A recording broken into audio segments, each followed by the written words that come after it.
Chapter 401, 4th Grade Meditation Technique. 4th Grade Meditation Technique. I will only choose someone I like.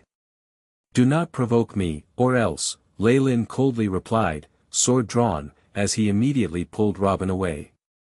At the bottom of his heart, he was actually a little fearful of these two crazy women. Pure giant Kamoyan serpent poison.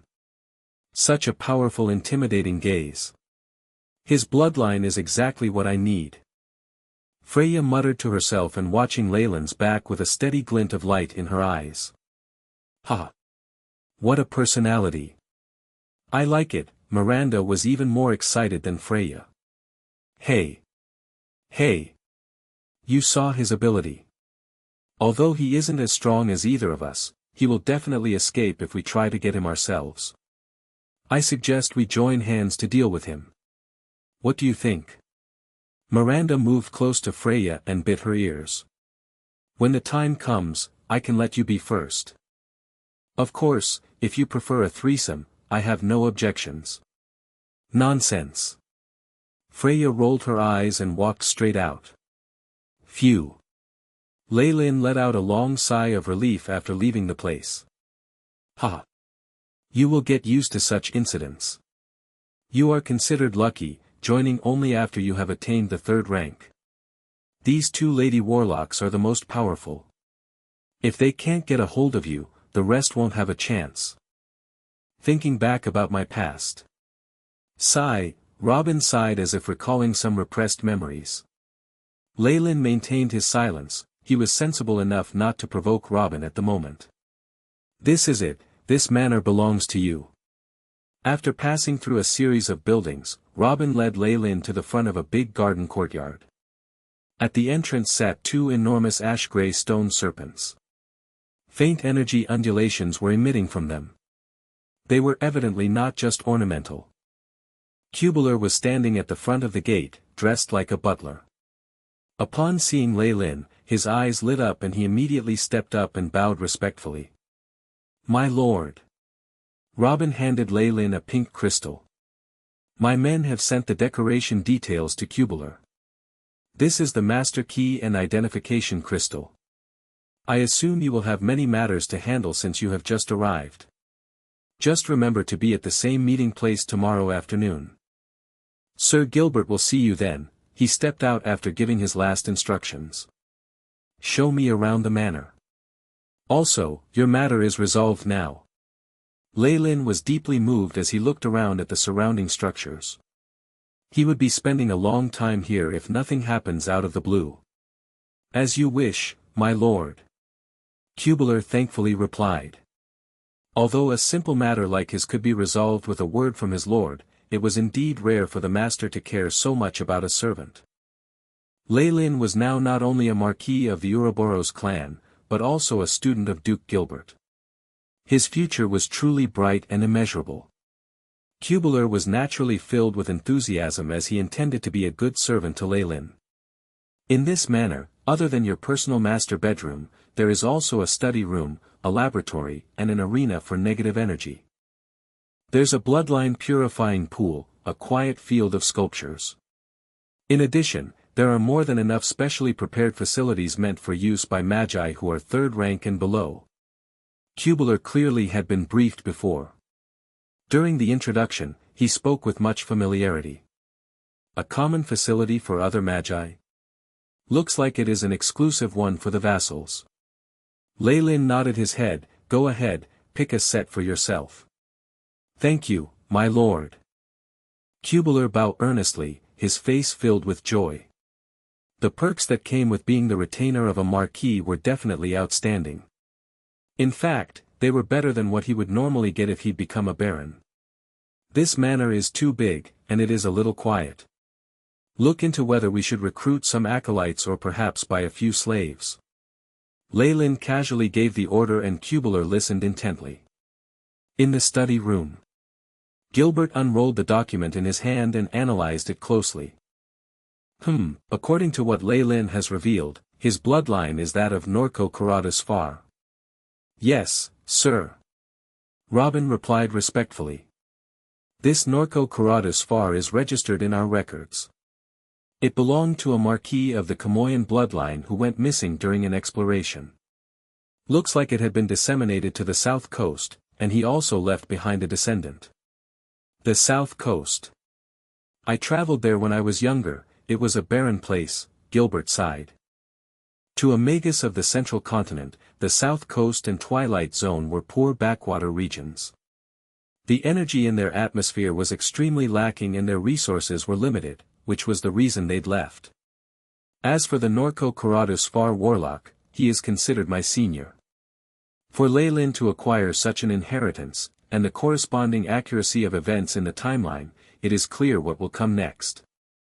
Yes, our men from the south coast have sent over some information. Robin nodded his head. It is a pity that he only acquired part of the inheritance and didn't lay his hands on the fourth grade of the Kamoyan's pupil. Gilbert sighed, knowing very well and viewing the status of Leyland from the cinema room. If he had the full inheritance of a Morning Star Magus, perhaps it might have triggered his interest. However, Leyland had obviously inherited only the external portion, hence he lost all passion. I agree with you. Robin echoed. For Magi of the South Coast and Twilight Zone, even if they were to rise in rank to a Morning Star Magus, they would still be lacking in comparison to their peers from the central continent. There were many advanced and sophisticated experiments that could only be implemented on the central continent. Moreover, a single Magus lone research would never be on par with the accumulated research of a huge group. Since there are no problems, let's admit him. The clan has not had any new blood for a long time. Gilbert let out another sigh. Warlocks and Magi were created differently. Not only did they need innate skill with the soul, they needed to meet the required concentration of bloodline. Warlock bloodlines tend to dilute over the generations, hence the first and second generations' bloodline were the purest and they held the most accomplishments. Those who came after would find it difficult to surpass their success. Even if bloodline mutations occurred, such cases were rare and random. The probability of success was also pathetic. Many of the famous warlock clans of the ancient period did not perish due to external enemies, but instead due to their own bloodlines gradually withering away until they faded from the world of Magi. This was a problem of the current Ouroboros clan as well. The next day, Leyland arrived at Duke Gilbert's villa earlier than reporting time. The two lady warlocks of yesterday were either stunned or had other plans in mind, as they did not approach Leyland, which caused him to heave a sigh of relief. Amongst animals, it's very often the females that possess formidable physiques and great power. Serpents, too, are as such. This might have caused the yin element to become stronger than the yang element within the clan. In fact, it might be the root cause for the female warlocks' bloodlines to be thicker than those of the males. Leyland walked on with a thought circulating non-stop in his mind. According to what Robin had revealed yesterday, within the Ouroboros clan, even if the ranks were the same, a female warlock's ability was distinctly higher than a male's. This seemed to verify his conclusion. In addition, even the legendary Snake Dowager was female. Leyland shook his head, trying to get rid of such mixed thoughts as he approached the main gate of the villa. Mentor. This is Leyland, he spoke into a purple morning glory hanging by the door frame. Crack, the door of the villa automatically opened once Leyland's voice was heard. As he stepped in, he saw that the decorations were similar to the day before, resembling a commoner's grand mansion. The AI chip made a quick scan and discovered nothing out of the ordinary. However, the more normal it seemed, the more vigilant Leyland became. The decoration of a rank 3 warlock already made it beyond his ability to perceive energy. If Gilbert were to launch a spell in such a seemingly safe place, how frightening would it be? As Leyland stepped into the study room on the second floor, he once again came face to face with the bald glossy head of the rank 4 warlock, Gilbert. Mentor. Leyland bowed immediately, showing great respect and etiquette. Very good. Get up. Gilbert was reading a book that was made of bone. From time to time, green sparks and howls erupted from its surface, but they very soon vanished into thin air before they could come into contact with Gilbert. You saw the images yesterday, how do you feel about it? Gilbert closed the book and it made a crisp sound. Very strong. Very terrifying. Lei Lin truthfully replied. That was a true rank 4 Morning Star Magus, one that qualifies to join the frightening final battle for power. He was also a true elite of the Central Continent. Gilbert sighed and continued, in reality, to differentiate between the strong and the weak organizations, you just need to look at the number of Morning Star Magi they possess. I have very high expectations from you. Gilbert then handed a crimson-red crystal ball to Lei Lin, this the 4th grade of Kamoyan's pupil. Since you have already achieved rank 3 as a giant Kamoyan serpent warlock, you are entitled to it. And since you are a student of mine, I can give it to you directly. As for the requirement of rank 3 warlocks to attain vapor phase spiritual force and things as such, you will still need to make the necessary contributions. After he received the crystal ball, the AI chip immediately recorded the 4th grade of the Kamoyan's pupil meditation technique and started to deduce a comparison with the current version, optimizing many abilities. Thank you, mentor. If I attain the status of a Morning Star Magus in the future, I will certainly protect the clan. Chapter 402, World of Gods. World of Gods. Being imparted the 4th level of Kamoyan's pupil meant he had genuinely entered the core ranks of the circle. Although such meditation techniques needed a matching bloodline, and was useless to an outsider, it was still considered to be very high in value. Seeing how he was admitted to the clan with sincerity, Lei Lin was rather shaken, and he too made an oath. With his current strength, any words that he spoke of would hold its own weight and have a tremendous effective. Gilbert looked at Lei Lin deeply, very well. I hope you will engrave in your memory the words you have spoken today. From herein, I shall strive to impart to you everything I know. As for how much you can learn, it will all depend on your diligence and luck, he added. Thank you, mentor. Lei Lin gave a deep respectful bow. He knew that, as a Morning Star Magus and an elder of the clan, Duke Gilbert was very busy every day. It was most definitely not easy to take time out every day to teach him. This also meant that Gilbert was optimistic about Lei Lin's future. Besides, regardless of the inconveniences, it was not going to be a long journey. Because it was as such, this opportunity was even more precious. Thereafter, Lei Lin would be at Gilbert's manor, receiving his teachings on foundation subjects. Although Lei Lin had already learnt most of it, the content from the southern coast and Twilight Zone differed from that of the central continent, and Gilbert aimed to acknowledge and reverse these discrepancies. Even though it was just basic foundational knowledge, with Gilbert's way of narration Lei Lin gained even more insight from the content. In addition, Gilbert had placed his personal library in a separate concealed room, allowing Lei Lin to browse the books freely. Content that he needed to memorize were those relating to history and magic. Introduction to Dimension Theory. Space Communication Knowledge. Research on the Boundary of the Stars. Lei Lin, as usual, approached the concealed room and picked out 3 thick books that he had marked. After flipping to a specific page, he started to read. With the illumination of the unceasing flame in the concealed room, Lei Lin was focused and devout. These were qualities that all researchers should have. After an hour had passed, Gilbert approached Lei Lin. He saw the contents of the book in his hand and was all smiles. Well, I see you are interested in interdimensional travel. Yes, mentor. Lei Lin nodded his head and admitted it.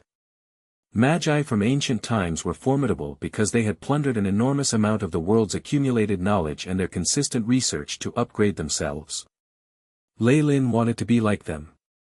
Interdimensional travel may be dangerous, but it is also very enticing. Once you succeed, the benefits of the world will be solely reaped by you. Gilbert let out a sigh and pulled out a chair. All right. Today I will tell you about the research the Central Continent has conducted on interdimensional travel. The Central Continent has already begun research in this field. Lei Lin's heart skipped a beat. He sat upright and was all ears. Gilbert gave it some thought and decided on where to begin. First of all, you need to understand the concept of worlds and dimensions. The multiverse is wide and borderless. Even the ancient magi at their peak they were unable to explore to the extreme ends of it. Surrounding the magi were the existences of multiple other great worlds as well. And so, a plane is but a small tiny world. If the world of the magi is the sun for instance, a plane is a small star. However, no matter how small the plane is, their surface area will still exceed what you have imagined it to be. And among the different worlds and dimensions, all kinds of bizarre living beings exist within them. In fact, there are existences that surpass that of the Magi in history. Some were the ones who initiated the start of a brilliant civilization, while others were the amalgamation of consciousnesses and concepts. No living organisms exist there, only a terrifying mix of chaotic beings with consciousness. The ancient Magi won by means of conquering these worlds and researching their powers. They robbed the necessary resources and created their own splendid civilization.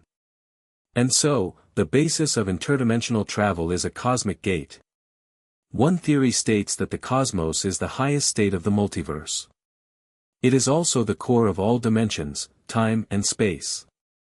Through the cosmos, the world of Magi could connect to any other world at will. I see. So it simply means that the so-called star realm is actually a central hub for various dimensions and the world. Lei Lin remarked after some thoughts. Yes, you can look at it that way. However, the mystery of the star realm can never be fully comprehended, so you need to show your utmost respect. Gilbert smiled and gave Lei Lin a stern warning. Yes. I understand now, Mentor. Lei Lin nodded his head in compliance. By opening the cosmic gate, you will be exposed to countless dangers.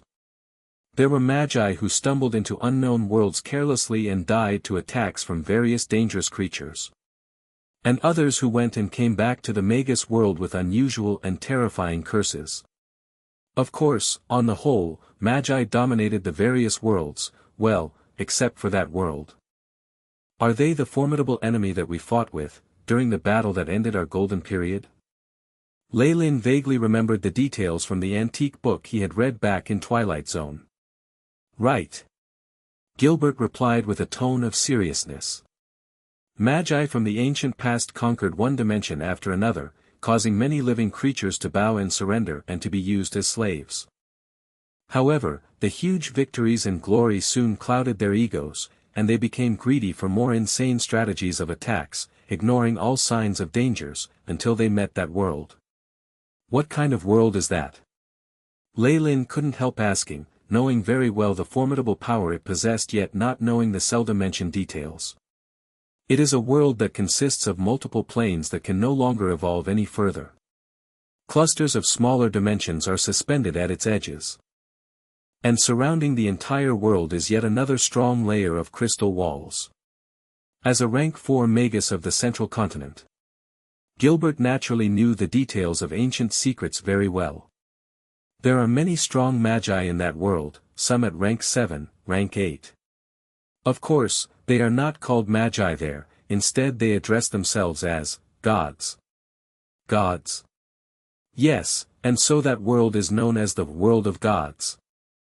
Although the opposing side is extremely strong and powerful, the Magi at that time were also at the peak of their own prosperity. Resources in the world of gods were plentiful and this made the ancient Magi jealous. They saw great value in the gods' lands and sought to attain them. Hence, those rank 7 and rank 8 Magi who wielded horrifying powers started a war with them. What happened next, you should know very well. Gilbert turned to look at Lei Lin. Yes, I do. Neither side won.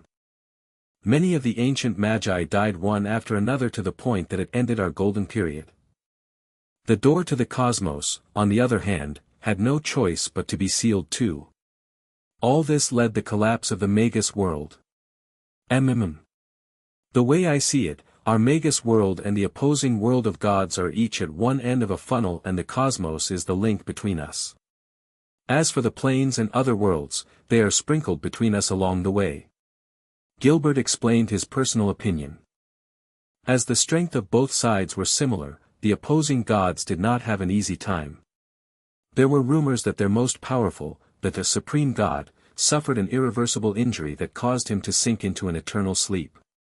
As for the other fallen gods, the numbers were astounding, hence it was termed the sunset of the gods.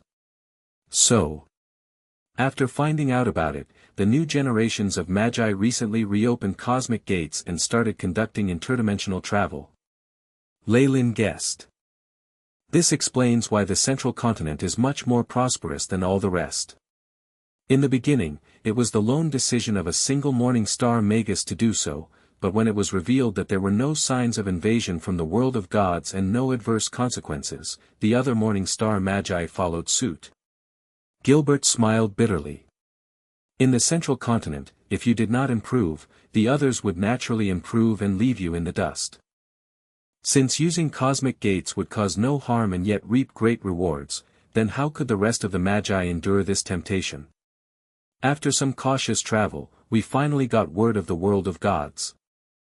The external layer of their crystal wall system had been stabilized, reinforced and hardened, resisting all external intruders, and it had already reached a new, stronger level of sealing. Upon hearing this news, all the Magi in the central continent unanimously let out sighs of relief, and decided to carry out even more interdimensional travel, slowly regaining the glory of our ancient past, so much so that a few rank 6 Magi, those we now call kings, started to appear. Gilbert said conclusively. Leyland nodded his head. The current Leyland, with his newfound knowledge of the central continent and battle of the ancient past, finally understood the total picture. At the same time, he looked forward to experiencing interdimensional travel. The world where I used to live in, is it a part of the endless multiverse? At the bottom of his heart, Leyland was suddenly filled with indifferent expectations. The current Leyland had already combined innate spells with science and technology, embarking on his own personal journey. Even if other Magi were to achieve the much-needed accumulated knowledge of science and technologies, they might not be able to match up to his rate of advancement. Moreover, the AI chip had fused with his soul when he was shuttled through space and time. This was not something any Magus could achieve, and the probability of success was simply too low. Even if other Magi were to try and attempt it, their soul would likely be destroyed at the end. But, as your mentor, I would like to remind you this. You are too weak to conduct research on this currently. Gilbert pressed on the interdimensional travel research that Leyland held in his hand. Only when you have reached the status of a morning star Magus will you be able to venture out into the cosmos. Chapter 403, The Astral Gate. The Cosmic Gate. Morning Star Magus. Leyland looked doubtful as he glanced at his mentor. Yes. Only the massive spiritual force of Morning Star Magi can withstand the consumption as you step over. In addition, many dangers in various worlds are unable to be dealt with by regular Magi. At the very least, you need to be at the Morning Star realm. Gilbert looked stern. With your current spiritual force, with the help of the spell formations and the cosmic gate, you'll at most be able to approach a few Magus worlds and receive a few sections of incomplete information even if you drain all your spiritual force.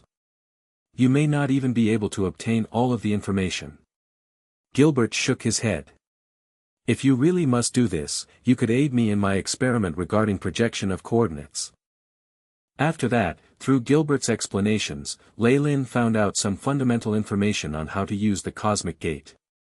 This experiment of crossing over to different worlds consumed a lot of energy, and there were rules when it came to transporting objects. In general, receiving information through spiritual force consumed the least energy, but the moment any substance was to be transported, the consumption would increase several times.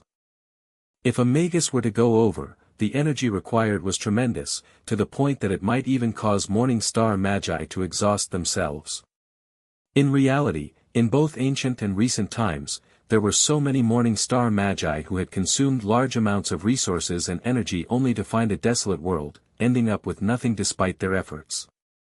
The Cosmic Gate had always been a place where fortune and danger coexisted.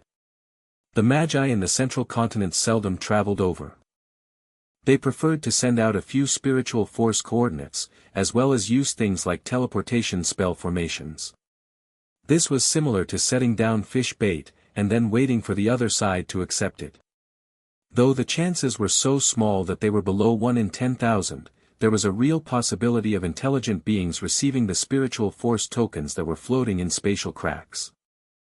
Next was to bewitch these beings and then gather information regarding these other dimensions and determine their coordinates.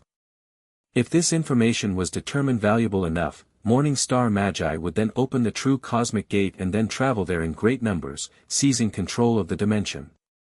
Why does it sound like we're doing the same thing as a cult, as if some satanic summoning ritual? Lei Lin was bewildered. It is something like that. Those devils or whatever, they come from a different dimension near us.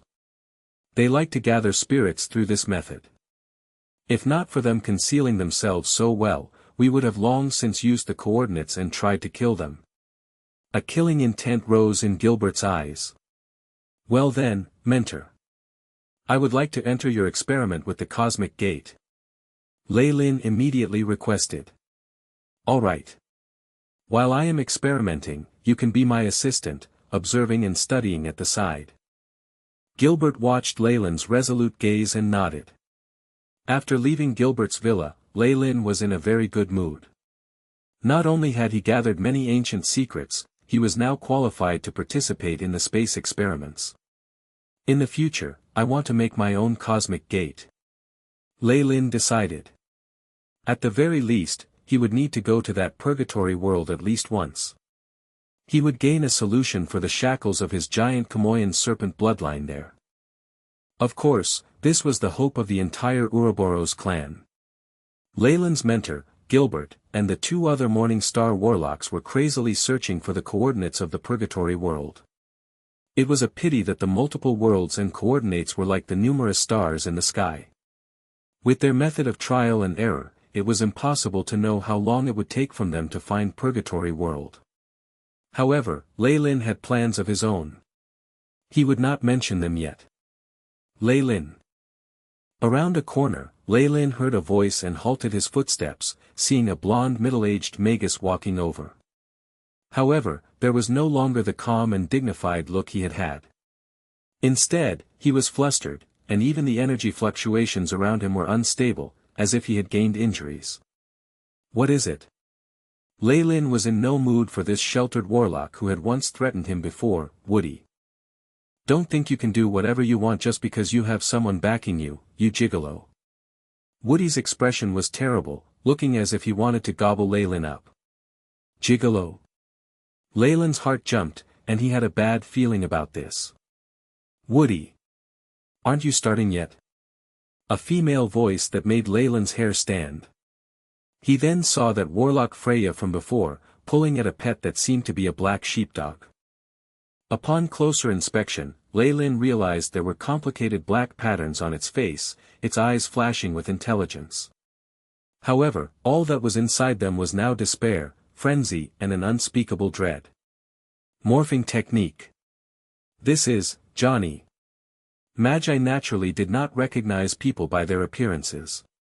The familiar spiritual waves immediately allowed Lei Lin to tell the true identity of this sheepdog.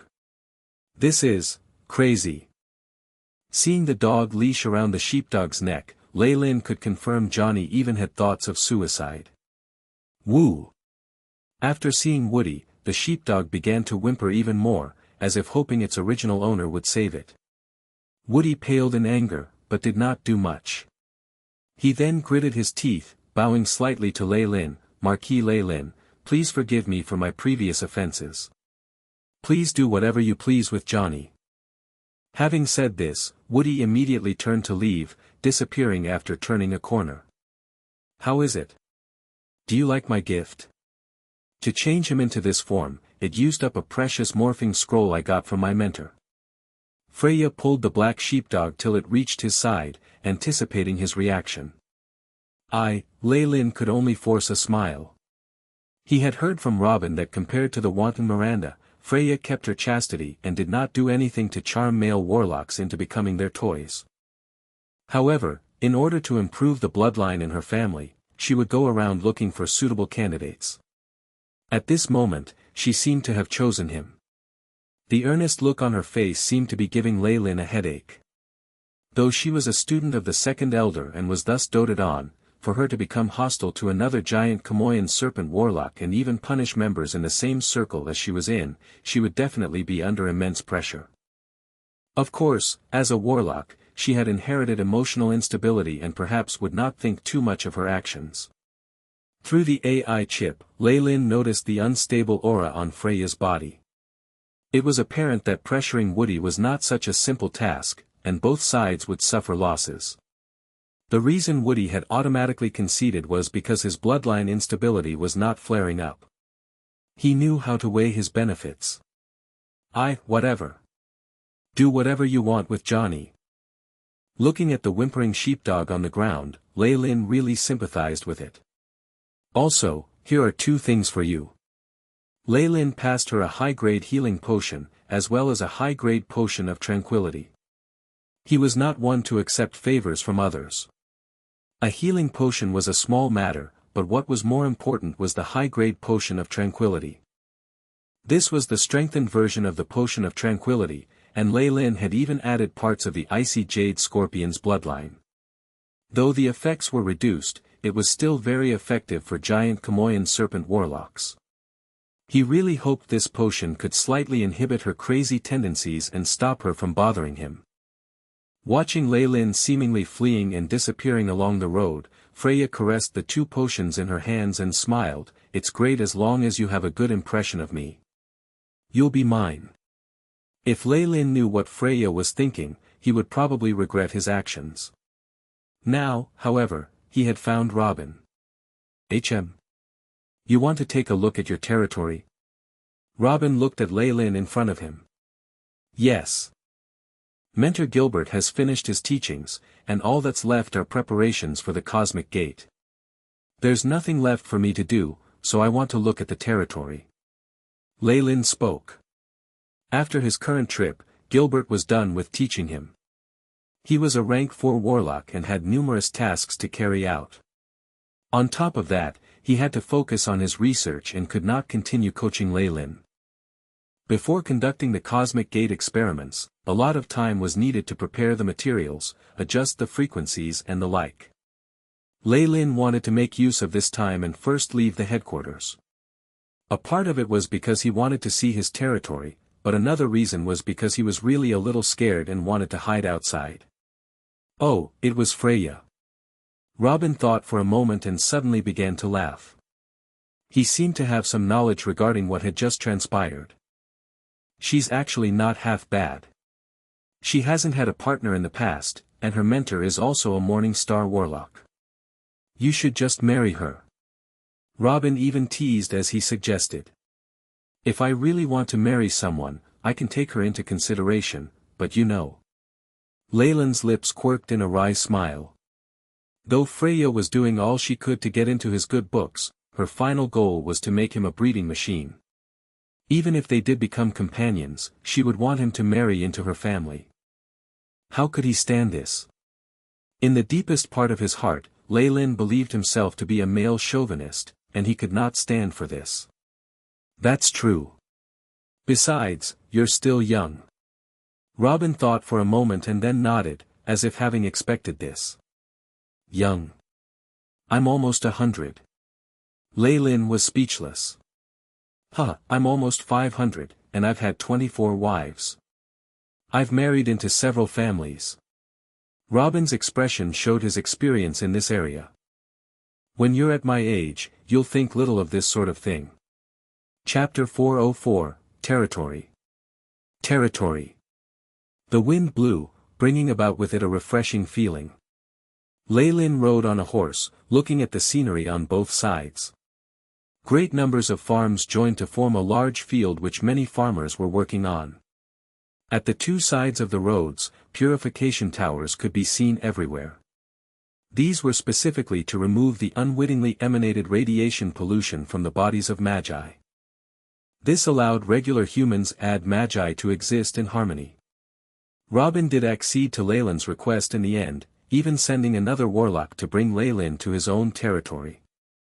Marquis Lei Lin, confirmation of your title as nobility and your proof for your territory has been handed down. From here on, your title shall be recognized throughout the central continent. The plains to the east of the Black Luster Mountains are all yours. All the regular people living here are automatically your subjects. The white-haired rank 2 warlock said. Give me the map. Lei Lin got off the horse, and Cubular immediately unfolded a slightly yellowish rolled-up map. With the map, the outline of the territory was even clearer. Not only was the area large, including a few fertile fields, there was even a coastline and a few good ports. A marquis of the central continent naturally had more gold than one in the south coast. The range of his territory was even comparable to a large kingdom of the south coast. Of course, for Lei Lin, who had been the guardian of Twilight Zone and ruler of 50 million people, he was not moved the slightest. Meanwhile, Cubular and the rank 2 warlock's expressions were full of envy. If the produce from the vast area in this territory was turned into resources for magi, it would be a huge source of revenue for regular rank 3 warlocks. Cubular, look for a few skilled administrators and build a governing structure. Oh, and also, for my seal of nobility, design it like my secret imprint. Lei Lin instructed casually. Cubular lowered his head respectfully, expressing his understanding. Seeing this, the white-haired warlock glanced at Cubular with a hint of envy in his eyes. From his perspective, Lei Lin was a giant Kamoyan serpent warlock and was the student of a morning star Magus. He had boundless potential, and Cubular was his first vassal and was trusted. It was natural that his status would rise as time passed. At Robin's side, even if he tried to climb through the ranks for his whole life, he could only enter the elite circle. With this comparison on both sides, he was even more envious and jealous. Master, as a marquis, you will need a castle to be the core of your power, Cubular warned timely. Buy a few slaves, and with food and money as their pay, recruit a few people to help with construction. It should be done here. Lei Lin pointed at a place on the map. This was a field close to the coastline, one that was within walking distance of a port. Understood, kind master. Cubular praised. In reality, after the Ouroboros clan had conferred all this to Lei Lin, he had now gained authority over the life and death of all beings in his land. He was even allowed to make his own army and kingdom. In the central continent, commoners could be forced to bring their own food when conscripted, being forced into labor. They themselves would have to take care of logistics after wars. Leave alone food, Lei Lin was even giving out a pay. This made him benevolent beyond compare. Name the castle Onyx Castle. Gather a few scholars and architects. After the design is done, bring it to me. Lei Lin was not in the least concerned about these small matters, giving Cubular free rein. What he really paid attention to was at the bottom, beside Onyx Castle, I am planning to create a Magus Tower. Magus Tower. The two beside him immediately gasped. This would be insanely expensive. Yes, and it should be made with the highest of standards. In Lei Lin's eyes, Onyx Castle was a place where regular people would place their focus. This Magus Tower would be his true residence. Why not construct it at the headquarters? Not only will you be supported with resources, it can even help guard the clan, Cubular proposed. No. Lei Lin shook his head. Though constructing it at the headquarters would net him technological support as well as resources, he would have to incorporate it into the joint defense system. Lei Lin had far too many secrets. How could he stand to reveal them to anyone else? In addition, a Magus Tower was a prerequisite to experiments on cosmic gates. Hence, Lei Lin made up his mind and decided to construct it alone in his territory. In that case, the blueprint and expenses, just the thought of it made Cubular feel faint. I'll complete the design myself. As for the expenses, don't worry about it. Lei Lin smiled slightly. He had milked the entirety of Twilight Zone for all it's worth. Though it was far from the wealth that the central continent had, when all of it was concentrated on one person, it was still rather terrifying. His magic crystals had filled an entire spatial ring, and he also had all types of precious materials. This was enough to cover the cost of constructing a Magus Tower, and this would be no ordinary tower, but one constructed based on the highest standards. How could a regular Magus tower contain Leyland's ambitions? In addition, high-grade Magus towers would be able to boost a Magus' own strength, and were a place where many experiments would be conducted. Hence, many high-ranked magi would plan to make their own Magus towers. However, there were few who could afford to make one themselves without feeling the burden it would put on them. Others would need to live and accumulate resources for hundreds of years before they could even dream of regular Magus towers. As for top-grade towers, they could only dream about those.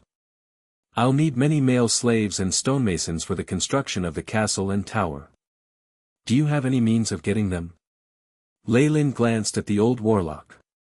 Of course. The old man bowed. Actually, there are a few specific channels my master has access to. They provide half-beasts, gnomes, dwarves, and adult slaves. Then I'll leave that to you.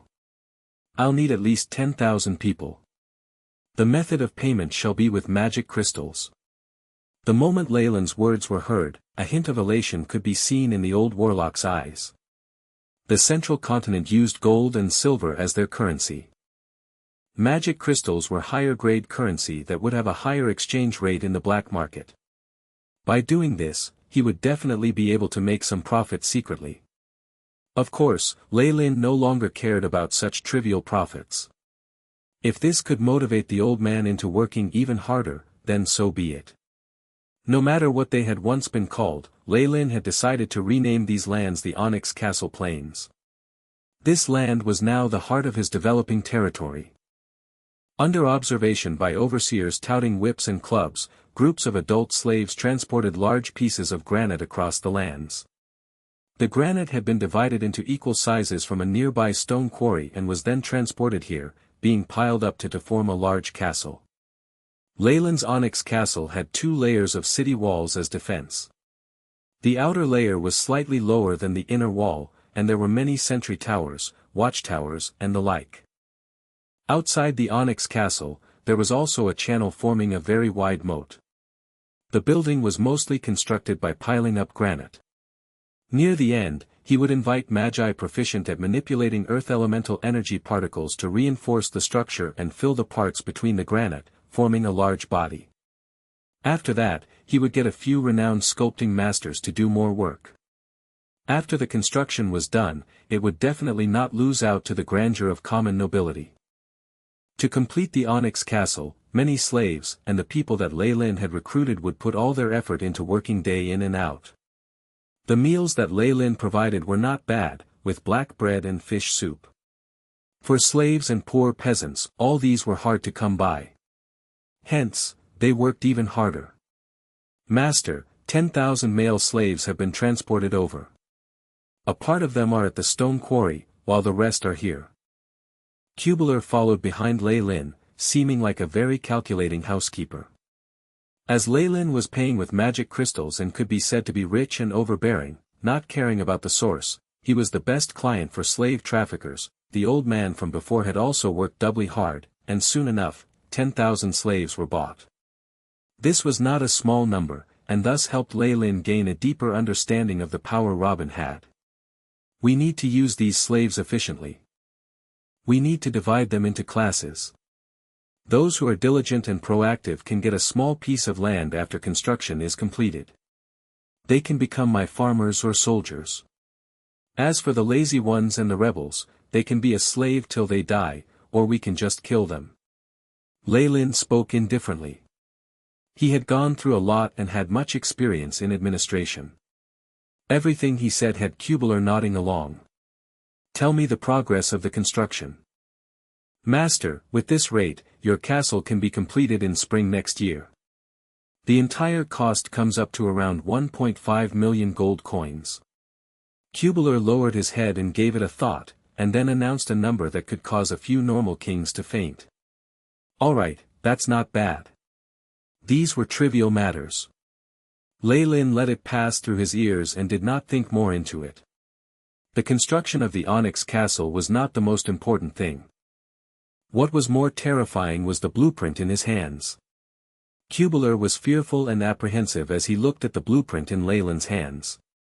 This was the structure of the Magus Tower that Leyland had designed himself. The entire Magus Tower would be constructed with bluerite metal, which was a stable alloy created by Magi.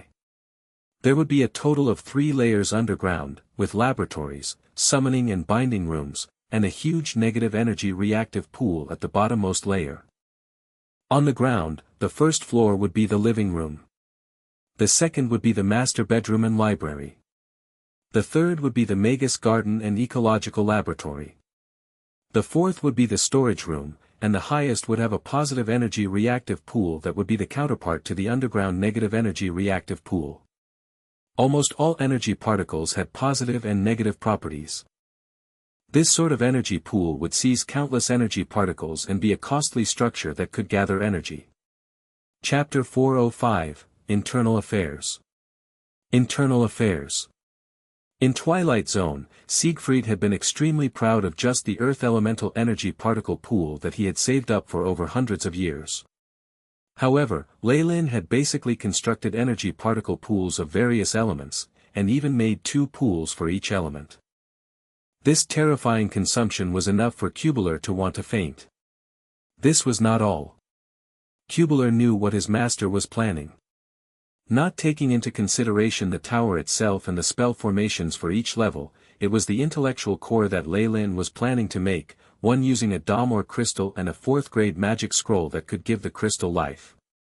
A 4th-grade magic scroll was not something that could be bought with magic crystals. If not for Leyland's status as Gilbert's student, he might not have even found a way to obtain it. With a tower genie, all the defenses of the tower would coordinate with each other.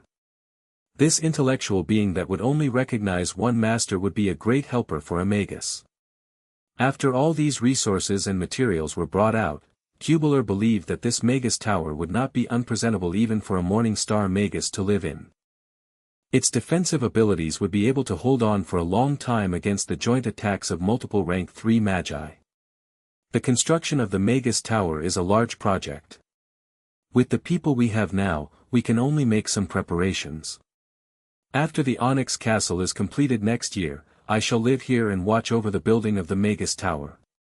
In Leyland's plans, the Magus Tower was something long-term that would take more than a decade to complete. The blood, sweat and resources put into it could not be calculated, but after all was said and done, he would have a solid foundation in the region.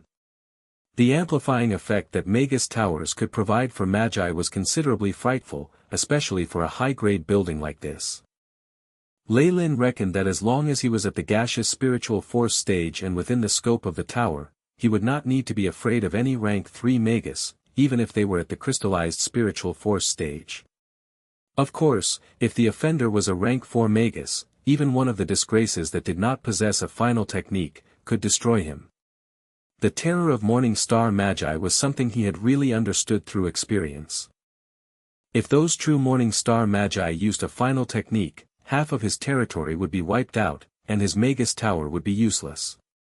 Unfortunately, he would be done for immediately. Cubular, have you found the people I asked you to look for? Leyland glanced towards Cubular. He had gotten Cubular to look for talents at administration. Also, he needed many more vassals that would help him build up his power. In addition, when construction of the Magus Tower began, he could let them come and take over, and thus save him some strength. As long as he personally took the last step of giving the tower genie life, he would be able to have complete control of the tower, and there would be no other issues. Master, my apologies. Upon hearing Leyland's words, Cubular's heart sank and he quickly knelt. What's wrong? There are many talents, and even a few came in answer to the recruitment. I have taken them all in. As for vassals, all my friends have the Manchester snake bloodline and may not be able to meet your needs. Cubular looked ashamed. His clan of friends was obviously of the same rank as him. If he were to bring them to Leyland, it was just seeking death. He would obviously not do so. Higher-ranked warlocks would naturally want to serve Leyland, but he lacked the connections and could not get into contact with them. That's true. Leyland stroked his chin, having guessed the reason. He considered looking for Robin, where he would surely be able to recruit a few warlocks. He could not even consider giant Kamoyan serpent warlocks. However, among the rank 2 and even rank 3 warlocks, there were surely some who would think this was a dream come true, even going as far as hugging onto his leg, crying and yelling in hopes of getting the position. Let's look at the talents you recruited who can take care of our internal affairs. Understood, Master. Seeing that Lei Lin did not punish him, Cubular relaxed and brought Lei Lin to another makeshift camp. Here, a few regular humans whose auras were so very weak, waited in trepidation to meet with Lei Lin. Lei Lin even felt that if he did not intentionally moderate himself, just the radiation from his body would kill all these people, and it would not be a peaceful death. Of course, out of all these regular humans, there were 1 or 2 acolytes. However, in Lei Lin's eyes, they were just slightly larger ants and were not much different. Greetings to the Marquis of Onyx Castle. A few of them called, and then bowed respectfully to Lei Lin. He scanned them and realized most of them were elderly, with one of them being a resolute-looking middle-aged man. Announce your name and capabilities. Cubular saw Lei Lin's expression and shouted. I am Saltcliffe, proficient in internal affairs.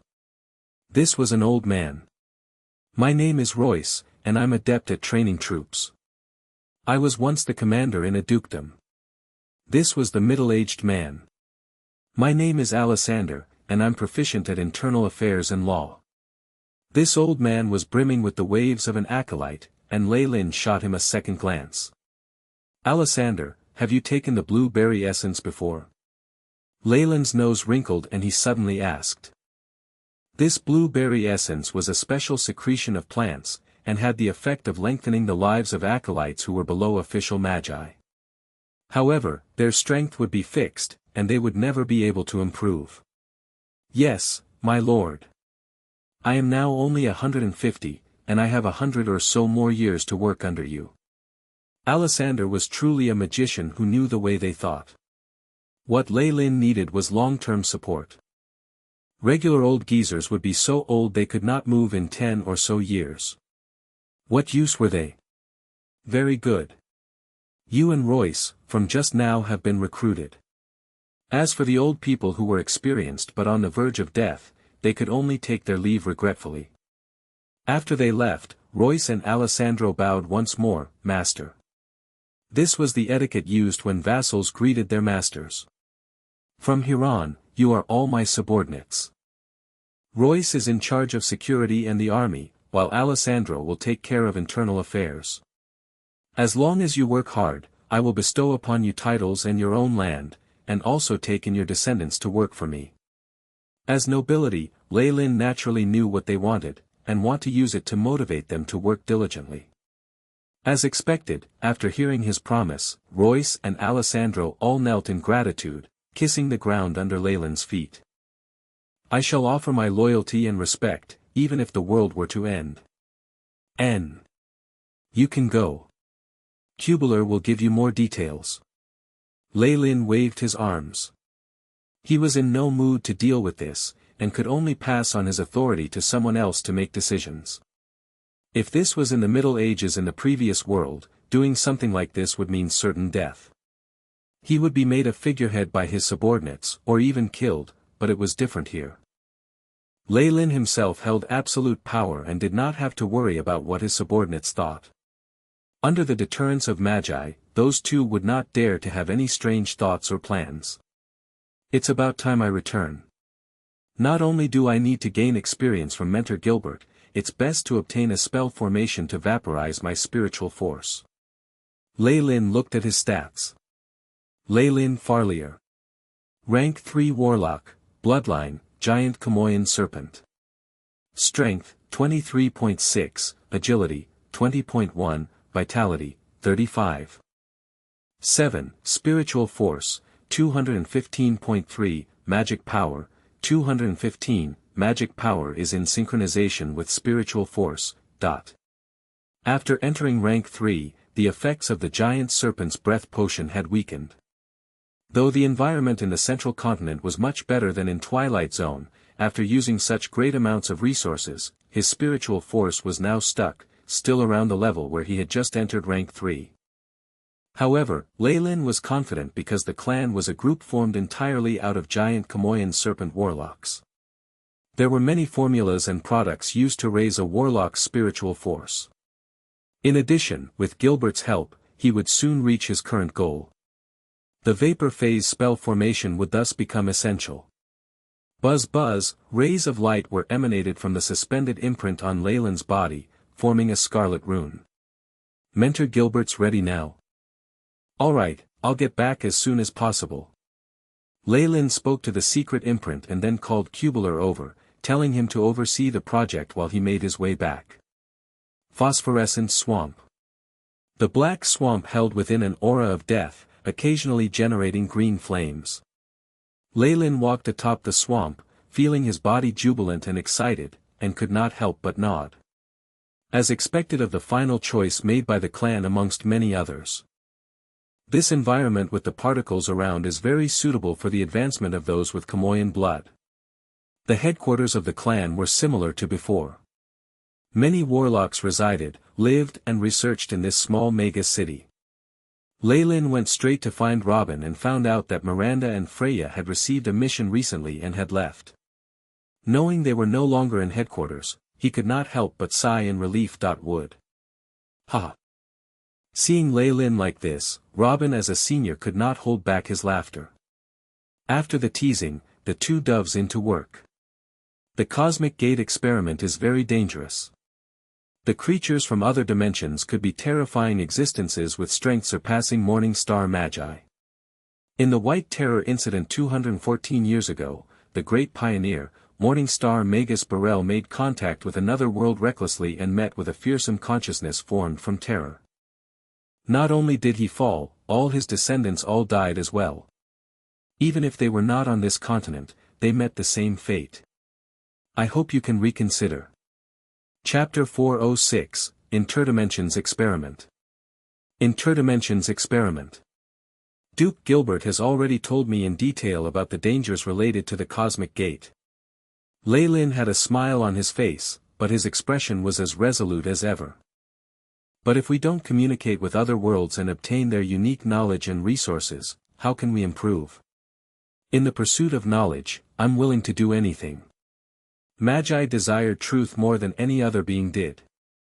Having seen Leyland's expressions, Robin let out a long sigh. In that case, prepare the designated protective gear and memorize the escape spell. Gilbert's basement laboratory, the core of the region. Scribbles of detailed and complex runes and graphics dotted the four walls. Leyland need only slightly take a glance to discover that there were quite a few high-level runes he himself had yet to see. High-level air isolation rune. And this flawed rune pattern. It seems like I have seen this previously in the ancient records of Twilight Zone. Leyland let out a gasp of surprise, and at the same time ordered the AI chip to record all of the runes down. At that point in time, a layer of black film appeared atop him. Like a protective suit, it enveloped his entire body, not leaving the smallest part uncovered. Moreover, after having entered the area, he had experienced at least 3 sterilization-like procedures. This biochemical clothing could effectively isolate any pollution that would be passed on from other worlds through the cosmic gate. Hence, it was an essential piece of equipment for experiments on it. Just based on the meticulous preparation, one would be able to tell the complex and terrifying nature of cosmic gate experiments. Leyland sighed once again. His eyes could not help but once again gaze at the center of the laboratory. At the center, a large area of starlight was giving off bright rays. The interior seemed to contain something, but given Leyland was unable to see clearly given his current eyesight. That is the physical state of a cosmic gate. Just opening one would exhaust my resources greatly, maybe even making me bankrupt. Leyland silently contemplated in his heart. The energy consumption of a cosmic gate was just too terrifying. After giving it some thought, he realized that even he, with his vast funds, could not endure such a thing. It was no wonder that some Morning Star Magi would become bankrupt after studying cosmic gates. Quick! Prepare the experiment. Robin had a layer of protective film around his body as well, and was going about his preparations at a table in the corner. In reality, they were still some distance away from the Real Gate to the Star Realm. Duke Gilbert was at the center of it all, where a circle of magic runes was radiating a golden glow. The students, including an old man, whose spiritual force had reached the crystal phase, could only wait outside this circle, unable to advance further. The running time of a cosmic gate is very precious. Currently, it is at its lowest limit and can only allow the passage of spiritual force coordinate markers. All of you, come try one by one. Duke Gilbert's voice echoed. Lei Lin, it's the first time you're taking part in experiments like these. You can just observe what I do first. Robin said from beside him. Yes. Lei Lin's eyes radiated a sparkling blue glow, and he stared at Robin's movements attentively. Duke Gilbert took out a piece of golden crystal, and threw it towards the centermost blue flame. Boom, the golden crystal collided with the blue flames, and instantly a violent reaction occurred. A large amount of golden light was radiated, which was immediately absorbed by the blue flames. Blue rays of energy extended towards the loops of the spells before finally arriving before the few rank 3 warlocks and forming a mercuric mirror that caved in slightly, one that had at its center a black ripple. This feeling. It's quite similar to that of the ancient teleportation spell formation, but it possesses a greater degree of disorder and violence. Lei Lin compared the two in his mind. A bright silver ray of spiritual force emerged from Robin's head, and rapidly formed a flower bud in the air. Runes were formed on the surface which quickly went into the mirror. This spacetime positioning experiment is extremely simple.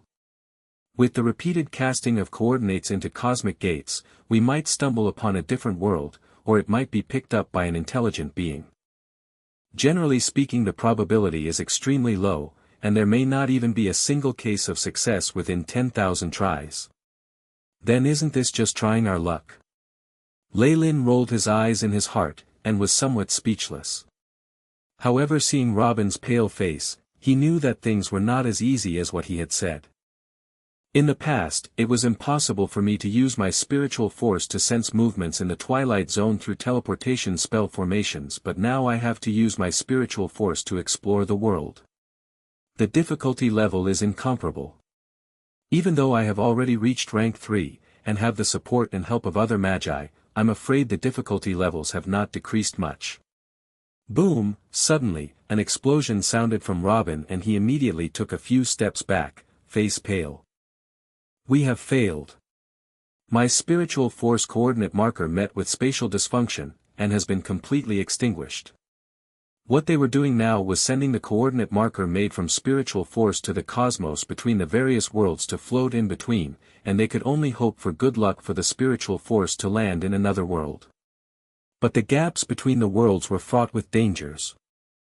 The most fundamental was that of spatial interference, and there could even be a few strange beings that specifically stay within this space, who would not only destroy the spiritual force markers but even follow the markers back upstream, retaliating by launching an attack on the Magi who had sent out the markers. As a result, Duke Gilbert would have to be watching on the side. The destruction of the spiritual force marker was a common occurrence. Robin failed twice after, which caused his face to become as pale as a corpse. With the amount of spiritual force that he exhausted in this experiment, Robin will have to rest up for a few days and spend time meditating to recover completely. Lei Lin thought to himself. Like Robin, many other students in the laboratory had failed many times, and not one of them had successfully found an alternate world. But there were still many differences between them. A female warlock who possessed a vapor phase spiritual force managed 5 attempts before she had to retreat to a corner to recover. Meanwhile, Robin was at his 7th attempts, while the white-haired old man, the strongest of the bunch, had made more than 10 attempts. The disparity within rank 3 warlocks is simply too huge. Lei Lin let out a sigh in his heart after having seen this scenario. Phew. I can't do this anymore. It's your turn. After having failed once again, Robin's face was so pale that the blood vessels below were visible. He immediately retreated, and Lei Lin took over his position. You must have understood what was happening from your observations before this, right? It's very easy, just simple usage of your spiritual force. Robin retreated to the side, and swallowed a purple capsule which made him look better instantly. All right. Let me do it. Leylin eagerly walked forward, and large amounts of bright silver spiritual force were condensed into silvery white seed-shaped substance. Constructing a coordinate marker from spiritual force only required a simple usage of spiritual force, and any ordinary rank 1 Magus could do this easily. Under Leylin's control, the silvery white seed slowly floated beyond him, and touched the indentation in the mirror. Asterisk bloop. Asterisk as if falling through a layer of water, the silvery white seed instantly penetrated the mirror. However, instantly, Leylin's face registered a change. He immediately felt his connection to the marker weakening. It took a large amount of spiritual force to maintain the connection. Rays of silvery white spiritual force repeatedly disseminated from his sea of consciousness, and he managed to maintain a faint connection to the marker. No wonder only those at rank 3 or above can participate in this experiment. Just one attempt could drain the life out of most rank 2 magi. Leylin sighed in his mind. Suddenly, he could feel the spiritual force seed he'd scattered coming under the control of a frantic tsunami, only able to float and sink with the waves. He was unable to pick a path to advance. If it's like this, everything depends on luck. Leylin smiled grimly. If he could not even control his spiritual force, of what use would anything be? The only option was to pray that he was lucky. Not good. At this instant, 2 large air tides collided in the silver space, wedging his marker in between them. Leylin tried to move the marker away, but it was to no avail. He could only watch as the 2 air tides collided, giving rise to a huge storm and extinguishing his seed. Ugh! Leylin held his head. The instant he had lost his spiritual force seed, his head felt as if it had been sliced apart by a knife. The spiritual force in his sea of consciousness was also depleted by a third. Does this mean that I can only condense these coordinate marking seeds and try my luck for 3 times at most in a single session? Leylin was rendered speechless. With the experiment being completely dependent on pure luck, and no way to increase the success rate, his seniors had a huge advantage when compared to him. It was no wonder that Duke Gilbert had solicited the help of so many students. The greater the number of attempts made, the greater the hope to succeed. However, the chances were still low and completely dependent on luck. Leylin subconsciously reached for his waist pouch, before quickly withdrawing his hands. The coin of destiny could only make predictions about matters beneath the morning star realm. Once the matter involved the crossover of various worlds, no matter how slight the contact, the coin would be completely destroyed without being able to make a single prediction. You failed. That's normal. Try again. Robin encouraged him. Leylin rolled his eyes at Robin, and once again condensed a spiritual force marker, sending it through the lens. Chapter 407, They Plan. A plan. Huh. Things are going much more smoothly this time. Leylin was amazed for a moment, and then fell back into silence. In the middle of that thought, his spiritual force symbol had entered turbulent space again. An eastern wind soon picked it up, sending it forth into the distance. What awaited it in the distance was a terrifying fire whose aura was slowly but surely increasing. Through the response from the symbol, Leylin vaguely saw an incomparably enormous world. Surrounding this world was a membrane of sorts. Really? Is Lady Luck on my side? Although Leylin had his doubts, he continued to dash forwards with his spiritual force. Who is it? This is the Blazing Flame King's territory, get lost. A loud rumble was heard, and Leylin felt a powerful aura that caused his symbol to crumble apart. Thump thump, Leylin stumbled a few steps backwards, blood oozing out from both his nostrils. What happened?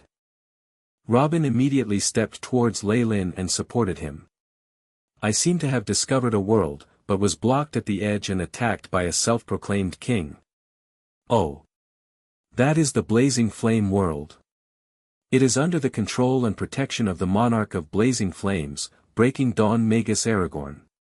Robin's expression showed both understanding and indignance. They were already under his subjugation. Leyland remarked with his eyes opened wide.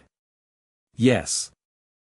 A few of the famous Breaking Dawn Magi here have already attacked and conquered some worlds with horrifying accomplishments.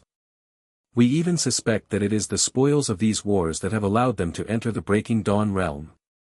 Afterwards, the Breaking Dawn Magi and their subordinates will protect the conquered world, stopping us from spying on them.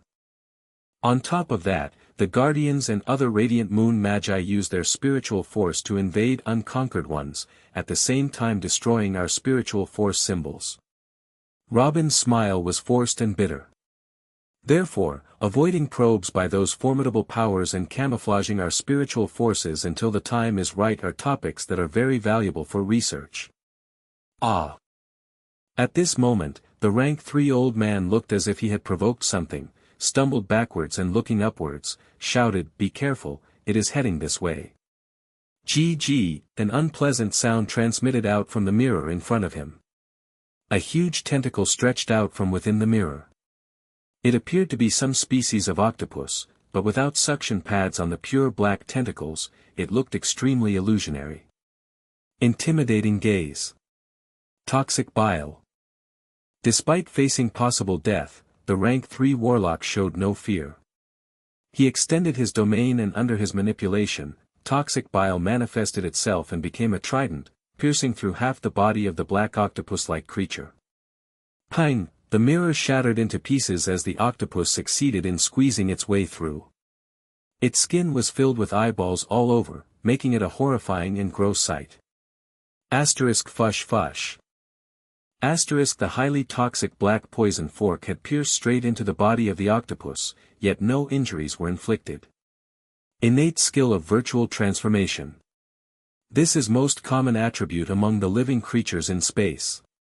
Leyland momentarily remembered what he had recorded. Soon after, a huge ball of pitch-black smoke was puffed out from the mouth of the octopus and started to attack in the form of infrasonic waves. Leyland immediately retreated to a distance. The old man yanked the crystal crucifix that he wearing and held it up in front of himself.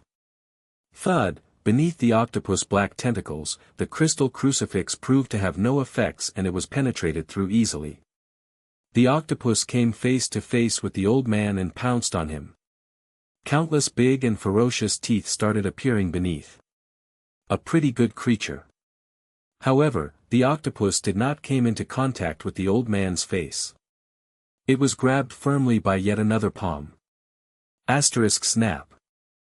Snap, multiple sharp teeth were gnawing on the hand, producing a spine-tingling sound, yet there seemed to be no effect at all. A space creature. One that has not been seen before. This experiment is indeed valuable. Gilbert was full of smiles as he manipulated a layer of blue flame in his hand to cover the entire octopus. After the ignited flame shrunk considerably, what remained in Gilbert's hand was a blue crystal ball with a black octopus swimming within it. It looked like a pocket-size ornament. And these two? Gilbert took a deep breath. A huge hurricane was generated, and Gilbert sucked up the smoke that the octopus had puffed out into his stomach. In a flash, the smoke that had caused them so much trouble vanished into the thin air. Truly a morning star Magus.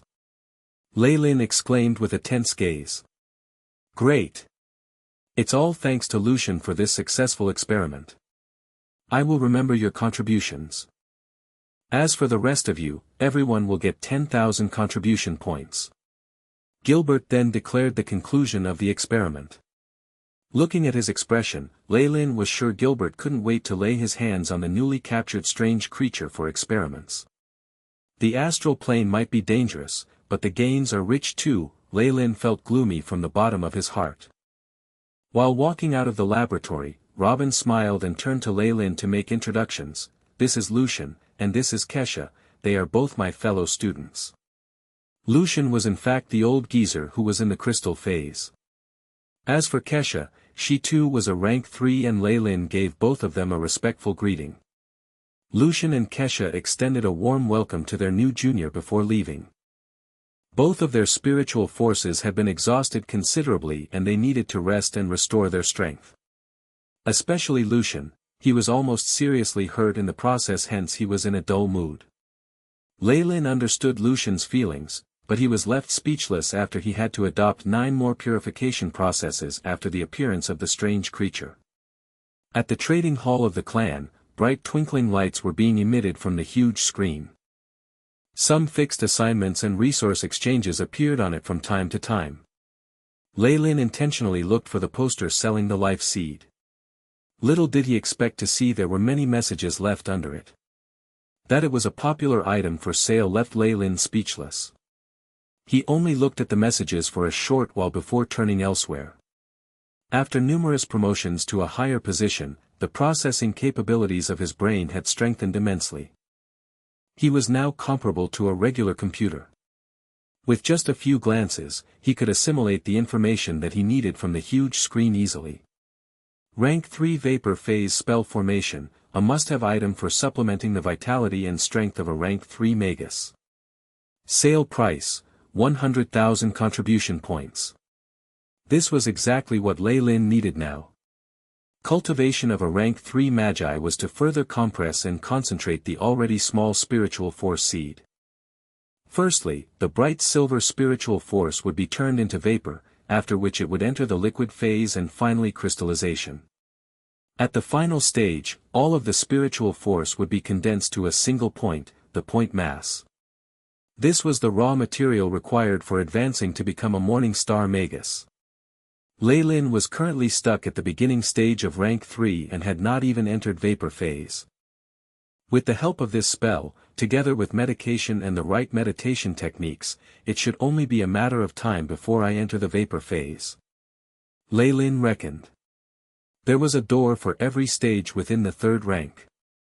And once a Magus reached the Hydro phase, they would be allowed to experience entry into the Astral Gate independently with the assistance of the Magi Tower. Of course, this wasn't a door built specially for the astral plane. It was built for eventual interplanar exploration in the future. Mentor Gilbert might be willing to trade the Astral Gate blueprint with me for a favorable price. However, it will be very difficult to acquire the Astral Stone. According to his mentor, the so-called Astral Stone was a necessary material when building an Astral Gate. The origins of the Astral Stones were unknown, and the Morning Star Magi kept them within their own circle. Thus, it was seldom seen outside. Experiments on interplanar travel depleted the energy within these astral stones, and they would then have to be replaced. Thus, Morning Star Magi didn't have enough of them on hand for their own use, leave alone selling them outside. Given their sky-high price, even if Gilbert were willing to sell some to him, Leylin wasn't sure he had the financial capabilities to buy them. Leylin skimmed over the screen at a lightning-quick pace, looking out for anything associated with experiments on the astral plane.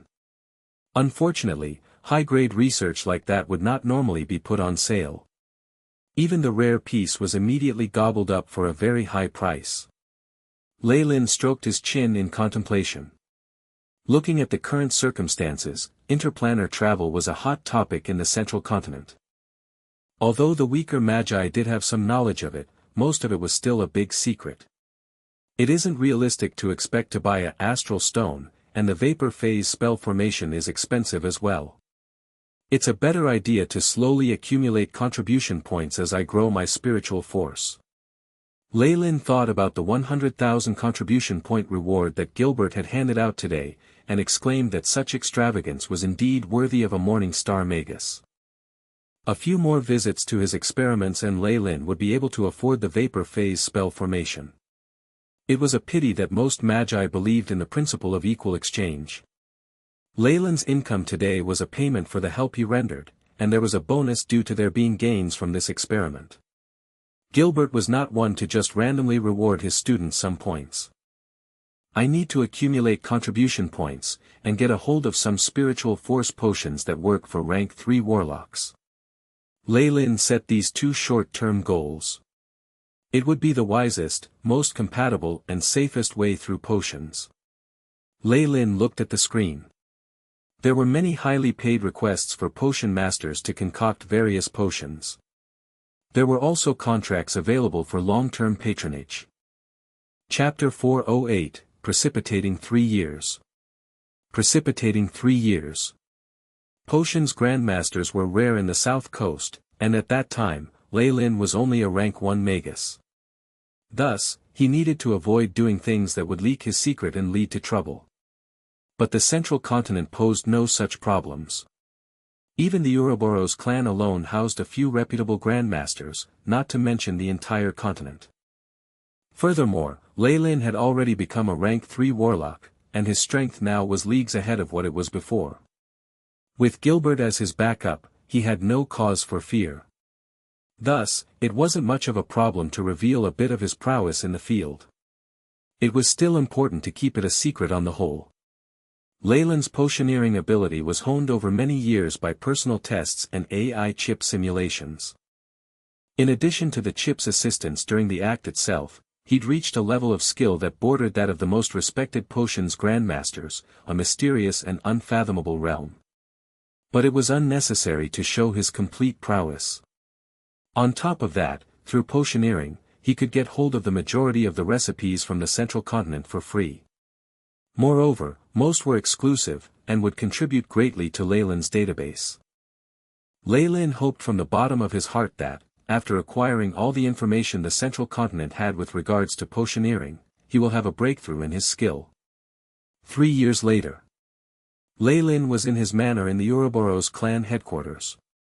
Because of the many people and slaves in the region, the manor was not as empty as it once was. Once it had started functioning properly, clean-cut slaves and coquettish maids were walking about everywhere. There were even some acolytes mixed into this sea of people. Lei Lin had gathered all the gifted people in his territory and brought them here. He normally left his warlock vassals to guide them, and only came out to teach himself when he was in a good mood. This arrangement of Lei Lin wasn't well received by the acolytes, but they stayed on for the opportunity to work under him. Some of the acolytes and magi even specially moved to his territory. Inside the specialized living area, Lei Lin was conversing with Robin. Honestly speaking, Lei Lin, your potioneering ability has greatly surprised me. Robin was playing with the test tube in his hand. The purple liquid inside rippled and reflected a myriad of colors. Lei Lin had granted himself both wealth and fame through the selling of potions and potioneering for his clan members over the last 3 years. The number of high-ranking magi and magi of affiliated clans seeking for Lei Lin's potioneering had been on a steady increase. And Lei Lin wouldn't reject their offers most of the time, though his success rate was a little lower than the potion grandmasters of the Ouroboros clan. Lei Lin's fee was much lower when compared to theirs. Besides, many potions grandmasters had already filled their schedules with requests and were unable to take on any more requests. Precisely because of this, Lei Lin was able to come across the recipes for a large number of rare potions, which added to his chip's database as well as his own skill. I just have a slight interest in potioneering. After all, I started my time as a magus by becoming a potions master's acolyte. Lei Lin laughed weakly, his eyes and expression tinged with nostalgia. That itself is extraordinary. And I have to mention that it's more than impressive for you to keep up with your meditation technique while making vast improvements in your potioneering skills. Robin looked closely at Lei Lin. Your spiritual force is almost ready to move on to the vapor phase, isn't it? Indeed. I'm about to buy a vapor phase spell formation and plan to try and break through soon. Lei Lin nodded with confidence. He had nothing to hide. He'd earned a lot of contribution points through potioneering. With that and his own resources, Lei Lin had indiscriminately bought spiritual force potions for his own use from the Ouroboros clan. With the 4th layer of Kamoyan's pupil as a guide, Lei Lin's path had been clear of any obstacles. With a distinct aim, his spiritual force had improved significantly in this period. The resources of the central continent could not be compared to those of Twilight Zone and the South Coast. In addition to the energy-rich environment, it was much easier for magi to break through and better themselves here than elsewhere. A vapor phase spell formation costs roughly 100,000 contribution points. With the addition of the necessary materials for it, the total will come up to about 150,000. Do you have enough? If not, I can lend you some for now. Robin said in goodwill. Thank you so much. Lei Lin laughed. Although potioneering was a very profitable business, Lei Lin had only been in it for a very short time. He'd even spent a huge number of contribution points to purchase spiritual force potions. Thus, he was not so well off. The Ouroboros clan allowed one to exchange magic crystals for contribution points, but there were some considerations that led to Lei Lin not considering that path. One of them was a fixed limit on the number of crystals a Magus could trade for. Oh, and here is the information I plan to hand over to the clan. Help me do an appraisal. Lei Lin chuckled as he handed a folder to Robin. After skimming through, Robin lifted his brows and looked back at Lei Lin, straightening his back in astonishment. You actually want to bestow your high-grade potion of tranquility to the clan? The high-grade potion of tranquility was an improved version of the one Lei Lin acquired from the great Magus home, which helped to suppress the emotional instability of warlocks. Of course, what he offered the guild was the rudimentary version that was not based primarily on the icy scorpion's breath. But it still proved relatively impressive in repressing the emotions of high-rank warlocks. The emotional instability of high-rank warlocks was quite obvious. Although there were some methods and potions to control them circulated inside the Ouroboros clan, the Magi could never have enough. As long as the root of this problem was not dealt with, such medicine would always be in high demand. In the past 3 years, Lei Lin had refined and manufactured vast quantities of high-grade potions of tranquility, turning them into one of his biggest sources of income. That he was willing to sell the formula left Robin extremely surprised. Of course. Lei Lin laughed as he shook his head. He did not have the time to concoct and sell potions of tranquility for money. Furthermore, this was an advanced potion. Normal potions masters would not be able to achieve a high success rate at concocting it. It would still be easy for him to return to the business to earn contribution points if he wished. Just this alone is worth around 25,000 contribution points. Looking at you now, it doesn't seem like you lack points. Robin laughed bitterly. I wish. Honestly, I was thinking of borrowing some from you, senior. I still have a shortage of them. Even as he said this, Lei Lin slyly lifted the corners of his mouth, making Robin feel a little closer to him. At times, the bond between two people can be improved through the act of mutual support. Oh. You won't be able to support your Magus Tower's construction much longer, will you? Robin's expression changed into one of understanding, and Lei Lin just chuckled bitterly. The construction of Lei Lin's tower was more or less done over the part 3 years and now it was mostly down to the detailing and decoration of each floor. And Lei Lin's expectations were exceptionally high. The materials selected were practically the most premium ones and the resources exhausted were comparable to a chain of mountains. To be honest, Lei Lin's wealth was enough to sustain the following add-ons to his tower but he didn't want to be completely transparent. So the facade of a poverty-stricken individual was absolutely necessary. Ah. Lei Lin, I told you so. Why did you not set your standards lower back then during the planning process, or build it here at the headquarters directly?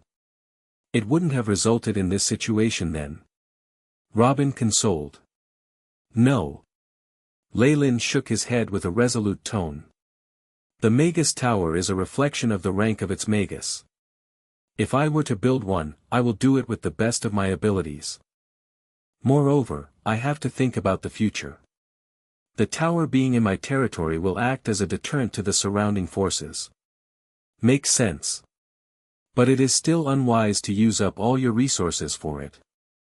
I almost prostituted myself when I was building my mine, even with my family and the clan's resource.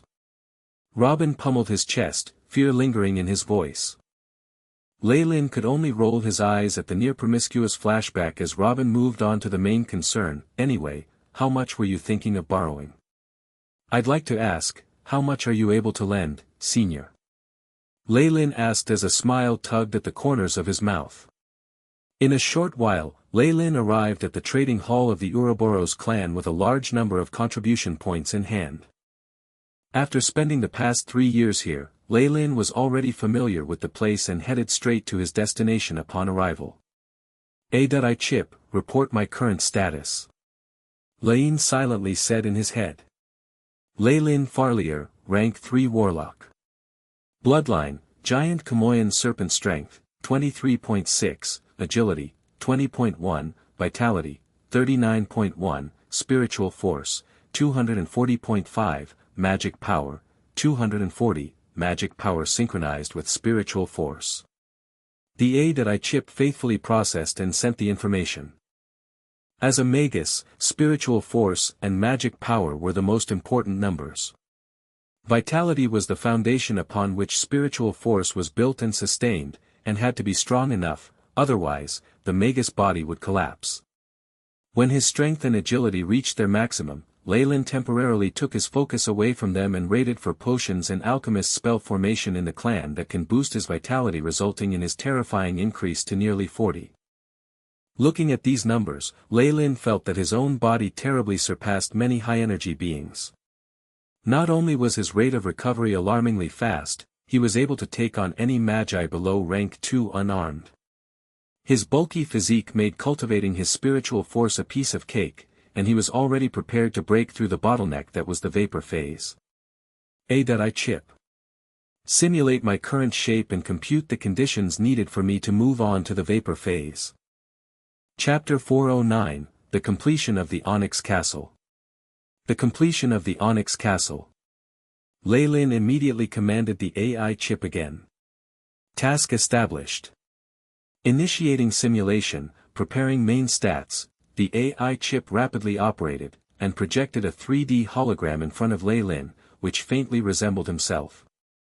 Apart from gathering and analyzing large amounts of data, it could also run breakthrough simulations and obtain concrete probabilities and numbers. This was what made Lei Lin different from other magi, who could only make deductions based on rough estimates of probabilities and slipshod experiments or even through luck. And this was one of the reasons for Lei Lin's successful breakthroughs every time. Beep. Simulation completed. Conditions for breakthrough: sufficient spiritual force, the bloodline essence of the corrosive lizard, 3 portions of purple leaf snake scaled fruit, and a complete vapor phase spell formation. Success rate, 86.9%. The I Chip presented this to Lei Lin. A close to 90% chance of success is enough. Lei Lin clenched his fist tightly. As they did not have the precise calculations of the I Chip, other magi could only gather some materials that would help in the breakthrough. One would already thank the heavens if they had more than a 50% chance of success, let alone such an accurate forecast. Lei Lin felt that after the AI chip had fused with his soul, it had improved with his own progress, and its strengths had been amplified largely. Its predictive ability now greatly surpassed even the best AI chips of his previous world. In other words, his current AI chip, even if placed in his previous world, would be too sophisticated to be copied. The purple leaf snake scaled fruit and the bloodline essence of the corrosive lizard are the most commonly used supplementary materials when warlocks attempt to make their breakthroughs, and can be found in the trading hall. Even though they are pricey, I can still afford it. Having saved up money as a potions grandmaster for 3 years, and with the huge loan from Robin, Lei Lin could be said to have ample funds. After this, I'll have to return to my territory to make the breakthrough, as well as to take charge of the construction of the Magus Tower. Lei Lin thought to himself. A Magus Tower was being constructed next to Onyx Castle. This tower could be said to be his actual foothold in the central continent, and even as he was potioneering for the majority of the past 3 years, he had not once loosened his watch on the construction of the Magus Tower. Furthermore, the basic structure was already complete. The remaining portions, such as the installation of the elemental pools, adjustment of the spell formations and the like would have to be done by himself. The other warlocks could only assist. After all, Lei Lin would not give anyone access to the secrets of the core of his tower. The ability of a rank 3 vapor phase allows the activation of rank 4 spell scrolls. Then, we can even purchase a scroll of life from Mentor, that can be used to construct the entire intellectual core of the Magus Tower. Hopefully Mentor's price won't be too hefty, Lei Lin thought casually, while looking for the data from the screens to carry out his transactions. Even though he seemed preoccupied, under the tremendous assistance of the AI chip, all the resources chosen were top-notch, and even the vapor phase spell formation was successfully obtained. However, during the transaction, he had also obtained some news that made him frown. Miranda and Freya returned after completing their task. But they were seriously injured. Why is that so? Lei Lin asked. These two were rank 3 Hydro Phase warlocks. With the addition of their bloodline, their strengths were a few levels higher. That they would be seriously wounded had piqued his curiosity. Sorry. This is a secret. Even I am unable to get any news. The peddler who had transacted with Lei Lin was a skinny Magus with a huge grin on his face. He did not dare offend Lei Lin. After all, Lei Lin was a big customer, and he had previously earned a huge sum from a previous transaction involving potions of tranquility. The Magus came closer and lowered his voice. However, reports say that a mysterious person attacked them when they were exploring some ruins. This left the second elder furious, and he swore to find the culprit. So it's like that. Lei Lin nodded, and quickly completed the transaction. He had to return to his territory as soon as possible to make the breakthrough.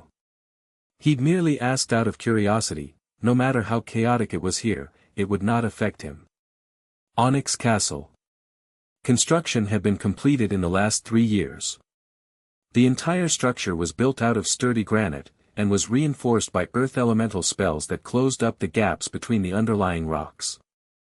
From the outside, the entirety of Onyx Castle looked grand and expansive, exuding a feeling of deterrence. This was the core of Lei Lin's territory.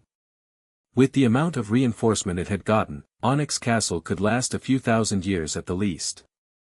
After seeing it, Alessander remarked that he could hold the fort against 50,000 elites with just a few thousand men, but of course this only applied to regular humans. The castle was carpeted in cashmere. Silver cups and golden lampstands were everywhere. The place was filled with a flowing light, and its luxury was something few royal palaces could rival.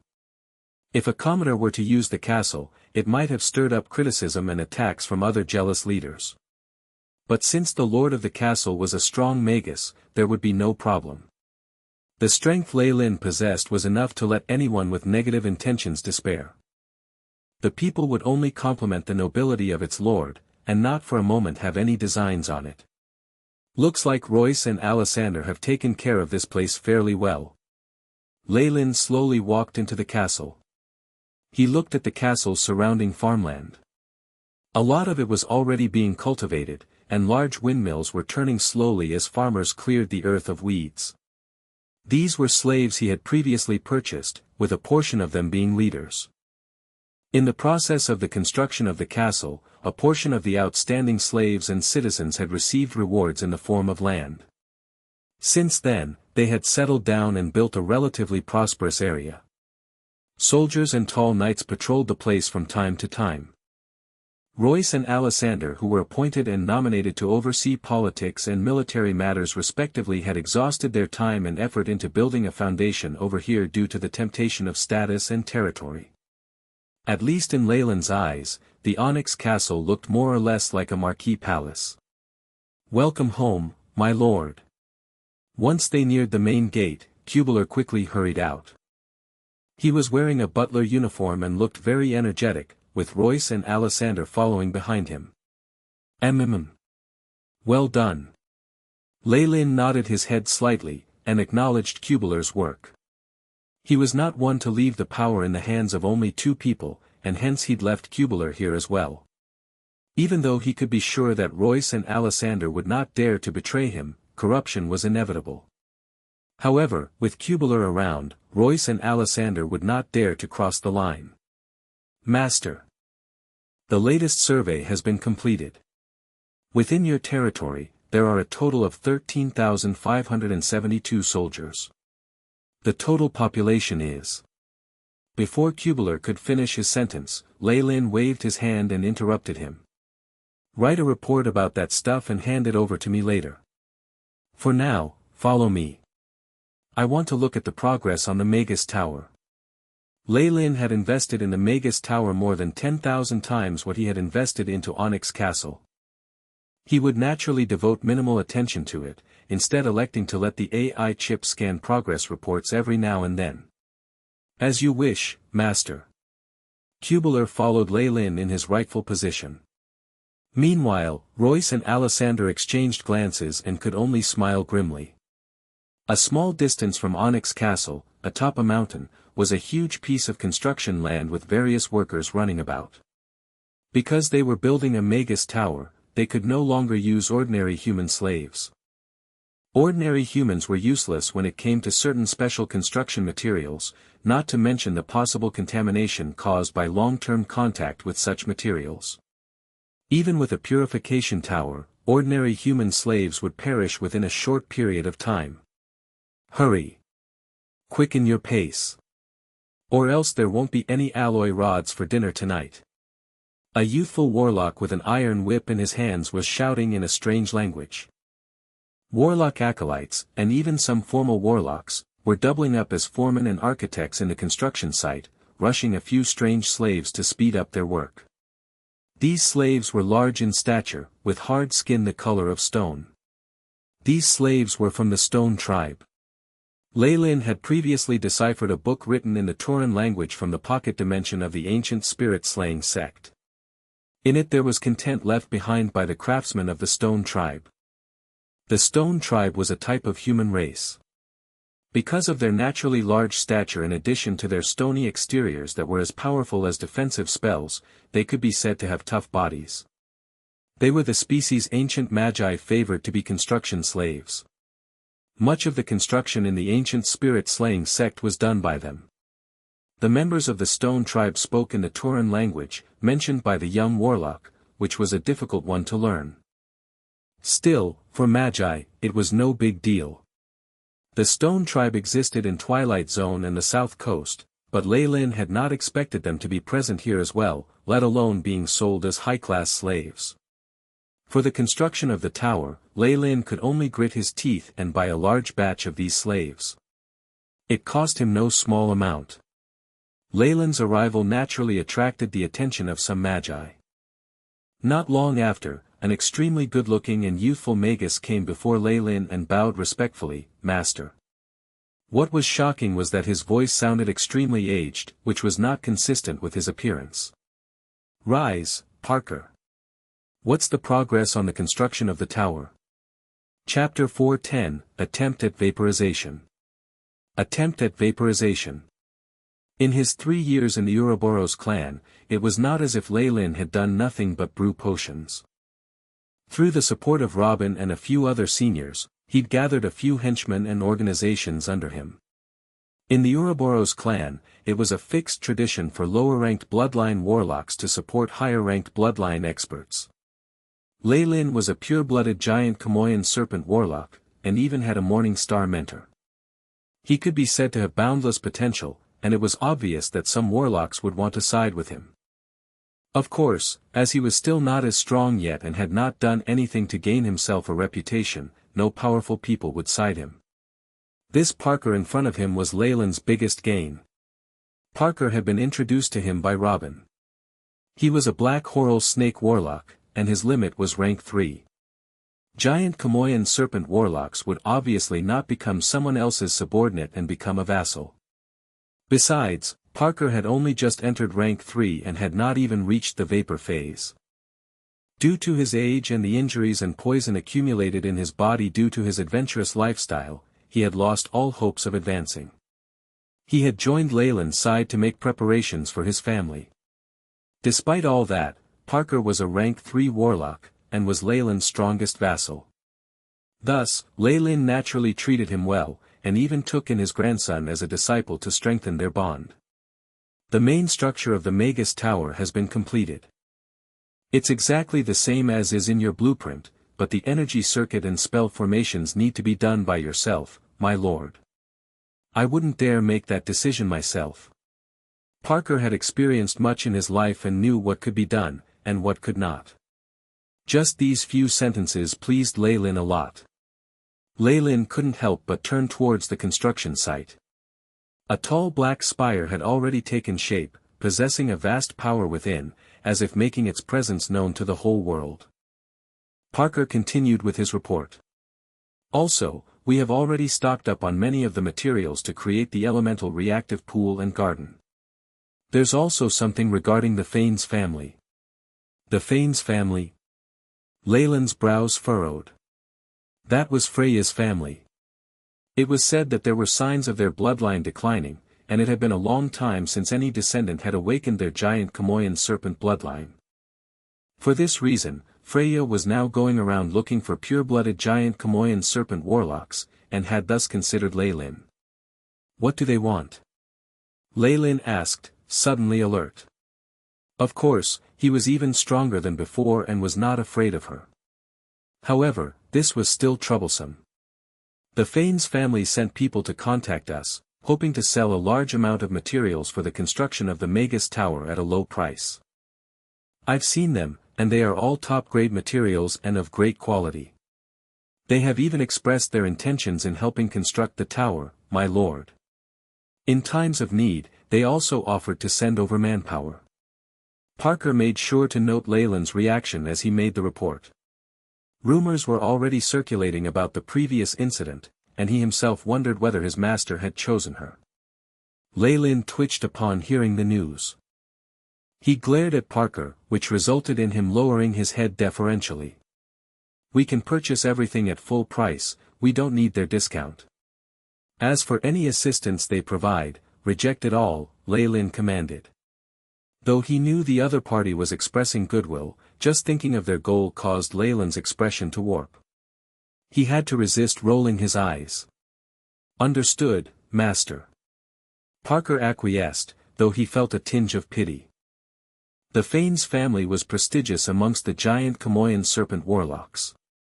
They went back 1,000 years, and had an unfathomable background. If he had their sponsorship, the construction of the Magus Tower would go much smoother. However, Leyland would definitely not agree to it.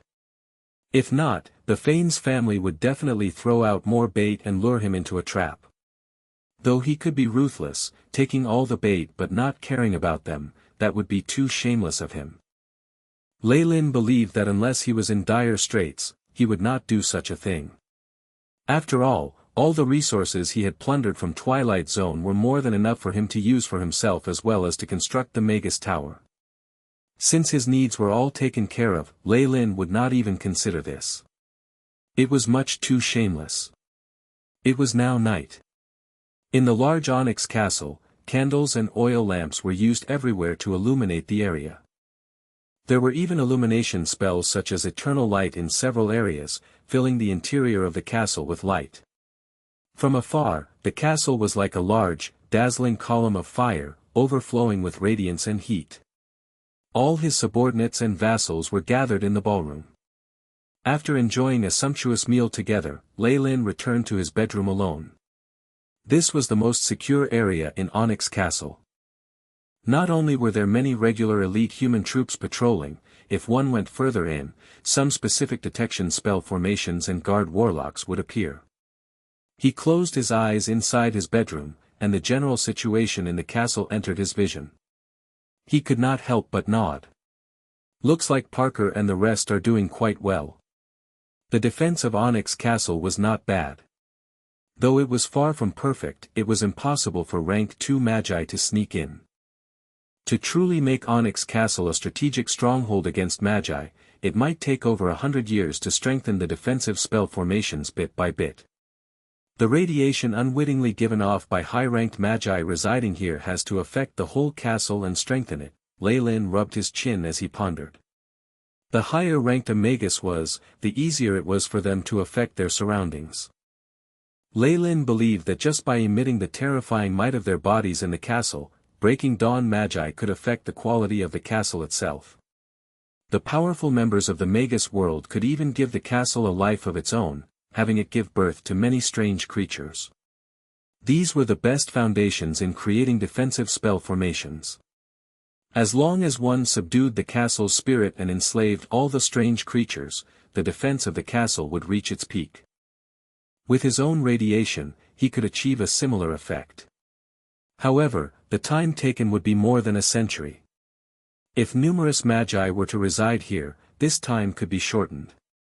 Hence, the older a Magus castle, the more profound the strength of the defense. There would also be many strange occurrences that even the Magus family occupying the castle would not be able to explain. But now, there was still a long way to go on his own. Leyland calmed his thoughts and conveniently pressed some button on his bed.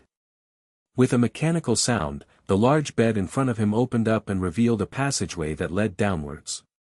Leyland walked in expressionlessly. After he entered, the machine closed itself and no trace of it could be seen from the outside. The path was long, and by the time Leyland had walked to the end, he had reached deep underground. It was at least several thousand meters below the surface. At the end of this path, there was a standard underground laboratory. The surrounding stone walls were full of runes that prevented energy from dissipating and isolated all auras. Though this is still very crude, it's good enough. Leyland waved his hand as he entered the laboratory, and a defensive screen of light closed off the pathway. This screen was still flickering with a glaring light, and it was obvious that it concealed an extremely powerful defensive spell formation. This was a temporary laboratory Leyland had constructed. Before the Magus Tower was done, some secret experiments could be done here. Leyland patted the spatial pouch on his waist, and silver rays lit up. 3 items appeared on the ground. One was a giant green crystal that contained a spell formation. Within the transparent crystal were a few runes that were constantly shifting like a fog. Another was an irregular black vessel in the shape of a shell. It held within it green blood that emitted a nauseating smell. The last was a set 3 purple fruits that looked like apples, although they had a fine layer of snake-like scales on top. A vaporization spell formation, blood essence of the corrosive lizard, and purple leaf snake-scaled fruit. Leyland extended his slender fingers, looking through these items once more. The AI chip cooperated with a scan, and then relayed the news that there was no mistake. "Let's begin," Leyland muttered, sitting cross-legged at the heart of the vaporization spell formation. With a flick of his hand, 2 pieces of pure magic crystal essence entered the groove in the spell formation. The vaporization spell formation trembled, and the runes within began to undulate violently. Host body beginning attempt to break through the bottleneck of the vapor phase. Beginning real-time monitoring, the AI chip's robotic voice followed soon after. Next is the blood of the corrosive lizard. 2 streaks of black shot out of Leyland's eyes, disappearing into the black shell. Plop plop, the green blood began to bubble, mist rising and forming a large green lizard in the air. On its skin were numerous signs of corrosion, and its white bones and internal organs could somewhat be seen. Hiss hiss, the green lizard's front claw scratched at the earth, as if it was eager to give something a try. As if provoked by the corrosive lizard, Leyland felt the giant Chamoyan serpent bloodline in his body begin to stir. Chapter 411, Banquet. Banquet. Leyland's pupils turned amber in an instant. As if it had been provoked, the giant Chamoyan serpent bloodline in his body operated frantically, emitting mysterious energy. This energy was nutritious to him, and thus his body immediately absorbed it. Under the effect of these mysterious substances, Leyland's spiritual force began to increase, slowly, but surely. This is the power of the Chamoyan bloodline. Warlocks definitely have a huge advantage in this regard, he exclaimed. The giant Chamoyan serpent was a terrifying ancient species, adults of which possessed morning star strength. In other words, until a Chamoyan bloodline warlock attained rank 4, the giant Chamoyan serpent bloodline in his body would release a large amount of power to help in his advancements. All bloodline warlocks would receive this aid, but not all bloodlines were created the same. For instance, a black Horal snake bloodline would exhaust its aptitude when helping the warlock rise to rank 3, and could not help with the advancement to the vapor phase or further breakthroughs. It would even become an obstacle to the warlock's progress. It is likely that the improvements of warlocks, and my previous personal breakthroughs were largely attributed to this mysterious energy. Of course, the bloodline shackles thereafter is also largely due to this cause. Leylin ordered the AI chip to record the nature and content of this particular energy so as to allow for future study. At the same time, under the influence of the boiling giant Kamoyan serpent bloodline, a terrifying phantom in the shape of a black snake had appeared behind Leylin, exuding a powerful and cold majesty. Thankfully, Leylin had gone underground and even set up a spell formation specifically to isolate his aura. Otherwise, he would definitely have alarmed the nearby magi and warlocks. The enormous lifelike giant Kamoyan serpent phantom flicked its tongue, and rushed towards the corrosive lizard. Compared to the enormous snake, the corrosive lizard was alike to a pitifully small rat. Even its roars had been suppressed into whimpers. Rumble, the giant snake phantom opened its big mouth and swallowed the corrosive lizard whole. Just at the instant when the giant snake shadow had swallowed the corrosive lizard, Leylin felt the bloodline strength in his body surge, as if it had become more concentrated. A large amount of strength began overflowing from his body. The AI chip showed that his spiritual force had begun to skyrocket. 255. 267. 289. It only stabilized at a value of 299. The abrupt surge of spiritual force caused Leylin's vision to blur even as his brain ground to a momentary halt. Compress. A spell entered the vapor phase spell formation. Very soon, a resplendent glow erupted from the spell formation and enveloped his body. The originally violent bright silver spiritual force in his sea of consciousness shrunk under the pressure. The large amounts of spiritual force particles, under repeated compression, gave off a greater bright silver glow, and in the end slowly gathered together to form a fog. That was spiritual force in vapor phase, the result of a successful compression of his bright silver spiritual force. Leylin was overjoyed at the sight. Originally, the bright silver spiritual force was only an indistinct glow. But now, it had become corporeal. After the first trace of spiritual force had taken shape, the rest of the spiritual force followed suit, and the conversion became much easier. Leylin shut both his eyes tightly. The energy around him shrunk, but it now held increased longevity and was more terrifying than before. Kacha. Kacha, light glowed from numerous cracks that appeared on the spell foundation surrounding him, until eventually it crumbled into dust. It was at this instant that Leylin opened both his eyes. All the spiritual force in his sea of consciousness had been converted into a thick fog. Ding! Host has entered the vapor phase. Spiritual force has experienced changes, retabulating results. The AI chip intoned, and not long after a set of data was projected before Leylin's eyes. Leylin Farlier. Rank 3 Warlock, Vapor Phase. Bloodline, Giant Kamoyan Serpent, Strength, 23.6, Agility, 20.1, Vitality, 39.1, Spiritual Force, 251.3, Magic Power, 251, Magic Power in synchronization with Spiritual Force. Even though his spiritual force had reduced from before, it actually gave Leylin a sense of relief. The surge previously was just a surface phenomenon. Not only was the additional strength hollow, it was not consolidated. The quality of that type of spiritual force was very low.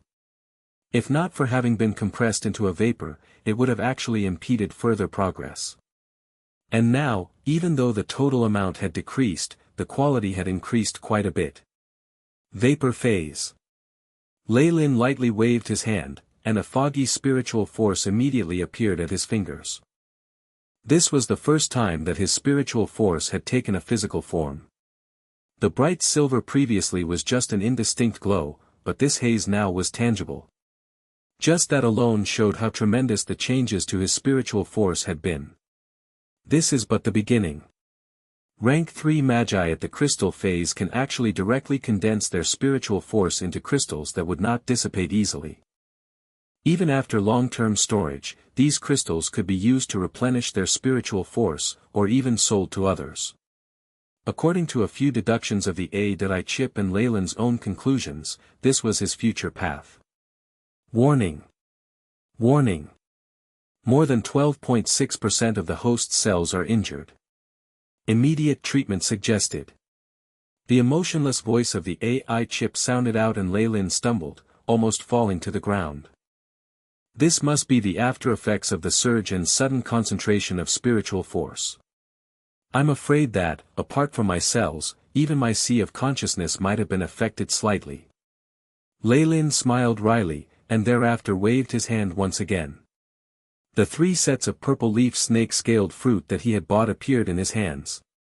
Thankfully giant Kamoyan serpent warlocks have a lot of experience, they even knew of some suitable medicine. The AI chip ran some simulations as well. Leyland swiftly swallowed a fruit.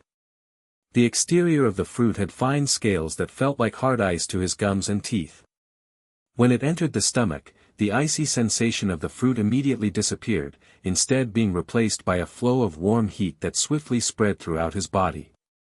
Leyland's cells were like humans that had almost died of thirst in a desert, rapaciously sucking up this warmth. The agent cells have absorbed an unknown strength, and are currently in recovery. Current damage, 9.6%. The damage reported by the AI chip was decreasing, and eventually stopped at around 2%. Minor damage to the body was the most cumbersome to heal. Even with the best medication, Leyland could only heal himself down to 2% damage, after which it wasn't easy anymore. After breaking through, vapor phase warlocks would have to treat the damage over a long period by using the radiation they emitted during constant practice. Of course, that was a minor price to pay for the breakthrough. The Onyx Castle was holding a banquet to celebrate Leyland's breakthrough. It was, of course, a gathering of warlocks. The only ones invited had been Robin, a few other seniors, and other members of the Ouroboros clan that Leyland had connections with. This was another tradition of the central continent.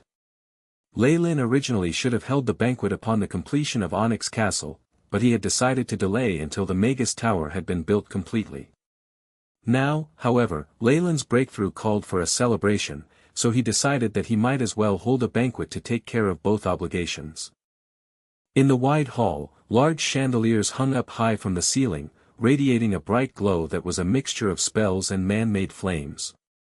The numerous warlocks were all gathered in a hall. Since Leyland's status was not too low, there were many warlocks who attended the event. Furthermore, because of the added value of their bloodline, all the warlocks were good-looking, and even the old men looked handsome. Many female warlocks wore gowns with plunging necklines, revealing their snow-white back and cleavage, whereas the male warlocks wore black swallow-tailed coats. From time to time, they would talk over a drink or invite the females for a dance. At the corner of the large hall, a band was performing with all their energy, and next in line were poets and dancers. Ha! Leyland, I knew you would succeed. Even though advancing to vapor phase is an obstacle for ordinary rank 3 magi, giant Kamoyan serpent warlocks like us will never face such a problem. Robin laughed dramatically.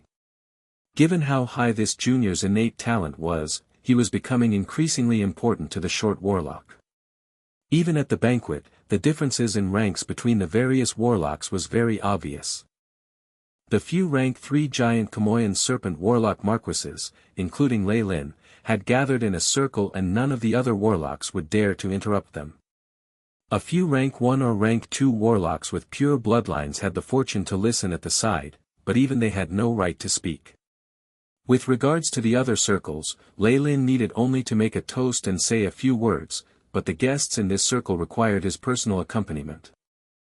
Not only were there seniors like Robin, Lucian and Kesha around, there were a few merchants whom they had good ties with along with their children. They were essentially his mentor, Duke Gilbert's influence, and hence good connections would have to be made. Speaking of which, Leyland was more familiar with them, and had held a few transactions with them, and even coordinated on some experiments. This is the younger generation of my family. Come and see Uncle Leyland. Kesha called forth two of her nephews and nieces. Those two youths though looked a bit reserved and flushed, but still respectfully bowed and said, "Uncle Leylin." Hello, you two. Leylin said, his face stiff. He was not even 100 years old. These two warlocks with pure bloodlines, who were their family's hopes, were probably older than him. Senior Kesha's two nephews and nieces have a very rich bloodline within them, looks like they have a bright future ahead of them. Leylin complimented, which had caused Kesha to beam with delight. Chapter 4:12, Lamia Hair. Lamia Hair. Much to his chagrin, Leylin had discovered that even though the Ouroboros clan had a long heritage and was a large, powerful organization, there were many traditions and complex regulations that were very tedious. Especially in terms of hierarchy, nobody knew whether it was inherited from the giant Kamoyan serpents, but their hierarchy was very rigid. Previously, even if they were all giant Kamoyan serpent warlocks, Kesha who had reached the vapor phase would pay no attention to someone like Leylin. Yet, the moment he made the breakthrough himself, here she was, her attitude having flipped completely. This had dumbfounded Leylin. Lucian was the same. He who was at the crystal phase was the strongest here, and sat quietly in a corner, drinking smugly. Unfortunately, everyone had already accepted such behavior as a norm. Even if he rolled his eyes internally, Leylin understood that he could only do things according to the rules. Senior Lucian has always been like this. He has suffered a lot previously, and just can't bring himself out of it. Robin transmitted after noticing Leylin's gaze. Actually, he's extremely delighted at your breakthrough. Normally, he wouldn't even deign to take a glance at a banquet invitation. Perhaps because he was Gilbert's butler, Robin's communication and observation skills were outstanding. Just a glimpse at Leylin in his peripheral vision and he'd realized things, explaining Lucian's attitude. "Don't worry, I understand." Leylin smiled wryly. Even if Lucian decided not to show him respect, he could do nothing about it. Even with all his trump cards, Leylin could at most deal with a Hydro Phase rank 3 Magus. With that kind of difference in strength, it was useless to talk about it. Had Lucian not considered his mentor Gilbert and the fact that it was Leylin's first invitation, he might not even have come. "Oh, right. Let me introduce you to my apprentice, Snoopy." A reserved youth walked up at Leylin's introduction, a dimpled smile on his pockmarked face. "Hello distinguished masters." Snoopy greeted all the magi, stumbling on his words. A few rank 3 warlocks merely nodded aloofly and did not pay much attention, and even Kesha's two younger generations looked down on him. They could see Snoopy's black Horal snake bloodline at one glance. Even though a rank 3 warlock bloodline was considered a big deal even in the central continent, those with higher bloodlines thought nothing of it. Immediately, they linked this sight to Leylin's top subordinate, Parker, and guessed the motives behind Leylin's acceptance of this apprentice. They would naturally not pay any more attention, but on account of Leylin, they had nodded their heads in recognition. Fortunately, Leylin had only brought Snoopy out for exposure, and quickly dismissed him after he had bowed to everyone. Snoopy's response was quick, and his withdrawal was even faster. With a tinge of embarrassment on his face, it appeared to Leylin as if he was fleeing. This is the hierarchy of warlocks. Leylin sighed internally. In comparison, though Kesha's two younger generations were slightly lower in strength, because their bloodline was distinguished and there was the possibility of making a breakthrough to rank 4, they would immediately receive more attention. Even the rank 3 elders would consider this normal. For warlocks, even though bloodline could not determine your lowest achievements, it could dictate your greatest. Take for example the two giant Kamoyan serpent warlocks Kesha had brought along. They needed only to put a bit more effort and spend more time, and it would be child's play to reach the vapor and even hydro phase. However, the advancement to the crystal phase depended on one's innate talent. As for the breakthrough to the Morning Star realm, innate talent alone was not enough. There was a huge amount of luck to be factored into it. After all, they were not first-generation giant Kamoyan serpent warlocks. Their bloodline was not as pure, and could not allow for the adults to easily advance to rank 4. In actual fact, in the entire Ouroboros clan, there were already no more absolutely pure-blood giant Kamoyan serpent warlocks. Their bloodlines had faded with the passage of time. For the 3 elders to break through to the Morning Star realm required not only a large amount of resources and effort, but also a stroke of luck. Lei Lin did not know how pure his bloodline was, but the AI chip and the recognition by the few seniors and mentors seemed to suggest that it was not too bad. In fact, he had immense confidence in the bloodline purification skills of the AI chip. During the period of time he was in the Ouroboros clan, he had discovered that even in the central continent, there were no microscopes here that could form images at the genetic and atomic levels. Their research at most halted at the cells. Their best microscopes could at most see the structure of a cell. Previously, the AI chip had directly extracted the part of the genes that belonged to the giant Kamoyan serpent from the bloodline essence of the black coral snake, and reconstructed them. Lei Lin even suspected that the bloodline within his body could compare to that of a first-generation giant Kamoyan serpent warlock. Mind you, that was a bloodline that allowed a warlock to progress to the Morning Star realm automatically as he aged. Lei Lin's own improvement had been too rapid. He was only 100 years old, an infant among giant Kamoyan serpent warlocks. Thus, he did not have a deep enough understanding of the frightening potential of his bloodline. Still, it took way too long for giant Kamoyan serpents to mature. If he was to advance at the same rate as his bloodline would let him, he would only be a rank 1 warlock as of now.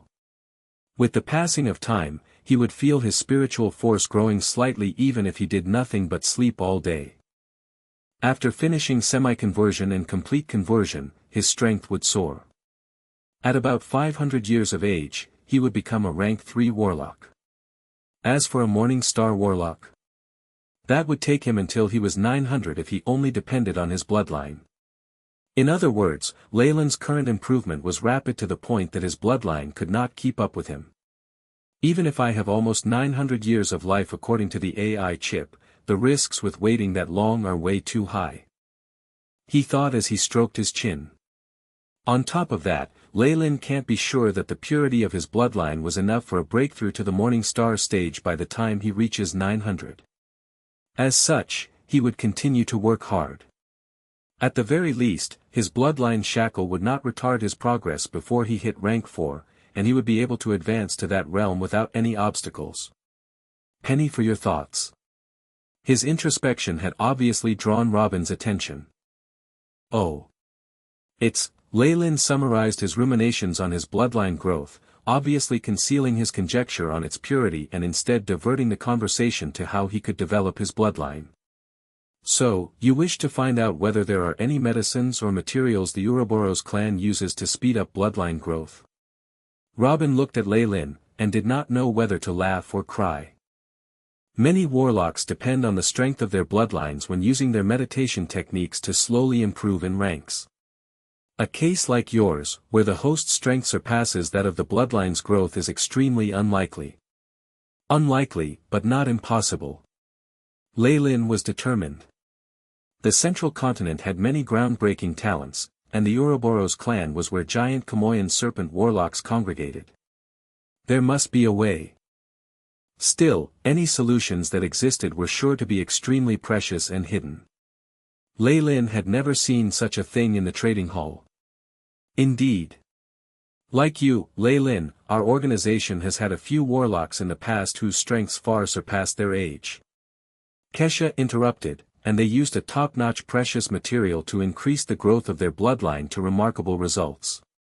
What material? Lei Lin's eyes glowed. Lamia hair. Kesha did not intend to leave Lei Lin in suspense, and gave him a specific term. AI chip. Lei Lin recited internally, query the database for Lamia hair. Collecting data and books was habitual for him. Naturally, he hadn't slacked off on it in his time in the Ouroboros clan. The Ouroboros clan was a major power of the central continent. Its library had a rich collection of data, and since Lei Lin was a marquis, he had little restriction on what he could read, and had thus expanded his database significantly. What was remaining was naturally not too big a problem. Although he could not claim that he knew everything about the central continent, the knowledge he had accumulated in this period would not lose out to that of a scholar who was a few hundred years old. Lamia hair, it is an ancient precious material. Legend has it that a strand of hair from the ancient Lamia has an extremely horrifying ability. Rank, 3, Rarity, 4, Description, the Lamia was an extremely tyrannical being in ancient times. Other than strange spells, they were experts at controlling lower serpents to attack, and normally lorded over snakes. Legend has it that they were direct descendants of the snake dowager, and were comparable to radiant moon magi in adulthood. Leylin saw the description given by the A. Chip and could not help but smile wryly. A description in terms of rank and rarity was standard on the central continent. Rank 3 indicated that the material was only effective for rank 3 magi, while the rank 4 rarity meant only morning star magi could get their hands on one. Needless to say, the assessment on how it could compare to a radiant moon Magus in adulthood shocked Leylin completely. A radiant moon Magus was at rank 5. They exceeded morning star magi by one full rank, and there were few magi on the central continent who possessed such strength. How would Leylin, who could not afford to offend even a single morning star Magus, dare to think of a plan involving radiant moon magi? Of course, the strength of the beings themselves was one matter, the resources were yet another. For Senior Kesha to mention it, could it be that Mentor has strands of Lamia hair? Leylin's eyes lit up. The ancient Lamia had been extinct for a long period of time. But some remains could have been discovered by magi, and it would be extremely normal to obtain these resources as a result. Chapter 413, The Forgotten Land. The Forgotten Land. It looks like you're extremely familiar with this material, Leylin. At the very least, you should have read up on something similar before. Kesha first nodded her head, before smiling wryly. Lamia hair can nourish the giant Kamoyan serpent bloodline within our bodies. I won't go into detail, but it's useful enough to have others fight you for it. Nobody who has some will want to sell it. Moreover, it will be used up the moment someone discovers it. The reason I know of it is that Mentor Gilbert had obtained such a material when he was younger. This was an eye-opener for Leylin. Given how much the giant Kamoyan serpent bloodline had deteriorated by now, the current generation's bloodline could not be considered extremely pure. At the bottleneck before the Morning Star realm, the current bloodline in the Ouroboros clan could only provide a tiny bit of help. On the other hand, once nourished, this bloodline would have been strengthened greatly. Not only could it allow weaker warlocks to advance rapidly in rank, it would lay a solid foundation for their future breakthroughs. Perhaps this was the primary reason for Duke Gilbert's successful advancement to the Morning Star realm. Leylin could only sigh, helpless.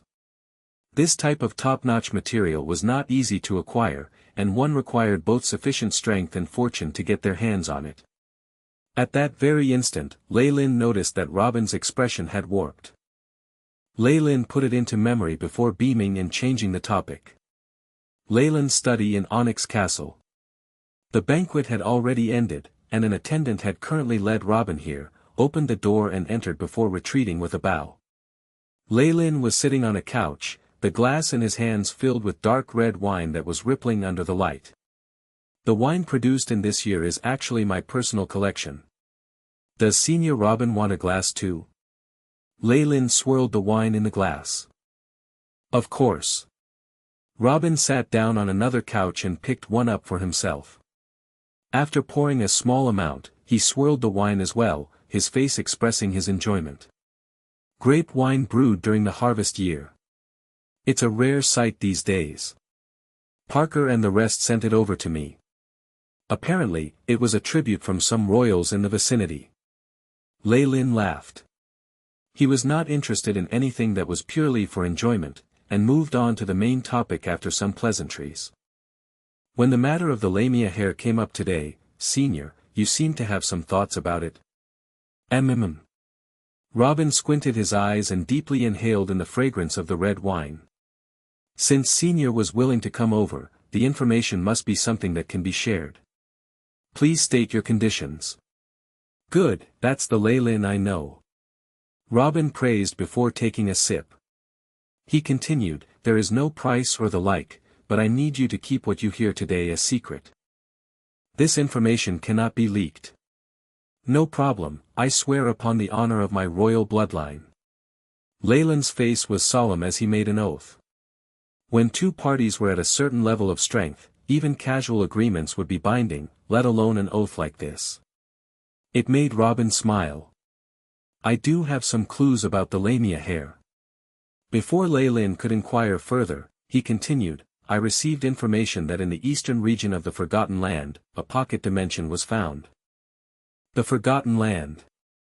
Ley stroked his chin. The AI chip swiftly scoured the database for information related to the Forgotten Land. The damage output of a Morning Star Magus was immense. Their final techniques held power akin to nuclear bombs, and had the ability to wipe out countries. Thus, the Central Continent had signed a peace agreement that forbid the wanton usage of final techniques, restricting Morning Star Magi from using their full strength. Still, even with such a contract, some disputes escalated to the point that battle was inevitable.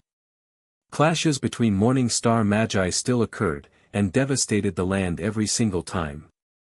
In Twilight Zone, two Morning Star Magi had inadvertently destroyed the passages linking it to the rest of the Magus world, isolating the place for thousands of years. Even in the much vaster Central Continent, with Morning Star, Radiant Moon and even Breaking Dawn Magi watching over, such battles would still cause a large amount of damage to the area. Moreover, some regions would be damaged to the extent that there was no return. All sentient species would go extinct, and elemental particles would start leaking whenever someone visited the area, causing the strength of a visiting Magus to drop greatly. Gradually, some of the affected areas became lands of death. Only strange species and convicts who could not mix with the rest would bear the hardships of the environment and settle down there. The Forgotten Land was one such place. Legend has it that in such vile conditions all the beings would strive to promote their strength, and evolve in a horrifying direction. Over time, they would form an extremely strange race, and the place would be fraught with dangers. What pocket dimension? Ley asked, getting a bad premonition. Pocket dimensions were naturally not rare in the Central Continent, and the Ouroboros clan itself had the powers to construct one themselves. Although the major powers of the Central Continent were focused on interdimensional travel, rank 2 and 3 Magi still built pocket dimensions. But the resources in the Forgotten Land were extremely poor normally. That a pocket dimension, a type of region known for being rich in resources, had appeared there would lead to a lot of competition and bloodshed. The pocket dimension must have been damaged during the clash between Morning Star Magi. Due to its regenerative abilities, a small portion of it was preserved and was unearthed recently. Robin placed the wineglass down, his face solemn yet tinged with greed.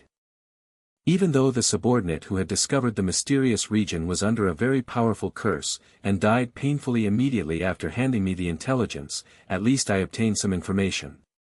If you would look at this. Robin took out a black leaf. Once it appeared, Ley felt the bloodline within his body throbbing. He suppressed the peculiar reactions of his body and took it.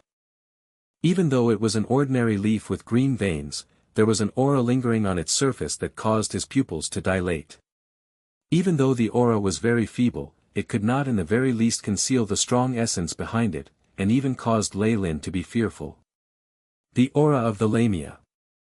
Legend has it that the Lamia could control giant serpents through spells, no wonder I feel uneasy. Ley sighed a long breath of relief. Did this leaf come from the pocket dimension? The ancient Lamia was a terrifying being at the Radiant Moon realm. Even though there were half-human half-snake species in the Magus world now, the ancient Lamia was an entirely different species. And only the threatening aura of the Lamia could make Ley feel terrified. Yes. Robin nodded. According to my intelligence, there is a huge pocket dimension there filled with resources. It belonged to a warlock organization of ancient times. As you know, as long as it's a warlock organization, due to the bloodline limitations of warlocks, they are the most passionate about collecting bloodlines to mix and modulate in their experiments. As a result, you will be able to find many materials warlocks urgently need. I get it now. You wish to explore, but you don't have sufficient manpower. Lei Lin had understood Robin's plans. Even though there was a certain level of danger, he was still prepared to journey there. The temptation of the hair of the Lamia, alongside many other bloodline resources, was sufficient to have him brave the danger. Yes. Apart from you, I have also invited Kesha along. Robin nodded his head. Even though they were all rank 3 warlocks, the Kamoyan bloodline and the Black Horal Snake bloodline had a very big difference. Under him, there was a younger generation of the giant Kamoyan serpent bloodline who had just advanced to rank 3, and the rest of his subordinates could at most act as assistants, and were not very useful. Looks like there are more risks. Lei Lin leaned back. As to why Robin did not invite Lucian, who was at the crystal phase, or even directly reported it to Gilbert, Lei Lin did not need to think much to understand the reasons why. Robin himself was at the hydro phase, and with Kesha and Lei Lin at the vapor phase he could suppress them easily. If they were to call Lucian, how would they distribute the potential yield? And if he were to inform their mentor, there might not be many resources left for him. Of course, Robin had made the decision after examining their strength. He had felt that if the 3 of them were to join forces, they would be able to obtain the resources in the mysterious region. Even if they were to meet obstacles they could not overcome or were not able to succeed eventually, there was still time to invite Lucian or Gilbert then. I have no questions. When do we set off? Lei Lin asked. There's no rush. I have to make preparations on my end as well. I need about 2 more months. After 3 months, let us gather at the headquarters and set off together. Robin said the specific timing, and at the same time placed a document on the table. This is the intelligence regarding the Forgotten Land and the Pocket Dimension. You should have a look at it, and prepare yourself accordingly. Got it. See you 3 months later at the headquarters.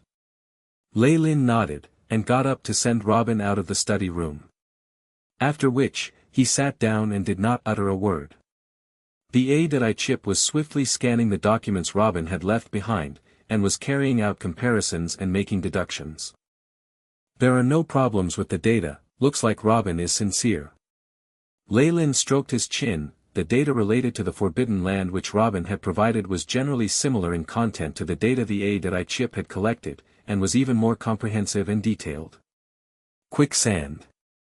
What a weird name for an organization. Is that a warlock organization? Quicksand was the organization that created the Pocket Dimension.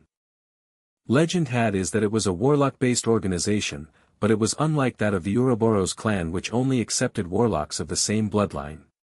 Instead, it was heterogeneous, and would accept warlocks of any bloodline. As a result, the condition of the members was extremely complicated, and there were even some members with bloodlines that were only heard of in folklore. And this pocket dimension seemed to have been constructed by the Quicksand organization, as a place meant for experimentation on the modulation and combination of bloodlines.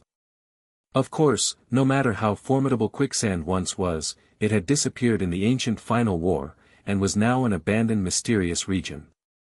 But Lei Lin delved deeper into his thoughts. Chapter 4:14, Noah.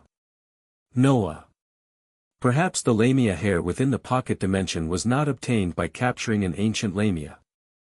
There might have been someone who advanced their own Lamia bloodline to the extreme and has even gone through atavism, thus leaving this item behind. When a warlock's bloodline was concentrated to its limit, it would transform into its original form.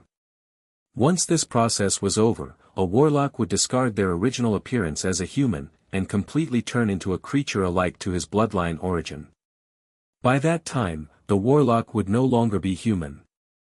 Even those with the same bloodlines would not be able to tell that it was a warlock who had gone through such a process. In other words, if Lei Lin did so, he would truly turn into a giant Kamoyan serpent. Forget it. Lei Lin imagined himself as a giant serpent, only able to swallow raw food every day and looking for female serpents whenever he had to sate his desires, and it made his whole body shiver. The morning star morphing technique is enough. I have no desire to really become a giant serpent, he decided. He pursued strength and dominance, as well as his own freedom. If the option was that he obtained unequaled strength and yet suffered for eternity, it was fine if he was not unrivaled. In addition, the closer he was to the source of his bloodline, the greater the suppression of his mind by higher members of his race. In the ancient war of the icy world, the snake dowager was the only thought in mind.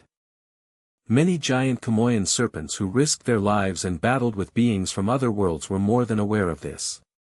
Lei Lin did not want to be controlled by someone after all his efforts and become cannon fodder. Of course, all this was far into the future. Right now, all he was focused on was using the Lamia hair to nourish his bloodline, allowing it to mature faster and bring him to the Morning Star realm. In the central continent, rank 3 warlocks were respected, but only Morning Star Magi held any actual clout. Only after reaching the Morning Star realm could he perform experiments on astral gates alone, attempting to traveling between various places and worlds. This was the only method for Lei Lin to solve the issue of his bloodline and could not be substituted. After thinking about it for a while, a silver light flashed in his hands, and a dull gold coin appeared. If I go to the pocket dimension, will I be able to get all that I want and leave safe and sound? With this thought in mind, Lei Lin tossed the coin of destiny in his hand. Pack! The coin landed steadily on the back of his hand, revealing the image of a luck bird. At the same time, slight cracks appeared on it. Noticing this situation, Lei Lin kept the coin away, and a flash of excitement could be seen on his face before he turned serious. It'll work out, but the power of a morning star will hinder me. The coin of destiny was a unique magic item that Lei Lin had sacrificed blood and tears to make. It had the terrifying ability to predict the future, but could not be used when powers at the Morning Star realm and above. Every time a prediction involved a being with Morning Star strength, the coin would crack further and further until it would eventually be destroyed.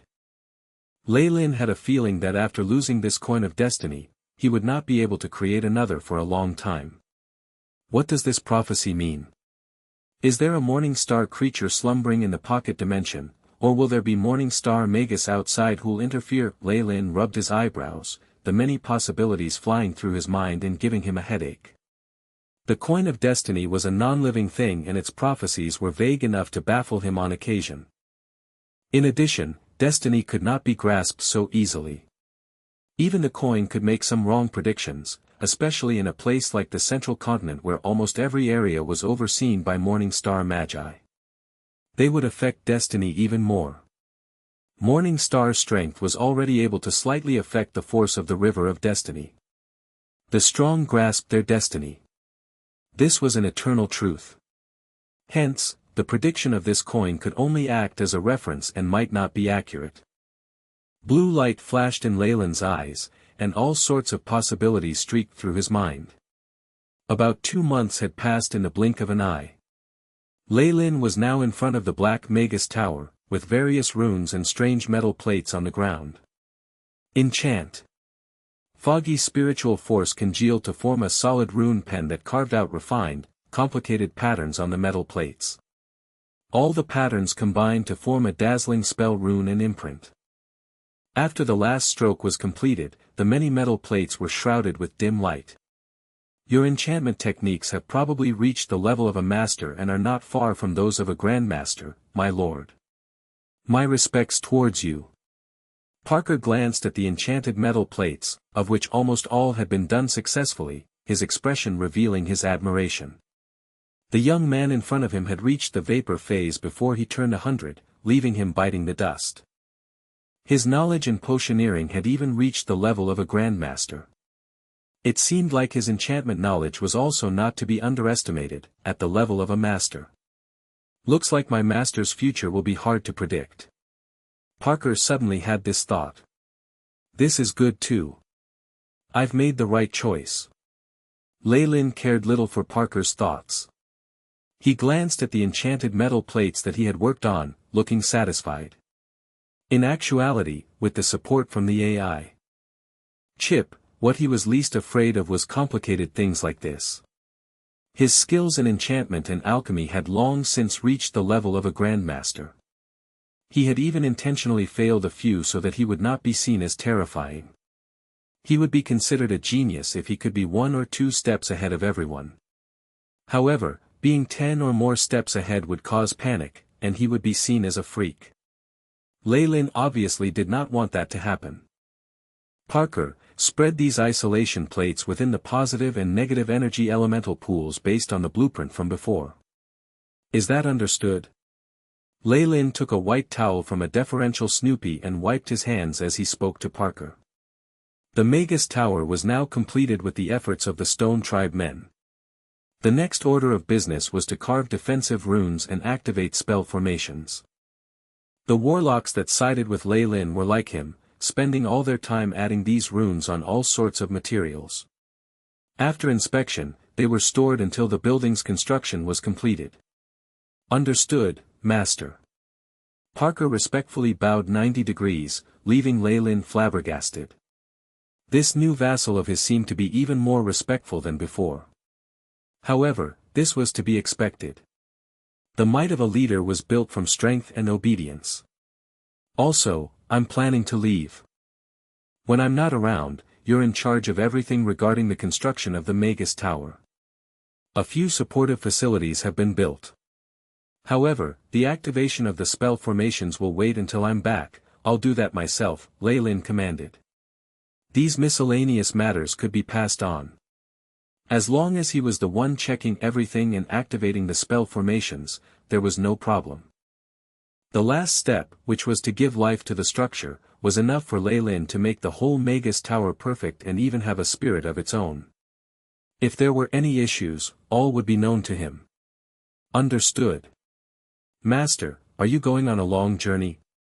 The Magus Tower was only half done, and it was the lifeblood of a Magus.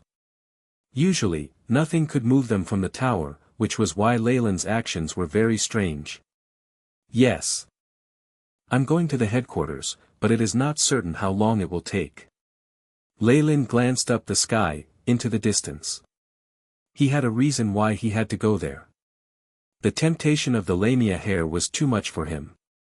In addition, besides the last few steps, the construction of the Magus Tower now was all about the details. There was no need to stay here and supervise. A few days later, outside Phosphorescent Swamp. Huh, Lei Lin, you're finally here.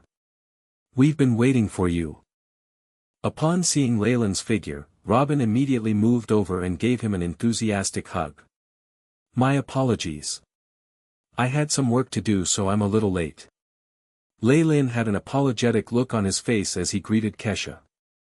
Besides Robin and Kesha, there were 9 other warlocks whose auras made it evident that they had reached rank 3.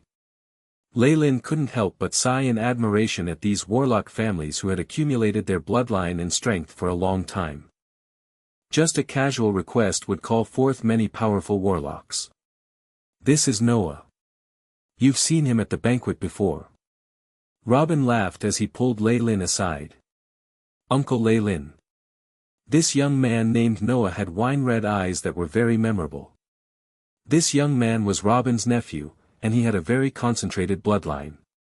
He had already reached rank 3 and Robin thought highly of him. Lei Lin had also seen him once before at the banquet. As for the rest of the rank 3 warlocks, Robin merely skimmed over them. Headed by Lei Lin and the other 3 giant Kamoyan serpent warlocks, the 8 other black Horal snake warlocks were also at rank 3 but had a lower status. Out of these 8 rank 3 warlocks, Robin had brought over 5, and with his nephew added in he held the most authority in this small group. Kesha had brought 3 black Horal snake warlocks from her own family over. Those rank 1 descendants from before had not appeared at all, and it was probably because she knew this expedition would be dangerous, and it was pointless to bring them along. Lei Lin was alone and looked quite pitiful. Out of all his subordinates, only Parker was somewhat acceptable. However, he was useless in this expedition, and might even have hindered them. Lei Lin though it'd be better if he just stayed and looked after domestic affairs. All right. Since everyone is here, let's go. The Forgotten Zine is very far from here, and it will take a month by airship. Robin waved his arm in high spirits. Chapter 4:15, The Descendants Issue. The Descendants Issue. Leyland and Company's departure did not rouse much commotion in the Ouroboros clan. Warlocks did not spend all their time on research. Adventuring and the exploration of pocket dimensions were also deemed normal for them. Due to their longevity, even were they to disappear for a few years, their absence would be inconspicuous. The 12 rank 3 warlocks moderated the horrifying radiation and energy undulations on their bodies and went under the guise of a regular troop of adventurers from the central continent. Discreetly, they all boarded an airship at a city not far from Phosphorescence Swamp. Standing on board the deck, Leyland fell silent as he looked at the illustrious symbol of the Faller family splashed across the body of the airship. They are indeed the rulers of the skies. They single-handedly dominate and monopolize the entirety of aerial transport in the central continent. From the bottom of his heart, Leyland sighed without any inhibitions. What are you looking at? A whiff of perfume and seconds later, Kesha walked over, half leaning on the railings and revealing her sensual beautiful body. Due to the enhanced bloodline of warlocks, her skin was more delicate and exquisite. Coupled with her slim, shaped eyes and slightly curled cherry lips, she eluded a kind of demonic charm that caused some travelers to have rumblings in their throat and flames burning in their stomach. Leyland's eyes naturally swept across Kesha's body unrestrainedly, paying particular attention to the vital parts. Hee. Kesha laughed tenderly and without a qualm arched her back and pushed her bosom forward. The journey is getting rather boring, would you like to go back to my room for some fun? Leyland rolled his eyes. Lust and illicit sexual relations among the nobles were common. It was even more normal for those who grasped great power and possessed a long life. Of course, there were some exceptions among the warlocks. To attain an even more outstanding and pure bloodline, female warlocks would go all out and embrace craziness. In fact, they had the advantage for seduction. Leyland smiled and replied, "Pardon me. Not today, you will be the first to know when I decide to sell my seed, though." "All right then." "Such a pity." Kesha licked a finger, revealing no hint of her humiliation. "But still. I really do like you, Junior." She placed her finger on Leyland's chest and with a smile, twirled it in circles. However, that was the furthest Kesha went and she attempted nothing else. In the end, she appropriately settled for casual conversation with Leyland. "Do you know Freya and Miranda?" Kesha asked out of the blue. "We have met a few times." Leyland replied with some uneasiness as he drew out the air from his breath. As far as those two nutjobs were concerned, especially the more powerful one out of the two, he really had a hard time dealing with them. "Then are you aware?" Kesha smiled mysteriously, with an added crafty look of a little girl. "They have been spreading the word that you belong to them and you are their prey. Any other female warlocks who have any intentions of looking your way, will have to go up against them." Leyland rolled his eyes in anger, almost cursing in his rage. "These two maniacs," he finally exclaimed with extreme resentment. "Actually, why don't you seriously consider it? Miranda has to die for skills and holds the title of the succubus, as for Freya." Kesha moved forward, almost leaning on Leyland and whispered into his ears, "Freya has never been with a man, so she might be a virgin after all." The scent from her hair was pleasantly sweet as it permeated the air. Coupled with Kesha's words, Leyland was left with a dry mouth. "Why?" A victorious smile surfaced on Kesha's face. "What about now? Do you want me to cease your desire? My skills might be better than Miranda's." As she spoke, she stuck out her pink tongue and gently licked on Leyland's earlobes. Suddenly, Kesha felt Leyland's body turn cold, just like a block of ice. "So I see, you knew the both of them." She lifted her head in astonishment and saw an emotionless Leyland standing there, both his eyes sparkling and clear, without a trace of sentiment. "Yes. I know them, and I am just relaying somewhat of a message for Freya, that's all." Seeing Leyland's reaction, Kesha knowingly stepped back, not daring to tease him further. Please tell them I will consider it carefully. Lei Lin replied nonchalantly. Got it. Kesha looked intently at Lei Lin, your current state. It's as if you're not influenced by the emotional and passionate moods that arise from your bloodline. I finally understand why Freya could not get her mind off you. Such an outstanding bloodline. It is what we Kamoyan warlocks need. Watching Kesha's back as she was walking away, Lei Lin stroked his chin and a bitter smile curled the edges of his lips. Even for Kamoyan warlocks, deterioration of one's bloodline cannot be avoided. Looking at the 3 black Horal Snake warlocks from Kesha's clan, it was obvious their bloodline could not avoid the inevitable degeneration either. Thinking back on her recent temptation, at least half of it were real. If Lei Lin had agreed to Kesha's seduction and had multiple sexual escapades with her, she might have even helped herself to obtain his bloodline. Even if it weren't for the bloodline, according to the emotional state of minds of female warlocks, as long as the mood and feel were right, they will go ahead and copulate with other magi. In the Magus world, other than female warlocks, the same applied to the female magi. Those girls who were pure were a rare species. But Lei Lin really had no interest at all. He was in the middle of a risky journey and had no mood for it. Even if he needed the company of a lady, his choice would not be Kesha, Freya, or Miranda. These ambitious female warlocks would do anything for the continuation of their bloodlines. As female warlocks, they must have done their research on the nourishing of the bloodline with some specializing in techniques and spells to do it. They were well aware of the ways to attain the seed of a male, something which did not surprise Lei Lin at all. He was not completely confident in the AI chip's ability to calm him down, as well as his control over his own body against the methods they deployed to acquire his bloodline. If anything unthinkable were to happen, resulting in a pile of descendants that were raised and taught by other clans, it would be mind-boggling, and Lei Lin dreaded the idea. Besides, there was another hesitation in his heart. His bloodline was purified by means of the AI chip, and the purity level was exceptionally high, almost equaling the original bloodline.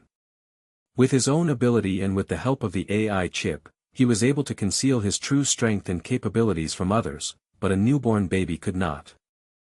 If his peculiar bloodline were to be discovered, given the greed of those morning star magi, he might have been captured to become a reproductive machine for the next generation. God knows, they might even be able to extract and strip him of his bloodline.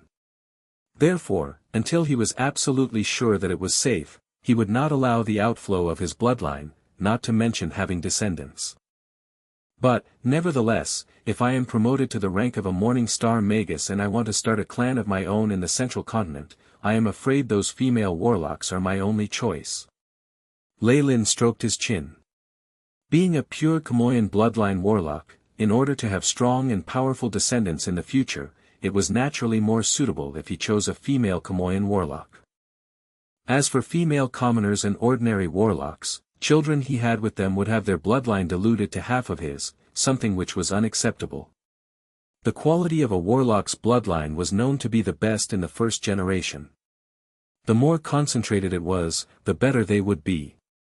These minute details flashed across his mind once before he tossed them aside. This is not the right time for me to think about such matters. Lei Lin squinted his eyes, enjoying the natural and pure sunlight from the deck. A look of satisfaction gleamed in his eyes and his thoughts wandered to a faraway place. As far as warlocks were concerned, long and slow journeys were not torturous. At worst, they might have to stay in their room every day and meditate to pass time. And since the Fowler family had provided such excellent services in the first-class cabin, Lei Lin was satisfied, especially with the meals provided. Given how poor Twilight Zone's environment was, the food and drink of the central continent were worlds apart. And no matter how long a journey was, it had to come to an end. The huge airship started descending, casting a huge circular shadow on the ground. The shadow kept spreading until at last, a loud thump was heard. This is Sin City Station. All passengers who are alighting, please maintain order. After the airship had stabilized, a group of workers and slaves opened the warehouse latch and started unloading the goods. A few flights of stairs were unfolded and secured to the ground. The passengers who were going to alight got ready and started forming a queue. We are finally here, the border of the Forgotten Land, Sin City. Even the name is unpretentious with no need to cover up. After multiple flights on airships and a month of travel, Leyland had finally reached his destination as he mingled among the other tourists. He fixated his eyes on the orange sun in the distance, and the dilapidated gray and brown walls under it, as he sighed.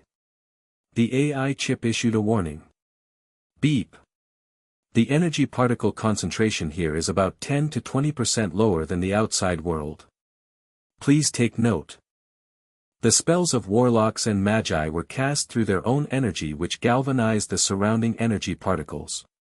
Low concentrations of the energy particles would cause a weakening of their power, leading to greater consumption of their spiritual and magical energies. If they were to face such a situation all of a sudden, many magi would probably be thrown into a flurry. The elemental leakage had affected even the Forgotten Land. Leyland sighed, the power of morning star magi is too devastating. Although the energy particles concentration level was lower than that in the outside world by 20%, it posed no problem to Leyland. The concentration level of energy particles of his homeland, the south coast, and the Twilight Zone, were less than half of the central continent. Spellcasting with such low available energy was natural for him. Chapter 4:16, Nephas. Nephas. Leyland remembered the relevant information. Immediately, he looked at his surroundings. Sure enough, the tourists who had departed the car had solemn expressions, an aura on their bodies that clearly indicated that they were not to be messed with. Some of them had even covered up their faces. Those were the slaves and coolies who had been transporting objects underground. They would size up the batch of tourists from time to time, and their docile gazes concealed a malicious bloodthirst. It was as if they were waiting for the tourists to reveal a slight opening, for them to rip them apart and devour them like wolves. A chaotic region where strength rules all. A place that reeks of sin. Nephas is the city of sins indeed. Leyland thought of the information mentioned by his AI chip previously, and along with Robin and the rest, subtly mixed in with the crowd. Nephas city had no city guard to speak of, and there was obviously no entrance fee. As a result, there was a lot of human traffic, but none of it was particularly good. Of course, anyone who was forced to come here did not exactly have a stellar character. Rascal, what are you looking at? An extremely muscular man who was close to 2 meters tall gazed at a youngster with an unfriendly expression. Oh. Sorry. Sorry. The youngster had eyes that were triangular in shape. His mouth opened and he started to smile apologetically, at the same time nodding his head and bowing. Just as he had bowed down in his apology, a cold glint emerged in the youngster's eyes. He violently whipped out a black dagger and stabbed the strong man in the stomach. You! The strong man's face registered rage as he was caught off guard. Still, a thin layer of defense formed on his body. That strong man was actually a Grand Knight that could incite life force. A defense made of life force was very useful at mitigating the damage from clubs and the like. Even for sharp blows, it greatly reduced the strength. Whoosh, the strong man's eyes shone ominously as he decided on how to torture the youngster to death. But instantly, the ominous glint in his eyes disappeared, replaced instead by terror. The defense he was so proud of, a Grand Knight's defense, was cut apart like paper by the black dagger. The black dagger repeatedly, as if following a trajectory, stabbed the strong man's stomach before violently pushing it in. The strong man's foamed at his mouth and he collapsed. He struggled in pain on the ground, and one could faintly see the ruptured organs and intestines through the wound. With that type of injury, unless a Magus were to help, the man would completely not have a chance of survival. The youngster kept his dagger, and swiftly squeezed out of the crowd before disappearing around a corner. What a pity. The strong man was at the very least a knight. If they were to fight properly, even 10 dwarves would not have been able to win against him. What pity. That dwarf's weapon was something that, at the very least, was leaked out of the Magus world. With something like that against him, even a Grand Knight would suffer if he was not careful. The pedestrians on both sides did not panic at all, and were instead rejoicing at the misfortune of the strong man who had collapsed in the middle. There were even a few people who exchanged glances before moving toward the direction in which the dwarf had escaped. After a long time, a batch of patrolling soldiers arrived, serving well their roles as cleaners and corpse collectors. The object the dwarf was holding on to was a dagger with a weak spell attached to it. Even though it had not reached the rank of a low-ranked magic equipment, that alone is not too bad. Lei Lin saw the scene unfolding before him and shook his head internally. He had seen such a situation occur about 4 to 5 times ever since he entered Nifa's city. There was simply nobody watching over this place. The pathways of the city were paved with knife shavings and hammer splints. There were even bloodstains that could not be washed off, having long since turned a brownish black. In general, this was an extremely chaotic criminal town. Robbery, murder, rape and lewd behavior could be seen everywhere. Shady businesses were being conducted in the corners, and there was a faint aura being emitted that caused even Lei Lin to be uncomfortable. Thankfully, Lei Lin and the rest were under disguise as mercenaries, and had a strong aura. They were also equipped with weapons, and looked like they were not to be trifled with, which had removed many inconveniences. However, even so, there were still a few people who did not know better and lusted after the beauty of Kesha and a few other female warlocks. They would often unscrupulously block the path ahead, and make certain requests of Lei Lin and the rest. Of course, they had all become corpses, carrying their regrets to their deathbeds. Robin, the aura from the shadows is making me extremely uncomfortable. Lei Lin leaned in to say as he sped up. Very keen perception. Robin wore a black cloak that only revealed his eyes. That's right, these depraved fellows are performing summoning rituals and offering sacrifices. Huh. Lei Lin's pupils enlarged. He would not think of that answer in a million years. Similar to their interdimensional exploration through the astral gate, powerful individuals would occasionally unload some of their keepsakes or spiritual force particles in the Nifa's city through other planes from time to time. They would even tempt intellectual beings in order to obtain higher strength. In summary, it was a constant cycle of traveling through respective passageways of designated places and the Nifa's city while collecting depraved souls and stuff like that. The most famous were the plane that held demons. Legend has it that there were many such locations, both on the south coast and in the central continent. Robin smiled and began to explain, you know, the more degenerate and sinful places are, the more attractive they are to demons.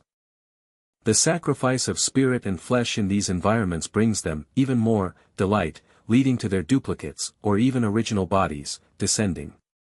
Nifa's city's governor is the mighty demon hunter. Lord Kenyon, the morning star Magus. Whenever a demon's duplicate descends, he immediately captures it, and either conducts his own research on it or sells it. Apparently, they sell like hotcakes. Lei Lin was somewhat speechless after hearing all of that. Lord Kenyon acted like the biggest bait of the entirety of Nifa's city, and attracted many different demons to take the hook. Whenever these demons were offered tributes, and sent duplicates or even descended themselves, Kenyon would immediately seize them. To think about it, these demons must have a lot of grievances. Well. Is this mighty hunter not afraid of the descent of demons of a higher power? Lei Lin voiced out his worries. A city like that with demon worshippers in every corner was literally an active volcano. Was that morning star Magus not afraid that by using himself as a bait he would attract troubles? Don't worry. This hunter has a very thorough knowledge of demons, and many formidable demons are not his adversaries. Moreover, Robin shot a glance at a corner not far away. The plane of the demons is nothing. Plenty of magi have been eyeing it. If not for the crafty behaviors of the demons, in that they would rather abandon their duplicates than to leave any tracks, we would have chased after them long ago, and completely taken over their plane. Furthermore, they are struggling whilst at death's door. According to our predictions, that hunter is the Magus closest to finding the plane of those demons. He might even have already found it. This rendered Ley-Lin speechless. Robin demonstrated to him the confidence every Magus of the central continent had. That ambition and aspiration were cultivated after having overcome countless planes. Such a state could only be seen in the ancient times, but the Big War had ended the golden period of ancient magi. Now, with interdimensional travel being resumed, the central continent had recovered part of the glory of the ancients. Perhaps, only this mental state that's full of ambition and enterprise can push the Magus world to greater heights. Ley-Lin sighed internally, and his spirit grew even more indomitable. This was the best period. All the resources, knowledge, and meditation techniques were available to him, and there were numerous planes and strange realms outside that were waiting to be explored and conquered. I need to advance to the Morning Star realm quickly. In Leyland's heart, the thirst was becoming stronger. He hoped to be able to leave a legacy, or even take the lead in the rejuvenation of the Magus world. Even though he had done similar work in Twilight Zone, that was at a small scale. Where was the broad stage for the work to be done? The Forgotten Land is just after Nepha's city. The elemental leakage effect is very intense there, and I'm afraid there's only less than 1% of the elemental concentration of the central continent remaining. We can only depend on potions and the essence of magic crystals to replenish our spiritual force and power. Everyone, please take note. If you need to, please swiftly refill your spiritual force here, Robin pointed out softly. Also, don't go too far in Nepha's city, and don't deliberately cause trouble. After all, there's still a Morning Star Magus here. This particular demon hunter is famous even amongst Morning Star Magi. Ley-Lin, along with the other warlocks, nodded in agreement. The Ouroboros clan was considered a large-scale force in the central continent, but did not dominate the entire continent. They did not rank all that highly, either. Before they had set off, Robin had explained some taboos to Ley-Lin. First, the few rank 6 emperors were a force not to be reckoned with, and for those at the Radiant Moon realm, they had to avoid getting into trouble with them as much as possible. The remaining forces fundamentally were of the same rank as the Ouroboros clan, and hence there was nothing to be afraid of. As long as their reasons were justified, they could take actions if they wished to. Warlocks surpassed Magi of the same rank. Even though all the warlocks had declared that their spiritual forces were plentiful and their magical powers were full, Robin still decided to reside in Nepha's city for a night before entering the actual Forgotten Land. As a result, Ley-Lin and the rest found a clean hotel to reside in, after which the warlocks either meditated, shopped or bought some necessities. Chapter 4:17, Potion Combination. Potion Combination. A boundless barren wasteland. Gales howled, sending the dust hurtling through the air to cover the sky, forming a thick haze. In this land, 12 warlocks were hurrying along on a special giant lizard. This is the Forgotten Land after all. Look at how sparse the elemental particles are here. Ley-Lin glanced at the statistics that the AI chip gave him and shook his head. Even compared to the South Coast and Twilight Zone, this place was too poor. Not only was the land barren, even the elemental particles were scarce. It was no wonder that Magi and other races only chose to live here if they'd run out of options. Ley-Lin believed that were it not for his ancestral map, even Cubular would have been forced to hang around this place. Regular fugitives can just flee to the Nephas, it is the city of sins after all. From the perspectives of other Magi in the central continent, going to Nepha's city is akin to banishment. Only those that are truly evil who could no longer stay in their own cities and are being hunted down would choose to come here. We need to be careful. This was not the first time Robin had warned them about this. It was evident how great the danger here was in his mind. Swish, 2 dense corrosive balls that were yellow in color flew out and burst midair, causing countless droplets to fall. The moment these droplets made contact with the similarly yellow sand, they began to emit smoke, forming a pit whose descent could be seen with the naked eye. Chi-chi, a few black figures in the sand shrieked, fleeing far away. Ley-Lin saw that although these creatures had a head and humanoid limbs, they were only as large as a 7 or 8-year-old child. In addition, their heads were shaped like those of mice, with two giant white teeth jutting out that looked sharp. Their bodies were covered with fur, and they all had thin black tails behind them. Mouse people. They're a type of lycanthrope, the product of experiments left behind by ancient magi. Leylin quickly recalled information about these mouse people. The ancient era was the most glorious period for the Magus world. Not only did the ancient magi take over many different worlds and places, they even took away creatures from different worlds to be their slaves and even guinea pigs. This was why there were so many races in the Magus world. "Noah, what are you doing?" Robin suddenly shouted at his nephew who had launched the attack. "Uncle, I merely," Noah lowered his head, ashamed. "You can't just attack anything as you please. You're too weak, and you're giving the opponents a chance to get you.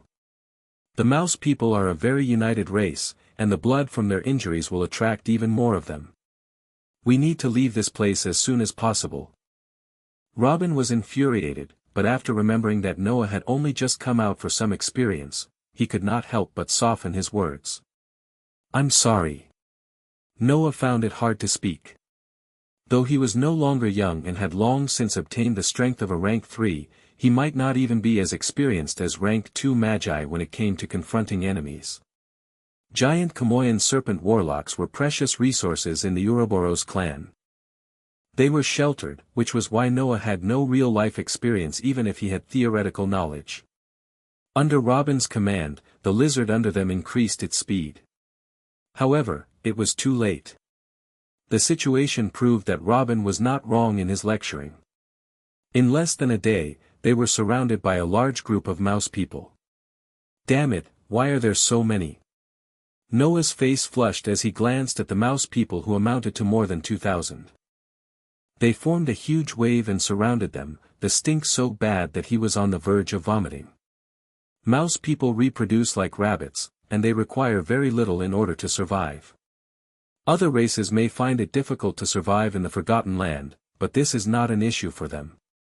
They make use of the rotten plants and maggots underground to live, and if they are truly desperate, they can even gnaw at sand and rocks. Leylin explained to Noah. "Damn these inferior beings. If we were outside dash." Noah clenched his teeth. Though they had spiritual force potions for replenishment, they still needed to be frugal. It can't be helped. Regular mouse people are very resistant to radiation and can be compared to rank 3 acolytes. Elite adult mouse people even have the strength of official magi. The leader of this group here is very sly, and I suspect it isn't even here. Robin closed his eyes, a white eyeball appearing on his forehead. It was evident he was using detection magic to search for the tracks of the leader of the mouse people. In this situation, in order to keep depletion at the lowest, the best idea was to kill the other party's leader. However, the mouse people seemed to be aware of this as well. "Darl, you guys, prepare to attack." Robin opened his eyes and exclaimed to a few of the warlocks behind him. The 5 black Horal snake warlocks went forward, a great energy wave flickering from their bodies, causing an uproar amongst the group of mice people. Robin and the others were the main force and could not afford to waste energy here. They could only have their followers take care of it. "Prepare to provide assistance." Kesha instructed the 3 warlocks from her family behind her. Leylin took around. He was alone and did not have any servants. Never mind. Their spiritual force and magic power are also precious and can't be wasted here. "Let me do it." "Leylin, you dash." "All right. Only you are the most suitable in this situation." Realizing Leylin's identity as a potion master, Robin nodded. "Get away, or you'll pay the price." Riding the lizard, Leylin went up front, the terrifying undulations of a vapor phase rank 3 Magus emanating from him. The disturbance amongst the mice became even louder, but nobody left. Leylin couldn't help but admire them. The use of his aura to suppress them might be easy for creatures with lower intelligence, but the moment it was used on creatures with an intelligence similar to humans, it was useless. This was especially so, if they had a leader commanding them. Of course, if Leylin used his rank 3 innate talent, intimidating gaze, there was no problem. After all, that was not just using his aura to suppress others, but a suppression that was similar to that of a domain. However, Lei Lin thought it would be too extravagant to use a rank 3 innate spell against this group at the boundaries of the Forgotten Land. As he watched the mouse people pouncing at him, a silver light flashed in his hand as a few test tubes glimmering in multiple colors appeared. Defiant Ring of Fire. A fiery red test tube was tossed out with a swish and exploded in the air to form a giant ring of fire encircling Lei Lin and the others. Wind Blast. Immediately after, another 2 light green test tubes flew out, and great gales broke out, blowing the flames in all directions. And lastly, Oil Roasting Potion. With another toss, a purplish-black potion exploded in the air, and something like crude oil in gaseous form was dispersed. Rumble, the fire from before made contact with this oil and grew even more powerful, tongues of flame sweeping in all directions. Rank 3 Potion Combination Spell, Divine Prairie Flames. Great flames rushed along the ground, and as if pushed by a powerful invisible force, began to surround the mouse people. Many fire serpents engulfed the area and swallowed many of the mouse people, the cracking sounds of meat being roasted filled the air. Chi, they were burnt to ashes, and this horrifying scene motivated the mouse people at the sides to flee. However, this was merely a small number. At the end, many mouse people were charred and became conjoined to the ground, forming a single entity. A disgusting stink that was 10 times worse than before was produced. He actually used a few rank 1 and 2 potions and simulated the effects of a rank 3 spell. He really is a potions grandmaster. Robin praised from the bottom of his heart. Also, this battle style does not consume spiritual force nor magic power. It is the most appropriate to use in the Forgotten Land. It's only the results of an ordinary experiment. Lei Lin smiled very modestly. In actuality, those were his true thoughts. The amplification of effect from such a combination only reached around 70%, and was far from what could be produced from the Morning Star final technique that used a few spells and produced an effect that had a huge change in quality. However, Lei Lin had gained a very large interest in this method of combination and had been doing research on it. This potion combination technique was a result of one of his successful experiments. Everything is great, but this is a little too disgusting. Kesha used a gold-laced handkerchief and covered her nose, her expression revealing a look of revulsion. The other rank 3 warlocks were not in good shape either, especially Noah, who was deathly pale and seemed unable to hold back his urge to vomit. After surveying this region, they realized that besides the earth under their feet, everything else had become charred. That unique stink of the mouse people had become even denser after the burning. Alright. Get used to this kind of thing, because you're going to be experiencing more of it in the future. Robin patted Noah's shoulders, gaze unable to conceal his admiration towards Lei Lin. Over here, only he and Lei Lin could chat without a change of expression. To take care of everyone, Robin quickly led and continued the journey. With the previous experience, everyone was even more cautious this time. Even Noah exercised restraint and followed along at the back of the group, gathering experience. After that, Lei Lin found that this Forgotten Land truly was a large dump. They met all sorts of strange creatures that were all the products of failed experiments who had escaped. Some of these species were very rare in the central continent. No matter what they were, they all had a common point: they were either plagued with flaws, were corrosive, or had powerful poisons. There was one way to sum this up. They were hard to make use of and were of no value to Magi. Chapter 418, The Kobolds. The Kobolds. Maybe that was why the Forgotten Land was not overtaken by the Magi. Otherwise, the barriers between dimensions would not deter against the greed of Magi. There were, of course, a handful of rare species who voluntarily entered the Forgotten Land to escape the grip of the Magi, however rare the cases might be. The Magi here were so few in number that Lei Lin only caught a glimpse of one in all this time. And it wasn't without the aid of his AI chip that he could make out some of his features. The said Magus was a mature male with peculiar scales embedded in his face, probably the result of a mutation. With the unexpected negligence of Robin, however, he fled at the speed of light upon noticing Leyland's group. The concentration of energy particles continued to drop drastically as time passed and the group headed further into the Forgotten Land. Often, there was no soul in sight. Those they did come across were mostly some rare species or exiled magi who couldn't survive in the central continent. More often than not, these meetings ended up in a battle. While they showed mercy to many creatures, keeping in mind to conserve their energy, some of these creatures actually initiated the attacks. The most threatening one was a profuse chase by a rank 3 Cthulhu beast which bore the physique of a hill. It took Kesha, Robin, Leyland, and the surrounding warlocks before the Cthulhu was wholly taken down, and the death of it actually garnered them a heap of rare materials. But unfortunately, a black Horal snake warlock was sacrificed in this face-off, removing a member from Leyland's group. Flap Flap, Kesha's pet, a pristine white bird, flew to a stop on her shoulder. Leyland often wondered why Kesha chose to keep a creature that only possessed an investigative nature instead of fighting abilities as her contracted partner. Guys, a tribe of kobolds lies ahead of us. It is a sizable one with a manpower of more than 1,000, I'm afraid we'll have to make a detour. Kesha announced as she opened her eyes. Kobold. Upon hearing that, Leyland did a thorough research on this species through the AI chip. Kobold, ovipara, said to be a subspecies of giant dragons. They will reach a height of 3 feet, around 1 meter, upon maturity, and their outer appearance is characterized by a scaly skin which can range from a dark reddish-brown to a faded black.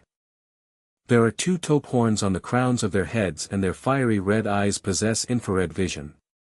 Furthermore, they can obtain spells through their bloodline and become an expert, similar to that of a bloodline warlock. Giant dragons. The frightful creature that was mentioned in his high-grade meditation technique, Dragon King's mystic might came to his mind in that instance. The image of the kobold on his AI chip was, however, not close to his imagination of the creature. Nonetheless, the giant dragons of the ancient era were famous because of the majority Ihia subspecies which was said to be able to mate with any species. Thus, these kobolds were only to be expected. But the thing that caught Leyland's attention was actually their bloodline. Rank 3 creatures still existed in small numbers on the central continent despite their rarity. Moreover, Leyland had already reached the status of a rank 3 warlock, it was about time he explored things in that field. Unlike Leyland, other warlocks did not own an AI chip, nor could they extract ancient bloodlines from the blood of rank 3 creatures. As long as there was an adequate source, Leyland could extract as much of the ancient bloodlines as he wished. The bloodline of ancient giant dragons. Leyland touched his chin, uncertain. We can't be sure if there are any rank 3 kobold warlocks, but it's definitely possible in a large tribe with a population of over 1,000. Kesha spoke after that, I've found several rank 2 kobold warlocks within them and there are no signs of division in the tribe as of now. They are definitely under the control of a stronger warlock, there must be a rank 3 in there. A rank 3 kobold warlock backed up by numerous kobold warriors and low-grade bloodlines. That is enough of a threat to us, we have to take a detour. Robin did not hesitate in his decision. It was an after-effect of the death of his subordinate, the Black Horal Snake Warlock, earlier. After all, he had spent a painstaking amount of time and effort in nurturing him. Leyland was about to make a comment but said nothing upon seeing everyone's approval towards Robin's decision. It was clearly impractical for Robin to go against a huge kobold tribe. Besides, the kobolds were known for having diluted bloodlines and were already very distantly related to giant dragons. So it was almost impossible to extract giant dragons' bloodlines from them, even for Morning Star Magi. Wouldn't Leyland be digging his own grave if he persisted in moving ahead? To put things into perspective, Robin and the rest were all bloodline warlocks. They could start suspecting Leyland's intentions in collecting bloodlines. Well, I guess we can only make a mark and return in the future. And Leyland stealthily marked out the place on the map of his AI chip. Leylin and his group made it to their destination in spite of the many mishaps on the way. A saffron bonfire danced from below as an alluring aroma of roasted meat filled the air. The meat was dripping golden and glistening grease every now and then. A small stretch of white tents encircled the bonfire. "How are things going? Are the sentry and camouflaging spells up?" Kesha walked out of her tent, a cloud of steam still surrounded visibly. She had only clothed herself in a loose bathrobe and was still drying her hair. She had obviously just come out of the bath. Nobody knew where she got the water for it, but it was a simple thing for a high-ranking warlock like her, even if a waste of resources. "It's all done, we're undetectable." Robin furrowed his brows and replied, "And I remember reminding you not to use any spells here." "Don't worry.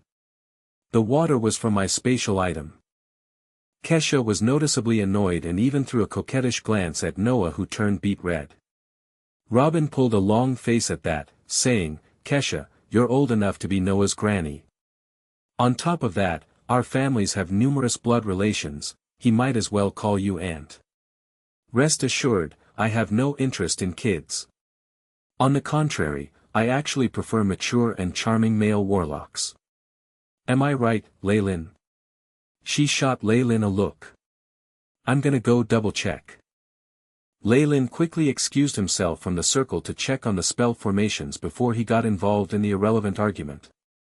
From his vantage point, he was able to see the white haze that engulfed the whole campsite, making the bonfire and tents only faintly discernible. Leylin was aware that it would be beyond unlikely to notice any anomalies in the campsite if viewed from outside. The campsite would look like nothing more than barren land. The whole camouflage was seamless under the setup of Robin's and Kesha's men. It would be challenging even for the AI chip to locate areas that could be improved on. Leylin strolled around aimlessly and shook his head at the indistinct quarrels.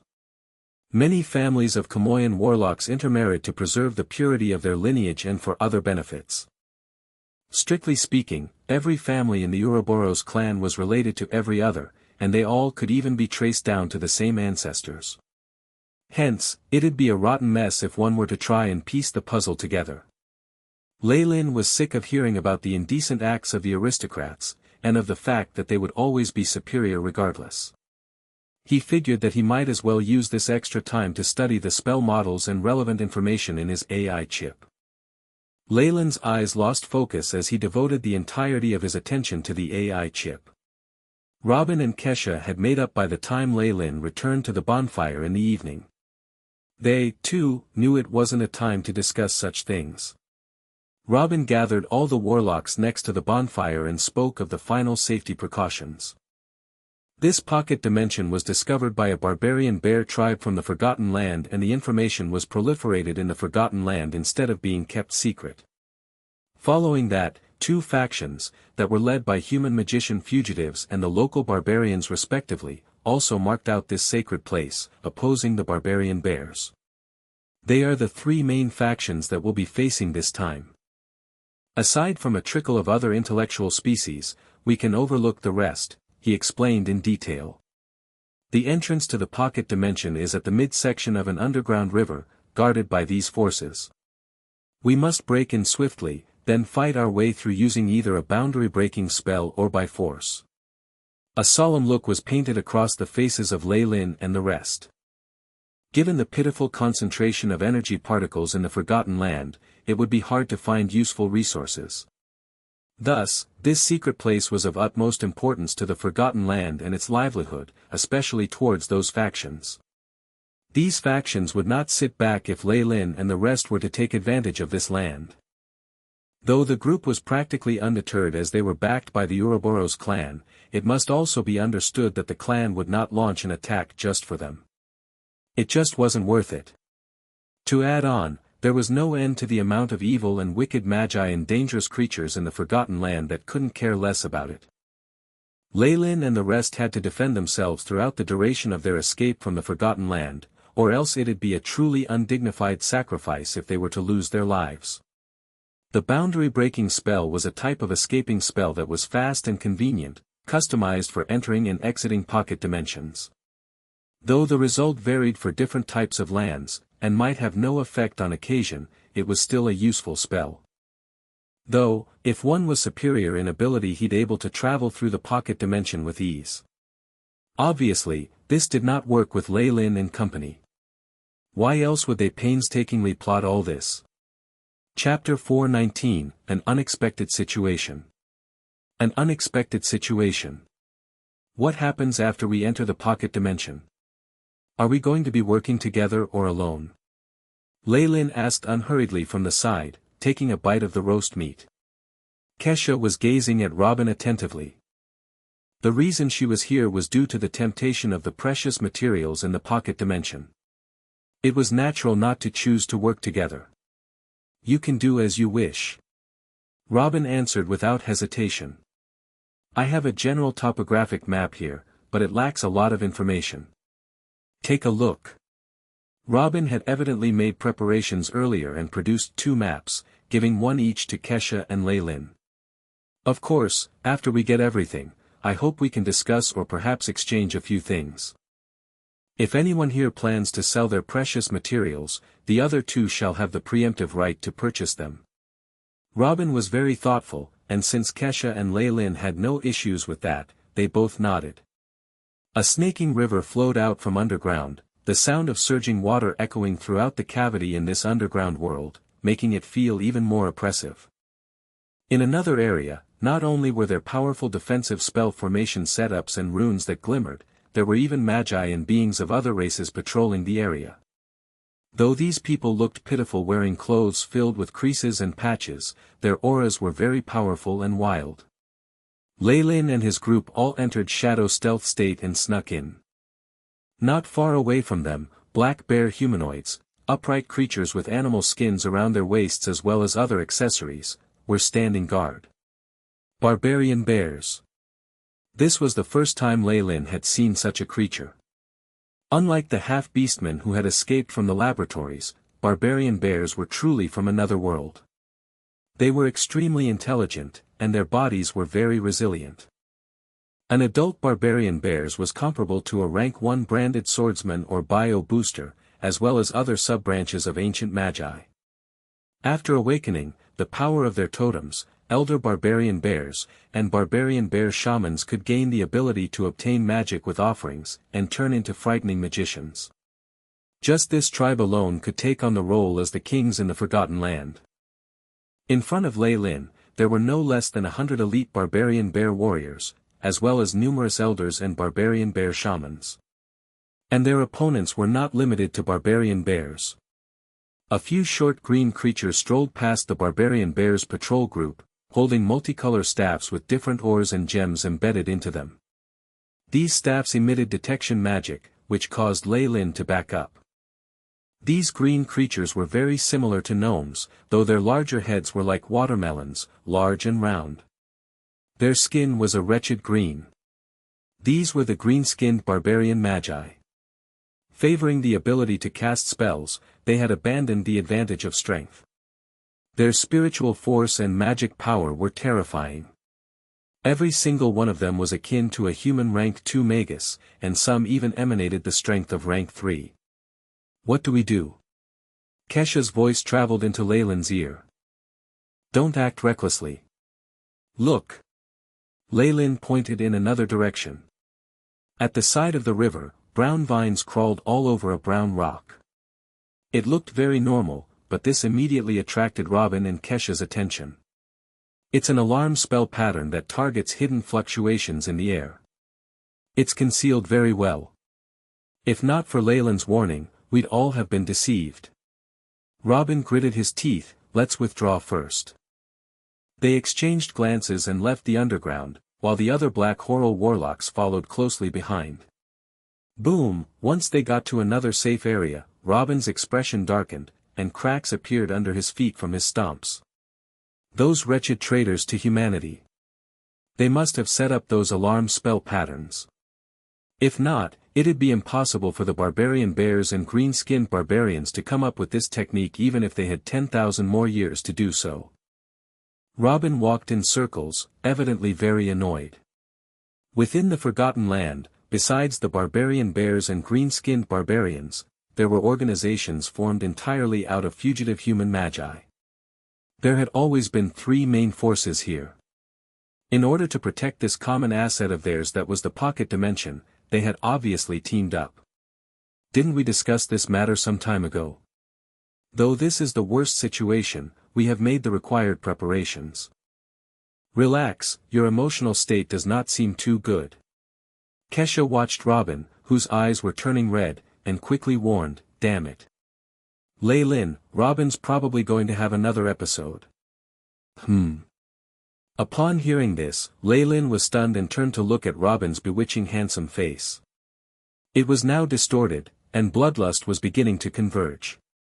This was obviously an effect of the emotional instability caused by his bloodline, resulting in Robin losing his senses. Wake up. Robin, you might need it. A high-grade potion of tranquility appeared in Leyland's hands as he stared at Robin. Besides Noah and Kesha, the few other Black Coral Snake warlocks had retreated a distance. It was not out of fear of being hurt by accident, but because of the bloodline. Robin's outburst might even affect their own bloodline and cause them to descend into a state of confusion. No, I've had enough of that potion. Robin's eyes were gradually turning red, dense spiritual particles almost solidifying in front of him. Has your uncle been having these episodes lately? Lei Lin asked Noah while watching Robin. No. It hasn't been that long since the last episode. With the potion and suppression from the spell formations, it shouldn't be happening again so soon. Noah looked helpless. What should we do? If he really goes crazy, he'll definitely kill us. Kesha stood beside Lei Lin, now evidently on the same side. What else can be done? Hold him down and force him to calm down. Lei Lin's eyes turned amber, and a pair of vertical pupils produced a terrifying chill. After a few advancements, Lei Lin's bloodline was even more concentrated, and the aura of the giant Kamoyan serpent had also risen. This feeling was most evident to Robin. He took several steps back, his expression alternating between mania and rationality. Robin, we're helping you. At this moment, Kesha went forward, a powerful aura emanating from her body. The two of them worked together and evidently gave Robin a terrifying amount of pressure. At this moment, while he was breathing heavily, the rational expression stayed on his face longer. You're right. Robin's voice became coarse and thick, completely different from the gentility it held before. He produced a high-grade potion of tranquility from his spatial equipment and gulped it down. A bracelet formed using white crystals was glimmering with tiny white rays, producing a chill that spread in all directions. Ha! Robin let out a long breath, his expression becoming gentle. He took a look around, eyes clear and wise. Many thanks, everyone. I'm better now. That's great. Noah cheered, while Kesha and Lei Lin looked like a weight had been lifted off their shoulders. If Robin really were to act up now, they would have to give up on the plan despite their unwillingness not to.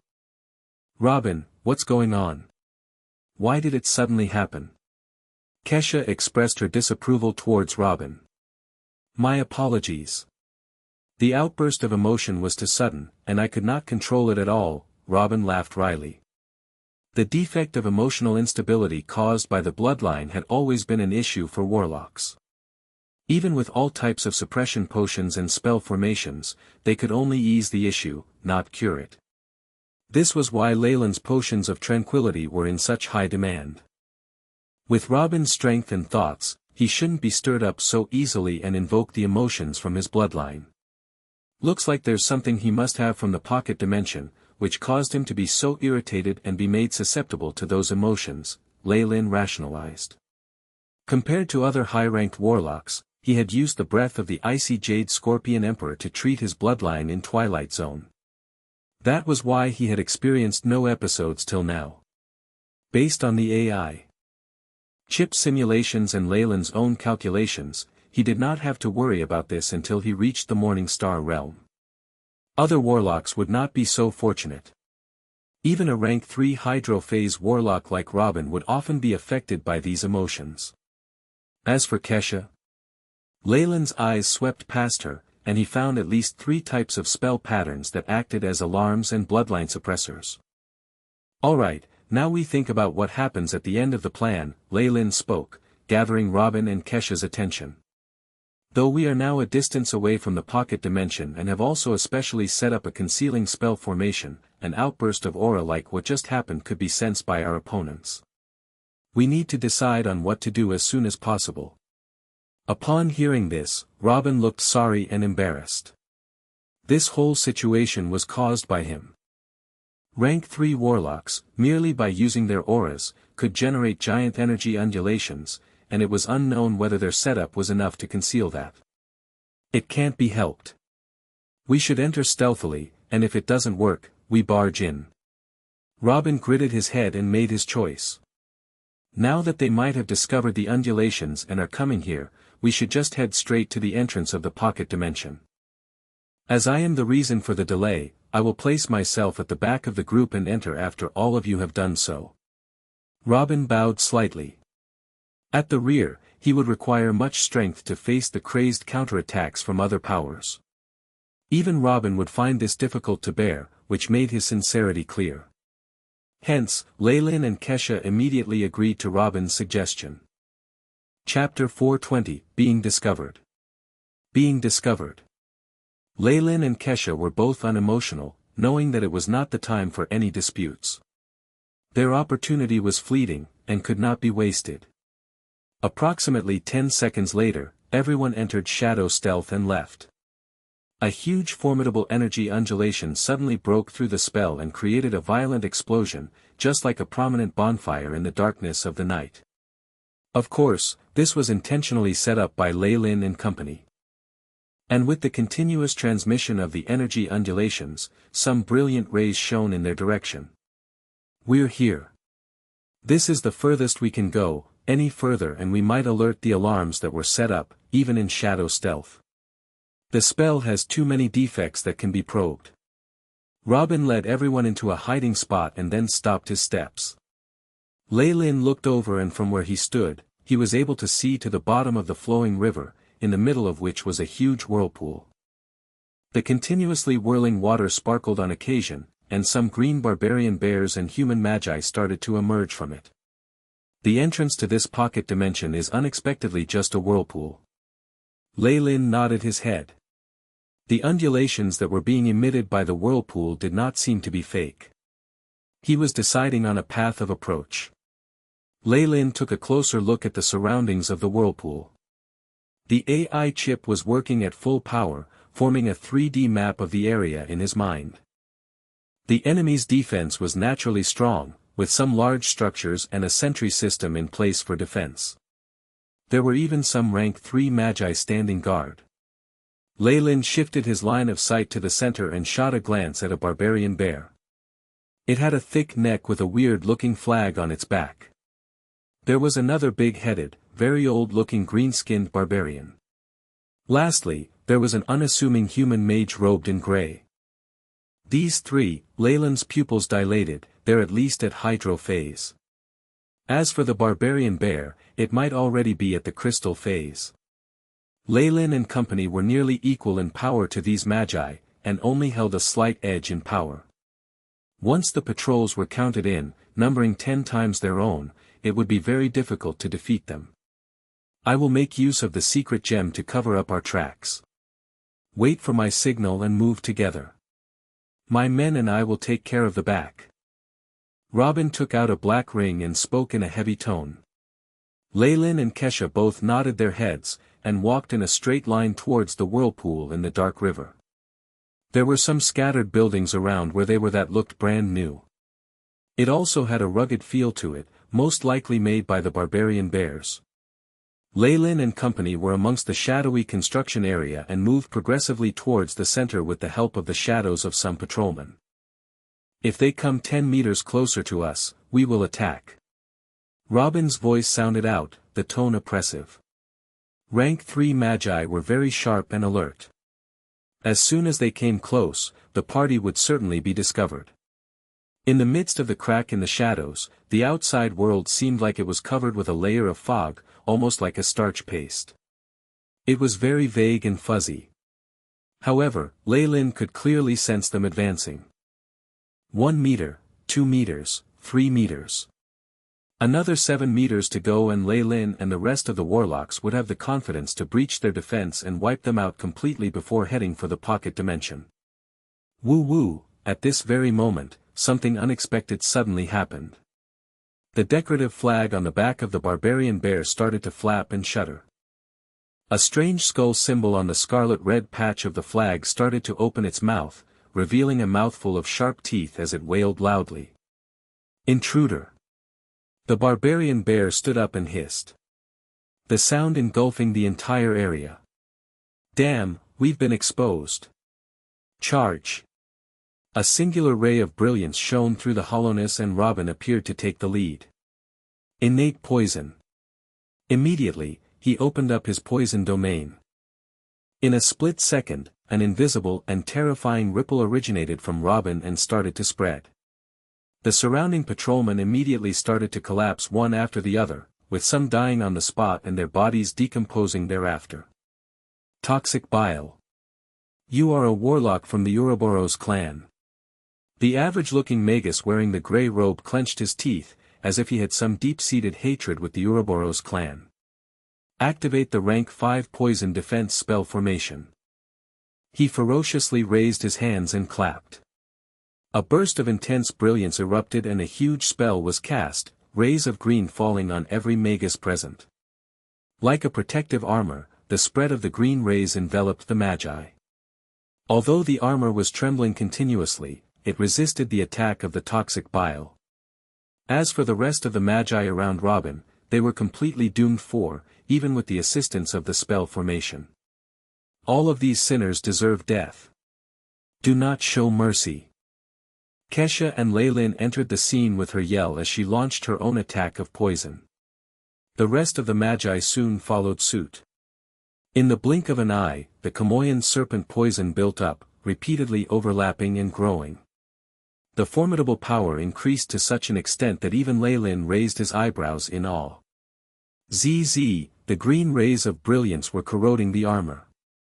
The other Magi and tribes who were standing behind could not hide their stunned faces. Kill! The huge barbarian bear said coldly after a loud roar. The muscles on its body bulged, and the velvet fur stood on end as its physique immediately widened. As for the big-headed green-skinned barbarian, it quickly took out multiple bottles of different sizes, as if ready to cast spells. Leave him to me. You deal with the rest. Robin looked over at the grey-robed Magus with fervor. I remember now, he is a Magus from Lone Zither, the sole survivor of the massacre. At the mention of this name, the grey-robed Magus' face turned blood red. Today, I shall avenge the death of my teachers and classmates. Virum, a ball of black flame ignited from his body just like a human-shaped column and dashed towards Robin. Seeing how things have developed till now, I can only go all out. Without any other choices, Lei Lin shrugged his shoulders and, with lightning speed, tossed out multiple test tubes and bottles containing potions. Potion combination spell, Divine Prairie Flame. A large number of fire snakes swirled and engulfed everyone who was desperately trying to defend against the Kamoyan poison. Huge billows of smoke rose in the air along with their pitiful cries as a violent and deafening explosion erupted from the blaze. It costs 10 times as much to cast a spell here as it does outside. We need to preserve some strength to defend ourselves in case enemy troops catch up with us, so, Lei Lin drew out the black meteor sword from his waist. The grooves on its blade buzzed continuously, as if thirsting for blood. Cross slash. Lei Lin grasped his fallen sword and delivered a single forward hack. A black cross-shaped ray from the edge of the blade streaked across and dismembered a majority of the Magi into pieces. The Kamoyan poison from the blade immediately caused their flesh to decompose. We are not here to kill people. We only have to get into the pocket dimension. Lei Lin looked at the surroundings and saw the human grey-robed Magus blocked by Robin, while Kesha had picked to go up against the huge barbarian bear.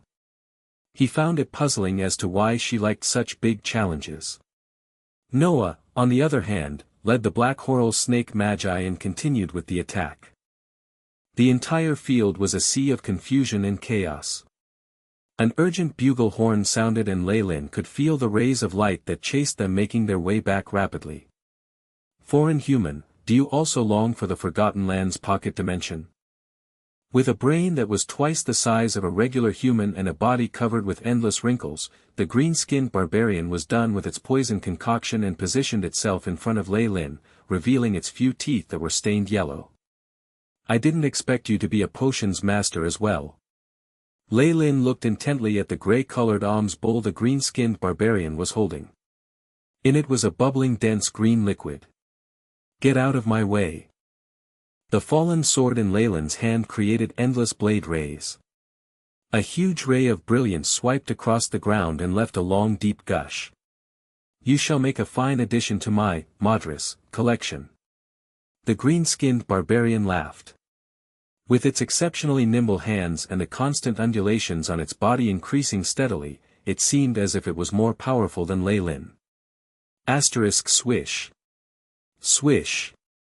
Asterisk the clever green-skinned barbarian split his body into 3 parts, and in turn each part grew as a whole. It headed straight for Lei Lin at full speed. Just this? Lei Lin smiled callously as swiped his sword repeatedly and pierced through 2 of the phantom images. The green-skinned barbarian's smile showed a confidence in victory as it swiftly started chanting. Beside one of the phantom images, the greenish liquid in the grey alms bowl exploded and manifested itself into a gooey monstrous hand. The innumerable suction pads on the hand started trembling, seeming like it was attached to a tremendously huge body that was attempting to break free from the alms bowl. Green billows of fog filled the air as if a cage and attempted to trap Lei Lin within. But suddenly, the green-skinned barbarian's eyes shot open. Lei Lin showed no signs of panic or fear amidst the fog, and on the contrary, took out a potion of his own from his belt. A layer of pink smoke slowly dispersed, enveloping the alms bowl. The pink smoke neuralized the green gas in moments, and soon droplets of liquid started to form that sprinkled onto the ground. How? How can it be? The green-skinned barbarian's jaw fell wide open. Are you surprised your summon mixture has 0 effect? Do you think I can't recognize it? Lei Lin looked at the green-skinned barbarian, his smile showing his satisfaction. With just a potion of clean gem neutralizing potion, the problem can be solved. You should be embarrassed to use such mediocre potions against me. Chapter 421, Sudden Entry. Sudden Entry. Battles between potions masters depended most on their accumulated knowledge and recipes. For instance, had Lei Lin not recognized the type of potion that the green-skinned barbarian was using, it might have been a hindrance to him. The winner was determined by who managed to see through the other party's setup. When it came to all this information, how could the green-skinned barbarian match up to Lei Lin, who possessed the AI chip? The opposite green-skinned barbarian's fingers began to shake, evidently in fear. What? Are you planning to use the star-traced amulet and activate the icy frost potion above your waist, or are you going to use the corrosive poison arrow potion at your back? Lei Lin measured up this green-skinned barbarian, obviously ridiculing it. Oh. No, I think you're doing this as a cover for you to activate your wind spirit's fury under your feet.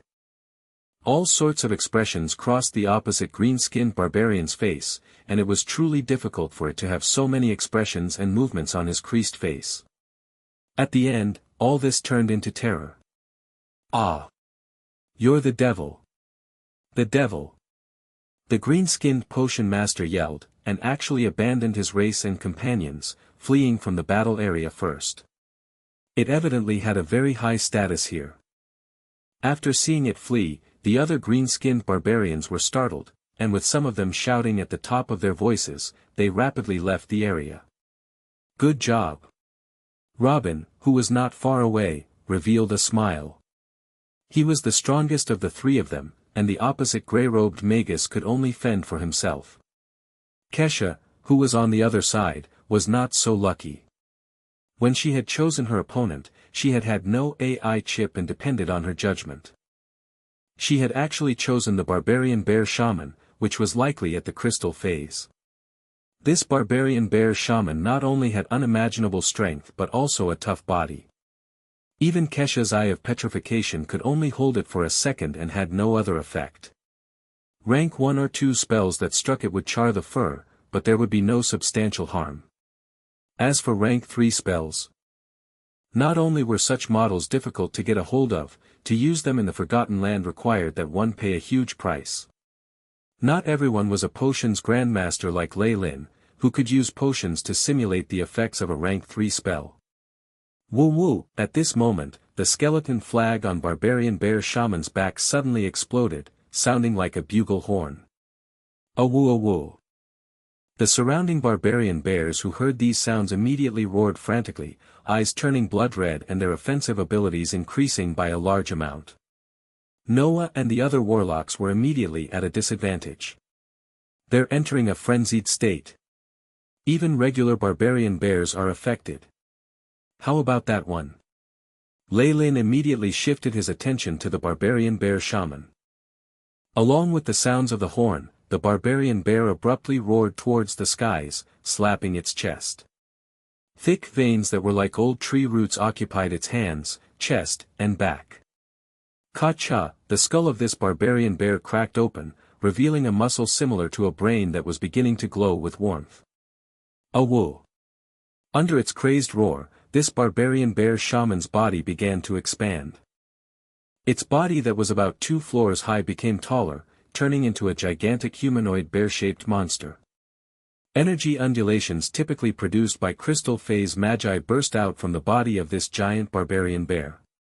Crystal phase. Kesha looked pained.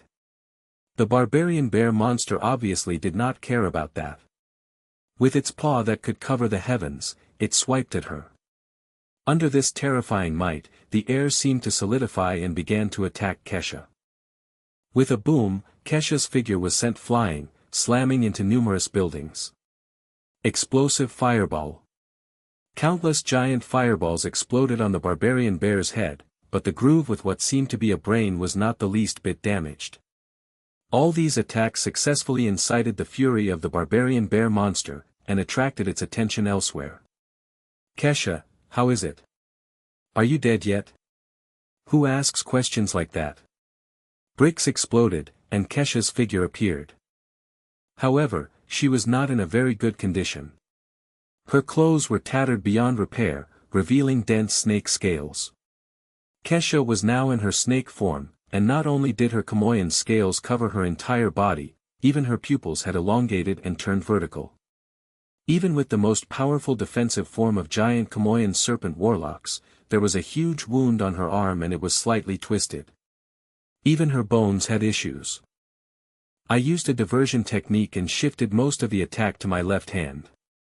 Kesha revealed her mangled left arm and smiled wryly as she explained, I didn't expect that barbarian bear to be so fierce. It's very dangerous today. To be defeated by a creature that used brute force and its physique, it was a huge blow to her. Lei Lin smiled wryly and quickly pulled Kesha aside, dodging a large black foot.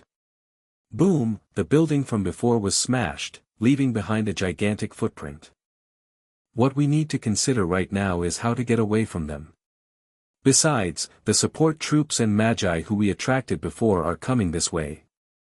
The traps we set up can't hold them for too long, so we need a plan. Lei Lin quickly told Kesha, his words reaching Robin who was a distance away. A woo! At this moment, the giant barbarian bear monster was already destroying everything, whether it was its ally, the green-skinned barbarian, fallen magi, warlocks of the Ouroboros clan or even barbarian bear warriors, all were attacked without distinction. Ah! A black coral snake warlock was grasped in the palm of the gigantic barbarian bear monster, and produced miserable shrieks of fear. You monster! Die!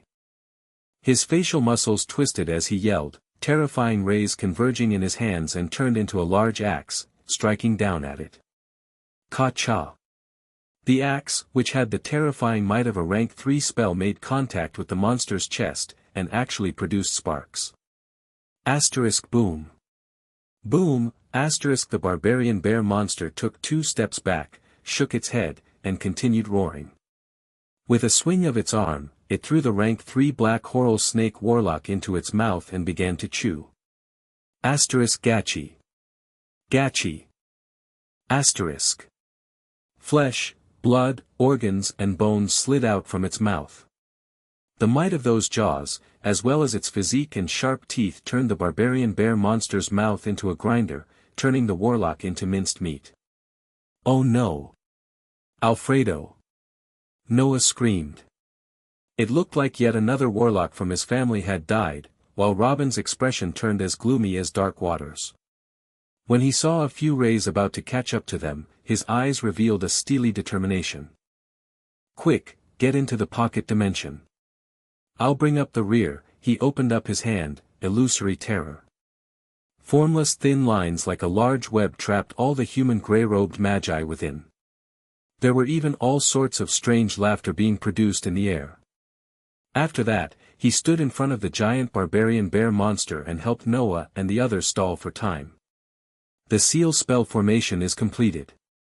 At this moment, a warlock who had been by the dark river called out.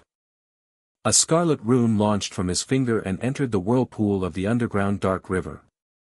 Pila, a giant blue web immediately appeared on the surface of the river. Open.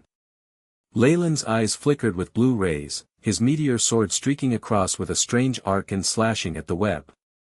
Black light flashed, and the blue web immediately broke apart, revealing the black entrance to the pocket dimension in the whirlpool behind it. Quick, quick, quick. Hurry up. Many warlocks immediately jumped into the whirlpool, and immediately disappeared with silver spatial rays. Senior Robin, let's go.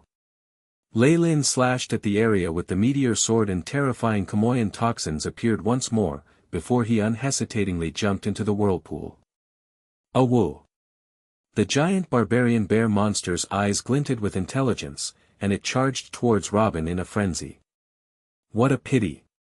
This is something I only just got my hands on. Robin took a look at the monster and tossed a black ball at it. Pack! Countless vines appeared in mid-air, with green shoots and leaves that formed a large green web that trapped it within.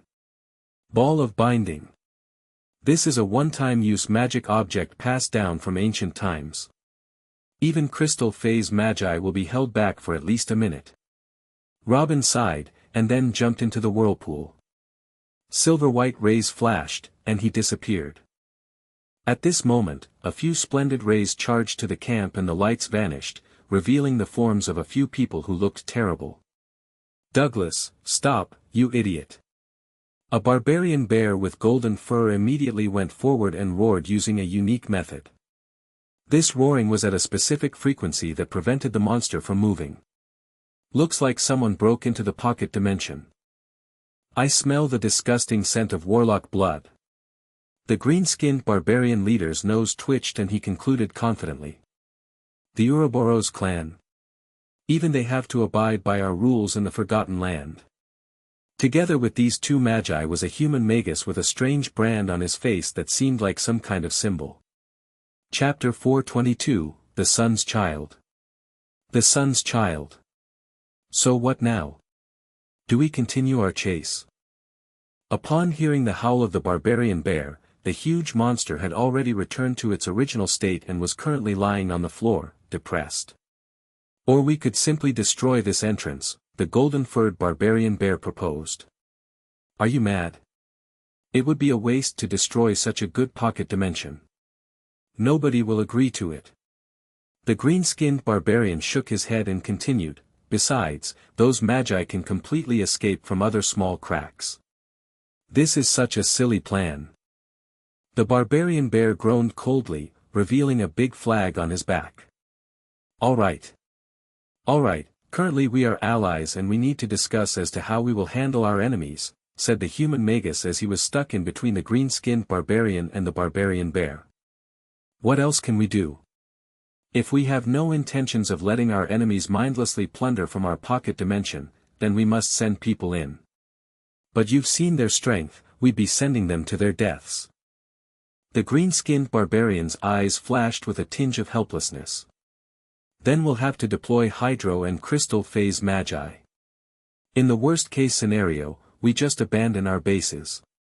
First, we must gather our men here, the human chief replied. Since you said so, the green-skinned barbarian and barbarian bear chiefs looked at each other. Then it's settled. We will immediately send out the signal. Is this the pocket dimension that was established by quicksand in ancient times? Lei Lin said whilst standing on a huge plain that, every now and then, emitted wisps of fog. Lei Lin looked at the statistics gathered by the AI chip and nodded his head. From this mapping of energy particles, the concentration here is almost the same as that of the outside world. There isn't any impact to spells anymore. During the battle at the underground river, Lei Lin and the other magi could not use their entire strength because of the lack of energy particles. But it was different here. Of course, there were always two sides to a coin.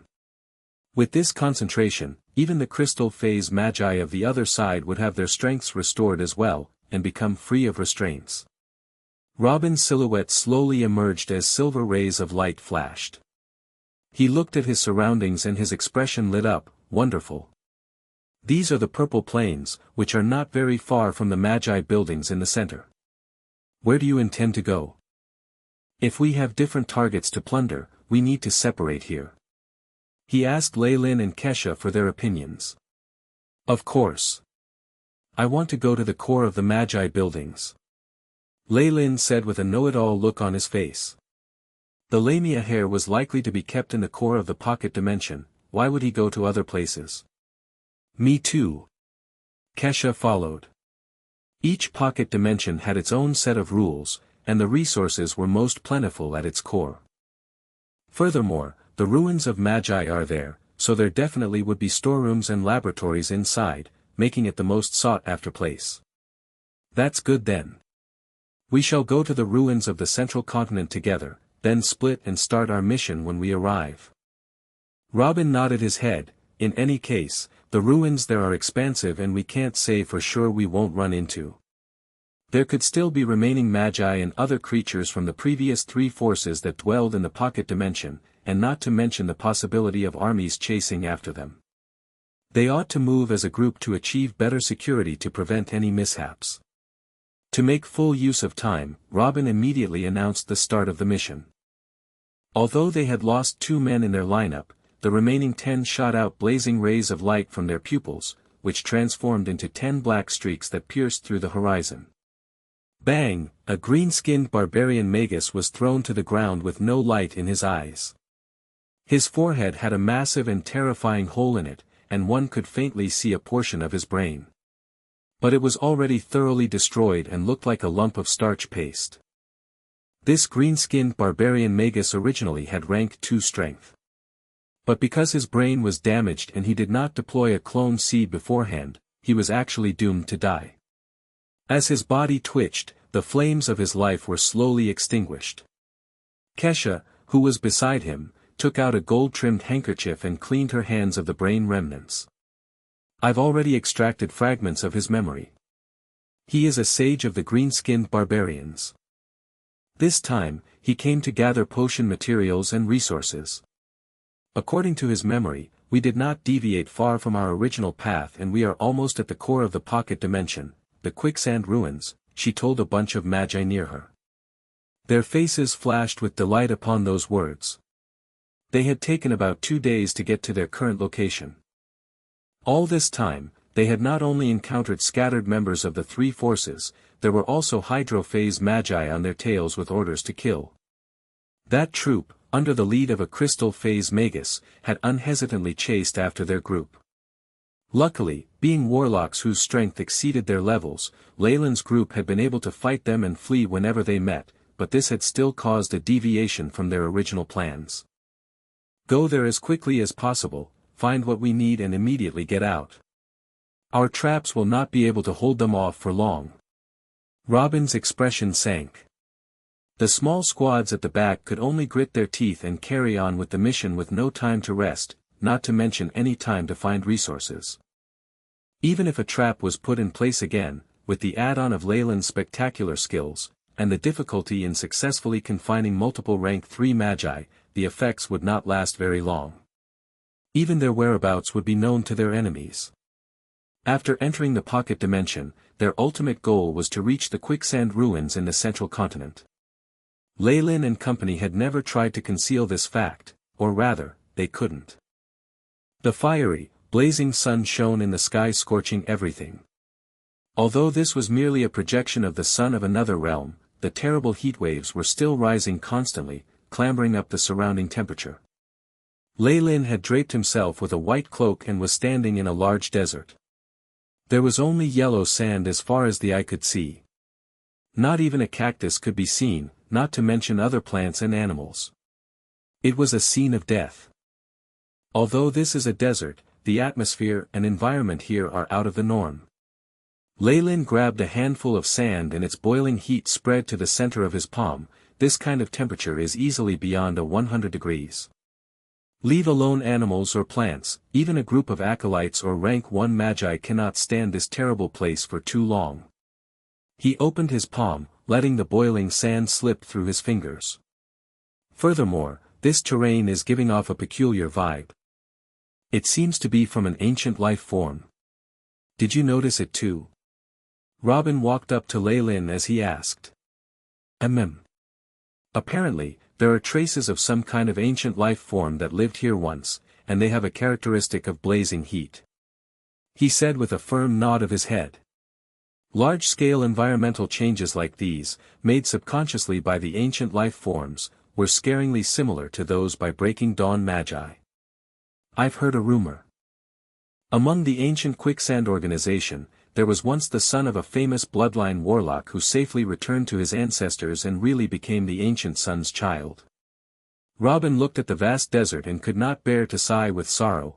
We can't say for sure, but if that sun's child was here before and cast his power. The ancient sun's child. Leyland's face changed slightly as he scanned through the database of the AI chip. This was not just a simple bloodline creature. Its flames could burn in a vacuum, twisting the concepts of time. Even in some small worlds, the sun seen is not the actual fixed burning star, but in fact a grown sun's child. In the event of a sun child leaving the small world, it would bring great disaster to that place. Relax, even if the sun's child surpassed Breaking Dawn Magi and entered the unpredictable rank 7, he would have probably died long ago during the ancient war. Robin seemed to have confidence and Leyland nodded his head in agreement. Although ancient magi were incomparably strong, their enemies, too, knew the rules of survival. And could even wipe out certain magi via these rules. Once somebody falls during the war, there was no possibility for them to survive.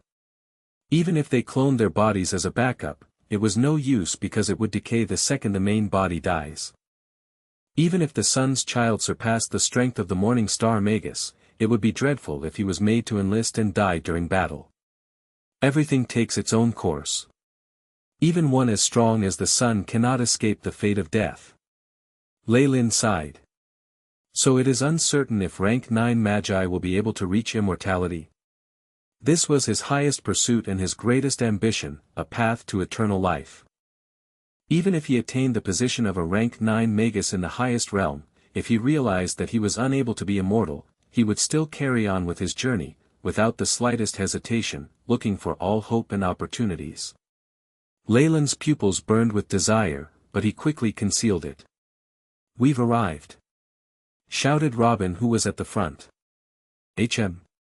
Let's take a look. Robin and Leyland looked at each other and walked to the front. After kicking a small sand dune over, they spotted a huge, black, ancient castle, peacefully standing on its own amidst the yellow desert. The rising heat waves caused the castle to look like an oasis, a scene from a dream. But they could only see a small portion of it, and were able to roughly gauge the size of the ancient castle. We're here. There are traces of magi here, Quicksand Castle. Robin laughed out loud. And surrounding the ancient castle, there were a few people working on temporary construction, a few barbarian bears, green-skinned barbarians and human magi forming a harmonious group. At certain times, there were magi setting off alone, changing into flowy rays of light and entering the ancient castle. Chapter 423, Defeat. Defeat. A small white bird landed, and Kesha opened her shut eyes. From the energy fluctuations at that end, they have, at most, a hydrophase Magus overseeing them. What do we do? Even though they have received some information related to us, it isn't too risky to just barge in. We still have to obtain some sort of guide or map of the area to explore it, though. Robin let out a deep sigh. My subordinates only acquired a part of the information about the outermost region. They have no clue as to the internal structure of Quicksand Castle. Even if it's a trap, the opponent's teams have been trapped in the sculptured spell formation. Even if there was a trap set up, they would not have much manpower. Leyland stoked his chin as he stated this assumption. In that case, we have nothing to be afraid of. Robbins laughed sardonically. Having been chased after by their opponents for such a long time, almost to the extent of being chased out of the pocket dimension, he held a lot of pent-up anger, a sentiment more or less shared by every other warlock present. Pooh. A scaly hand suddenly extended outwards from emptiness and grabbed the chest of a barbarian bear warrior, gouging out a still-throbbing bright red heart. Drops of fresh blood that had yet to lose their warmth dripped down unceasingly, causing the surrounding magi to be scared stiff. Ah! A beautiful, short, death. A black coral snake warlock robed in black squeezed out of a crack in the shadows, his face revealing a mesmerized expression. Magi could, more or less, be considered mentally ill, and warlocks were no exception. Previously, they had been restricted from acting by the royal bloodlines, but now there was no such thing. Once the orders for an attack were given, the alliance went into complete chaos as 6 black coral snake warlocks, together with Noah, massacred every magus in sight, regardless of rank. Even acolytes were not spared. That tragedy had caused some magi to flee. Boom, the central building exploded. 3 magi with gloomy expressions floated in mid-air, their bodies emanating the terrifying energy of hydrophase magi. Launch the spells, the one at the center shouted. A ring of fluorescent light flickered and large runes formed a steel cage, firmly securing the entire campsite within. I knew you had some tricks up your sleeves. But where are your hydrophase and crystal phase magi? Have they all died? Just when the 3 hydrophase magi were about to go forth to stop them, a spark exploded out of the darkness. Robin, along with Leyland and Kesha, stepped out to block them with a sneer. There were no Morning Star magi in the Forgotten Land. Even the major powers of the region like the barbarian bears had few crystal phase magi. To deploy a small team to hunt after Leyland's team was the most they could do without their tribe leaders. Even for that, they had to give up on many strategic locations. Were this team to be trapped, this alliance in the pocket dimension would have their overall strength greatly reduced. After all, this group of magi was only exploring the place. Nobody had expected them to invade. A mere 1 at the hydro phase and 2 at the vapor phase. I, Dominic, will ensure that none of you leave this place today. The human Magus, who wore black robes with a cross-shaped floral pattern on his face, charged forward as hydrophase spiritual force surged forth like a tsunami. Oh really? But in the eyes of us royal warlocks, you are like a lamb to be slaughtered. Robin's eyes showed a tinge of arrogance and a horrifyingly intimidating strength erupted fiercely from his body. The same happened with Leyland and Kesha. Rank 3 innate spell, intimidating gaze. This was the formidable spell that high-level rank 3 warlocks could master. Moreover, even the strength of this spell in the hands of rank 3 black coral snake warlocks could not compare to when Leyland and party used it, even if they had trained in the same spell. This deterrent strength was entirely attributed to the bloodline. The more concentrated the bloodline, the stronger its ancient roots, the more powerful the effect of intimidation would be. Rank 3 spell formation. The domain of unity. The bodies of the 3 began to glow, the light merging to form a strange triangular diagram. Under the effects of the spell, the dreadful force fields the 3 of them emitted actually started to indistinctly complement each other and increase in intensity, forming a force similar to that of the domain of a true morning star Magus. Waves of hissing howls arose, those of ancient predatory giant Kamoyan serpents. Space vibrated endlessly and a more than 1,000-meter tall phantom of a giant serpent appeared. The serpent opened its amber eyes and stared straight at the three magi ahead of it, making them break out in cold sweat. A real domain should possess three basic attributes: weaken the enemy, strengthen the self, and bend fundamental laws. Lei Lin had a deep understanding regarding his own domain, all thanks to the large amounts of information hidden in the library of the Ouroboros clan. The terror of an individual giant Kamoyan serpent can at most weaken its enemies. When we cooperate, the terrifying force fields we generate complement and amplify each other. In an instant, he saw the actions of the opposing magi slow down. The acolytes fainted while rank 1 magi could barely move. Rank 2 and 3 magi could move and even cast spells, but their strength had been greatly reduced. On the contrary, the Black Horal Snake Warlocks had an abrupt increase in their aura, to the extent that they could compare to the Vapor Phase now. Under Noah's lead, the low-ranked magi unscrupulously massacred the camp. After combination, our powers now both weaken the enemy and strengthen our allies. What a pity that we cannot bend laws, else it would have been a terrifying true domain. Lei Lin could feel the terrifying force field adding to his powers. An indescribable aura entered his body, exciting his bloodline to a boil and pushing his power to that of the hydro phase. Kesha's situation was similar to his, but what shocked everyone the most was Robin's transformation. As the core of this combination, he had received the greatest amplification of power. His aura increased non-stop and began to terrify even Lei Lin. Only Lucian had managed to inspire such emotion in him previously. Supplemented by the innate gift of 3 giant Kamoyan serpent warlocks, Robin had already neared the threshold of the crystal phase. With the addition of his bloodline strength, he had completely stepped into the crystal phase in power. This terrifying force field. You are all giant Kamoyan serpent warlocks. The human Magus, Dominic, squinted his eyes, his body trembling. The reports had only mentioned that a group of rank 3 warlocks had invaded the pocket dimension. Because Lei Lin and the other 3 had only used their innate poison spells when they entered and not this terrifying force field, the Magi had underestimated them.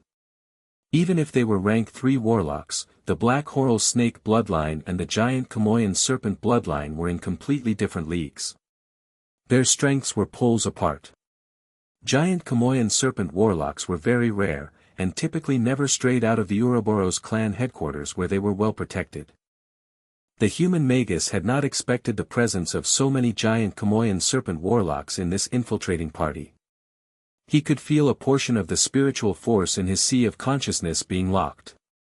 His inability to use it caused his expression to change to one of bitterness. A little over 10 minutes later, the massacre on the ground had come to an end. Limbs and flesh were strewn about everywhere. Noah and the 9 remaining Black Horal Snake warlocks had not suffered any injuries, but their clothes had been dyed dark red. The battle in the sky, too, had reached its climax. Ophidian Gnaw. Robin had grown even more terrifying, having activated his Kamoyan scales defense. The intricate black scales that covered him were smooth yet elegant, and there were even faint patterns on the surface, forming a complete rune the color of blood. He howled, and numerous streams of black air congealed into a large black phantom snake that swallowed a huge barbarian bear. A cringeworthy sound of gnawing was emitted. Several seconds later, there was no longer a hint there of the existence of a barbarian bear shaman. Shadow Cage. Lei Lin, meteor sword in hand, combed the area. From time to time, he would cast a few spells which caused the green-skinned barbarian Magus opposite him to retreat slowly. Asterisk boom. Asterisk at that time, a hidden trap burst out from behind the green-skinned barbarian Magus, morphing into a cage of shadows that trapped the barbarian within. Die. Lei Lin rushed forward, his quick steps containing the elegance of a dancer. His sword slashed across the neck of the green-skinned barbarian. Green blood spurted out as a head flew across the sky. Aya! The human Magus let out a startling cry and distanced himself from Kesha, morphing into a ray of light that streaked into the distance. The cage from before had immediately made an opening for him as he neared. "You need my permission to leave." Just as the Magus was going to rush out of the cage, a black palm blocked his path. Robin made his way there with a smile. Leylin and Kesha tailed behind him and blocked his retreat. Upon seeing that scenario, the Magus smiled wryly and put up both his hands in an act of surrender. "What now?" The surrendered Magus immediately fell to the ground and fainted. Robin looked anxiously at Kesha. Even though the opponent was very cooperative, but it is extremely troublesome to scour through a rank 3 Magus memories. Kesha opened both her eyes, her face revealing an exhausted expression. Chapter 424, Quicksand Castle. Quicksand Castle. I have already checked the maps and the symbols thoroughly. The copies he gave were real. It is exactly the same as in his memory. That's good. Leylin glanced at Dominic, who was lying dead on the ground, whose sea of consciousness was still sealed. "What do we do with him?" "Throw the body out. He only cooperated because of the promise to spare his life." Robin spoke indifferently, as if talking about garbage. Every word and action of a rank 3 Magus carried with it a terrifying energy. Hence, the pacts they made, even if mere verbal agreements, would be like binding. Of course, to Robin and Leylin, Dominic was no threat, therefore whether he was killed or spared made little difference to the bigger picture. "All right then." Kesha summoned a yellow sand puppet which lifted Dominic from the ground and ran off to a distance. Now, let's take a look at the arrangements in the Quicksand Castle. After occupying the original camp, Leylin and company chose one of the rooms and assembled together. They spread out a map on a big round table. This was what the coward Dominic had handed over. It had been retrieved from memory and tested for authenticity, so it was credible. The structure of the huge castle was laid bare on this yellow parchment, surrounded by plain white barring a few outer areas that were marked with clearer symbols. Amongst those were many areas marked as rank 3 danger zones. This clearly showed that only rank 3 magi with their capabilities could explore this place. Average rank 1 or rank 2 magi would only be courting their own deaths if they attempted to advance there. Leylin and the other magi looked on with intense attention, memorizing the map completely. Based on the accumulated information from ancient times, not only are there plenty of illusions and traps here, the routes and defenses constantly change with the passage of time, rendering any work of mapping the traps useless. Currently, there are 3 routes that are safe for travel. Robin pointed on the map and explained, they are the main door, the first window sill, and the rooftop which contain the flaw of the defensive spell formation. Which one will you choose? After reaching this point, the team was basically going to split. Leylin, just like the rest of them, had his own agenda in mind and hoped not to travel with the rest. This way, he would be able to protect his secrets. I intend to start from the rooftop which had the weakest entry point.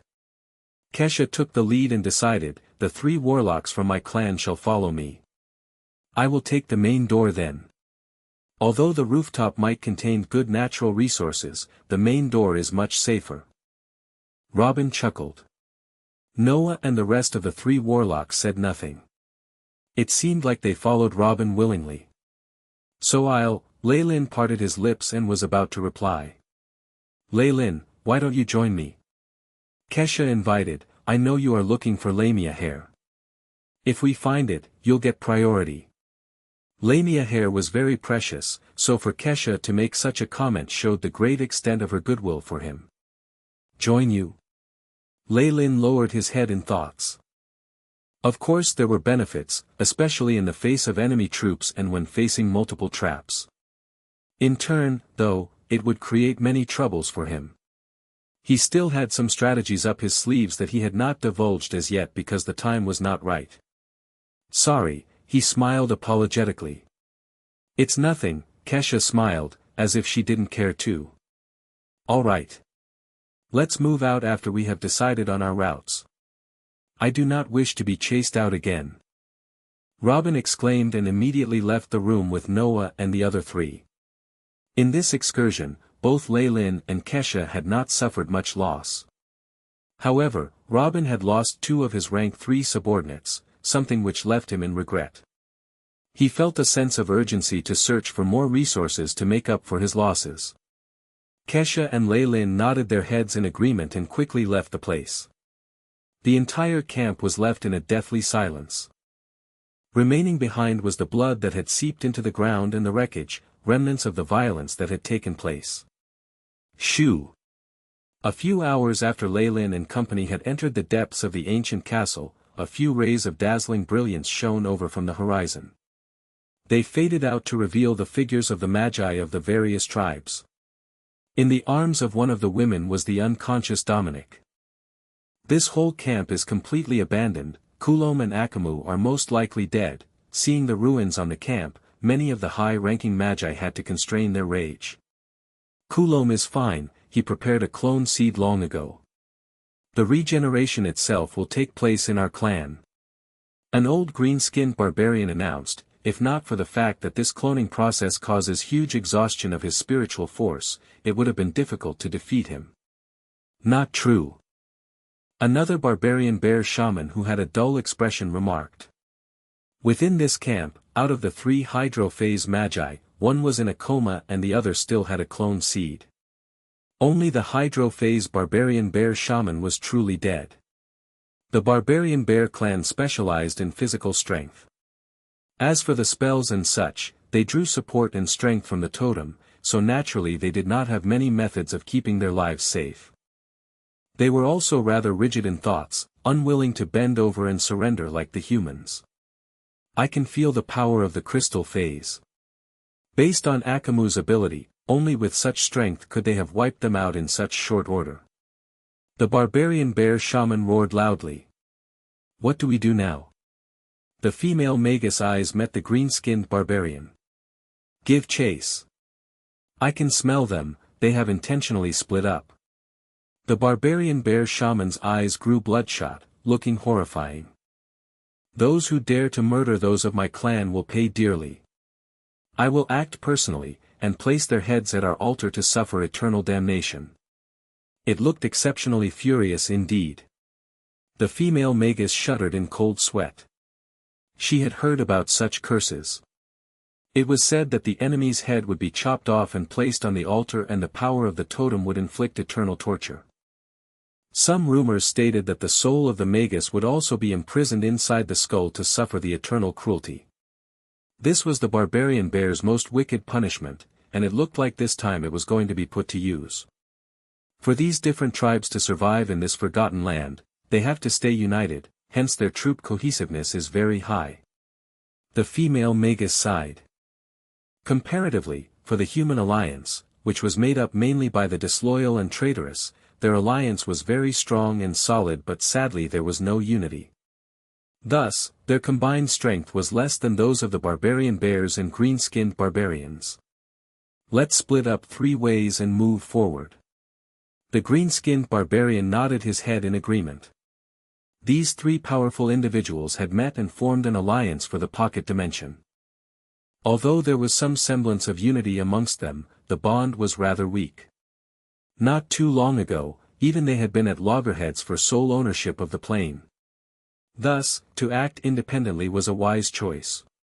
The Magus whose is pestered by the spirit of Akamu chose the main door. I can feel it. I'm going after him. The barbarian bear shaman hastened his steps and immediately moved forward. I will choose the rooftop. The old green-skinned barbarian added. With a hunched back that looked like it might break any time, he held out crutches made of solid gold and precious gems and flew upwards. You. The female Magus shook her head. She stomped her feet and headed towards the windowsill. At this moment, Lei Lin was unaware that the enemy troops had caught up with them and were just outside the vicinity. He was looking around the room curiously. It looked like a bedroom.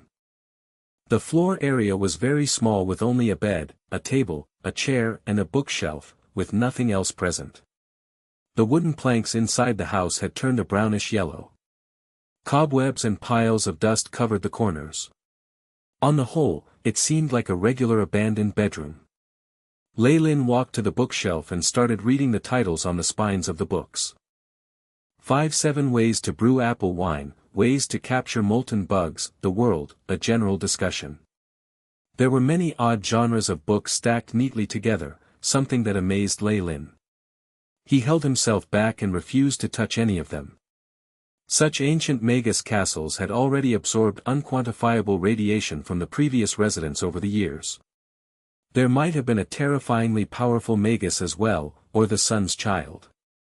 The castle had probably undergone terrifying changes. Leave alone the structure and essence, at this point it might even have manifested some bizarre phenomena. Some of those phenomena could not be explained even by the original owner, hence they could prove to be even more deadly. Ancient magi had been known to make good use of these as defense networks and build a large numbers of traps.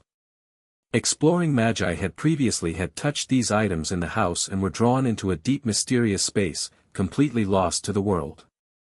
Even well-known magi who had great status, too, met the same fate of death. Many magi were fearful of the terrifying outcome, therefore they would not act blindly without thinking. According to Dominic's report, I have to wait for another 3 minutes before the door can be opened. Lei Lin stood outside the bedroom door. His eyes stared coldly at the brass handle and his expressionless face looked serious. On the wall, a clock was slowing ticking away. Asterisk tick, tock, tick, tock. Asterisk the needles were moving very slowly. It seemed like the world had moved for 5 seconds and the clock only 1. With so many odd and unexplainable environmental influences, many magi made the mistake of telling the wrong time. If it weren't for Lei Lin's AI chip, he might have fallen into the same trap. It is time. Lei Lin watched attentively at the AI chip stopwatch. The moment the needle reached 0, he grabbed the handle immediately and opened the door. Asterisk boom. Asterisk. Distant echoes could be heard in the corridor. Lei Lin looked to the ground and saw that the bright red carpet lined on the floor was spotless without traces of dust. Beautiful chandeliers hung from the ceiling, emitting a yellow radiance. Lei Lin turned his head around, the original room was nowhere to be seen, not even a single trace of it remaining. What was left was just a blank empty wall. This must be the illusionary corridor, and this also means that I have entered into the second level of the castle. Chapter 425, Ecological Garden. Ecological Garden. Lei Lin looked into the information the AI chip had previously recorded. The 3 powers had been hanging around for a long time, and they had definitely obtained a few useful items. Based on Dominic's information, Quicksand Castle was far larger than it looked on the outside. It was practically a gigantic maze. The numerous rooms outside were the first layer of defense. If they did not leave on time, they would travel through countless rooms and later be trapped inside till their death. The mark of the second layer would first be this illusory corridor. With the dim yellow lighting, Lei Lin looked through the decorations in the corridor. The 2 walls were mostly white, with some strange patterns of flowers and plants, but there were no portraits of humans. The red carpet on the ground extended until the end of the corridor, with not a speck of dust in sight. This drawing technique? Lei Lin touched his chin. It has the style of the ancient era. Looks like it is one of Quicksand's experimentation areas. The strength of the current magi could not compare to that of ancient times. Lei Lin even suspected that magi at the Morning Star realm or higher had even participated in the construction of this place. As a mere rank 3 warlock, a slight misstep could take away his life. Lei Lin glanced at the oil paintings in the corridor vigilantly. He started advancing in a strange pace. The flower patterns on the 2 sides began to move in tune to his step. They began to grow, germinate, blossom and then wilt, creating a cycle. Rumors have it that the illusory corridor can only be entered with a unique walking frequency. It possesses a strange force that can send a person to any place he would like to go to. Lei Lin remembered this passage, as well as the account at the end. If there are errors in one's footwork, the illusory corridor will turn into a life-threatening trap, trapping both their body and soul. This specific footstep was discovered through the huge sacrifice from the Magi on the outside, which now made things convenient for Leyland's group. What exactly do I want? Leyland strolled along the corridor and constantly asked himself. A unique feature of the corridor was that if one did not have a clear desire, there would be no end. After a specific period of time, the same mechanism would activate. Immortality, strength, and all that would be too vague and exceed the abilities of the illusory corridor. I can only mention a place it can communicate with. Leyland muttered to himself, it's not safe to directly say the location of the Lamia hair. If such a material doesn't exist, the illusory corridor will instantly regard me as an intruder. This was a test for all who entered. The true owner definitely knew what was at the end of the corridor. The teleportation of the corridor would only work within the castle. The moment Leyland mentioned an area that did not match what was inside, not only would there be no teleportation, but defensive spell formations would be activated instead. However, he was unwilling to give up on the Lamia hair. I would like to go to a place that will help my bloodline mature. A moment later, Leyland made up his mind and constantly repeated this line in his thoughts. In that instant, the corridor seemed to shrink and the flowery patterns on the walls sped up. In a few seconds, they completed a cycle of growth. A bit of light appeared at the end of the corridor, constantly expanding. Let's go. Leyland gritted his teeth and calmly headed ahead. Swoosh, the feeling of weightlessness during the teleportation left him feeling dizzy. Shaking his head vigorously, he took stock of his surroundings. Where is this? He was in a large laboratory. He could see plants outside through the glass, as well as many glass vessels and experimental apparatus that were all neatly arranged inside. A lab, huh? My luck is pretty good. There's definitely going to be something here to help mature my bloodline faster. Leyland let out a long breath, and immediately recalled the rumors regarding quicksand. Given that their ranks consisted of warlocks of various bloodlines, they had a vested interest in the field. It would not be difficult to find something that could help his bloodline mature. Leyland arrived at a metal counter, and pulled out the first drawer. It was messy, mostly made of thick parchments recording data from experiments. It was all in the Byron language. Leyland opened the other drawers, and the contents were about the same. There was mostly data from experiments, the counter practically filled by these documents. There is so much data, but it's a pity there's no information on the receptors and core data. There's no way to tell the procedure of the experiment at all. Leyland found this regretful but quickly saved all the information to the database. Even if it was mostly unrelated data, it was still very valuable. Who knows, some of these parchments could even hold the data essential to repeating the experiment. In addition, with all its recent advances and improvement in its abilities, it took little time to record everything. Everything was organized neatly. It seemed like the warlocks then had left in an orderly fashion, not leaving much behind.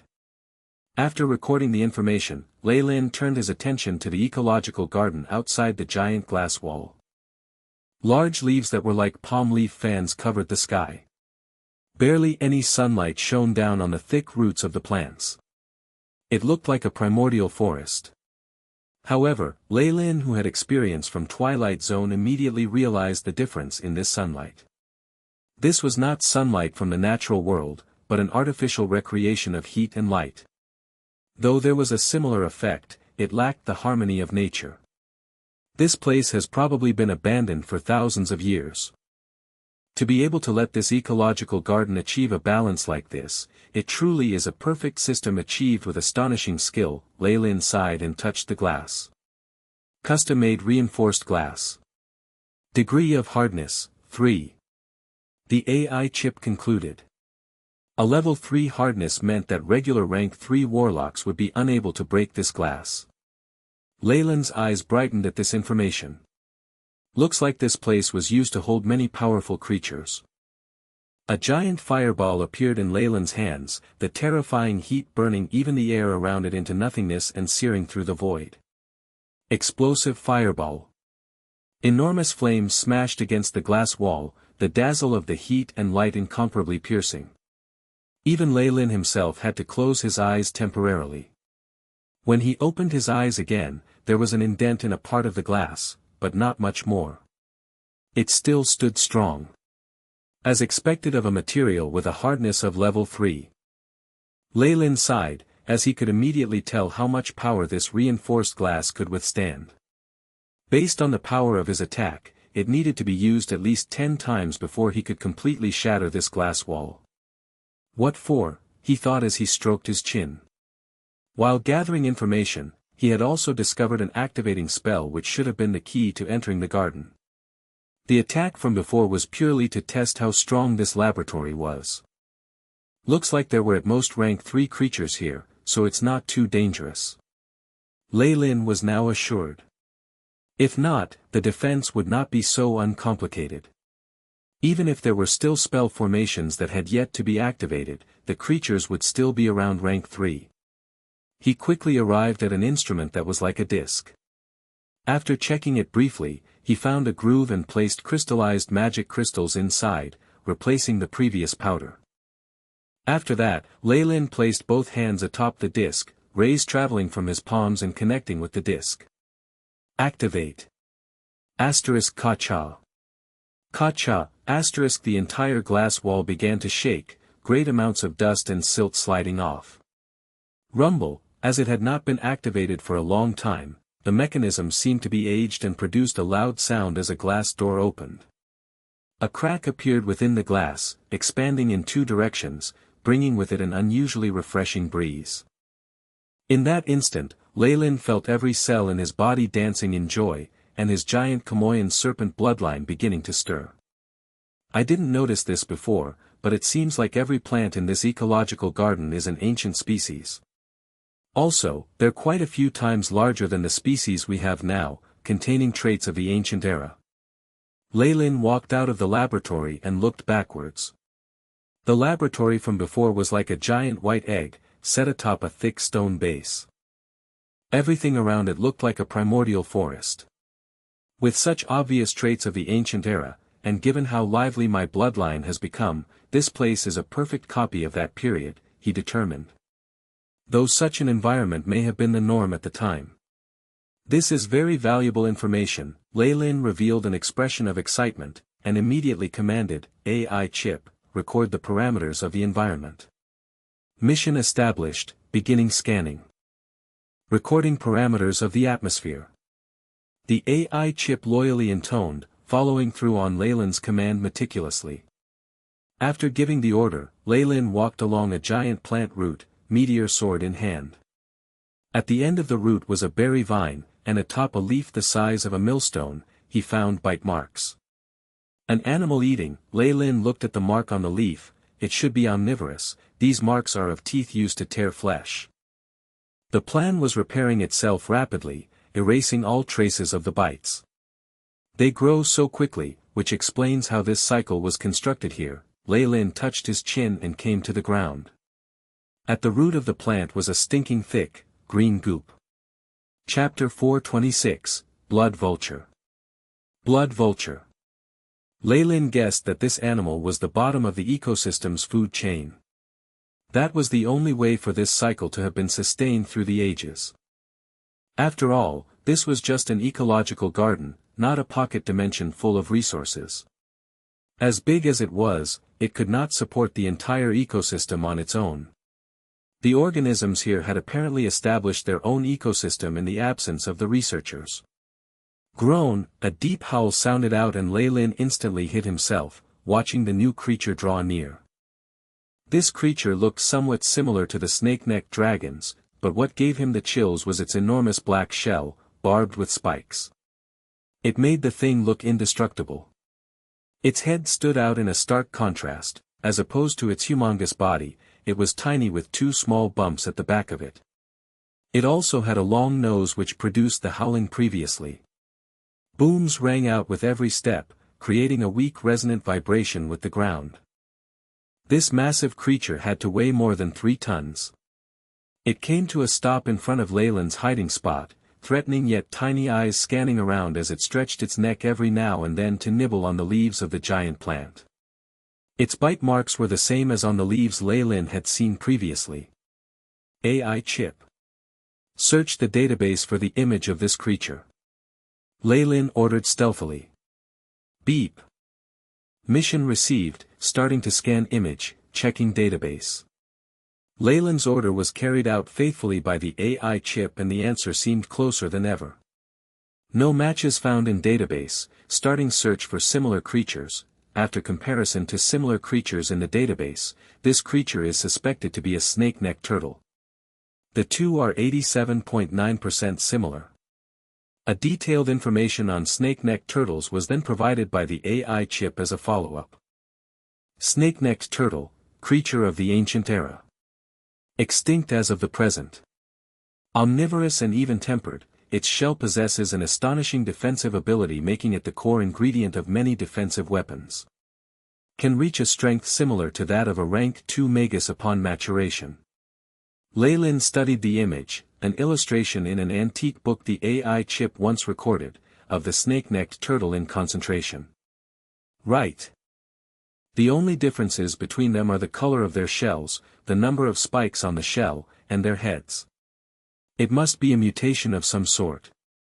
Lei Lin couldn't say he was surprised. An environment like this would be hard for ancient-era creatures to survive in if they didn't actively evolve. A little mutation was nothing. This may even have been instigated by members of Quicksand. Either way, it'd be truly abnormal if these creatures were to retain all of their ancient characteristics. If that's the case, snake-necked turtle you shall be. Lei Lin decided. It wasn't like normal snake-necked turtles were alive anymore to contest it. Lei Lin still stayed, undetected by the snake-necked turtle as it finished its meal and announced its departure with lengthy howls. Failing to resist the temptation, Lei Lin tailed the snake-necked turtle. Shadow stealth. Lei Lin's manipulation rendered this spell, which was supposed to be rank 1, stronger than many rank 2 spells. This was especially true when used with vapor phase spiritual force. Lei Lin climbed onto the back of the snake-necked turtle as he fell into the shadows. The solid shell gave Lei Lin a sense of stability and security, and he observed his surroundings. The area was covered in a thick canopy and massive trees with hanging vines resembling the Chinese fringa tree.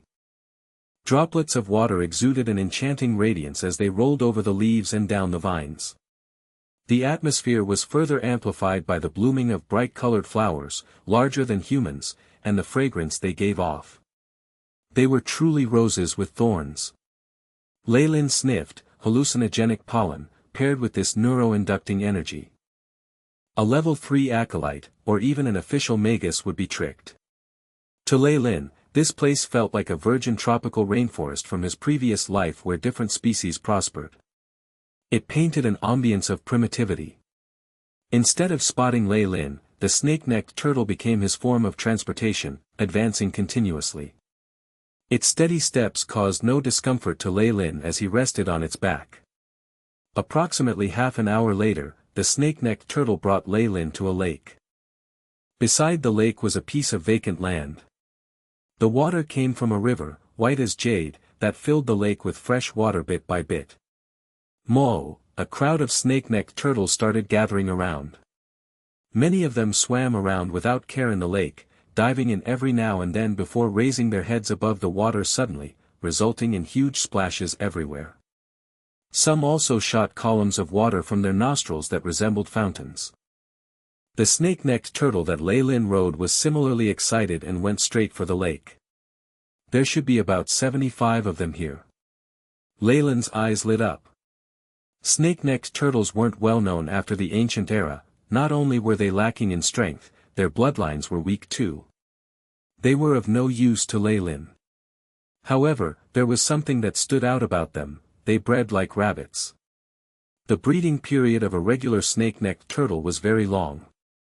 They laid almost 100 eggs every other month, and the survival rate of their clutches were high as well. Barring predators, at least half the eggs would hatch successfully. As long as there was sufficient food, they would mature in the next few years and continue the cycle. This is how nature balances itself. The strong cannot multiply as fast, and even when they do it's hard to provide for them. On the other hand, the weak have an insane rate of reproduction and activity. Leyland remembered the mice of his previous life. There was only one word to describe their adaptability and rate of reproduction: perverse. They had a very high possibility of surviving even nuclear winter. As for the mutated snake-necked turtles here, their inner bodies seem to work even faster. It probably takes them under a year to mature from the ovum. Leyland touched his chin in thought. Evidently, the reproductive capabilities of these mutated snake-necked turtles were intensified to prevent the extinction of their species. Of course, it came as an acquired evolution. It can be seen, then, from these selective evolutions that the snake-necked turtles definitely did not possess any form of superiority and were actually at the bottom of the food chain, waiting to be preyed on. Hoot. Just as Leyland was preparing to bring back samples of snake-necked turtle blood for further study, he heard a high-spirited, piercing screech. It caused an uproar in the community of snake-necked turtles, and all of them starting speeding towards the lake. Those that were already in the lake dived deep in and never surfaced. The screech got increasingly louder, and Leyland could see a streak of crimson on the horizon due to the several-fold increased senses of his body. The creature was a type of giant hawk-like being. Glossed with the color of blood, its feathers were smooth yet solid, its head accessorized by stalks of golden feathers giving the illusion of a crown. Blood vulture detected. Creature of the ancient era. They attack with sound waves and can manipulate the blood of their target. They possess a strong interest in bloodline-related treasures and are communal creatures. Evaluation: extremely dangerous. The AI chip pushed into his sight. Blood vulture. Leyland's expression quickly grew from shock to joy. They have extraordinary sensory ability towards idiosyncratic bloodlines on top of their superb vision. A strand of hair on the ground could be detected easily even from an altitude of 10,000 feet. Mostly kept as pets by ancient warlocks to seek bloodline treasures. But, Leyland hesitated as he read the danger evaluation of it. Just the strength of this particular blood vulture was enough to caution Leyland. It could equate to a human rank 3.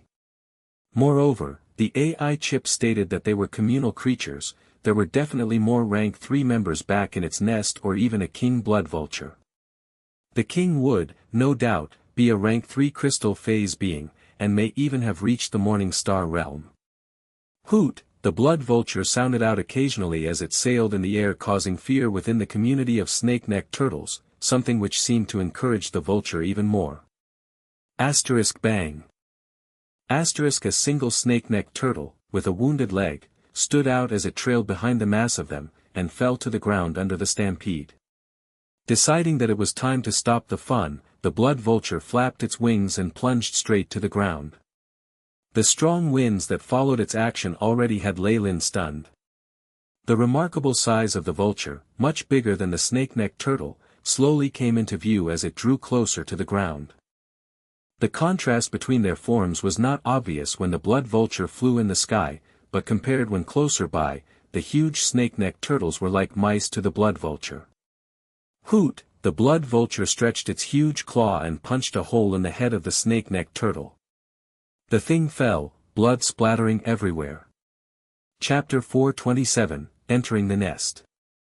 Entering the Nest. Shriek. Upon seeing the blood fluids, the blood vulture's eyes shot out rays of excitement as it started to shriek hysterically. A blood-colored glow shone from his body. Concurrently, large amounts of fresh blood spewed out of the snake-necked turtle's neck like water from a fountain. It coagulated in mid-air and eventually formed lumps of blood clot which were swallowed by the blood vulture. Rip. Soon after, the blood vulture stretched out its long sharp black claws, and easily lifted the shell of the snake-necked turtle. Using its claws, it separated the fresh flesh into segments of meat and started devouring the meat. His motions were smooth, as he nonchalantly ate a snake-necked turtle in front of its counterparts. The majestic beast presented a perfect combination of grace and bloodshed. Moo! As they watched their companion being brutally murdered, the rest of the snake-necked turtles mourned but did not dare to take a step outside the lake. Lei Lin quietly watched this scene and maintained a neutral expression. That was but a common occurrence in the natural world. Before the advancement to a stage where one could survive purely based on the injection of energy, such predatory acts were not considered to be good or bad. The survival instincts were merely the rules of life, meant to be followed and respected. Its ability to control bloodline. On the contrary, Lei Lin was actually very interested in this specific ability of the blood vultures. Furthermore, differing from the snake-necked turtle, a mature blood vulture was at least at the standard of a rank 3, the minimum criteria to achieve the pure ancient blood. Lei Lin was extremely interested in the origins of these bloodline creatures. It's just. Should I go? Lei Lin stroked his chin. The king blood vulture could be of morning star rank, and under its detection, Lei Lin's stealth spell would not be of any effect. However, should the king blood vulture still be of rank 3 status, even if it was at the apex of the crystal phase, Lei Lin would still be confident in his ability to conceal himself. The number of choices we humans have is very troublesome. Lei Lin thought. He sighed, feeling like he was at a crossroads in life, with a dense fog shrouding his destiny. In fact, this was a choice people would have come across many times in life, in which their final choices can result in different outcomes, both good and bad. Do I go, or not? Lei Lin debated with himself. Turning, Lei Lin tossed a dull golden coin and it landed on the back of his hand with the luck bird staring back at him. Even after a long while, the coin was not badly damaged, causing Lei Lin to heave a sigh of relief. Since the coin of destiny did not crack, this means that the blood vultures don't have a rank 4 in their midst. I can take my chances. Lei Lin's eyes burned with passion. The coin of destiny was Lei Lin's biggest accomplishment in Twilight Zone. It would, however, bring about huge misfortunes if it were to be utilized to predict the abilities of Morning Star Magi. But despite this flaw, it still benefited Lei Lin without a doubt. Since not a single crack appeared on the coin when he made the prediction, this suggested that there were no Morning Star beings blocking his path. That was good enough for him. Even if he used everything he had, he could not bridge the gap between himself and a Morning Star power. As long as the opponent was not at the Morning Star realm, Lei Lin was willing to take the risk. Chew. At this point in time, the blood vulture on the ground had already finished its meal. Lei Lin was stunned, as he looked at the blood vulture fly into the sky with the remains of the snake-necked turtle in its mouth, as if it wanted to bring the remains back into its nest. This is my chance. Lei Lin's eyes flashed brightly, as he initiated his shadow stealth. He concealed his figure in the crevices and stealthily entered the carcass of the snake-necked turtle. The wind howled unceasingly. The blood vulture took off at a high velocity. The friction created by the turbulence had caused sparks to be created with the corpse of the snake-necked turtle. Fortunately, the collision of airflow ceased after it reached a certain height. The blood vulture traveled at a high velocity, causing Lei Lin's view of the landscape below to be that of a blur. About 10 minutes later, they arrived at their destination. Lei Lin could barely hide the shocked expression on his face as he saw the huge shadows not far from him. Ahead of him was a huge mountain, solitary and upright. There was not a hint of vegetation, instead, it gave off a dark glow that made it seem as if it was some kind of metal structure. Scattered all around were huge caves, of which blood vultures could be seen squawking in. They were synchronized in their cacophony. Not only were their penetrating screeches 10 times as strong as those of the individuals, they caused Lei Lin's Chamoyan bloodline to have a weird reaction, as if it was about to leave his body. Fortunately, this was just a momentary hallucination. Under the suppression of his vapor phase spiritual force, it disappeared without a trace. The blood vulture's ability to control bloodlines is truly terrifying. Lei Lin muttered. Furthermore, this ecological garden is far too vast and wide. Lei Lin developed doubts towards his previous judgment. Don't tell me that this place is not simply an ecological garden or a Magus garden, but a pocket dimension. A pocket dimension within another. Rumor had it that, among the various pocket dimensions that the ancient Magi left behind as a legacy, some even contained additional pockets of their own. This sort of layering was extremely difficult, as it was impossible to shift a dimension into another. Even though Lei Lin possessed quite a few spatial items, he was unable to place his storage ring into his storage pouch. But it was very obvious that the ancient Magi had methods to successfully break through this restriction, thus building this pocket dimension within a pocket dimension. This kind of pocket dimensions were known as cores. It required the huge affluence and power of the ancient Magi to be able to build such a core. And in this core were stored all kinds of resources, many of which would make Morning Star Magi turn green with envy. Since the Sun's Child was within the Quicksand organization, then their powers would be considered top-notch even in the ancient times. Such organizations would hence possess the ability to construct these. Lei Lin guessed as such as he looked up at the entirety of Quicksand Castle, which was, in fact, an extraordinary pocket dimension. Chu. At this moment, the blood vulture with Lei Lin let out a harmonious hoot and descended into one of the huge caves. Bam! The carcass of the snake-necked turtle was thrown to the ground, following which, the blood vulture started squawking. A few small pink blood vultures ran out from the cave, gnawing at the flesh. It was obvious these small blood vultures were only children. Not only were their bodies shades of pink, they were completely bald, having yet to grow feathers. They were similar in strength to level 3 acolytes. After these blood vultures grow into adulthood, they are able to reach the level of a rank 3 Magus. Furthermore, they are able to control bloodlines. Since they were capable of flight too, their eggs, if sold, would definitely be able to obtain a high price. Lei Lin looked at the baby blood vultures, which were as small as chicks, and thought that it was a pity. Since they were born, these blood vultures would only succumb to the first creature they saw after they exited their shells, and could never be tamed by anyone else. Taking advantage of the blood vultures eating the carcass, Lei Lin secretly exited the carcass of the snake-necked turtle, and went to a corner of the cave. Shadow Technique. Lei Lin used a complicated magic rune on himself.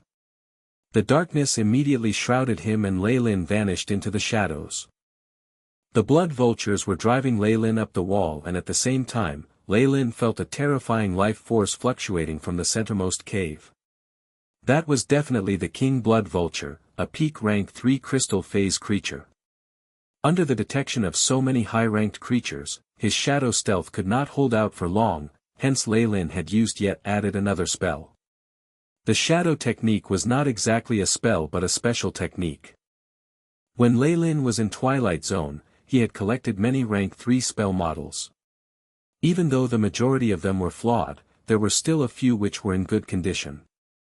So with these models as a starting point, he developed his own special technique that was compatible with shadow stealth. Amongst everything, many of the ancient records of the Dark Elves gave him a lot of insights in his development of the special technique. Shadow technique can be used on its own to hide the user's physical body, or can be used in combination with the rank 1 spell Shadow Stealth, increasing its strength, in which case the final strength will be similar to that of a rank 3 spell. It was very difficult to develop a rank 3 spell independently, but Lei Lin found Shadow Stealth an easy spell to cast. It was rare to come by such a combination of compatibility with both bloodline and aptitude. Hence, Lei Lin customized this shadow technique to amplify Shadow Stealth's ability, elevating it to rank 3 status. The combination of the Shadow Stealth and Shadow technique immediately produced a frightening end result. Lei Lin could clearly feel his own shadow being engulfed by a layer of dense darkness. He had been kept on edge before as he felt that he would be discovered anytime, but now, those feelings of trepidation had completely disappeared. So, blood vultures do like metallic surroundings. This is something the books never mentioned. Lei Lin ignored the exchange of the family of blood vultures, and without consent, looked around the nest of the blood vulture. The cave was huge and gloomy, dimly lit, and had the foul smell of a certain creature. Of course, this didn't matter much to Leylin. Following the path to the bottom of the cave, Leylin saw a huge bird's nest made with chunks of gold. Beside it were multiple smaller nests weaved with other unknown golden stalks and roots, radiating a faint light. This is. Leylin walked closer and immediately widened his eyes as he was attracted to the objects inside the golden nest. Bloodline crystals, dragonroot fruits, and dried-up bones of bloodline creatures. He was immediately able to recognize a few items. Chapter 428, The Last Supper. The Last Supper. Leylin recognized a few items in the golden nest. First was a crimson gemstone. This was a bloodline crystal, a very precious material for warlocks. It could even slightly increase the purity of a bloodline. Though this was practically useless for giant Kamoyan serpent warlocks like Leylin, whose bloodline had been purified to the limit, it was definitely something that could cause most other warlocks to go all out. As long as news about bloodline crystals was spread, the two female warlocks, Freya and Miranda, would definitely pounce over like lunatics, willing to pay any price in order to obtain it. The dragon root fruit was also a very special plant, with a very durable outer layer that even surpassed the strength of Magus alloys. It could be preserved for over 100 years, and magi that ate it could increase the durability of their bodies. Rumors had it that there was a chance of inheriting a trace of a bloodline from within the fruit. This would mean the beginning of a warlock family. Of course, for Leylin and all the others who already had a bloodline, they could no longer change it. However, if traded outside, it would go for a sky-high price. Such a resource could not be measured by price, and could be exchanged between Morning Star Magi. The other few things included some skeletons that were each the size of a human femur, and the remains of a powerful creature above rank 3. Even after so many years, there was no erosion, and he could still sense some remaining suppression from a bloodline. These remains were actually what were most useful to Leylin. The blood of most bloodline creatures came from the bones, and these specific remains came from powerful rank 3 creatures. With them on hand, he could refine an ancient bloodline out of it. Besides these few items, there were also other bloodline items within the little golden blood vulture nests. Even Leylin, who was very learned and had gathered a terrifying amount of knowledge, could not identify everything. There was no question that these were all bloodline items, and every single one was enough to make any warlock go crazy. I see. Leylin glanced at the pile of bloodline items, a look of understanding flashing in his eyes. It was obvious that the growth of a blood vulture was inseparable from these items. Though they could be used directly, long-term contact with them increased its rate of maturation. It could also increase its strength and awaken its mysterious bloodline ability. This was also why the blood vulture was so enthusiastic about gathering bloodline items. Glancing at all these, Leylin had to expend a lot of effort to suppress the desire within his body. Though these are good, they aren't as important as the lamia hair. Also, Leylin glanced towards the blood vulture outside the cave. He was currently in stealth, and with the added bonus from darkness techniques, he had not been discovered by the bird. Though shadow stealth was great, there was one flaw. If Leylin wanted to take these items away, he would need to dispel his shadow stealth. In that case, he would definitely be discovered the blood vulture, and the whole group might be attracted here. On top of that, with a terrifying king blood vulture, Leylin would need more than 9 lives to survive. This would definitely raise the guard of many other blood vultures, which would not be beneficial to Leylin's future plans. A regular blood vulture nest has so many great items inside. Within the king blood vulture's nest, there should be even better things. A fire began to blaze in Leylin's eyes. The place with the highest probability of having the lamia hair should be the king blood vulture's nest. Leylin immediately recalled the giant cave he had merely shot a glance at earlier, with very profound, horrifying energy waves hidden within. Looks like I'll be stuck here for a period of time. I'll have to find out the behavioral patterns of the blood vultures. Uncle, are you sure this is the place? Noah glanced at Robin who was beside him. They were now in front of a large door, intricate and complicated patterns on the frame. The 3 remaining black coral snake warlocks were like little followers as they gathered closely behind them. If we activate anything wrongly, we'll lose our way even more thoroughly and be stuck here till we die. Don't worry. Based on the information I received, it can't be wrong. Besides, that item is too important to us. Robin looked grim, yet there was a fiery look in his eyes. I need some time to confirm this. Have all the issues at the back been taken care of? Robin did not even turn back as he asked. I've already set up 5 spells of abduction, as well as created a body substitute. A sinister expression appeared on Noah's face. The moment they catch up to us, they will definitely be teleported to various areas within the maze and then be trapped in the boundless room till death. Barbarian bears are such stupid creatures. He spoke confidently. Boom. At this moment, a giant howl traveled from a short distance away, accompanied with the breaking of a spell formation and a roar, "Little worms, I've found you." Ka-cha, a pink crystal necklace was split open while Noah looked on in disbelief. Never underestimate your opponents.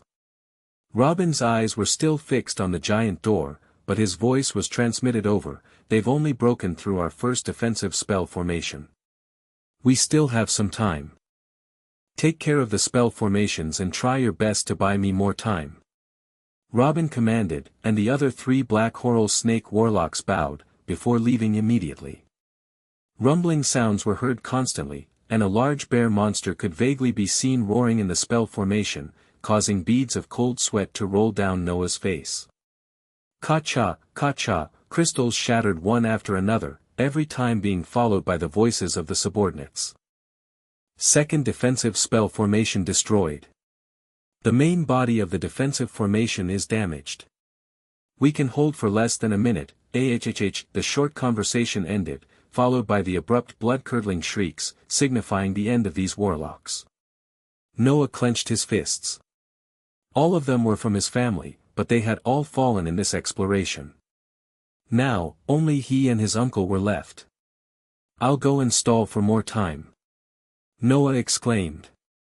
No need for that. Robin interrupted his words and, raising his finger, tapped on the door a few times. Using some strange rule, he drew a circle. A hum rang out as, in an instant, multiple water ripples appeared on the surface of the giant door. The tide surged, and then rushed into a brass keyhole.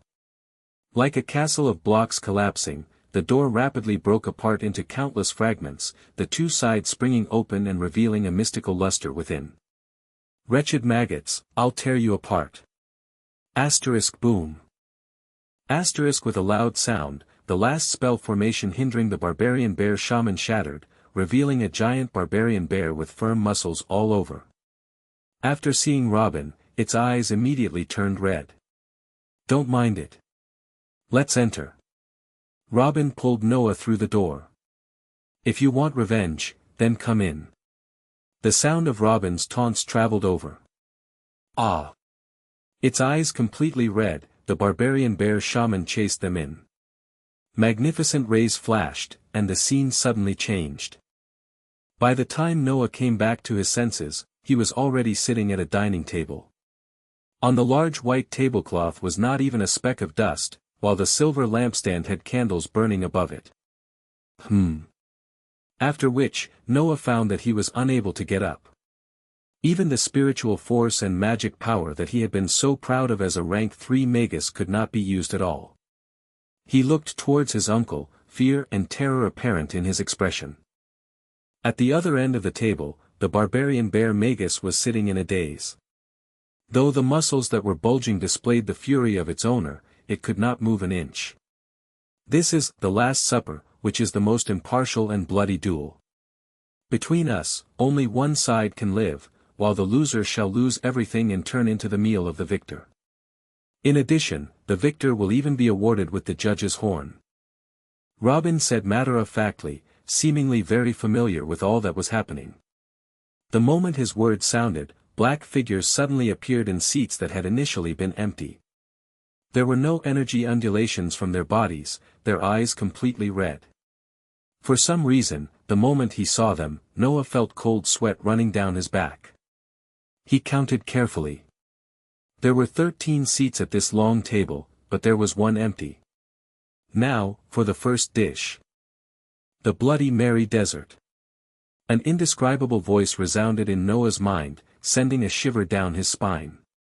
What the hell is this?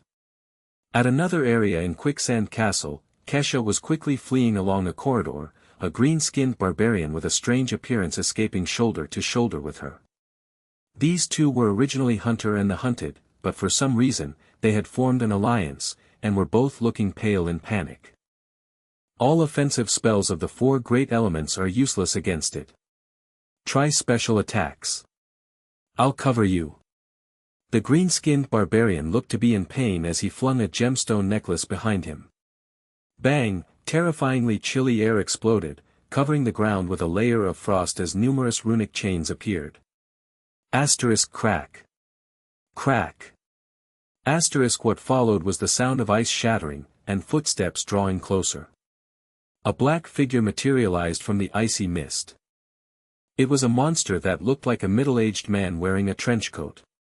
He donned a hood, and it was hard to tell what he looked like.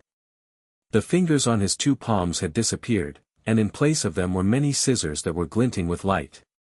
The numerous runic chains did not stand a chance against the man's scissors, and were easily snipped at and broken. Eye of Petrification. Many crimson runes appeared on Kesha's body as she bit her finger and drew a strange rune on her forehead. Following that, her eyes turned into a pair of amber vertical pupils. With the amplification from the blood rune, her innate spell had reached a frightful degree of power. A circle of petrification began to spread with Kesha at its center. Chapter 429, Spirit Body. Spirit Body. In the face of the Eye of Petrification, the man in the trenchcoat suddenly froze and an ash-gray coat of stone formed across the surface of his body. Asterisk Kacha. Kacha, asterisk his entire being turned into a giant statue and particles of dust fell endlessly from him. Icy blades. Under the manipulation of the green-skinned barbarian, numerous blades formed a tornado, enclosing the statue within as eerie noises rang constantly. Moments later, the blades dispersed and the statue that once stood there had vanished, leaving behind a bed of fragmented rocks. It's finally over, the green-skinned barbarian heaved a sigh of relief. No, not yet.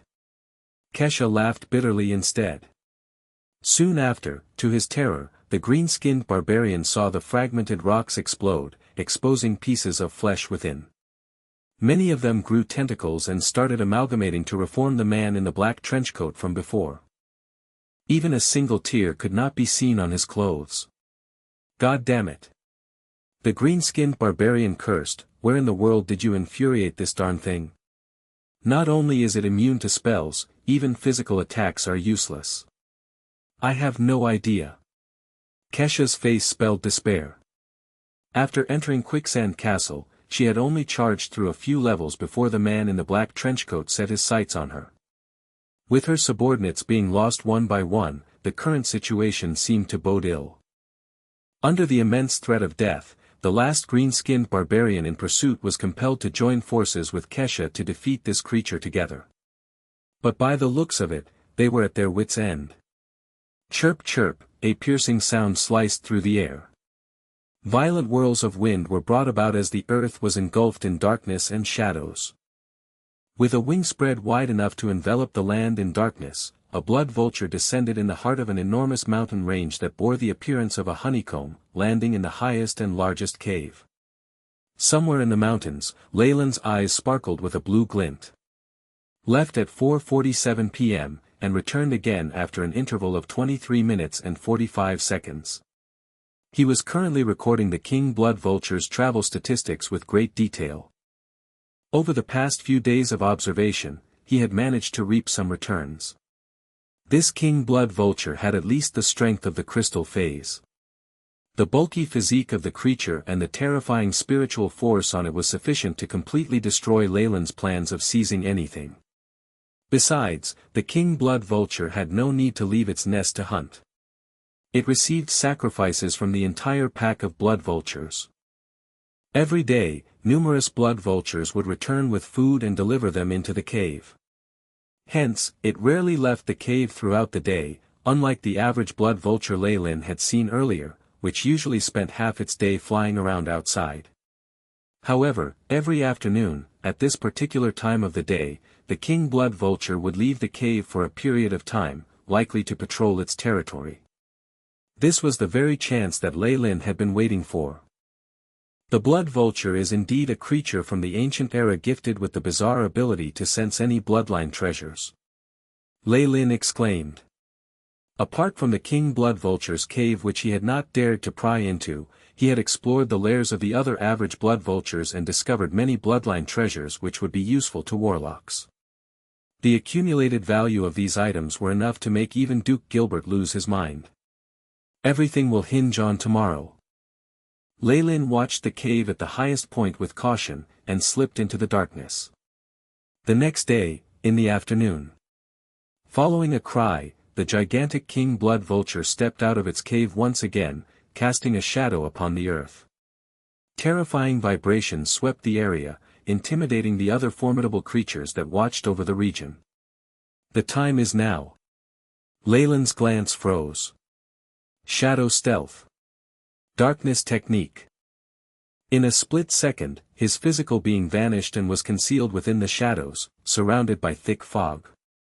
With the help of the concealing effects of the spell, Leyland fumbled his way to the cave right into the central cave. The king blood vulture's lair is guarded by 2 blood vultures that are already at the hydro phase. Whenever the king blood vulture is out on patrol, they are responsible for guarding his lair. Leyland crawled onto the protruding top of a black rock and watched the 2 huge blood-red silhouettes in the cave closely. He furrowed his brows. According to my current abilities, I might barely be able to handle a single blood vulture at the hydro phase, but it would definitely cause a ruckus. There's a high possibility that the entire pack might surround and annihilate me, or that the king blood vulture might even return unexpectedly. Leyland took a glance at the silhouettes of the 2 guards, gritted his teeth, and passed through to the other side while hidden. 2 blood vultures at the hydro phase would be too much for him to handle with his current abilities, but the detection abilities of the powerful creatures might not be as acute as that of a human Magus. This was his chance. Having already wasted too much time here, Leyland did not dare to continue waiting. Even if it was risky, he wanted to give it a try. In the shadows, everything outside was overcast. It was as if the world had been soaked in thick glue, and every step he took, Leyland had to expend a great amount of energy and magic power, while at the same time taking note of how the 2 blood vulture guards reacted, making it a terribly tiring job for him. Just when Leyland carefully arrived at the entrance, and was about to walk past one of the blood vulture guards. Chirp chirp. The guard seemed to have discovered something and became alert, glancing around its surroundings with vigilance. Even for a powerful creature, once it has passed rank 3, no matter how dumb it was originally, it would evolve to have the intelligence of a human. Leyland exclaimed. He immediately commanded in his head, AI chip. Begin the plan B. Beep. Command received. Starting plan B. The chip responded faithfully. At the halfway mark of the mountain, a miniature model of a spell formation suddenly exploded, revealing a shadow servant within. The shadow servant zoomed into a cave that was guarded by an adolescent blood vulture and grabbed a few pieces of bloodline crystals before escaping swiftly. Chirp chirp. The blood vultures were left enraged, and numerous blood-red figures flew out too, circling in the sky. Before the shadow servant could run out of the perimeter of the huge mountain, it was torn to pieces by the explosive might of the blood vultures. Although the 2 blood vulture guards did not take action, their attention was obviously taken away by the scene there. Seizing the chance, Leyland immediately took out a black crown. This crown was very small and exquisite, and the design was not too flamboyant, as though it was specially made for females. Dark Elven Crown. This was Leyland's war trophy. After completely defeating the Dark Elves, they who submitted to him offered the crown along with their powerful meditation techniques. This crown was also the first magic equipment that Lei Lin had obtained, and was at a higher rank than his meteor sword. The Dark Elven crown was a sacred legendary weapon, which possessed the strong ability to mask auras. The then Queen of the Dark Elves, Anya, used it to enter the core of Central Twilight Zone in a single motion. If not for Lei Lin's secret interference, she might have emerged victorious over the humans and unified the entirety of Twilight Zone. As a piece of magic equipment, the Dark Elven crown had no doubt a hidden function, but as it had been used once recently, it took decades for it to be available for use again. After getting hold of this magic equipment, Lei Lin had been constantly analyzing it using the AI chip, and had learned many useful techniques and spells. What made him especially interested was that the AI chip could forcefully stimulate a portion of the functions of the Dark Elven crown when charged with a certain amount of magic crystals. Although it only possessed a portion of its full powers, the Dark Elven crown was still a piece of magic equipment. Its effect was limited only to Lei Lin himself. The scary thing was that it could even escape the perception of a Morning Star Magus. This went without saying for the two Blood Vulture guards. With the Shadow Servant outside holding their attention, along with the protection of the crown of the Dark Elves, Lei Lin successfully infiltrated the lair of the King Blood Vulture. Although the lighting in the cave was poor, it did not pose a problem to Lei Lin. The floor was covered in dark red blood stains and the remains of other creatures which had varying degrees of decomposition, likely the food that the King Blood Vulture had consumed recently. The entire cave felt eerie to Lei Lin, as though he was being watched closely by something. Lei Lin reached out his hand and felt the wall, which was black and studded with metal grains. When his hand came into contact with the black wall, countless tentacles extended from above, but were quickly burnt his black flames. By the looks of it, this pack of blood vultures has been living here for a long time, even the mountains have been affected by the radiation and have come to life. Lei Lin exclaimed. Such materials that had been given life were very precious. Not only could they be added to self-defense spells, they could also confer the ability to heal oneself. Architecture that was built mainly with these materials usually could last for more than 1,000 years without collapsing. If such materials could be added to Lei Lin's Magus Tower, its degree of stability would definitely go up a notch. What a pity that plans to exploit this area would certainly be too unrealistic. Lei Lin continued walking, deeper and deeper, until he reached the end of the cave, where laid a gigantic blood vulture nest. Gold animal fur and the metal itself were laid out to form a sturdy mat, upon which there was a depression from years of use. Yet, there wasn't a single thing on the mat. Lei Lin was shocked, but followed with a bitter laugh. The bloodline items are only effective for the young of the blood vultures. It looks like the King Blood Vulture hasn't laid any eggs, so naturally there would be no need to collect these items. I have to evacuate as soon as possible, and ransack all the other Blood Vulture lairs before that. Lei Lin was determined. He made a prompt decision on the spot. If there weren't any new discoveries, he would choose to leave immediately, and hardly did a sloppy job. Who would have thought that I would meet a comrade here? An exclamation sounded from a distance, causing Lei Lin to freeze in his steps. He turned and firmly stared at a corner. There, an illusory figure slowly came into view. A soul? No. An even more powerful being. Lei Lin watched the figure that had suddenly appeared, as though he was about to face an enemy. Chapter 430, Activation. Activation. The illusion that surfaced was that of an astonishingly beautiful young woman. Her hair was like a sea of emerald green with light curls, flying in the wind like it had a life of its own. She possessed a pair of mesmerizing eyes, coupled with a delicate yet puzzling charm to her face. To Lei Lin's surprise, she gave him a baffling sense of familiarity. Especially after the complete materialization of the illusion, Lei Lin's blood vessels generated a sense of fear, as if he had met a natural enemy. Yet, he felt an amiability within her that tempted him to throw himself into the arms of the woman regardless of everything. Lamia? There were agony and bitterness in Lei Lin's tone. From how called out to him just now, he managed to guess some things. The similarity in temperament and looks between her and the snake dowager was especially striking. The Lamia shared the same bloodline as the snake dowager. In fact, it had an even more direct line of descent compared to the giant Kamoyan serpent. Thus, on the whole, they could be considered siblings with blood relations. My brother. Tell me, why are you here, what are you looking for? The green-haired Lamia asked, her voice strangely charming, compelling him to answer. Warning. Warning.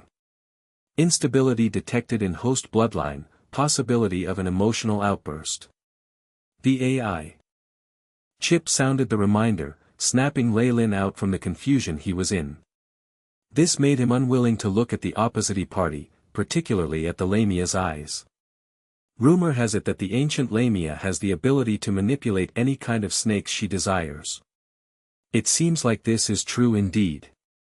It was merely a remnant soul, yet it almost got to Lei-Lin. If the Lamia were to be at the Morning Star realm, Lei-Lin was afraid he might have to bow down to her. Your bloodline, it seems to be extremely pure, and you have a special power enveloping your whole body. The virtual image of the Lamia bit her finger. Who are you, really? Lei-Lin spoke in a deep tone. I was a human once, I had a few names, but I have forgotten them all. The virtual image smiled, as if she was narrating a story unrelated to her. Are you the soul of the ancient Lamia warlock? Lei-Lin made a guess. According to his intelligence, the ancient quicksand organization once had a Lamia warlock. And apparently, after her atavism, she became a true Lamia possessing terrifying power that even average radiant moon magi could not match. No. She had perished completely. I am just a phantom image formed by the scattered fragments of memories that have evolved together after a very long period of time. A sense of loneliness could be felt from the green-haired woman's face. Even so, for your soul to take such shape, I am sure there is a source of radiation nearby. Lei-Lin's eyes lit up and he reached out and grabbed at the fur cushion. Huge black claws appeared, splitting the fur and metal within and revealing what was underneath the surface. It was a layer of white fur. Brush that aside and immediately a rich and heavy scent of undulating bloodline spread it out. You can even resist the radiation undulation and the aura of the bloodline. Lei-Lin kept the white feathers in a flash and thereafter eyed the hollow area intensely. It was the broken section of a bone, it must have been a part of some bloodline creature. Although it might have been a long time ago, the horrifying threat and undulations emitting from the bone made Lei-Lin have an impulse to kneel down. You are truly the adult form of a rank 5 bloodline creature, even though it is a broken section of a bone, it could still radiate even after your death. Moreover, you can induce such a thing. Lei-Lin looked at the green-haired Lamia in amazement. For blood vultures, the remains of a rank 5 bloodline creature was a precious item to that was dearly cherished. No wonder the blood vulture had safeguarded it under so many layers, even going so far as to mask its energy with the feather. What do you intend to do here, my brother? She asked again. Lei-Lin muttered under his breath and finally replied, I want to acquire something that will speed up the maturation of my bloodline, for instance Lamia hair or some such thing. Compared to Lamia hair, this can help you more. The snake woman smiled and the broken bone was flung out and landed on Lei-Lin's hand. You. Why are you helping me? Feeling the ecstatic joy boiling in his bloodline, Lei-Lin knew the broken Lamia bone in his hands were the real deal. He could already feel the transcendence. However, he did not immediately accept it and instead asked some questions. I have been in existence for far too long. It might be a few hundred years or even thousands. I can never leave the designated finger bone's radiation area. The Lamia shot a glance at Lei-Lin. Do you know how it feels? Lei-Lin fell silent. Such pain, it did indeed have the ability to drive a Magus crazy to the verge of seeking death. If you take the finger bone, there will be a shortage of such a radiation environment and I will gradually fade away. The young woman's silhouette became more and more illusionary with a smile of relief on her face. Wait. How can I resolve the shackles on the giant Kamoyan serpent warlock bloodline? Watching the young woman's illusionary image gradually fading out until the wall behind her could be seen, Leyland quickly blurted out the question. This problem can only be solved by the Grand Matriarch. Accompanying the fading image, the snake woman's grew softer and softer until she dissipated into thin air. Grand Matriarch. Snake Dowager. Leyland stroked the finger bone he was holding in his hands, his face a sea of infinite obscurity. Regardless of that, I better make a move fast. With lightning speed, Leyland kept the finger bone well, swept his eyes over the surroundings and launched the dark elven crown. Thick, black darkness enveloped Leyland completely, and coupled with his magic power he was able to pass through the gate which was guarded by the two blood vultures unharmed. After he reached the foot of the mountain, Leyland looked back at the huge black form of the mountain and its innumerable caves. He looked hesitant. This was practically a warlock's treasure trove, but without a strength at the Morning Star realm, there was no way the entirety of the blood vulture could be subdued. I have, at most, 5 more minutes before the king blood vulture is back from his patrol. When he realizes that the finger bone is gone, I am sure he will definitely launch an investigation into the matter. Leyland stroked his chin. He had been hiding up here for so long, the backup plans had to be more than these. But now, the biggest harvest was already in his hand. Whether to continue or not, he had not yet made up his mind. Since ancient times, it was a common occurrence for an individual to place himself in danger for personal benefits. Leyland did not want to become one of them. Forget it. Let's go. With some regret, Leyland turned his head and left the place. Huh. You are finally out. Not too far away, a temporary underground cave opened up. A female Magus in pursuit ran in with a crystal ball in her hand. On the surface of the crystal ball, a blood-red layer appeared, getting brighter and brighter. If you had kept hiding in the nest of the blood vultures, I might not have been able to find you. But what about now? The female Magus flashed a smile. She was in pursuit of Leyland all the way and had even used a spell to use a trace of Leyland's energy to build a tracking item. But after reaching this place, she realized Leyland had hidden in the nest of the blood vultures. The king blood vulture there was at the peak of the crystal phase. Other than that, there was a big group of rank 3 followers. If she chased in after Leyland and a commotion was created, it would definitely alert the many blood vultures to join in for the kill. Therefore, this female Magus chose to hibernate and wait. To her, Leyland would come for collection of resources, it was just a matter of time. As long as she waited with patience, regardless of success or failure, he would leave and an opportunity would present itself. All thanks to you, I was able to discover this treasure place. In return, I shall grant you a quick death. The female Magus shook her robes and immediately disappeared underground. Beep. Warning. Warning. High energy force field undulations detected. Distance 15 kilometers away. Approaching quickly. The AI chip gave out this sudden warning, shocking Leyland. This was the advantage of having the AI chip.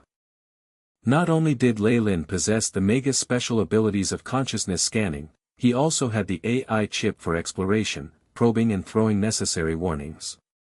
Moreover, the range of probing by the AI chip was much wider compared to Leyland's own ability. Begin imaging. Leyland gave the order immediately. Soon after, a red-hued motion picture was sent in front of him.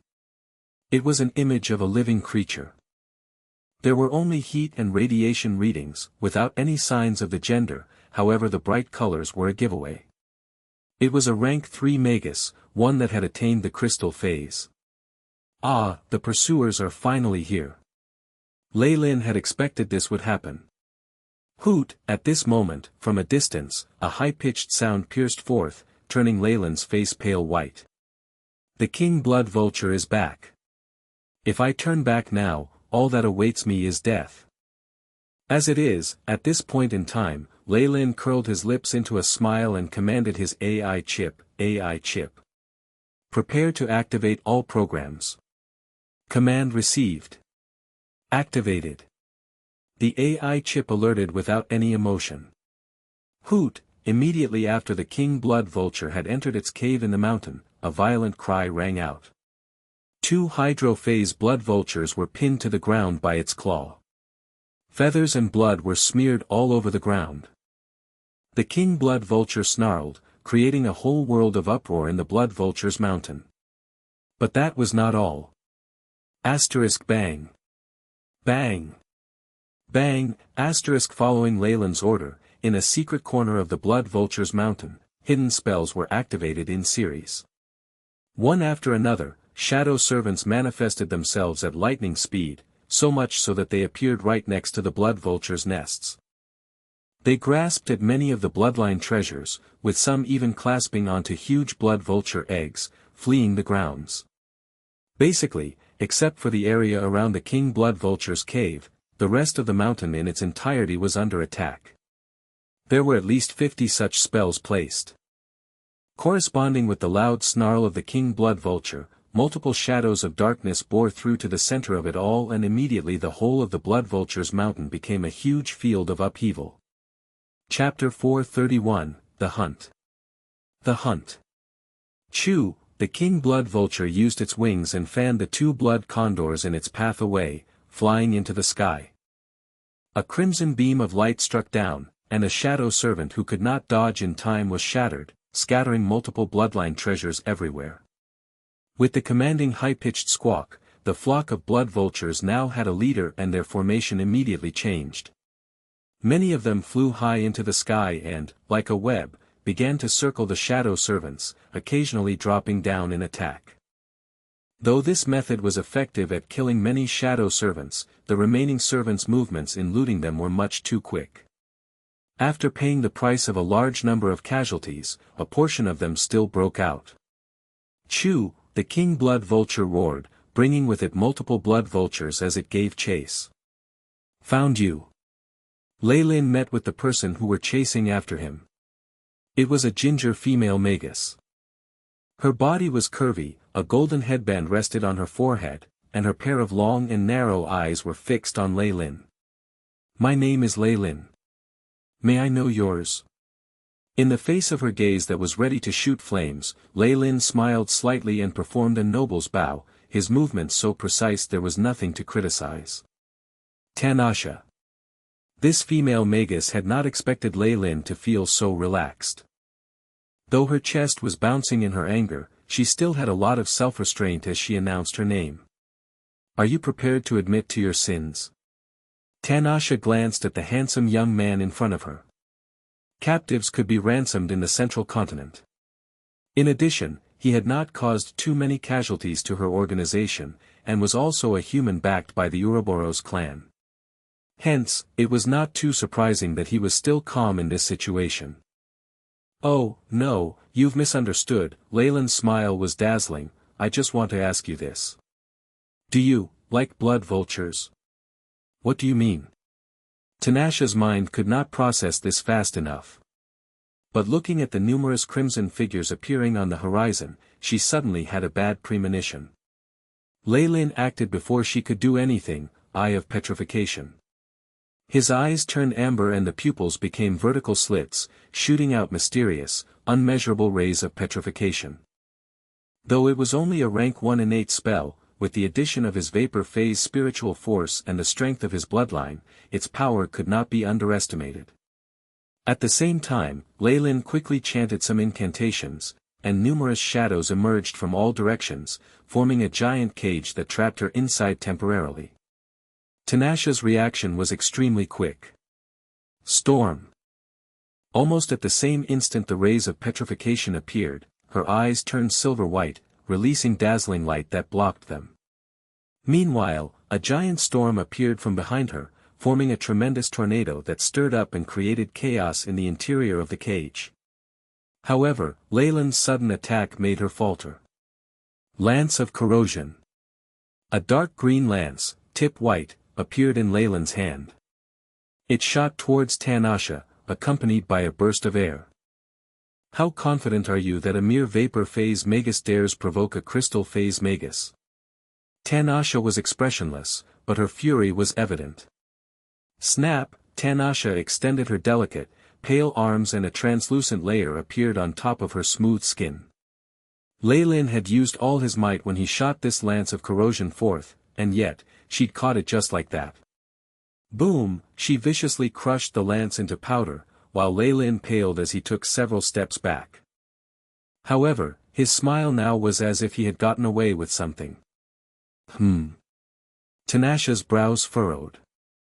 Only then did she notice that after the lance of corrosion had been destroyed, a white feather had appeared. Pooh, the white feather had exploded into powder and lightly stuck to Tanasha's body. This aura. And with a powerful lock-on spell formation, Tanasha's brows furrowed and she immediately sneered, "I just need 2 minutes to dash." However, her expression completely changed. Lei Lin, who was opposite her, waved his arms towards her and activated the dark elven crown, and immediately turned invisible. So. Numerous black figures appeared. The shadow servants from before quickly pounced towards her, only to be killed by her while heading in her direction. However, with this opportunity, they threw some bloodline crystals, bones and the like at her legs. There was an especially large egg that had been knocked so hard that it broke, revealing the egg yolk and whites within. Choo-choo, numerous blood condors hurried over under the lead of the king, and upon seeing Tanasha, their eyes instantly turned red. This was especially so for the king blood vulture. It smelt its feather on Tanasha's body. It was a feather used specifically to protect the lamia finger bone and was extremely precious. The smell was extremely unique, and there was no way it could recognize it wrongly. It now looked like the person who had infiltrated its mountain and looted the area as they wished, was also the thief who had stolen its treasure. The king blood vulture was furious, crimson lightning materializing around it. Tanasha was momentarily stunned. No matter how stupid she might be, she knew what Lei Lin had planned. Wait, O king! Tanasha was now sending spiritual force waves to the mind of the king blood vulture, her final attempt at saving herself. However, would the enraged king blood vulture listen to her explanations? Though it had the intelligence of an adult, it was now in an angered state. Usually, in its territory, it would have what it wanted. Why would it listen to the explanations of a human? Numerous bolts of crimson lightning struck down, drowning her. Meanwhile, Lei Lin had made use of the dark elven crown, and was sneakingly heading back. Boom, soil appended at an area, revealing numerous bloodline items within. Red gems and white bones were scattered, giving off a dazzling luster. There's even a blood vulture egg here. It looks like a pretty good harvest. Holding a giant egg in his hands, Lei Lin looked elated. This was a few times larger than an ostrich egg, and it even had blood-red patterns on the surface, powerful life energy radiating from within. Lei Lin could even feel a throbbing from the shell. Blood vulture chicks could not be tamed, but one still in its egg could. Not only did it have the ability to find bloodline treasures, it was also very popular for its ability to reach rank 3 after it had matured. Of course, Lei Lin had no plans of selling it off. Rather, he wanted to subdue it. The central continent was vast and boundless. There were many places that even magi were yet to explore, and the blood vulture's ability to fly was very useful in this area. In the future, he could gain a steady flow of bloodline treasures, which was the best advantage. The harvest is quite good. Lei Lin quickly kept everything properly. He had long since ordered the shadow servants to place whatever they had stolen on the road here. Whatever had been flung at Tanasha's feet was just a small portion. The real treasures had long since been moved away and were all with Lei Lin. After checking all his gains, Lei Lin looked back towards the blood vulture's mountain, sinking into deep thought. The king blood vulture has brought all its main forces to annihilate Tanasha. She is a crystal phase Magus after all, and it is possible for her to hold them off for some time. Should I go back and rummage through the blood vulture's nests? Lei Lin immediately shook his head, throwing these enticing thoughts out of his mind. Forget it. What I now have is more than enough. I shouldn't take such a risk at the end like this. Besides, my real target is that rank 3 crystal phase Magus, not the rest of those bloodline treasures. Leyland's eyes flashed ruthlessly. Damn it! Damn it! Damn it! I want to slaughter that wretched Magus and turn his flesh and blood into powder and feed it to a carnivorous flower. Tanasha was in a tropical rainforest, sprinting hard. However, she was evidently not in a very good condition. Not only were her clothes in tatters making her seem like a beggar, her entire right arm had disappeared. Her face was pale, with green veins visible on top. This flock of blood vultures was truly relentless. In order to break away from them, Tanasha had to employ a few secret methods that would stimulate the potential in her body in succession. She had even discarded a clone that she had nurtured for a long period of time before she could successfully draw the king blood vulture away. Tanasha was definitely fuming at the mouth, wishing she could eat Leyland alive. TSK, Ms. Tanasha, you don't seem to be in good health. Do you need treatment? In the quiet rainforest, a voice suddenly sounded, causing Tanasha's body to stiffen. She then looked at the young man she would never be able to forget, blocking her path. How did you get here? I already destroyed all auras and smells that would identify me. Tanasha gaped, disbelieving. You don't need to know. Right now, you can only answer a question of mine. Leyland produced an ink-black cross blade and pointed it at her. Submit to me, or die. He had naturally used the AI chip to scan the surroundings and hunt her down. Though Tanasha had concealed her aura very well, and destroyed all the localizing marks that Leyland had shot out, nothing could be hidden in the face of the AI chip. Not considering anything else, just the signs of a human passing through on the road would not be able to escape the AI chip's nanoscopic scanning, no matter how hard Tanasha tried to cover her tracks. It was only after Leyland confirmed that she was heavily injured that he chased up to her. Tanasha was at the crystal phase, and was multiple levels higher than Leyland. In the past, it would have been a joke if a vapor phase Magus had announced his wish to kill a crystal phase Magus. However, a hint of fear had already appeared on Tanasha's pale face. She had no choice but to admit that Leyland had the strength and ability to kill the current her. Chapter 432, Subjugation. Subjugation. Rank 3 Magi were categorized into several stages.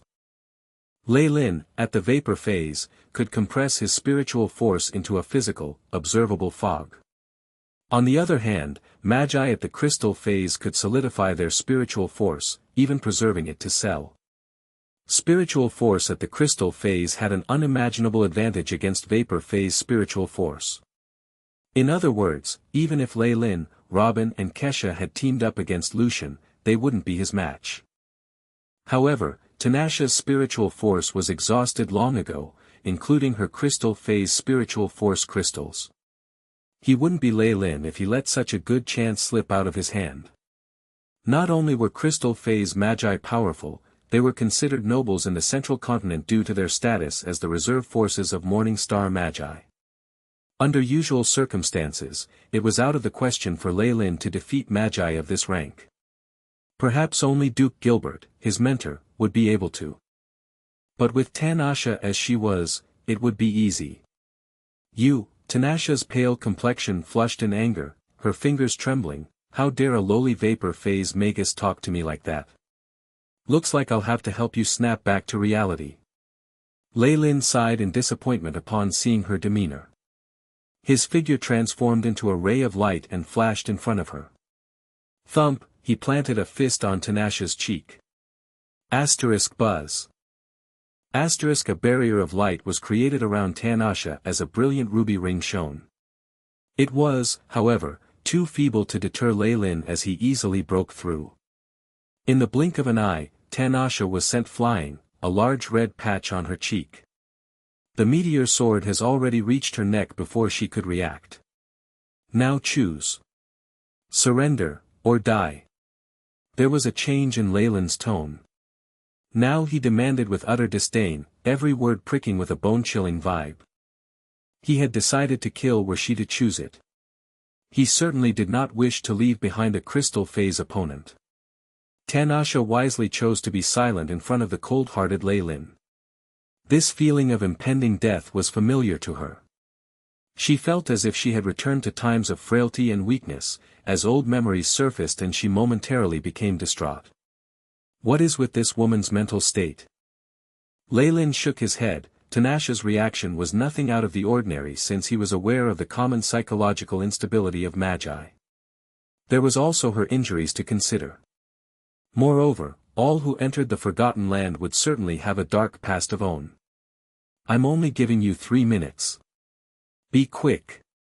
Lei Lin tightened his grip on the sword and brought it closer to Tanasha's neck. Other crystal phase magi would probably have a sense of dignity and pride, but things were different in the Forgotten Land. Those human magi who entered here were mostly those who had reached an impasse, willing to forego everything for a means of sustenance. It was easy for the MTO capitulate. Lei Lin's cold voice caught Tanasha's attention. The angry flush on her face had already dissipated by then, leaving behind a canvas of ivory. I surrender. She replied so softly Lei Lin could barely hear a thing. As if on cue, Tanasha fell limp to the ground, her backbone losing support the moment she agreed. Her tears were uncontrollable. The meteor sword remained on her neck in spite of everything. Make an oath. Also, relinquish your spirit source. His voice was cold as ice. Tanasha, hesitance crossed Tanasha's eyes as she fought an internal battle. However, she ended up choosing to surrender. A sparkling strand of spirit source was released from her forehead and landed on Lei Lin's palm. That was a Magus lifeline. Were it not voluntary, it would be completely impossible to offer it to another person. Rules were even stricter in the central continent, to prevent the dominance of one over another. Of course, this didn't stop people with influence and power from committing it, but similarly, it had to be done in secret or they would be boycotted by all magi. This was no issue at all for Lei Lin since he didn't plan for Tanasha to be seen by others. Master, Tanasha called out in a deep voice and got up to her feet. She resembled a broken puppet, someone that had lost her soul. Being forced into the Forgotten Land, you must have your own dark past. But rest assured, I am not going to compel you to do things that are disgraceful to magi. Instead, I can give you hope. A hope for revenge. There was a bewitching tone to Lei Lin's offer and Tanasha's eyes lit up a little as the word, revenge, rang in her ears and a hint of anger rushed through her. That's right. Revenge. Lei Lin made eye contact with Tanasha and lowered his voice. I promise, when I'm strong enough to take revenge for you and not worry about the possible repercussions and retaliation, I will aid you in accomplishing your dream. That is, if you work for me wholeheartedly till then. I'm not trying to patronize you. You see, I've reached the vapor phase at less than 100 years of age. Moreover, there will be no problems with advancing to the Morning Star realm because of my Kamoyan bloodline. Deep down, Lei Lin was aware that with his method, Tanasha would only be willing to become a puppet to him. To milk her for everything she was worth, Lei Lin needed to ignite her battle spirit by fueling her with hope.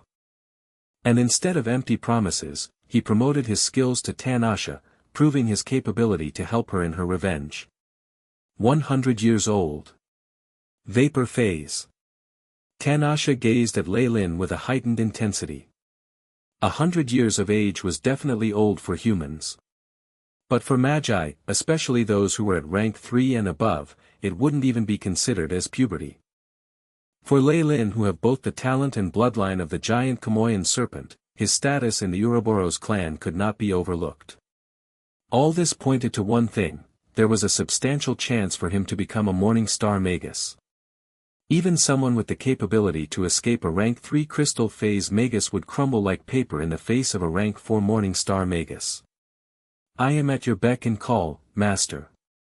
I, Tanasha, will be your most loyal servant as long as my revenge is assured.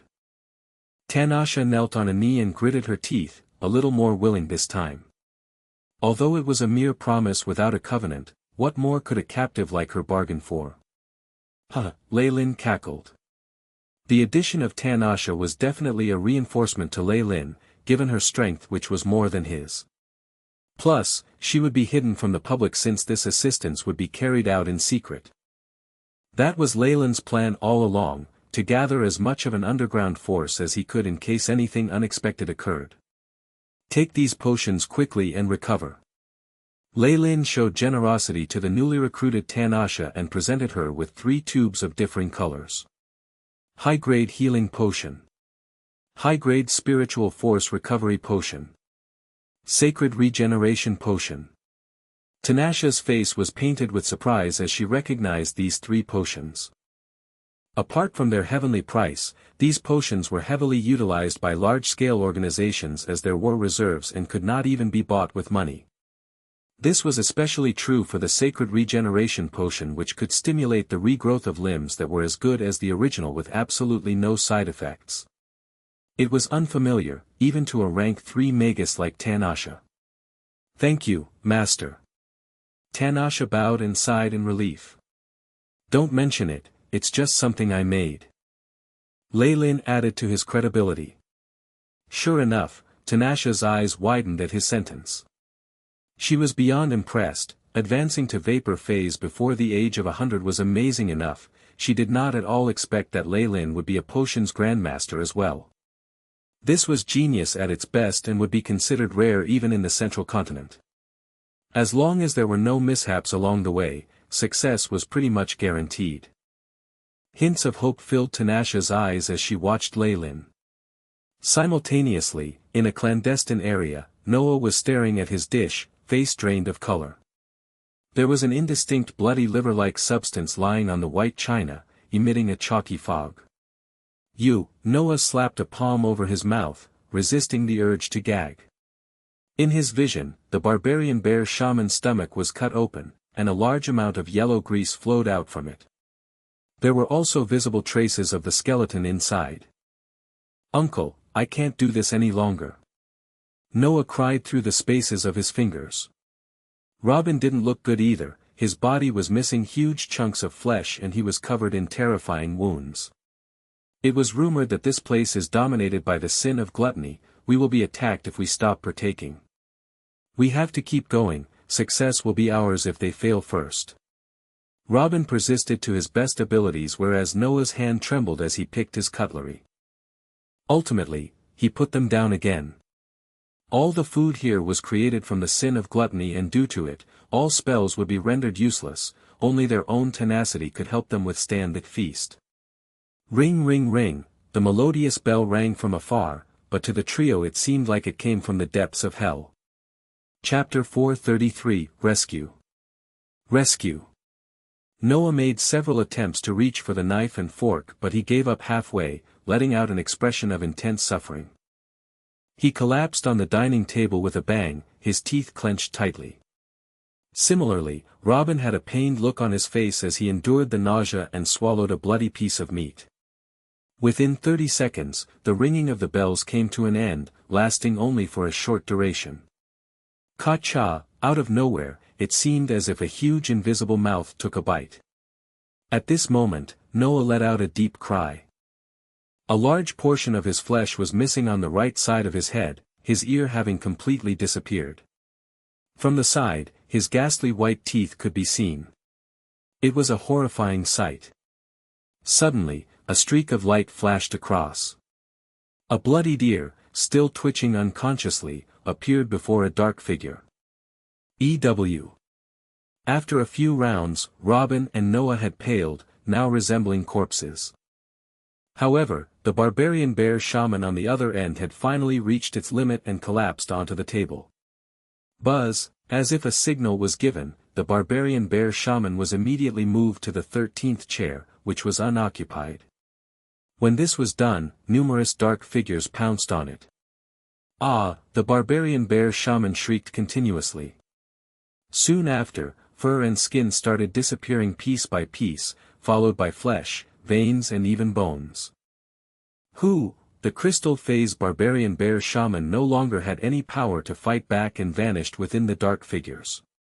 Even up till the very last moment of its life, the barbarian bear shaman was still very much conscious, as could be seen from the expression in its eyes. After they engulfed the barbarian bear shaman, the many dark figures dispersed and vanished into thin air one after another. At the same time, Noah could feel the strong imprisonment fading. "It's finally over," he sighed, plopping to the ground shortly after. He began to vomit, almost to the point of spewing out bile. "I swear. I won't be able to eat anything for at least 3 months." Despite his bitter expression, Noah's bodily wounds were in fact healing quickly. However, Robin's fervent eyes were fixed on a particular part of the void. From Noah's perspective, a presence had already arrived somewhere. "What reward do you wish for?" An inexplicable voice rang within the hearts of the two men. "I want," Robin answered. His voice was deep, but even more so, it carried his unrestrainable excitement. At this point in time, Leylin walked out of the ecological garden with Tanasha and they returned to the illusory corridor. "Master. According to our research, we will be able to get out after passing 3 more spatial points." Tanasha's condition seemed to have improved greatly, and even her missing arm was able to grow out again with the help of the potions. "Yes," Leylin nodded. "After we get out, stay in the Forgotten Land for the time being. Wait for an opportunity to sneak out and join me. Do you have any restrictions in your organization?" "No. I am one of the leaders in the Alliance of the Exiled. I didn't agree to any sort of soul-binding contract." Tanasha responded quickly. It wasn't surprising given her crystal phase strength. "That's good," Leylin nodded. He was about to say something else but all of a sudden, his expression changed and he gave Tanasha a look. Tanasha acknowledged with a nod before disappearing into a wave of water. Based on the readings on the AI chip, Magus energy waves were detected ahead. Since Tanasha was a backup plan arranged by Leylin, she could not show herself easily in front of outsiders. Leylin smiled at Tanasha, who was now concealed behind the water, and walked past a corner. Then, he saw a warlock dressed in a black robe, slumped on the ground. A puddle of black blood was growing beside him. Leylin knew this warlock well. He was one of Kesha's men, named Arcus. "Wake up, Arcus." Leylin flipped Arcus over and immediately noticed the crisscrossed wounds on his chest as dark blood gushed out continuously. "Curse power." Leylin's expression hardened as he felt an enormous power from the long, narrow cuts. As a magus, Leylin was knowledgeable in curses, especially those in the Book of Giant Serpent, left behind by great Magus Serhom. They inspired him greatly and even led him to develop many new ones of his own. This knowledge helped him to a great extent when he was at the south coast. However, the deeper his knowledge, the more he understood about the strangeness and difficulty in coping with such power. In particular, the curses from ancient times were those that Leylin was unwilling to make contact with even now. It seemed like Quicksand Castle also contained a terrifying curse power, and this power had already found its way to Kesha and her group.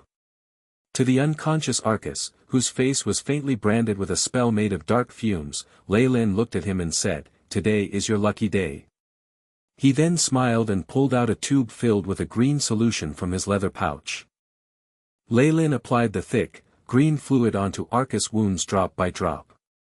Sizzle, the green fluid immediately went through a strange transformation as it condensed into many tiny green worms, which remained on Arcus' skin. It was a rather disgusting sight.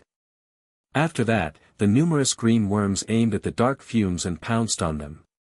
They engulfed the dark curse power as if they were having a meal. As time went by, the dark fumes on Arcus' face slowly faded away and he opened his eyes. Master Leylin. Thank you for saving me." Arcus had realized the situation he was in. He struggled to bow but was stopped by Leylin. "Did something happen to Sister Kesha and the others?" Leylin's voice was calm and full of wisdom. Yes. After we entered Quicksand Castle, we were attacked." Arcus answered with his pale, dry lips, sounding a little frightened. "It's a terrifying monster in human form. Not only are spells and physical attacks ineffective, the wounds inflicted by its scissors cannot heal. It also possesses a frightening ability to enter the void and heal itself. Sir, please save my master. Arcus pleaded sincerely. Don't worry. We are an organization of bloodline brothers and Kesha is also my sister. I will not leave her in the lurch. Rather than that, I'm fine. I can leave by myself. Arcus knew for sure that his presence was a burden, thus he made a sensible decision. All right. We are already near the exit, all you have to do is avoid the Magi outside, then leave this pocket dimension. Lei Lin nodded and watched Arcus as he limped out of the place. Master, are you going to save them? A wave swept past the empty space and Tanasha, who had been concealed all these time, appeared again. Yes. Lei Lin nodded. Kesha had been good to him and they were relatively close. He had to save her. Of course, more importantly, through his analysis of Arcus, Lei Lin had already prepared himself for said curse. At the very least, he could ensure his own safety. If it was like that, there was no reason to refuse to rescue them while he was here. You don't have to involve yourself with this matter anymore, you may leave first. Lei Lin ordered Tanasha. After that, he immediately handed a large black box to her. You have to guard the contents of this box carefully. Do not open it, return it to me when we meet again later. Yes, master. Tanasha bowed. After receiving the box from Lei Lin, a bright light flashed and the item disappeared. Although rare, spatial artifacts could be found even on the south coast and Twilight Zone, leave alone the central continent.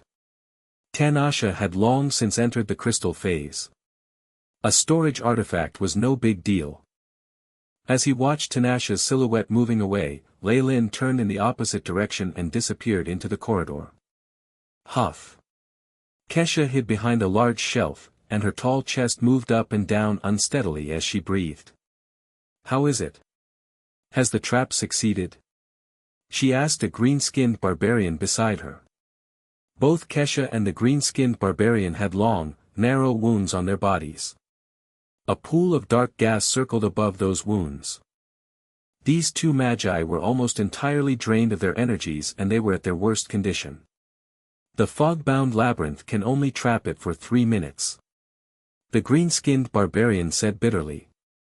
Damn it.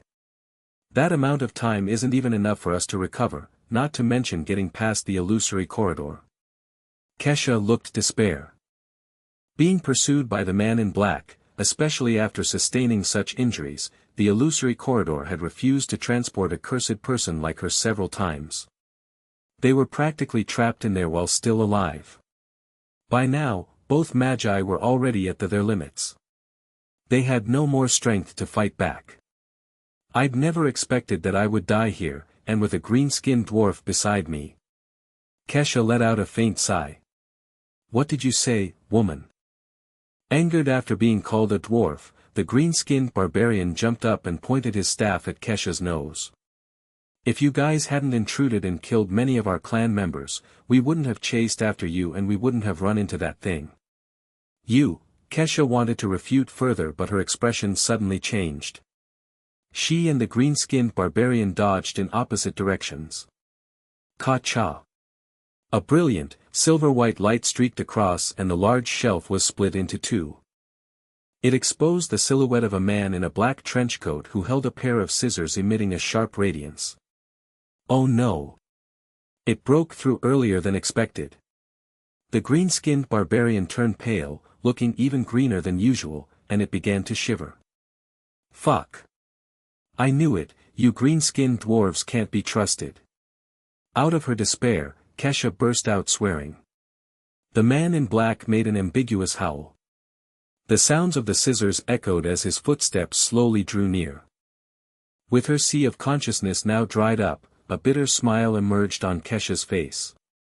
However, the man in black was evidently not one to show mercy even towards a female as he raised his hand and pierced at Kesha's eyes with the scissors. Explosive fireball. A massive explosion sounded. Numerous dark figures gathered to form a cage and bound the man in black. Chapter 434, Escape. Escape. Kesha felt giddy, her head was spinning, but she soon fell into a strong embrace. Lei Lin. She was taken aback and called out his name. Sister, it looks like you're in a difficult situation. Lei Lin rubbed his nose and gently laid Kesha down. He then tossed a potion at her. This is a purifying potion, it can eliminate the curse energy from your body. Use it as soon as possible. Thank you. Kesha's face glowed with a lovely smile. Having just escaped from death, she was especially touched. Wait up. That. Can you also give me one? The huge green-skinned barbarian Magus rolled over like a ball, and he was eager to please. Huh. Lei Lin looked at Kesha. Give it to him. After all, we fought alongside each other. Kesha nodded her head. At this moment, countless black shadows exploded forth with a bang. Trenchcoat stood in the center, completely unharmed. He made eye contact with Lei Lin and started roaring. This kind of feeling, it isn't a common hybrid curse. It's a gene curse. Lei Lin's face grew absolutely serious. The so-called gene curse was a high-grade curse. It had the ability to materialize itself, which was extremely difficult to cure. Lei Lin himself had mastered a few curses. However, even he was not too sure about these gene curses. I'll take care of him. You too, use the potions and leave as quickly as possible, he said in a deep voice. As with any curse, there were limitations on the scope of the effect. As for Trenchcoat's gene curse, it most likely prevented him from leaving the confines of Quicksand Castle. In fact, he might not even make it through the illusory corridor in the outer layer. Kesha and the green-skinned barbarian nodded their heads in agreement and opened the test tubes. Right, for such a high-grade curse to make an appearance is fortunate. I have long wanted to study them. Lei Lin's eyes lit up like a spark of fire. He threw out a large number of potions. Boom! A flash of jade-green flames ignited and blazed fiercely. DKJSKLGMNSKLM. Trenchcoat seemed to have some apprehensions with regards to these flames and muttered some senseless words. AI chip. Lei Lin ordered, compare with every language in the database. However, the AI chip had not recorded Trenchcoat's words and so was unable to find an answer. Let's go. Kesha and the green-skinned barbarian yelled. Both had the black cursed energies from their body expelled successfully by the purifying potions. As he watched Lei Lin and his two companions leaving, Trenchcoat standing opposite bellowed loudly and charged at them. Crackle, a copious amount of jade-green flames were blazing on his body ferociously. Big patches of black clothing were flaking off onto the ground, revealing the badly scarred skin beneath. A long hideous wound extended all the way down from his right shoulder blade. It looked like a huge black centipede, a sinister and horrifying sight. What made Lei Lin frown was the fact that the profound and brutal power of the curse seemed more pronounced and vigorous on Trenchcoat's body. Run, now! Lei Lin waved the meteor sword in his hand, bringing forth horrifying poisons and the sharp radiant sword shadows, causing the surrounding structures to collapse one by one. Use this. The green-skinned barbarian held out a glittering crystal ball that was radiating beautiful, brilliant rays. This is an escape crystal ball. It consists of at least 5 escape charms, enough to get us out of here. The green-skinned barbarian Magus met Lei Lin's eyes and explained it to him, seemingly trying to win his favor. Good job. The blue light in his eyes sparkled and the AI chip affirmed the authenticity of the crystal ball and its favorable functions. He immediately stimulated the crystal ball and the 3 of them vanished in a blinding flash. A black shadow whizzed past and Trenchcoat's pair of scissors slashed across empty space as it produced senseless, incoherent roars. Inside the illusory corridor, the surrounding walls were filled with images of many plants and flowers. Many of the plants were in a continuous loop of life, from germination, to growth, then blossoming and finally withering. Asterisk bang. Bang! Bang! Loud thuds of heavy objects falling were heard. Lei Lin and the rest were in the middle of the corridor. All right. I can no longer feel the power of the curse at this location. You are all safe. He shut his eyes and exclaimed. Hearing his words, Kesha and the green-skinned barbarian broke into smiles of relief and joy. So, it is now time to discuss how we should handle this. Lei Lin pointed his finger at the green-skinned barbarian, revealing a sinister and calculative grin. Oh. No.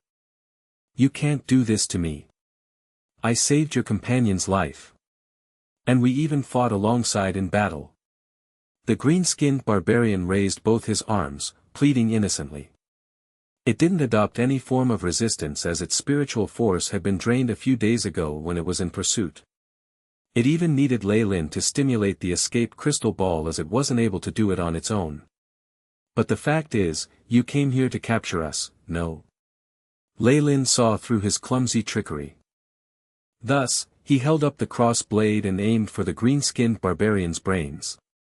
Seeing how things have turned out, you have paid the price accordingly. I will spare your life this time.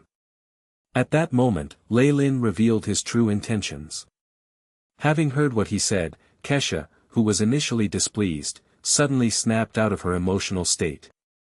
But I do not possess any other good stuff. The green-skinned barbarian Magus pleaded pitifully, but secretly slipped an odd bracelet out of his right hand. Lei Lin refused to believe that. Being a crystal phase Magus, how could it not have a few aces up its sleeve? Looking at the current situation, although both parties were seriously injured, they could have mustered up their remaining strength for another fight. Yet, Lei Lin only wanted compensation and did not want to test the opposite party's threshold, which would have inevitably caused them both to suffer. Hand over the compensation. Or do you want to start a fight here? Lei Lin's tone was harsh and intense. Sister Kesha. When the compensation is presented, I'll share 50% with you. Once these words were spoken, Kesha immediately inched closer to Lei Lin's side, showing her support. For this exploration, Kesha had ended up losing her life savings and there was no way she could ever step foot into Quicksand Castle again. She had also lost 3 capable assistants, who were all feared dead, so now she thirsted for compensation for her losses. Seeing how Kesha reacted, the green-skinned barbarian let out a bitter smile. All of you human magi are shrewd and greedy, worse than the devil. It resigned itself to its fate, crouched down, and handed a black pouch to Lei Lin. Go ahead and take a look. My treasures are all in there. Lei Lin reached out to receive the pouch that seemed to be made from animal fur. Upon further probing, many useful items of brilliant lights and vibrant colors could be seen. Crystal phase magi in the Forgotten Land were not as wealthy as crystal phase magi elsewhere, but it was enough to please the 2 vapor phase magi. There were so many precious materials inside that Kesha was dazzled by its extraordinary splendor as she let out a thrilling cry. Lei Lin chose some of the most precious ones, including a few copies of notes, and thereafter handed the pouch to Kesha. Kesha showered her delicate charm on Lei Lin in appreciation, then started choosing gems from the pouch without restraint. When she finally passed the pouch to the green-skinned barbarian, it was obvious the pouch was shriveled and light, with lots of missing items. The green-skinned barbarian was heartbroken. All right. Since the ransom has been paid, we shall take our leave. Lei Lin bowed slightly, his lips curled in a slight smile as he walked quickly along the corridor with Kesha.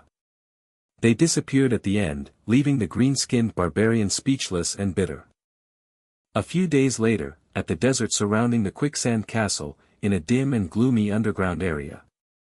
A wave of bright red brilliant rays flashed past, and the silhouettes of the uncle-nephew pair, Robin and Noah, appeared out of thin air. You are both finally here, Lei Lin and I have been waiting for a long time. Kesha stood up, a tone of dissatisfaction in her voice. Soon after, she gazed attentively at Robin. You. What happened? Using her aura detection abilities, it seemed that Robin had changed greatly, yet she couldn't tell exactly what changed. Huh. Lei Lin scrutinized Robin's face intently. There was no change in his outer appearance, with an unusually bewitching handsome outlook, but in the space between his eyebrows, there was an additional black symbol imprinted. Multiple blood vessel lookalikes covered his entire forehead. What amazed Lei Lin more was that the giant Kamoyan serpent bloodline on Robin's body seemed to be strengthening continuously, with the tendency to purify gradually. If it weren't for the extremely pure and concise bloodline in Lei Lin's own body, together with the probing of the AI chip, he wouldn't have noticed such changes. It's nothing. On the contrary, I have never felt better, Robin chuckled, rational as ever as he whipped out a huge foreleg and started gnawing on it. There were scales covering the whole animal foreleg and purple-black blood was still dripping from the severed site. It was clearly a high-energy creature from the vicinity. Robin wolfed down his food with gusto and finished it up with just a few mouthfuls, meat and bones. He felt like he could be wrong, but after eating the meat, Robin's bloodline seemed to have strengthened slightly again. Noah's face turned ash-white after witnessing Robin feasting on his food. He turned away, not daring to take another look. And what happened to you? Lei Lin had a premonition. He was sure Robin had acquired some rare resources from Quicksand Castle. Of course, he had his own fortuitous encounter and the benefits were not small. Luck wouldn't shine on only one person, and Lei Lin understood this theory.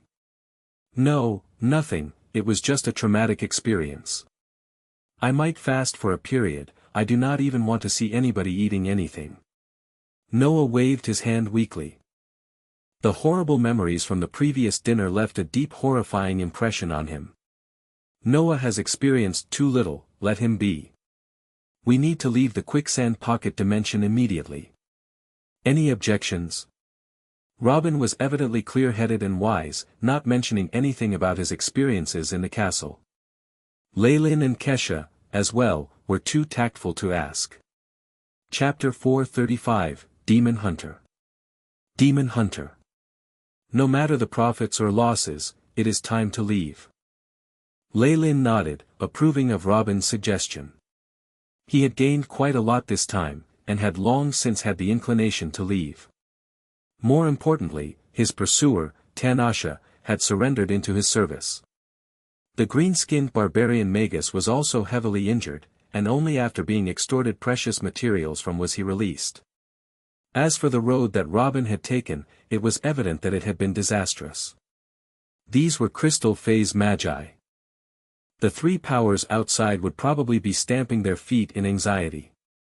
By the time they reacted to the situation, Lei Lin and the others would probably be met with the joint attack from the three powers.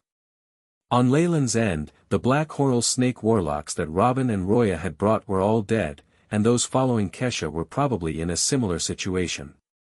Arcus, who Lei Lin had rescued, had not met with them here. This would only have happened if he had other plans, or he had met with some unexpected situation, causing his strength to be greatly diminished. If they did not choose to escape now, were they going to wait to be killed? All right, I agree as well. Kesha sounded helpless. Out of everyone here, she had gained the least, and it was not even enough to make up for the loss of the three warlocks from her family. When she returned, this would be a huge blow to them. Anxiety was apparent in Kesha's eyes. As for the way out, it's definitely impossible to go through the entrance of the pocket dimension. We should use our original plan and look for the weaker areas of the pocket dimension, and use escape runes to tear through the space and exit. Robin exclaimed. The entrance of the secret realm had probably been placed under heavy military guard long ago by the three organizations. Lei Lin and Kesha would not suggest leaving that way, and they all nodded in agreement. Under the scorching rays of the sun, the moisture in the ground evaporated, cracks appearing within. Somewhere, many cracks converged and caused a terrifying explosion. A hole opened up in the void, and a few pitiful figures dashed out of a tunnel. Based on these energy particles, it looks like we've successfully escaped and reached the Forgotten Land. Lei Lin commented after sensing the energy particles that were so sparse that they could be overlooked around him as well as the desolate surroundings. That's right. This must be the Tuck Barren lands close to the Forgotten Land, which is very close to the city of sins, Nephas. Robin checked the surroundings, and he looked elated. Lei Lin, I didn't expect your abilities at calculating the areas where space is weak to be so impressive. Yes. Not only did you use the shortest time possible and find the place where space was weak, you also evaded space storms and chose a place that is closest to Nephas city. It was no simple task to find the weakest spatial node in a pocket dimension. For Magi, this would require a very precise and meticulous probing ability, and the requirements when it came to calculation were even more terrifying. Hee. What are you saying? That's only a coincidence. Lei Lin rubbed his nose. All these may seem difficult to a regular Magus, but for the AI chip, it was just a walk in the park. He had even especially chosen a spatial node closest to Nephas city, so he could leave that place as soon as possible. He had reaped marvelous gains this time, and he had a bad feeling about this. It was this feeling that prompted him to leave without hesitation, even so going so far as to expose some of his abilities. It's best that we leave as soon as possible. Something feels off. Lei Lin furrowed his brows. The resources in the quicksand pocket dimension were far too plentiful, and just the highly valued pocket dimension, Quicksand Castle, was enough to arouse the interest and greed of Morning Star Magi. A Morning Star Magus was not something any of them could handle. I have a bad feeling about this too. Robin looked grim as he agreed as well. Hearing this, Noah and Kesha could feel the seriousness of the situation. The premonitions or feelings that Magi had, especially that of high-ranked Magi like Lei Lin and Robin, were usually accurate. It did nothing to reassure them, causing them to tremble in fear. Have the organizations in the Forgotten Land contacted the external world? Or is there any supporter of theirs? Lei Lin asked Robin as the group of Magi hurried along lightning quick. Contact? They're a bunch of vicious criminals, or those who can no longer stay in the central continent. How could there be any communication between them? Robin scoffed at the idea. They can't even leave the Forgotten Land, and can at most conceal their identities in Nephas city. At this point, his expression changed and he immediately halted his footsteps. You mean? Lei Lin's expression was grim as he nodded. What's going on? Noah was baffled, while Kesha seemed to have some thoughts on this. The organizations within the Forgotten Land and Nephas city have contact with each other. Or. She did not dare speak further, but the heavy atmosphere lingered in their hearts. But what can we do if we don't go to Nephas city? The airship station there is the most convenient way to communicate with the external world. Kesha bit her lips. Let's take the long route. Lei Lin let out a long breath. This will take more effort. I've seen the map, and will pass through a few dangerous areas with rank 3 Magi. However, as long as we're careful, there's a large possibility of us passing through, though it might take a bit more time. Robin nodded, agreeing with Lei Lin. Though it was very troublesome to divert their route all based on a conjecture, Kesha and Noah exchanged a few glances and did not object. The Magus world was filled with danger, and any carelessness could lead to the misfortune of death. Those who could become high-ranked Magi were very confident in their premonitions, and would prefer to avoid any trouble even if it would cause them to expend more effort. The moment this group was about to turn around, there was an unexpected situation. Ka-cha, a huge hole opened up in the sky, and countless black streaks of lightning appeared with a thunderous sound. An incredibly mighty pressure suddenly descended, causing Lei Lin and the others to stand in a daze.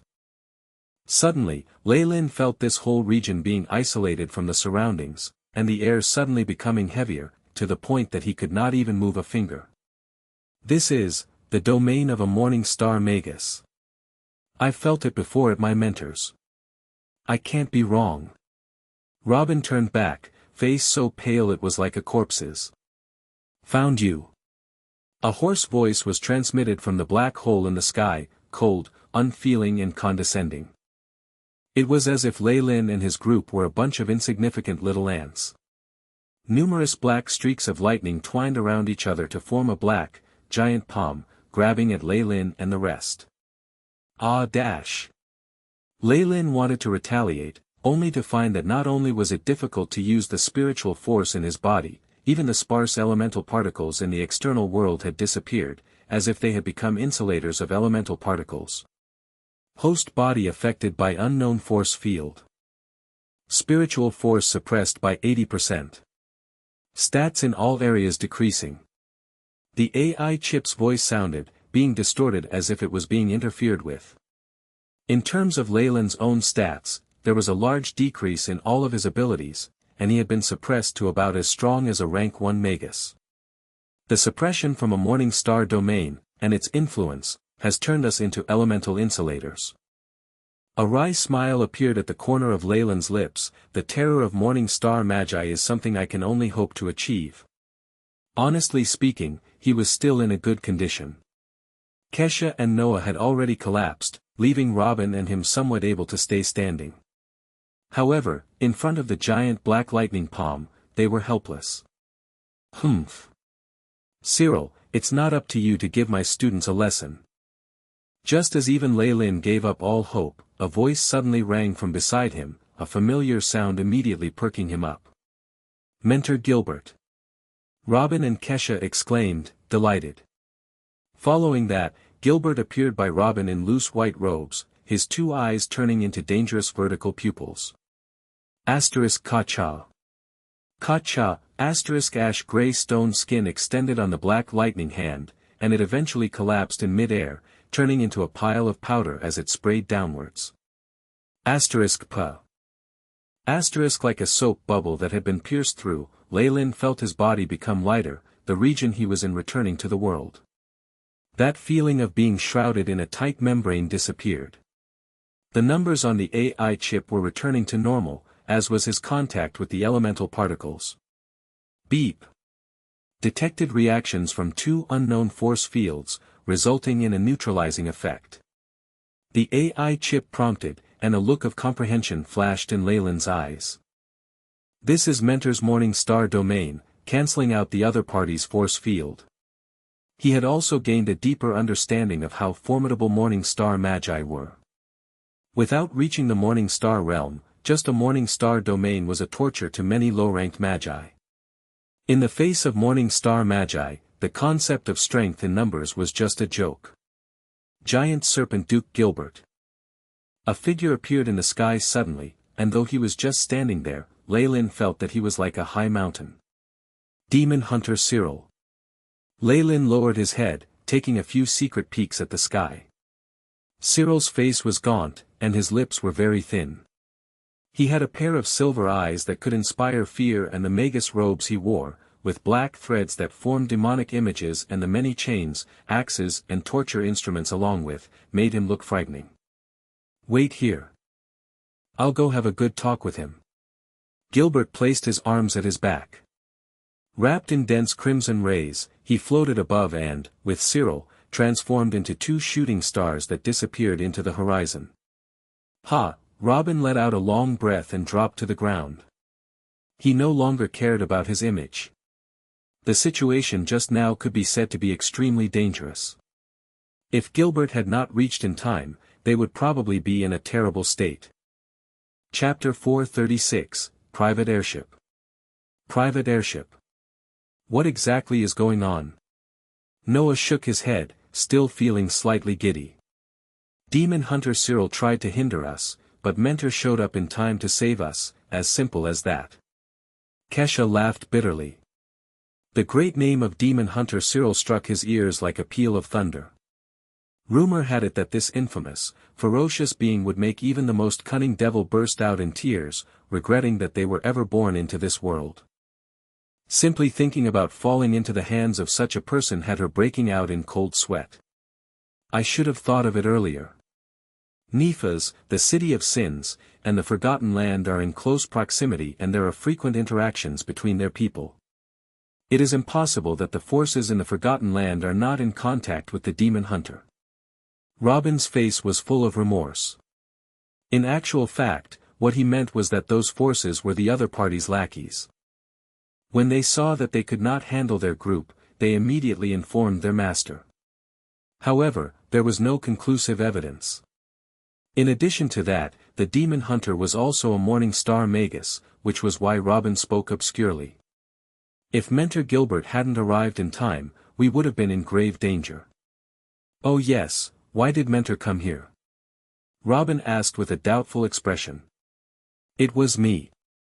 Lei Lin stood out and gave a bitter laugh. Before I left, I'd already had a bad premonition. Thus, I gave Parker a letter. If I failed to return within the time limit, he would hand it over to Lucian immediately, who would then pass it on to Mentor. Thank goodness. Brother Lucian is indeed trustworthy. Mentor also didn't get caught up in a high-level experiment. His words were only partly true. As a matter of fact, it was the coin of destiny which allowed Lei Lin to predict the interference of a force at the Morning Star realm. However, he could not bear to give up on the Lamia heir, hence he adopted such a compromising measure. From the looks of it, it wasn't a bad result. Sorry. I acted on my own. Lei Lin admitted and apologized immediately. No. It's nothing. We still have to thank you for your vigilance. Robin waved. That's right. Who would have known that the demon hunter was actually so treacherous? He even tried to snatch away small fries like us. Kesha spoke with a face full of indignation. Silence. Lei Lin and Robin shouted simultaneously to stop her. Towards Morning Star Magi, even if we are enemies, respect must be given no matter what. This is to respect the truth.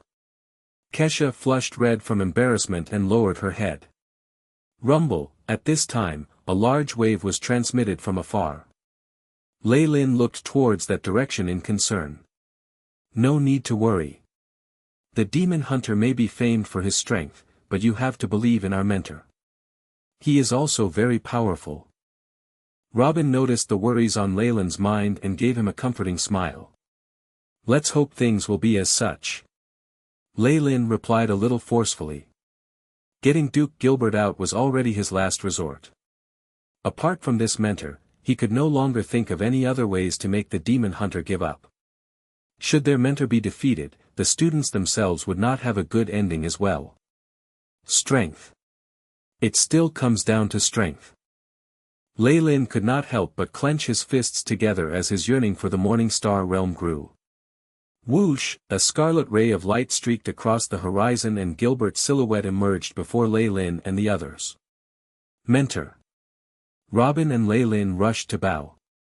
You rascals, look what trouble you've gotten yourselves into, you even provoked Cyril. Gilbert swept his eyes over before a smile surfaced on his bald, bare face. It seems, that in the battle between him and the demon hunter, he was not on the losing end. After realizing that, Lei Lin heaved a sigh of relief in his heart. At least the worst-case scenario no longer had a chance of occurring. All right. You must be exhausted after the expedition, just take a trip back on my airship. Smiling, Gilbert waved his hand and a small airship appeared on the spot. Although it was smaller in size than the public airships, it was evidently more luxurious and ornate. The spell formations drafted on it were also more intricate and powerful. This is, Lei Lin's mouth opened wide. Despite its small size, it was still a proper airship. With enough space to fit an airship of this size, surely Duke Gilbert's space artifacts must have been at the level of magic equipment at least. But Robin thought Lei Lin had lost his senses because of the airship. This is the Black Scale, Mentor's ship. When he advanced to become a Morning Star Magus, the Fail clan sent it as a gift. It can use any network of channels and will be treated as an honored guest at maintenance and rest stops, he explained with a smile. What a lavish clan. Lei Lin gasped. The family which had control over the Central Continent's airship channels, had a lot of inside information as expected. Will they send a gift for every Morning Star Magus after they are promoted? Lei Lin suddenly remembered and asked. That's right. Basically, after a Magus is promoted, the Fail clan will definitely send a private airship as a gift. Robin nodded. What a great scale of spending. Of course, Lei Lin knew very well that it was probably not the intention of the Fails. Instead, the monarch of the skies was using the chance to get on the good sides of the morning star magi. The black scales interior was very luxurious. Comprising a master room, guest room, kitchen, meditation room and a customized living room, the airship was big enough to accommodate dozens of people without seeming crowded. For a private airship, this was enough. Gilbert sat on a sofa in the middle of the living room while Lei Lin and the other three stood respectfully at one side. A few clear-winged elves carried the teapot and cups and swiftly poured a cup of red tea for everyone. "Sit." Gilbert chuckled. "I am also rather interested in your experiences this time round." Leyland's heart stirred. He knew that whatever was to come could not be avoided, but he showed no dissatisfaction about it. By the sole fact that Gilbert saved him, it was only right to share a large portion of the reward. Tiny energy waves are detected. Identified as Bloodline artifacts detection technology. Space artifacts are unable to cut them off. By this time, the prompting sounds of the AI chip had reached Leyland's mind. In his vision, he distinctly saw a scanning wave sweep past the four of them, not even sparing Noah. The wave was so obscure that even Robin could not feel it scanning his body. It even went on to scan Leyland's spatial pouch and ring. Despite that, Leyland's face remained unchanged. The few people remained silent for a while before Robin took the lead and spoke up, "Mentor, it's like this." After listening to his narration, Gilbert looked at the imprint of the spell on Robin's forehead and took a deep sigh. "I didn't expect that you would ultimately choose this path. This is my choice." Robin bowed and replied, "If not for this, I'm afraid I wouldn't even get the chance to look at the realm of the morning star." He spoke resolutely. "As your mentor, I can only guide and advise you in your pursuit of the truth and the power of the bloodline. As for your final choice, I will not interfere any further." Gilbert shook his head and said, "Since you are insistent on doing this, then so be it." Mentor, on the other side, Kesha was acting like a little girl, on the verge of crying. She spoke about her encounter extremely miserably. "Arcus and the other two are all dead. That's half the strength of my clan. Mentor." Towards the end, Kesha's eyes flushed red and she started crying. Tears flowed out like a waterfall. She spoke nothing about her earnings from the extortion of the green-skinned barbarian, which was done in collaboration with Lei Lin. "All right. All right," Gilbert said helplessly. "After this, I will give orders for your clan to be taken care of." "Thank you, Mentor." Kesha's face brightened up instantaneously, with such speed that it created a pang of admiration in Lei Lin. "Lei Lin, how about you?" Gilbert finally directed his attention to Lei Lin, with a slight smile of interest in his eyes. "What the hell? Amongst you, one is his former student, while the other is a woman. I, the newcomer, am at the greatest disadvantage." In his mind, Lei Lin rolled his eyes but he kept a calm expression on his face. He patted the space pouch respectfully and a few items appeared on the desk. A bloodline crystal. Kesha covered her mouth and let out a gasp as she saw the blood-red stone. However, Robin's focus was on the long-root fruit and a few pieces of large, milky white bones. As for Gilbert, he looked engrossingly at a large egg which sat in the middle of the desk. As he looked at the blood-red runes on it, he appeared to be deep in thought. "Lei Lin, you've struck it big this time in the pocket dimensions." Kesha leaned forward, almost squeezing her whole body into Leyland's embrace. "This sister's clan is already so pitiful, shouldn't you help me out?" Gilbert, however, made a carefree laugh. "This is the egg of a blood vulture." Blood vultures in the ancient times were originally well known for searching for bloodline artifacts. "Lei Lin, I suppose you got lucky and found a nest of blood vultures?" "Yes." Lei Lin scratched his head, looking a little embarrassed. "After I found the nest, I hid there for a few days before I finally seized the chance and snuck these things out." Upon hearing that, a hint of jealousy appeared on everyone's face, even Robin's. Why didn't such good luck descend on him? "These items, I'm willing to offer them all to Mentor." What Lei Lin said thereafter turned Robin and Kesha's minds blank. It's not even possible not to offer. Lei Lin gave a sincere look, but he was utterly bitter inside. After discovering that Lei Lin possessed these items and did not hand them over, Gilbert would not feel good about it. If that was the case, Lei Lin's future life in the Ouroboros clan would be difficult. Ha! Good! Gilbert laughed out loud. Chapter 437, Completing the Project. Completing the project. Upon hearing Lei Lin's words, Gilbert stared blankly at him for a while, and then started laughing heartily. I will accept your gift then. Thank you, mentor. Gratitude was apparent on Lei Lin's face as he bowed. Sure.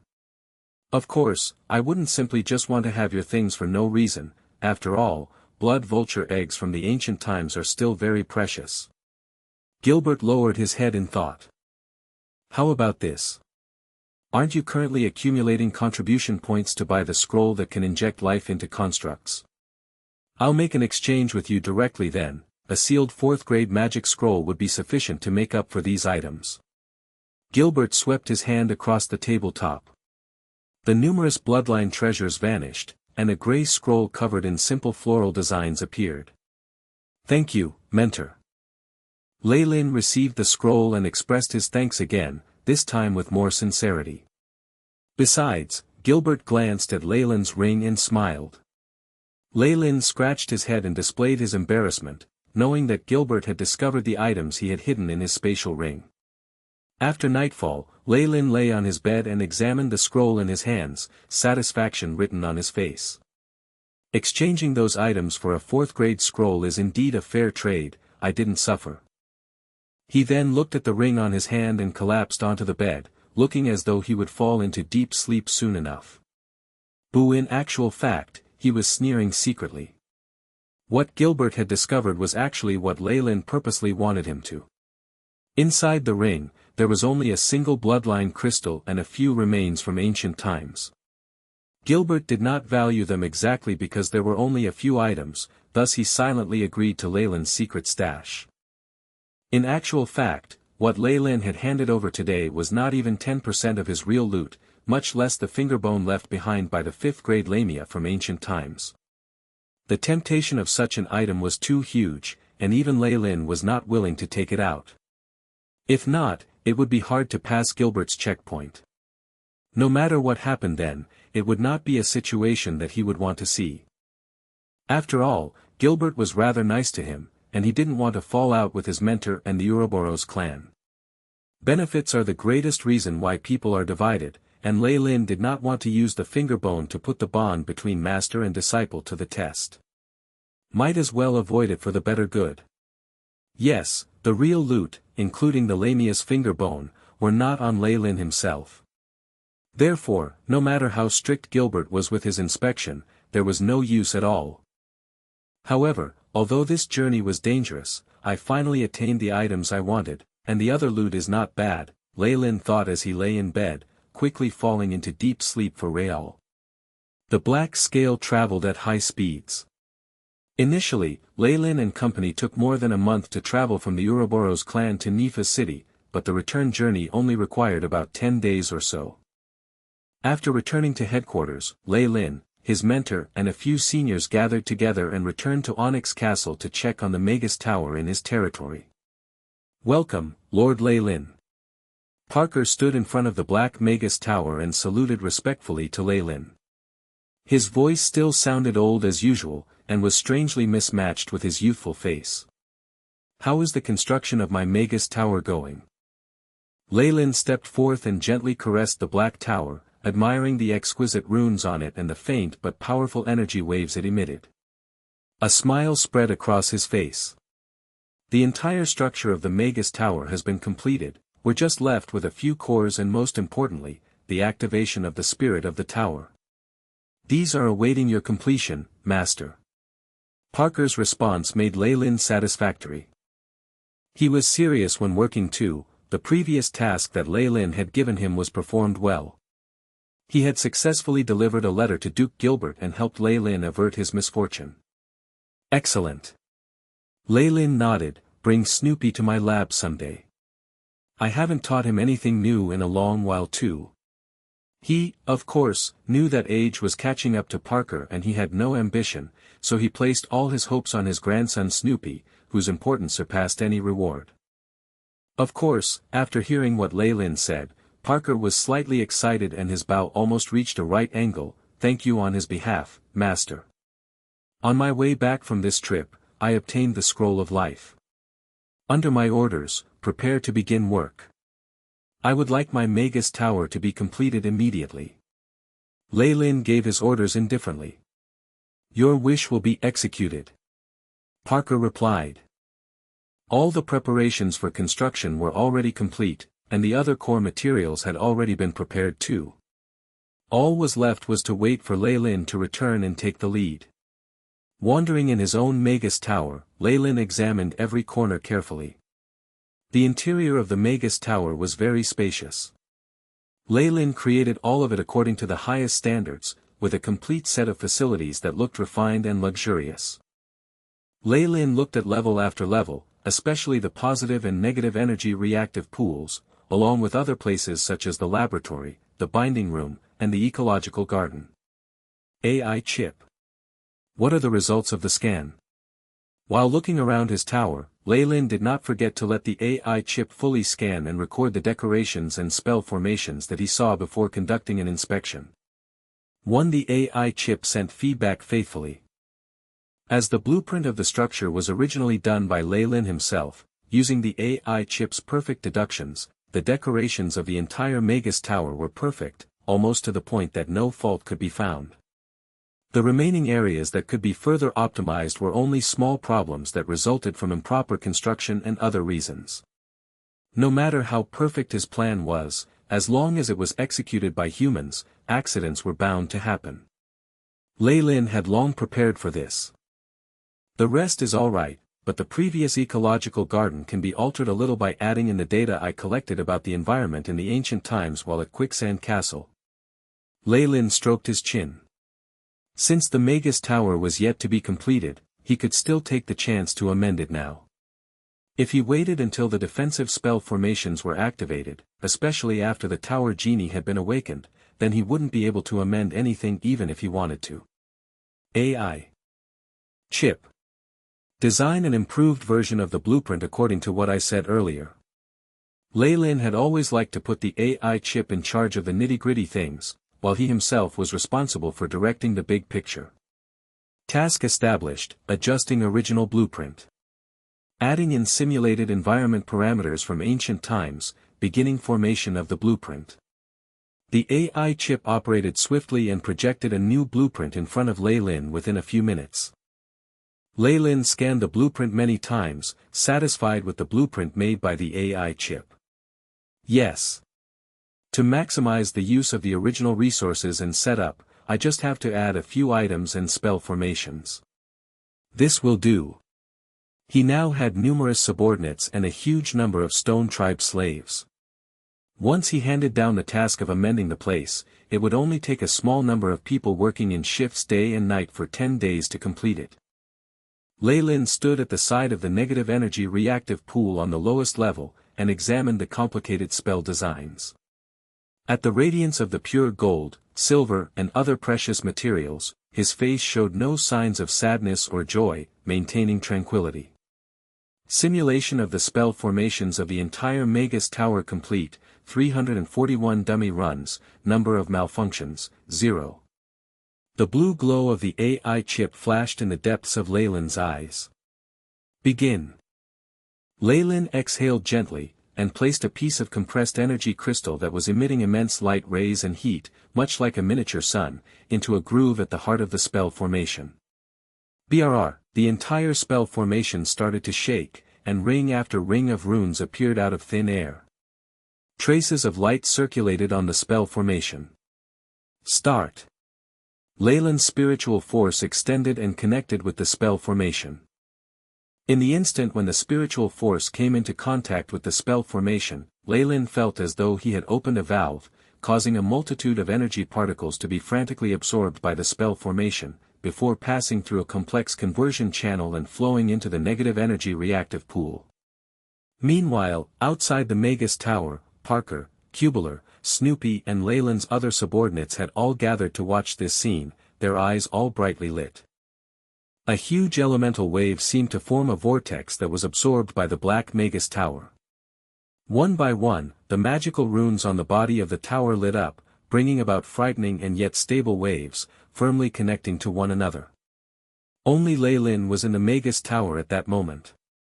He ran to the top of the Magus Tower at the speed of lightning and saw that the external appearance was almost the same, but the spell formation and storage pool gave off an entirely different vibe. Next, the positive energy reactive pool. Leyland pushed the same high-energy crystal into the groove, and the same activation spell appeared from Leyland's hands, merging into the four walls. Boom! At the top of the Magus Tower, a huge elemental wave practically condensed into a physical substance, energy particles of various colors emitting brilliant lights and vibrant colors. They quickly subsided into two rainbows, one bright and one dark. Soon after, the bright rainbow was absorbed by the peak of the tower, while the rainbow with a hint of gold submerged into the ground. The positive energy reactive pool buzzed continuously, the elemental liquids within accumulating further and further until it finally reached the middle mark. Two spheres of light that resembled stars emitted from the peak and underground of the tower, spreading continually across the structure. Numerous runes lit up one by one, and finally converged at its center. Magus Tower spell formation fully activated. Currently operating well, the AI chip pointed out. At that point, Leyland was standing on the point of intersection of the positive and negative energy reactive pools. An unadorned scroll covered in bizarre floral designs appeared in his hands. Fourth grade magic, the Scroll of Life. AI chip, prepare to inject knowledge into the being. Leyland ripped open the gray scroll, and rays of light burst out. Suddenly, a terrifying attractive force was transmitted from the scroll. The vapor phase spiritual force of his consciousness was consumed in huge quantities, and the process only came to a gradual stop when it was close to being exhausted. 8% of the main structure of the Magus Tower has been scanned. Defense spell formation operation intact, areas that can still be further optimized. 2. Chapter 438, Tower Genie Number 1. Tower Genie Number 1. Of course, with how much of his wealth Leyland had expended on this, the power of the activation spell was not to be belittled. A circle of sparkling starlight shrouded the tower. Numerous runes flickered in sync and breathed at the same rate, as if having lives of their own. A faint blue figure began to form in front of Leyland. Master, this Tower Genie is here to serve you. This Tower Genie had been branded by Leyland's spiritual force upon its birth. In addition, it was one with the Magus Tower, and could help Leyland take care of any minute details that might be difficult to find. Alright. Here's my first mission. Accept this and fuse with it. A blue seed shot out from between Leyland's eyebrows and quickly entered the blue Tower Genie's figure. A multitude of data flowed across the Tower Genie's eyes, and a tremendous amount of complicated information even caused the newly formed Tower Genie's figure to flicker, as it eventually turned into a ball of light. By the time everything had stabilized, the AI chip's robotic voice was produced from within the blue ball of light, digitization complete. The AI chip system is now serving you. Please choose the exterior appearance. A tree elf. Leyland had never had anything against humanoid managers. The blue ball of light shook, and eventually formed a blue elf the size of a human head, with a pair of wings formed of starlight. I'll call you number 1 in the future. Leyland nodded, very satisfied with this intellectual body's external appearance. Understood. Number 1 greets Master. The blue elf bowed, though its facial expression looked mechanical. Beginning networking. Such an expression actually pleased Leyland more. What he needed was an absolutely rational manager, and from the very beginning, he had not built in any emotional functions. With this command, a data interface connected Leyland's AI chip with the elf using a stream of spiritual force. Beginning synchronizing of data. In the midst of tidying up, the AI chip's voice sounded. Discovery of inharmonious spiritual force waves at 3 areas. Beginning elimination. Fusion with Tower Genie completed. Activation of anti-probing spell formation at full force. One after another, these prompts popped up, and the smile at the corner of Leyland's mouth grew wider. Regular Tower Genies definitely lacked the terrifying calculation abilities of the AI chip. The area that it could manage would only include the interior of the Magus Tower. However, with what he was doing, not only could he control the interior of the Magus Tower from a distance away, he could even completely eliminate any damages that would otherwise have been hidden. After fusing with the program that the AI chip had duplicated, the Tower Genie had now become more intelligent, able to autonomously search for holes and repair them, and even take care of a few flaws or defects that had originally been there. It could be said that even if Grand Duke Gilbert had done anything to the rank 4 scroll, it would have been pointless. This was because Leylin had already modified the Tower Genie structure with things of his own. Leylin took in a long breath. The construction of the Magus Tower, particularly the completion of the positive and negative energy reactive pools, now allowed the interior of the Magus Tower to have 10 times the elemental particle concentration as outside. The concentrated energy particles could even be seen with the naked eye, and for Magus eyes this was even more apparent. Leylin felt like he was surrounded by an elemental ocean. The particle concentration in the central continent had already been very high, and that of this Magus Tower far surpassed that. It could be said that in this environment, Leyland's progress in his meditation technique would not be too slow even if he did not use any potions. What was more frightening was that even trashy acolytes with a level 1 or 2 aptitude could break through their own limits and become official magi if they studied and meditated here. After recognizing this, Leylin immediately made a choice. Unless there was anything terribly important, he would stay and settle down in the Magus Tower. Outside the tower, Parker and the others could not feel all this as keenly as Leylin, but after there was a rumble from the entire Magus Tower and it started emanating faint light, everyone still began to cheer. Even Cubular had shining tears at the corner of his eye. A Magus Tower was a representation of strength in the central continent. With a Magus Tower, and a Magus like Leylin who was viewed highly, regular magi with crystal phase spiritual force would not dare trespass in this area. In addition, with the large-scaled monitoring abilities of the Magus Tower, the rate of crime would definitely be lowered. This signified that Leyland's power was secured, whether among mortals or magi. As a result, all the vassals who depended on Leylin were extremely moved. Boom! At this moment, with the sound from a power switch, the entrance to the Magus Tower opened up, revealing Leyland's figure. It's finally done. Come in and take a look. Many thanks, Master. A few warlocks immediately bowed. They had contributed to the construction of the Magus Tower, and naturally wished to take a look at it. The concentration of the particles. Upon entering through the entrance, they were immediately shocked by the terrifying concentration of particles in the Magus Tower. As expected of the Magus Tower that my lord personally constructed. If I had studied in this place from my youth, I might have been able to break through to the Hydro Phase spiritual force stage by this time. Parker caressed the cold and rigid walls, almost feeling like sobbing. Based on your contributions, I will give you different amounts of authority within the Magus Tower, as well as assign you your own bedrooms, laboratory, and the like. Seeing all his subordinates, Leylin immediately made a promise to reward them. Many thanks, Master. Numerous warlocks were immediately touched. They had never even dreamed of having a place in such a high-grade Magus Tower. This was especially so for Parker. Though he had little hope of advancing, all he wanted was to pave the way for Snoopy. He had never expected this treatment at any point in his life, and was immensely grateful. Leylin thought nothing of it. These warlocks were all his subordinates, and ought to be given rewards. With the Tower Genie supervising, they wouldn't be able to do anything anyway. He would only open up the guest rooms, living areas, and a few laboratories to them. The core areas, the positive and negative energy reactive pool as well as control room were safely in his control.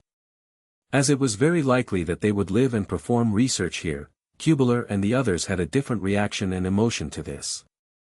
Lei Lin brought them to look at the few levels in the middle, passing by the living room, bedrooms, library, and all the way to the Magus garden. Lei Lin had set up this Magus garden like those of ancient times. Though he had yet to transplant any plants here, some vegetation and precious plants were already growing lushly. A green light shone down. All this was the accumulated life energy that had come from activating the Magus Tower, giving the vegetation a huge boost in nutrition and vitality. With the positive energy pool, the entire Magus Tower's water circulation uses the purest water elemental particles and turns them into water that is purified to the highest degree. The yield from this Magus garden would be enough to provide for thousands of people if the incoming energy stays at its peak, Lei Lin introduced, sounding a little proud. With the bonus from the Magus Tower, he could obtain a strength comparable to a Magus with crystal phase spiritual force, and even provide for over 5,000 people in the tower. With this ability and self-sufficiency, it would be considered an extremely frightful large fort in times of war. The Magus Tower was a terrifying war machine, and its amazing strength was enough to obstruct any attempts at spying on them. This is my future base. Lei Lin sighed in his heart, but a smile then appeared on his face. To celebrate the completion of the Magus Tower, I will hold a feast in Onyx Castle tonight. Let us all revel. An intoxicating clamor spread throughout the room. Night fell and Onyx Castle was filled with scenes of jubilation, with many female singers, dancers and entertainers presenting their art with all the energy they could muster. Waves of delicacies and fine liquor were constantly sent to the feast like running water. As this was in the form of a family banquet, the rules were lax, and even regular nobles were invited. Though the warlocks had formed a circle of their own, they were not repelled by the clamor outside. All faces were brimming with smiles, full of hope for the future of their territory. With Lei Lin's status, nobody dared disturb him. He drank a few glasses and encouraged his subordinates with a few words, and then secretly left the castle. The moon hung high in the sky, silver moonlight spilling down. The night air held a chill to it and was just right for those who had consumed alcohol. Of course, with Lei Lin's body, there were few wines that could get him drunk. He came to the side of the Magus Tower. Here, due to the superb detection abilities of the tower genie, the original guards had all been transferred out. A ring-shaped rune suddenly brightened on Lei Lin's hand. I'm here. Come over. Lei Lin said, his tone holding within a command that was difficult to ignore. A black figure appeared from the air, and came to stand silently beside Lei Lin. Come with me. The entrance to the Magus Tower opened up with a rumble, welcoming its master. They went all the way to the reception room, and only then did Lei Lin's facial muscles relax as he took a seat on the sofa. Sit. You don't need to conceal yourself anymore here. My Magus Tower has powerful detection spell formations. Even the spying of Morning Star Magi can be recognized. The person in black robes hesitated, and then threw back her hood, revealing a pretty female face with a golden headband on her forehead. Master! She exclaimed in a low voice. This female Magus was the fugitive Magus leader that Lei Lin had subdued, Tanasha. Watching Tanasha taking a seat, Lei Lin asked slowly, I hope there weren't any troubles on the way here. Chapter 439, Deceit Seen Through. Deceit Seen Through. The Forgotten Land was very infertile and could be said to be a desert of the Magus world. Magi who traveled there were all fugitives who had been driven to desperation in the central continent. Of course, Tanasha was no different. If her identity was exposed, it was not just her, but also Lei Lin who would be in deep trouble. No, I have been very careful so far. I didn't leave behind any information about my appearance or scent, and I did not use an airship, she stated. Very well. Lei Lin nodded. Where are my things? Right here. A large black box appeared on the table with a swish of her hand. Seeing the seal still perfectly untouched, Lei Lin gave a look of satisfaction. He opened the box, in which was a thick layer of soft white fur. This was the king blood vulture's feathers. It contained the miraculous ability to conceal a bloodline's aura, and it had even fooled Lei Lin previously. After brushing these white feathers aside, the energy waves of many bloodline treasures radiated out, surprising Tanasha. A mountain of bloodline crystals and many strange bones, as well as fruits, rhizomes and such containing the power of bloodlines, were piled up messily, as if they were not of any monetary worth. However, deep inside, Tanasha knew that once these items were revealed, it would greatly impact the Ouroboros clan. Every single item in there could make a high-ranked warlock go crazy. Although she brought them over as per Leyland's orders, it was also by his order that she did not open the box. It was only then that she became aware of the contents of the box. This was obviously Leyland's plan. When he acquired the loot in the pocket dimensions, he had already considered ways to get them past Gilbert. After all, as the person who had sent out the information, he had already known long ago about Gilbert's arrival. How could he not have prepared for it? Morning Star Warlock's ability in detecting bloodline treasures was far exceeded Leyland's expectations. He had no confidence in hiding them at all. Hence, Leyland chose not to bring them with him. Even if Gilbert monitored Leyland's spatial pouch and ring, he could only find some of the things that Leyland left behind intentionally. The real loot was all moved away by Tanasha. With regards to this setup, it certainly was a decision that Leyland had made with determination. Firstly, Tanasha had not only sworn her loyalty to him, but also allowed a part of her spirit source to be held by Leyland. For a Magus, this kind of restriction was practically fatal. If Leyland destroyed that part of her spirit source, Tanasha would lose her mind even if she did not lose her life. On top of that, he deliberately won her over previously and agreed to take revenge for her. The assigned mission was just to transport an item. Leyland had some confidence in her. For safety's sake, not only did he cast a sealing spell on the black box, but he also used the King Blood Vulture's feathers as a cover in order to conceal the bloodline energy waves of the treasures. It seemed like the plan had succeeded. Leyland looked at the pile of bloodline treasures, nearly laughing. Among the many bloodline energy waves, a fingerbone lay there quietly, yet majestically like a king. It made the other treasures seem less appealing. Tanasha stared at the fingerbone as if she had seen her enemy. What is this thing? Evidently, the aura of the fingerbone made her uncomfortable. This was unfathomable for a crystal phase Magus. Even though it was just the remains of a creature, it had the power to make her so uncomfortable. How powerful could the living creature have been? Tanasha fixed her eyes on Leyland. Now, she began to find this young Magus increasingly unpredictable. The Lamia fingerbone. Surprisingly, Leyland answered the question directly.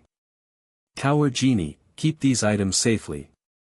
Leyland picked up the fingerbone and ordered the small blue elf beside him. Yes, my master. The small elf held its chest and bowed. After that, a mechanical puppet walked over and took the black box to be stored in the treasury. Tanasha, come with me. I might need you later on. Leyland called out to Tanasha with a downcast face. Subsequently, he brought Tanasha all the way down to the binding room before he came to a stop. Powerful binding runes, energy-isolating runes, the power of corrosion, the weeping of vengeful spirits, gravity runes. Tanasha looked at the runes on the walls as her expression darkened. With so many binding spells, even Tanasha, a crystal phase Magus, would have difficulty struggling her way out. This led to an even deeper understanding of Leyland's financial capabilities. You set up such strict bindings. Do you intend to summon the Great Devil? Tanasha asked, with a slightly provocative tone. No. This is only set up in case of an emergency. You know it, the astral plane is filled with all kinds of strange creatures. A little more preparation never hurts. Leyland's face carried an odd smile, but never did I expect that the first subject that it would be used on, would actually be this. As a light shone from his right hand, the Lamia fingerbone in Leyland's hand immediately appeared at the center of the bindings. A strong sluice gate made of reinforced glass dropped and the many runes began to flicker. The Lamia fingerbone lay there silently like a dead creature. Tanasha held her breath. She knew that Leylin was probably going to show her something unusual. Tower Genie, begin first-level operations of the bindings. Following Leylin's orders, the circle of lights in the binding room lit up all at once. An invisible power lifted the Lamia fingerbone. Start purification. As per the Tower Genie's emotionless command, 2 small lightning clouds grew above the bone, streaks of lightning crackling as they burst towards it. I know you're still there. There's no need for the pretense. Come out. Under the lightning, the white fingerbone appeared to be unaffected. However, Leylin had a straight face, with an expression as cold as ice. After a few minutes, there was still no sign of any anomaly, causing Leylin to sigh deeply. Begin the next level of purification. Authorization verified. Inputting energy. Upon hearing the Tower Genie's voice, the original 2 clouds began to transform immediately. Dark, black clouds suddenly soared above the area, and the lightning acquired a subtle red hue. Thick bolts swept across the bone mercilessly, causing narrow cracks to surface on it. If you continue doing that, you'll destroy the fingerbone. Tanasha looked at Leylin, but his expression did not stop, indicating he had no intentions of stopping. Under the lightning that had been strengthened tens of times, the bone began to vibrate, as if it was going to explode into dust any time. Ring. Just when Tanasha thought the fingerbone was about to explode, a strange scene suddenly appeared. A ring of green light burst out violently, with such a strong power radiating that it split the dark clouds apart in a second. Hiss, a touch of green light emerged. It then transformed into a phantom of a young, green-haired woman, now lunging towards Leylin. Compared to what Leylin had seen previously, the image of the young woman was not only more illusory, but her face had also become a lot more complex, with rhomboidal scales. Her eyes were a sea of green and her pupils had become vertical slits. As the Lamia's phantom swept her glance across with her pupils, Leylin's entire body became a little sluggish. Begin binding. This time, the Tower Genie responded swiftly and gave an order. Bang. A loud sound echoed as the young woman's phantom crashed into the clear reinforced glass, causing the runes to flash. Soon after, an enormous gravitational strength emerged and pinned the woman to the ground. Ka-cha. Ka-cha, a chain of runes appeared one after another, binding the green-haired Lamia's phantom. After coming back to his senses, Leylin, who had broken out in cold sweat, could not help but draw a deep breath. That was really close. Although he tried his best to overestimate the opponent, the terrifying feeling of having his mind being snatched had given him a fright all of a sudden. This was the definite control that a high-ranked bloodline had over a low-ranked one. In face of the great gap between the ranks, all efforts were to no avail. You dare oppose me? The Grand Matriarch will not let you off, bloodline traitor. The green tongue of the Lamia's phantom forked as she spoke. Sorry. I don't have the habit of obeying orders that'll cause me to lose my life. Though Leylin apologized, he showed no sign of remorse on his face. The giant Kamoyan serpent is a rank 4 creature. It needs to obey the Lamia's bloodline, which is of a higher rank. This is branded deep into the inheritance of the bloodline and is not able to be changed. The Lamia's phantom glared at Leylin and asked, "How did you escape?" "How would I know?" Leylin swished his hands. In actual fact, he had guessed that it might have a connection with his bloodline. Not only was the giant Kamoyan serpent's bloodline in him extremely pure, there was a great possibility that through the AI chip's purification, his bloodline differed from the original. What is this? Tanasha stared at the Lamia with a look of curiosity surfaced on her face. The owner of the fingerbone. Just a projection of a destroyed, shattered, and unwanted memory fragment. Leylin spoke with disdain. When did you find out? After seeing Leylin like that, the Lamia calmed down. I knew from the beginning. Leylin said calmly. I am not someone who would sit and wait for rewards.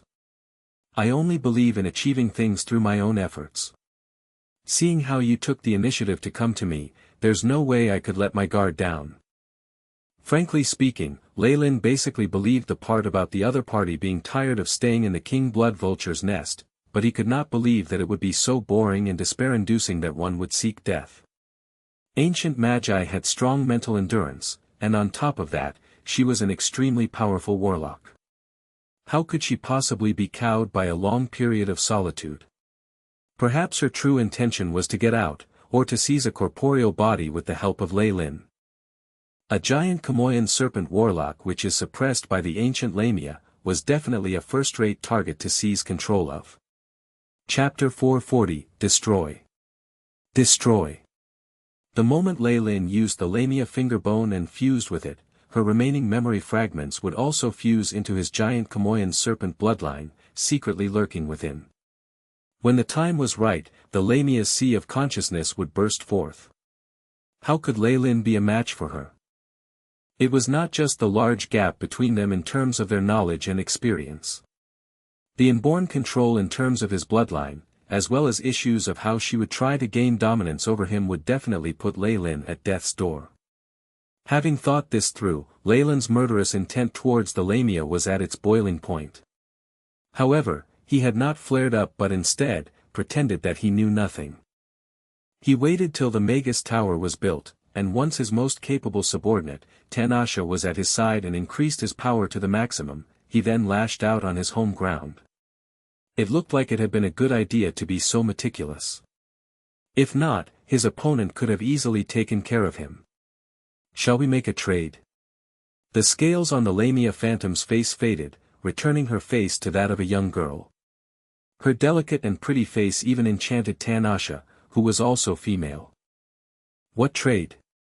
Leyland's voice was low. Help me find a flesh body. Anything is fine as long as they have the giant Chamoyan serpent bloodline, and it's best if it's a female warlock. In return, I can give you all my knowledge. Though you'll only obtain a portion of the knowledge that my main body possesses, she is a rank 5 pure-blooded warlock. Just a small bit of her memories is enough to make you strike gold. Calm words rang from the mouth of the phantom Lamia, causing Tanasha's breath to become rough. Inheritance from an ancient rank 5 warlock. Perhaps even Morning Star Magi would go crazy and want over this. The price he had to pay was a mere female warlock, and with just a bit of effort, he could find them easily in the Ouroboros clan. Asterisk clap. Clap. Clap. Asterisk Lei Lin applauded, a slight smile on his face. Good suggestion. What a great suggestion. Even I am tempted.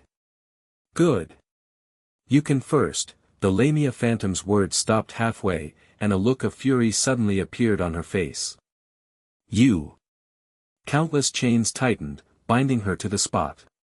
Tower Genie, use all stored energy and prioritize the bindings. The aim is to exterminate this person. Tanasha, help me. Leyland's face suddenly changed, and he made to deal the fatal blow. Great amounts of thunder clouds were produced, lightning washing over the phantom time after time, causing her figure to become even more illusory. Tanasha obeyed Leyland's order subconsciously, and her crystal phase spiritual force emanated, reinforcing the runes of binding. Traitor! The Grand Matriarch will not let you off. Hiss, the phantom image eventually turned into a half-human, half-snake and hissed, her expression incomparably fierce. Let's talk about it when she finds me. Leyland's expression was resolute, constantly urging on the runes and spell formation of binding. The inheritance from an ancient rank 5 warlock was indeed very tempting, but Lei Lin had his own considerations. The other party was merely a remnant spirit, and might even be the combination of a few memory fragments. How much could she remember? And just for this, he would bring her around and let her scheme against him. Though he was somewhat confident in his scheming abilities, Lei Lin was not certain that he could win over this ancient freak, especially when she could suppress his bloodline and was so enticing. The ancient Lamia had started out enticing various giant serpent species, and Lei Lin did not want to unknowingly let her suggestions affect his mind. For him, it was most practical to be able to take in harmless things. Everything else was an illusion. If you don't die, I can never be at peace. Lei Lin stared at the Lamia phantom behind the glass, a determined look in his eyes. Maximize power. Runes of binding operating at excess of 120% capacity. This is the most powerful attack. Along with the tower genie's voice, a streak of thick red lightning struck the phantom. Rumble, the Magus tower began to tremble, and fine cracks began to appear in the binding area. The phantom image of the Lamia seemed to have given up all hope as she dissipated to nothingness under the red lightning. Pack, a fingerbone with cracks all over its surface fell to the ground. It's over. Tanasha heaved a sigh of relief and glanced at Lei Lin as if she was looking at a freak, that's inheritance from an ancient rank 5 warlock. You actually. I was, of course, tempted. Lei Lin shook his head, but it wasn't to the point that I would become muddle-headed in the face of it. Ancient magi have too many methods. I wouldn't dare bring a disaster waiting to happen along with me at all times. As he spoke, the tower genie constantly scanned the finger bone in the binding room, streams of electric light moving across its surface. Level 1 scanning complete. No remnant spiritual force found. Level 2 scanning complete. No abnormal reactions found.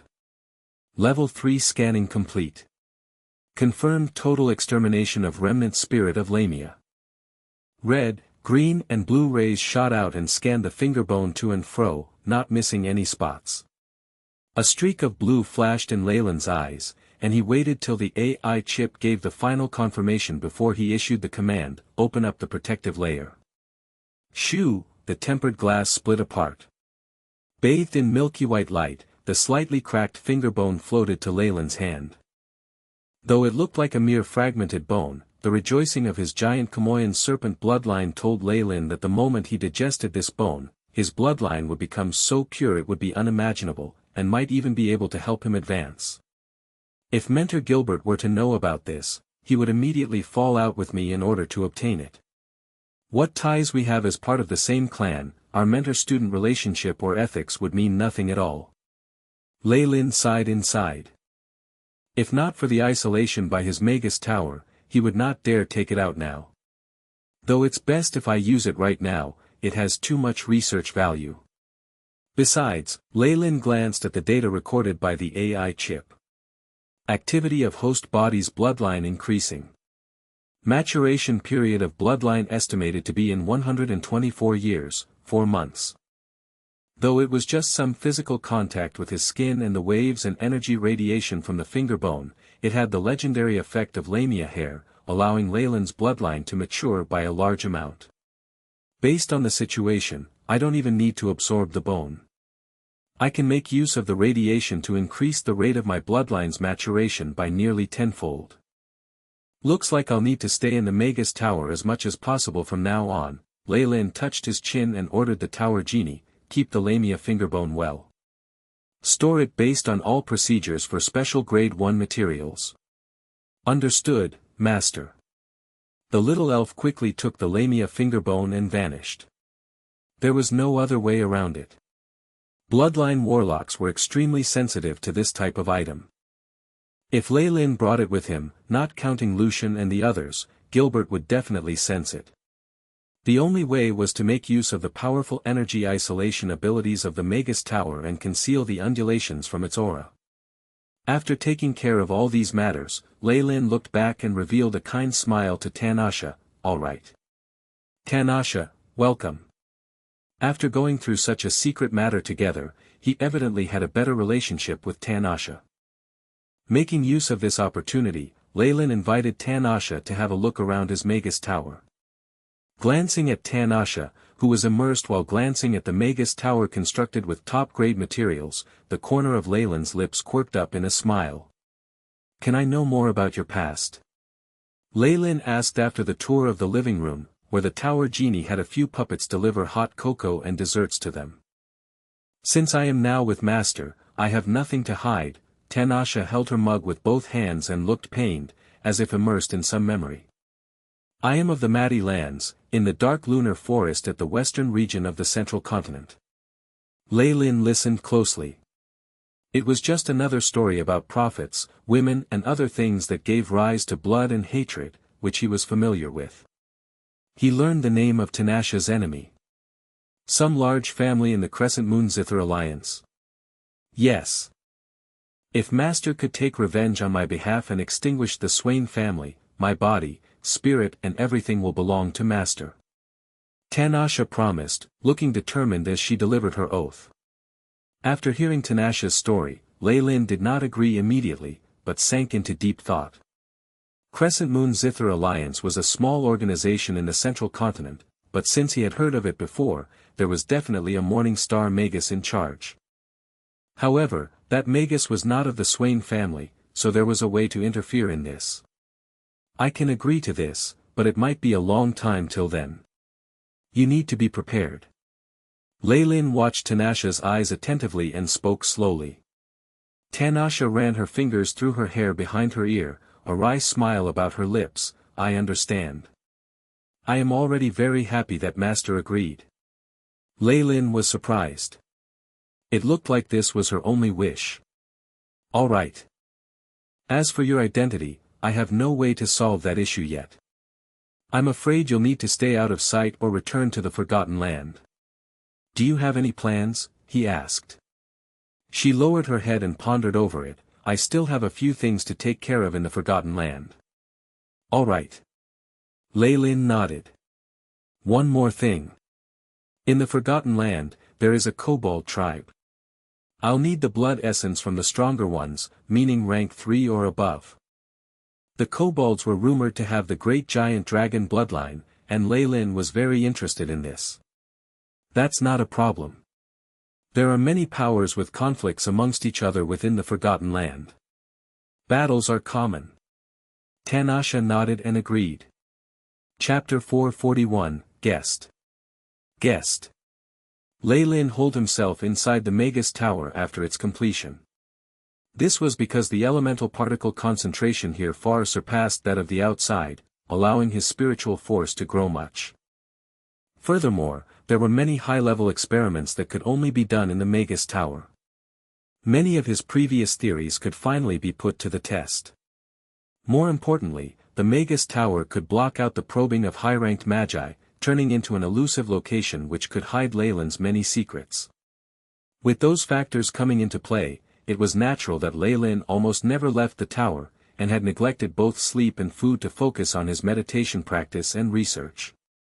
Many top-notch results had been actualized with the aid of iChip's assistance, which had increased Lei Lin's own knowledge reserves. In the gigantic library, Snoopy was trying his best to chain up a hysterical, screaming copper-colored book that had pages filled with fangs, and properly settled it on a bookshelf made of black pinewood. The library of a Magus was naturally extremely enriching, and represented the accumulation of its owner's knowledge. Even though Lei Lin had the iChip, he had previously collected many books from the South Coast and Twilight Zone. The books were so plentiful that all the space was practically filled up. Now, they would have to tidy the books up and sort them out according to their different genres. Other than that, the central continent was vast as well. Its accumulated knowledge was even more shocking. Lei Lin had always been actively purchasing books related to magic, and a steady flow of such books were sent to the Magus Tower, which further enriched his collection. His apprentice Snoopy was sent here to sort out and manage the conservation of the books.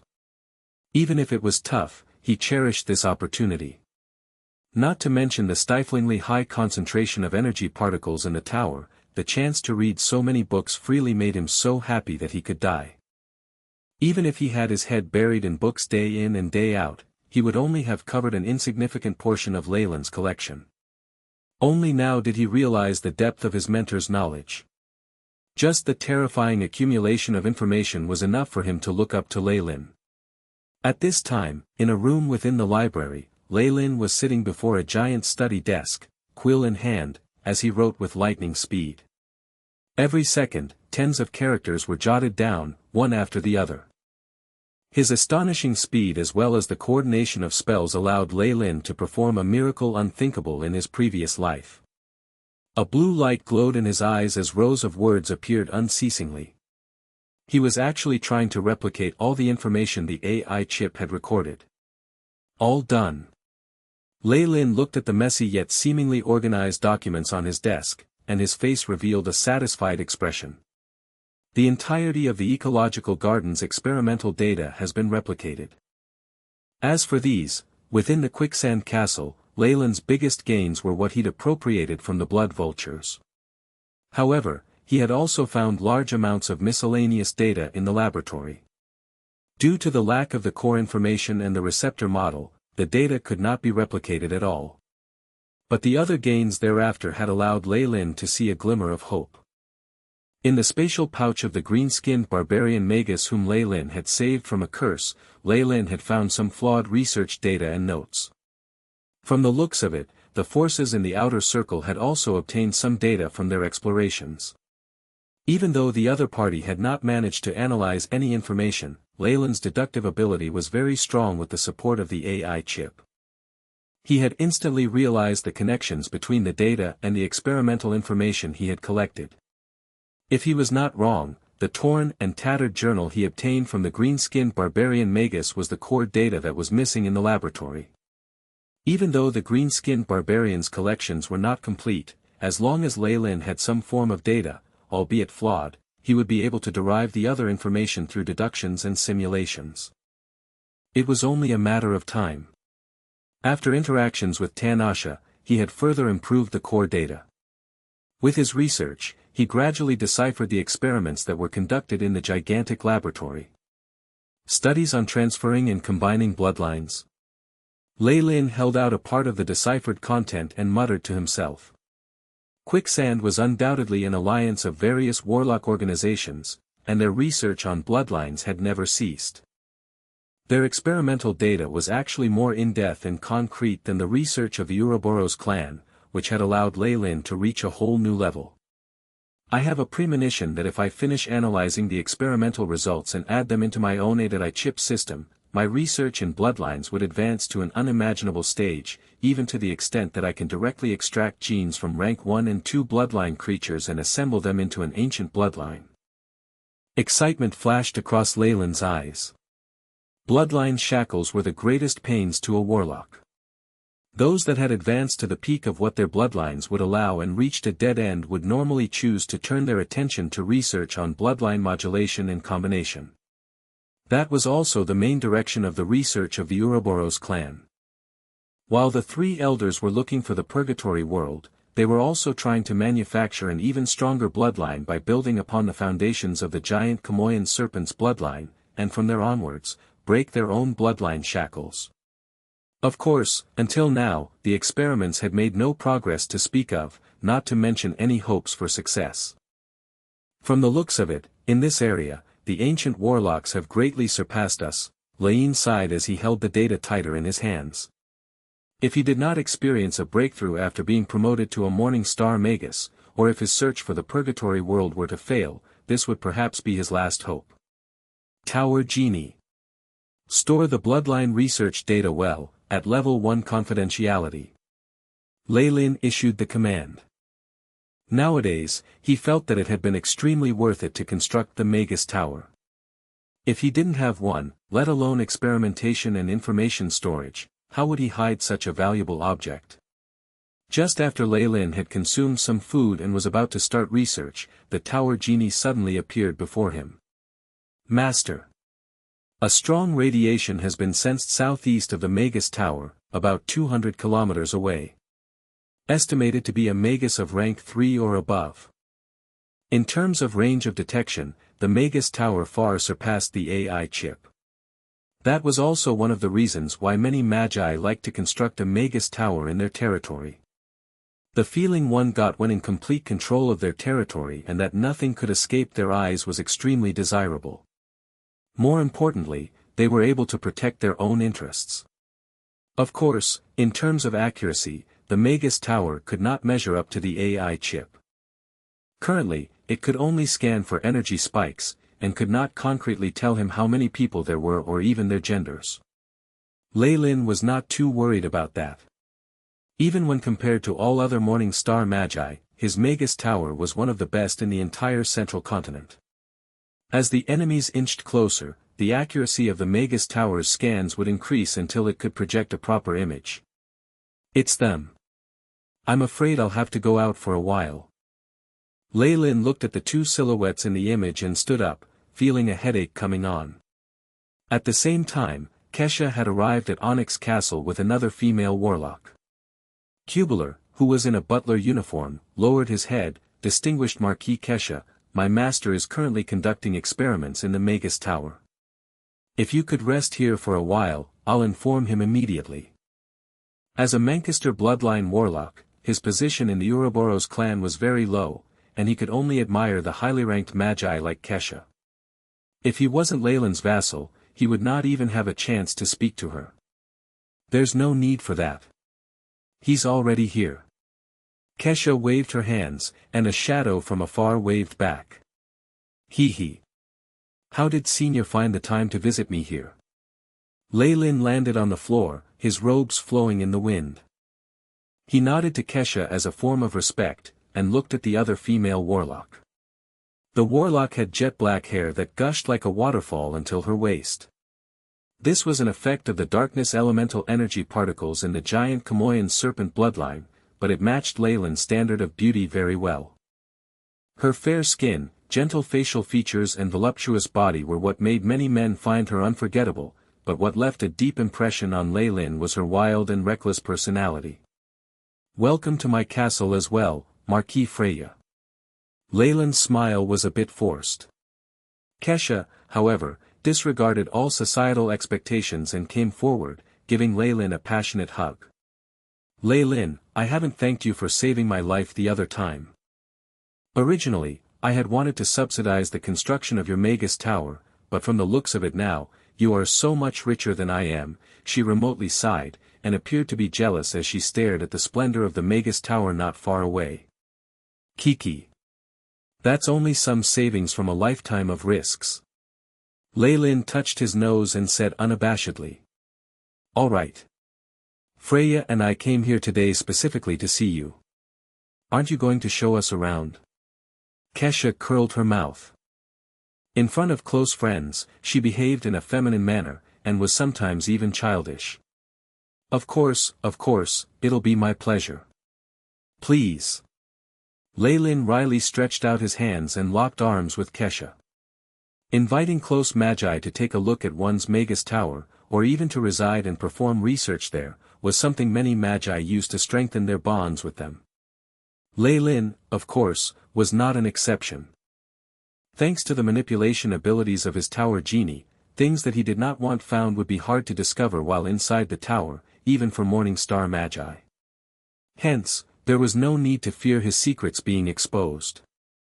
Chapter 442, The Trade. The Trade. Lei Lin led Kesha and Freya around his Magus Tower. Kesha oohed and awed at everything, while Freya was much quieter, as though there was something on her mind. Phew. Junior Lei Lin, I take back what I said earlier. You're not only much richer than me, you're a lot richer than even Senior Lucian. Kesha said, pleased. She was half lying on the sofa in the living room without the slightest care about her wardrobe malfunction. In my opinion, even Lucian's Magus Tower might not be as luxurious as yours, Lei Lin. I'm afraid that only a handful in the entire central continent would be as fancy. Senior. Don't say such things. Lei Lin laughed wryly as he raised his arms in defeat. Why are you here today? Seeing his mentor conversing with guests, Snoopy served refreshments and quickly retreated, behaving like a waiter that had been groomed with utmost care.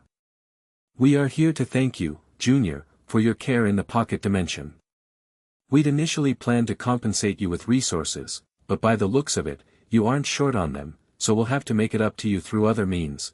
Kesha licked her lips. How about letting me keep you company for a few nights? Any position works. Let's talk about this another time. Lei Lin laughed and changed the topic. You're still as boring as ever. Kesha shook her head regretfully. On Freya's end, she's here to ask a favor of you, hoping to make a trade with you. A trade? Leylin had his doubts, and instantly recalled the previous incident at the trading hall. Not that kind of trade. Of course, if Lord Leylin is willing to sell his seed, I will offer a high price. Freya giggled with her hand over her mouth. I don't have any plans in this area just yet. Leylin said with a straight face, realizing that speaking to these women was indeed very tiring. As though afraid to anger Leylin and cause the trade to fall through later, Freya was very obedient and didn't dare tease him. Actually, I'm offering a high price for a certain material that you possess.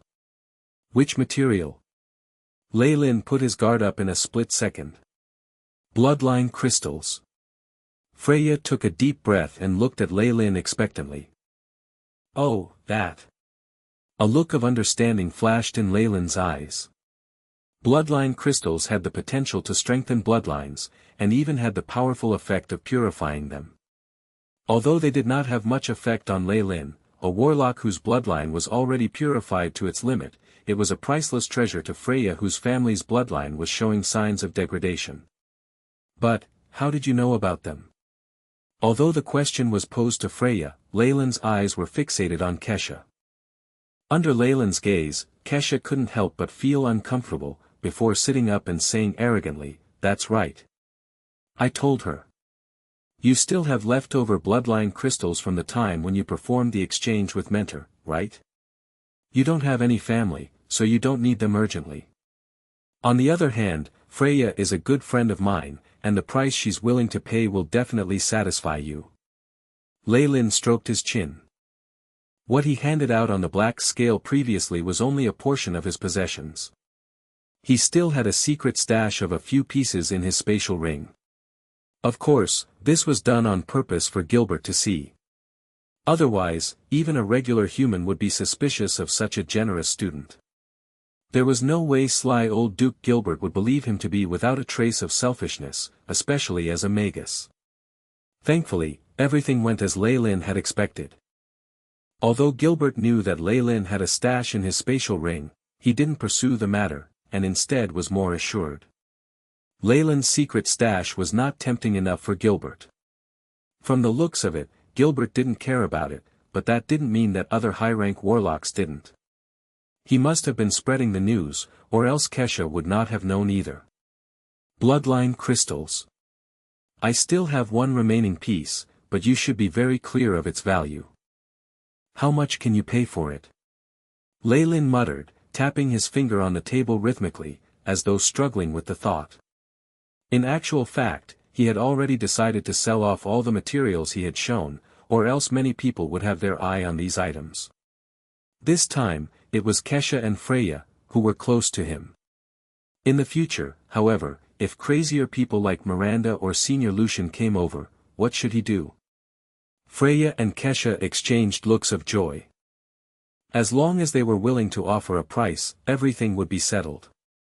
Their families had profound backgrounds and possessed much that was enticing to Leylin. Since Freya had made special preparations before coming, the items must be even more tempting. A set of the hydro and crystal phase spell formations that have been passed down the generations in our family. They can increase the success rate when compressing your spiritual force by 10%. Freya's first sentence made Leylin's eyes light up. The compression spell formations inherited by such high-ranked warlocks could not be compared to the normal goods exchanged in the trading hall of the Ouroboros clan. Furthermore, the other party was also a giant Kamoyan serpent warlock, so the spell formations developed would be even more appropriate for bloodline warlocks. That's not enough. Leylin kept a straight face. And this? Freya pushed a red box before Leylin. The box was small and had a grainy wooden texture, likely made from some bark. A loop of fiery red energy particles surfaced on the box, forming multiple seal patterns. What? Leylin furrowed his brows and blew lightly on the box. Whoosh, powerful yet fine black darkness elemental energy particles whizzed by, and the seal on the box started to disintegrate, tearing apart inch by inch. As strong as a crystal phase Magus. Kesha gasped in awe, the amplification from your Magus tower is really terrifying. Freya was also shocked. She had purposely left the seal on the box as it was, with the intention of testing the waters, but it looked like Leyland's abilities in his Magus tower were far beyond her expectations. As a matter of fact, within the amplification boundaries of the Magus tower, Leyland could not only display strength comparable to a crystal phase Magus, but could even manipulate the energy particles in the positive and negative energy reactive pools to replenish what had been depleted.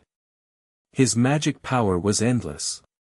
If any average crystal phase Magus were to enter, they would waste all their spiritual force against him. It could be said that within the range of his own Magus tower, the only ones that struck fear in Leyland were Morning Star Magi. In response to the exclamations made by the two women, Leyland's expression did not change, as he opened the box. At the bottom of the box was a thick layer of soft, pure white velvet. And right in the center of the velvet cloth was a red octagonal gemstone. A few intricate gold runes were swirling around in the jewel, much like tadpoles. Hall's Jewel. Rarity, one of the 3 ancient wondrous items. Has the ability to greatly boost the compression of a bloodline warlock's spiritual force, and can increase the success rate of advancement to the hydro phase by 50%. The AI chip swiftly transmitted the corresponding information to Leyland's brain. It's actually Hall's Jewel. Leyland was unable to mask his excitement. Haven't these materials been lost since ancient times? With this gemstone, coupled with the hydro phase spell formation, his spiritual force would naturally enter the hydro phase without a bottleneck once he had sufficient spiritual force. It was obvious how important this object would be to him.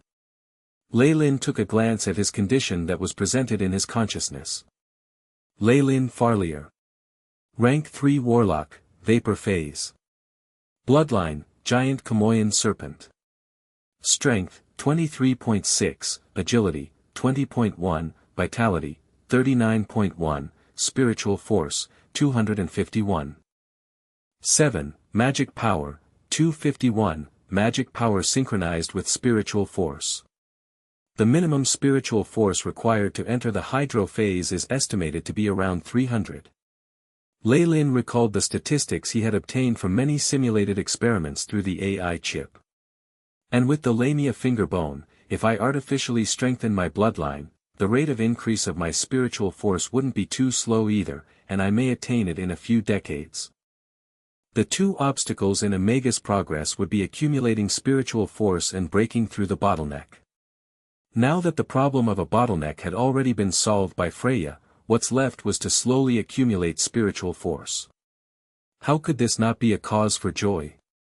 Although Leyland tried to keep a straight face, Freya managed to catch a glimpse of happiness flicker across his face. It seems that Sir Leyland has taken a great liking to this item, she smiled sweetly. Yes, the Hall's Jewel is enough to make any vapor phase Magus go crazy. Leyland nodded. If it's appropriate to ask, may I know where you found it? The Hall's Jewel should have been wiped out with the extinction of the Sea of Gemstones. Leyland stated his doubts. The Sea of Gemstones did vanish a long time ago, but it still existed in ancient times. Freya smiled in response, as long as you find more ruins from ancient times, it is still possible to find these gemstones.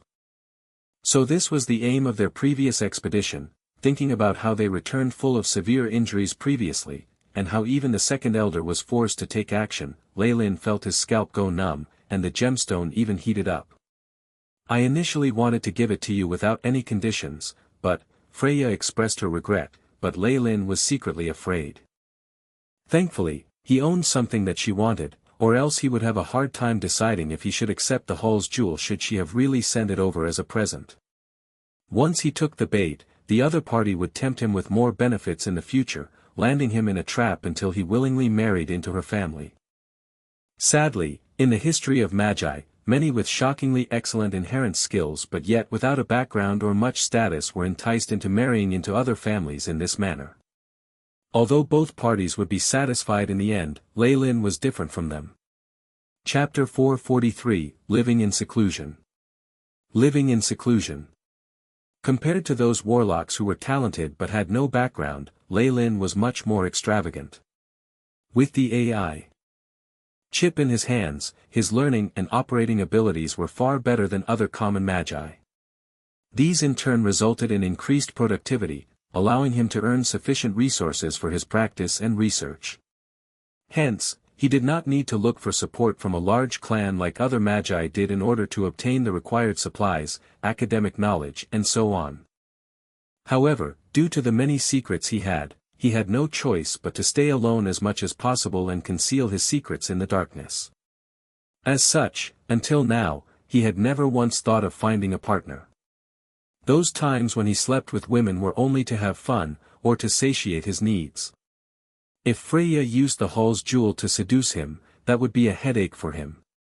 Luckily, he now had in his hand something that she needed urgently, and things would not get so complicated. Moreover, although the bloodline crystal could not eradicate the issue of the other clan's bloodline weakening, there was still hope to delay it for a period of time. This would give Lei Lin some time. How is it? Are you satisfied with the exchange? Kesha curled her lips out of what seemed to be injustice and said, if this is still not enough, then count the two of us in. In order to obtain the bloodline crystal, Freya is ready to put everything at stake anyway. That's enough. Lei Lin nodded, pretending that he had not heard the other part of Kesha's words. The two of you, please wait a moment. He rose and turned into another corridor. After Lei Lin left, the two female magi relaxed at once. They knew that the entire Magus Tower and especially the interior, was all under Lei Lin's control. However, it felt different when he wasn't around. The two women even seemed to have a faint hope that their words would reach Lei Lin through the tower genie. How is it? Are you reassured now? Kesha fell lazily onto the soft couch, the slit in the lower part of her gown vaguely exposing her snow-white thighs. Yes. Freya heaved a sigh of relief, but it seemed as if she was disappointed. Actually, the bloodline crystal can only relieve the deterioration of the bloodline for at most a century. When the time comes, what is to happen is inevitable. Moreover, using the bloodline crystal repeatedly will cause its effects to weaken sharply, ultimately making it completely ineffective. It seemed as if Kesha was bewitching Freya, hence, the safest method is still to absorb fresh blood. With the degree of pureness of Lei Lin's bloodline, your clan will not have to worry about this for the next few centuries. Then why aren't you doing that? Freya blushed slightly as she threw a question back at Kesha without backing down. Of course I want to, but it's not like you haven't seen it. This method doesn't work on him. What else can I do? Kesha sighed, took a few steps forward and raised Freya's chin with her finger, such a beautiful and pure female Magus, and that guy isn't even tempted. Is he really made of stone? Sister Kesha isn't lacking either. An indistinct smile flashed across Freya's eyes as she clasped both hands around Kesha's waist. It seems that I've got to teach you a lesson this time. Kesha grinned and gave Freya a kiss on the lips. Lei Lin, who saw the scene through the tower genie, could not help but be a little dumbstruck. These women were indeed wild and playful, and were even completely unscrupulous in trying to tempt him. Unfortunately, Lei Lin could see but could not touch them. He had to control his bloodline, which made him feel slightly depressed. However, Lei Lin smirked slyly. Previously, he did not dare to sleep with women because he was afraid that they would use techniques and spells to steal his bloodline. However, ever since he'd obtained the research data regarding the composition of bloodlines from Quicksand Castle, his knowledge of bloodlines had deepened. If he was given a little more time, he could definitely develop a technique that would not leak out his seed and keep the source of his bloodline. If it were to be combined with the AI chip, even if those women coveted his bloodline, they would not have a chance of getting anything out of him. When that time came, the expressions of those women who had suffered a loss in order to obtain the bloodline, would surely be very interesting. As for now, watching the sexy scene on the screen made a faint anger rise in Lei Lin. It seemed that he would have to order Cubular to buy some beautiful female slaves to extinguish the fire within him. Lei Lin was always unwilling to make things unfair for himself. Everything he had must be the best, regardless of the aspect. After all, what's the point in having eternal life if he could not enjoy the pleasures of the world? Although he wanted to join in, Lei Lin still waited in a gentlemanly manner for more than 10 minutes before entering the living room. The living room had already been tidied and cleaned, and the clothes on the two women were extremely neat without a speck of dust. Their expressions were very calm, as if they had done nothing but wait for him during this entire time. Lei Lin smiled as his nose twitched slightly. He noticed a very special scent in the air, which carried a slight aroma and an even more unique flavor he was familiar with. While watching his movements, Kesha and Freya could not help but blush. It was only when Lei Lin saw Kesha almost jumping in anger that he laughed, putting an end to his silent provocation. He then placed a silver tray on the round table. This bloodline crystal is the last in my inventory. If I had a family, I would never have brought it out to exchange. As he spoke, the two women's gazes were attracted to the rich, scarlet radiance that was emitted from the bloodline crystal. We are very grateful for your generosity. Hopefully, our friendship will be able to continue on forever. When it came to business, Freya's face no longer had the shyness from before. What replaced it was an extremely solemn expression. Yes, yes. Kesha nodded in agreement beside her, along with a hopeful gaze towards Lei Lin. I heard from Mentor Gilbert that you were very dishonest that time and even hid some of the precious remains of ancient creatures. Come on, share them with us too. As Lei Lin watched this senior of his whose eyes were almost sparkling with radiance, he could not help but shake his head and laugh wryly. Lei Lin, Mentor told me to inform you to be more cautious these days. If there's nothing going on, do not exit the Ouroboros clan's boundaries. At the time of parting, Kesha whispered into Lei Lin's ear. What? Lei Lin was startled, but he swiftly gathered his thoughts and asked, is it because of Demon Hunter Cyril? That's right. He's a Morning Star Magus after all, and just by revealing his intentions of attacking, many magi wanting to get into his good books would do all the work on his behalf without him even lifting a finger. This is especially so for magi of Nephas. They are rather insane. A wry smile emerged on the corner of Kesha's lips. It's not just you. Robin and I were also given the same order by Mentor. After a long silence, Lei Lin nodded with a smile. I understand. It just so happens that I've been wanting to take a break for a while now. The Magus Tower has also just been built, and I have yet to begin any experiments as of yet. For the next few decades, I can't leave this place. That's good then. What Kesha was most afraid of was that this junior of hers, with his youthful vigor, would get himself in trouble outside. However, it seemed like Lei Lin was acting very rationally. She could not help but feel gratified. She hugged Lei Lin before leaving with Freya. As he watched the silhouette of the two women disappear before his eyes, Lei Lin's smile slowly faded into a dark, gloomy expression. Morning Star Magus, Cyril, he was already an adult before he crossed over to his world, and his experiences were far richer than any other Magus. Naturally, he would not venture out and land himself in danger due to momentary rage. That was something only a fool would do. When it was time to withdraw, Lei Lin did not mind hiding in a tortoise shell. As for his reputation, honor and such. With his life in jeopardy, none of those mattered. However, Lei Lin was still unhappy about the Morning Star Magus' pettiness and grudge-holding attitude, especially when he recalled the time when the other party attacked without considering his reputation. If he had not prepared in advance and gotten Mentor Gilbert's reinforcements, Lei Lin would have died there. The great Morning Star Magus is just like a star in the sky, bright and radiant, as if everlasting. Lei Lin glanced in the direction of Nephas as a sneer emerged on his face. However, even if it is a star, it's bound to be extinguished one day. What more, Demon Hunter Cyril? I look forward to the moment you fall from the sky. In his heart, Lei Lin had already decided that when his skill surpassed the other party, he would definitely fulfill Cyril's destiny of death. Of course, on the surface, Lei Lin had not exposed his intentions at all. After Kesha's warning, Lei Lin had been keeping a low profile and hid in his Magus Tower. He even avoided going to the headquarters as much as possible. On one hand, there were a lot of experiments and tasks to work on. But a larger reason was that he actually had problems with the materials. The Magi who coveted what he had numbered far more than just Freya. Fortunately, he was now a vapor phase Magus and was considered a high-level Magus in the organization.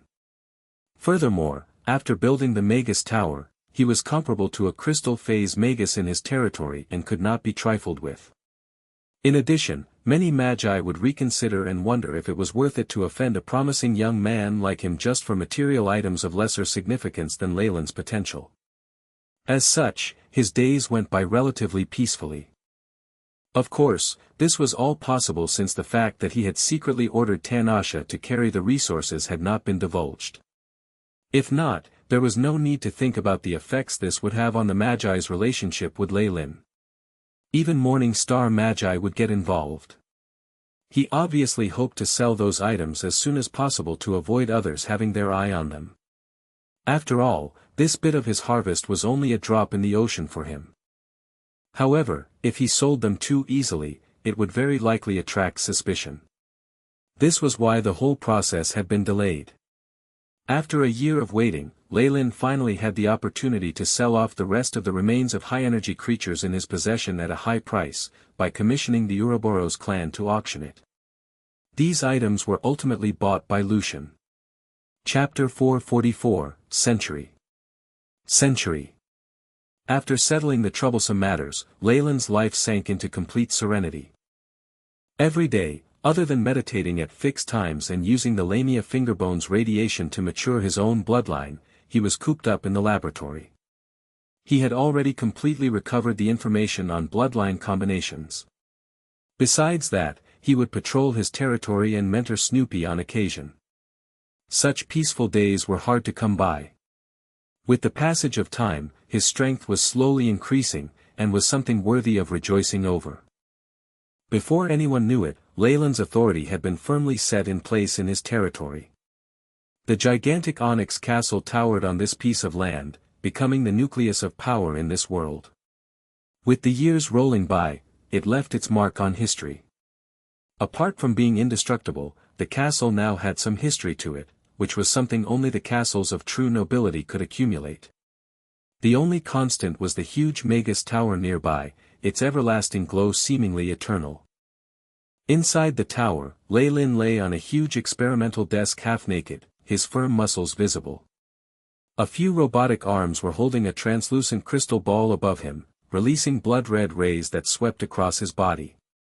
His eyes were closed, as if trying to sense something. If one looked through the surface of the crystal ball, they could faintly see a milky white fingerbone suspended at the center of the crystal ball, emanating a mysterious light. The entire process lasted for a total of 2 hours before the robotic arms retreated back into their valves. Leyland then opened his eyes.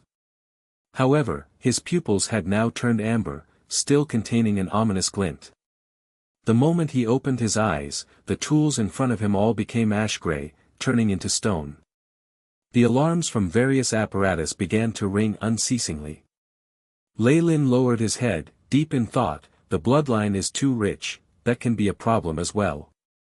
When he raised his head once more, the amber in his eyes had faded, instead replaced by a pair of bottomless black pupils. Yellow skin rustled as he tore a layer of his body and threw it aside. The skin still had fluids and traces left behind by the scales. Leyland continued to tear off his dead skin, as though he was molting like a snake. This is already the 3rd time I'm undergoing molting. Leyland looked at the molted skin as helplessness flashed across his face. Warlock's advancement was done through meditation and transforming the body, progressing towards becoming ancient creatures. It could be said that the higher rank the warlock was, the less human they would be. The same held true for warlocks of the Ouroboros clan. Since Leyland's bloodline was that of a giant Kamoyan serpent, he naturally would undergo molting periods in his growth. However, under the radiation of the Lamia fingerbone, the molting process had been greatly expedited. Tower Genie, prepare warm water for my bath.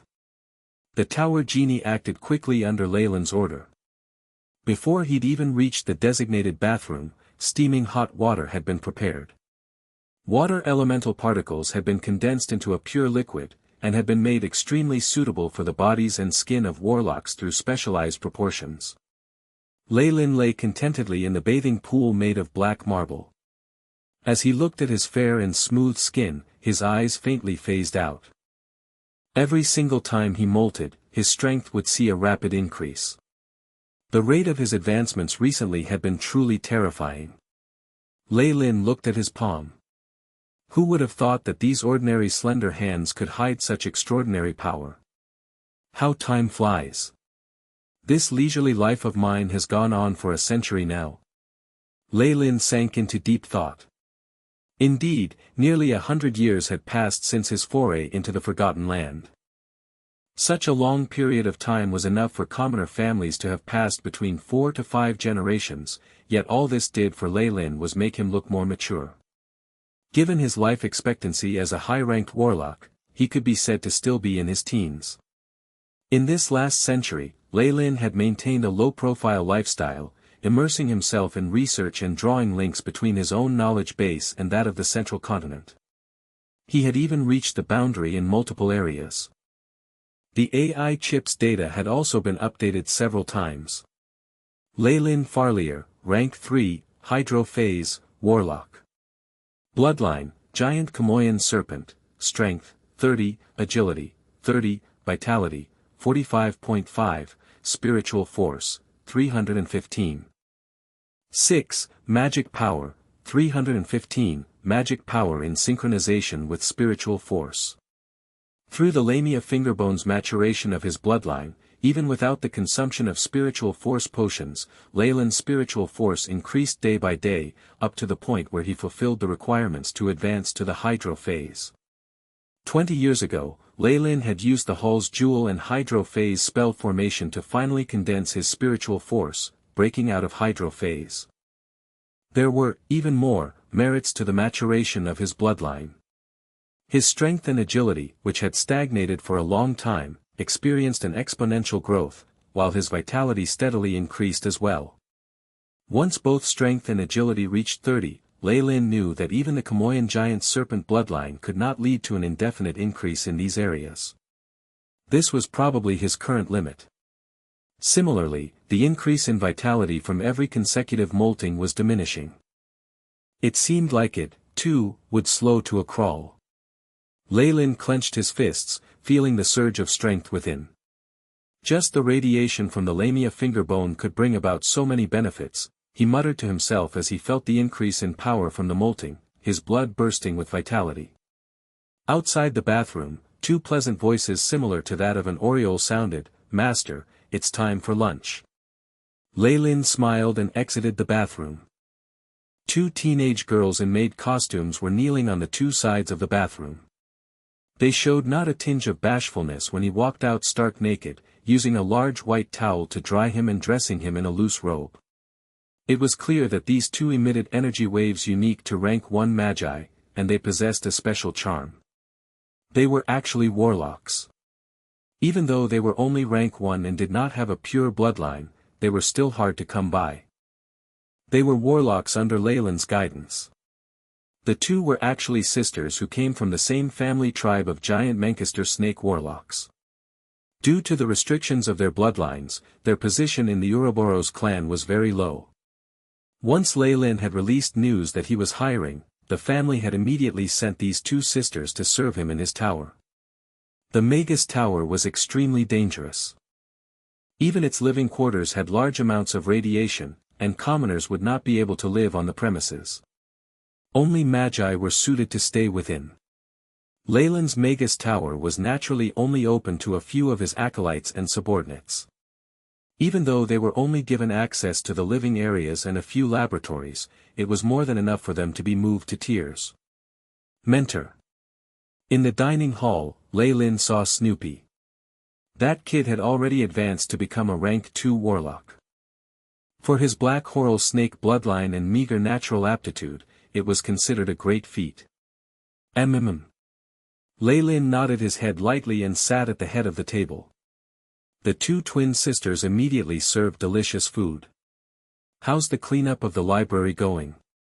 Leylin asked Snoopy while eating. During the organization and influx of books into the library, Leylin had noticed Snoopy's passion for them and decided to just hand the entire place over for him to manage. It's going well. Only Area B3 has experienced some mild oxidation, but I've already asked the Tower Genie to isolate the region and deal with it, he humbly answered. Also, the captives locked up in the experimental areas have become more irritable, and the rate of energy consumption of the binding rooms has risen by 1.9%, this next bit caught Leyland's attention. After lunch, he went to the basement of the Magus Tower. Boom. Pow! The intermittent noises he heard after entering the area caused him to frown. He came to the area outside the binding room. Through the reinforced glass, he could see a large red-eyed kobold. Large amounts of drool were dripping from his mouth as he rammed his head into the walls repeatedly. Every time he did that, a thick blue electric current would shoot at the kobold's body, burning its reddish-beige scaly exterior to a charred black. Leylin frowned and ordered, "Retrieve its information." The Tower Genie projected a screen in front of Leylin's eyes. The densely packed words and figures of the surgical journal and surveillance footage were laid out in front of him. After the initial bloodline strengthening experiment, symptoms of hysteria appeared on the 8th day. Leylin stroked his chin. This kobold has no more observational value. Get rid of it and send its carcass to the dissection room. Authority verified. Getting rid of the kobold. The Tower Genie answered without emotion. After all, it had been programmed to put Leyland's orders as the first priority. Swish, a black light streaked across the sky, and the hysterical kobold that was confined immediately fell to the ground. In the blink of an eye, this terrifying kobold, who had been so close to reaching rank 3, completely perished, without being able to put up a fight at all. The prison gates then opened, and a few adamantine puppets carried the lifeless kobold carcass out on a stretcher. Chapter 445, Precipitation and Strength. Precipitation and Strength. After seeing what happened, the kobolds bound in the center huddled up together, fearful of the demonic Leylin. Looking at the fear in their eyes, Leylin nodded his head, "The rest of the experiments look all right." The fear represented sanity, which meant they were still worth keeping alive. These kobolds being here was naturally Tanasha's handiwork. After receiving Leyland's order, not only had she collected a large amount of high-grade kobold blood, she had even captured a group of captives and sent them to Leylin. In the midst of working on Quicksand's bloodline experiments, Leylin gladly accepted these gifts with pleasure and used them in his research. Right now, the results were rather positive. Leylin looked at the rest who were bound in the center. Their general was well built at over 2 meters of solid muscle covered with a dense layer of scales. The horn on his head was also thick and bulky.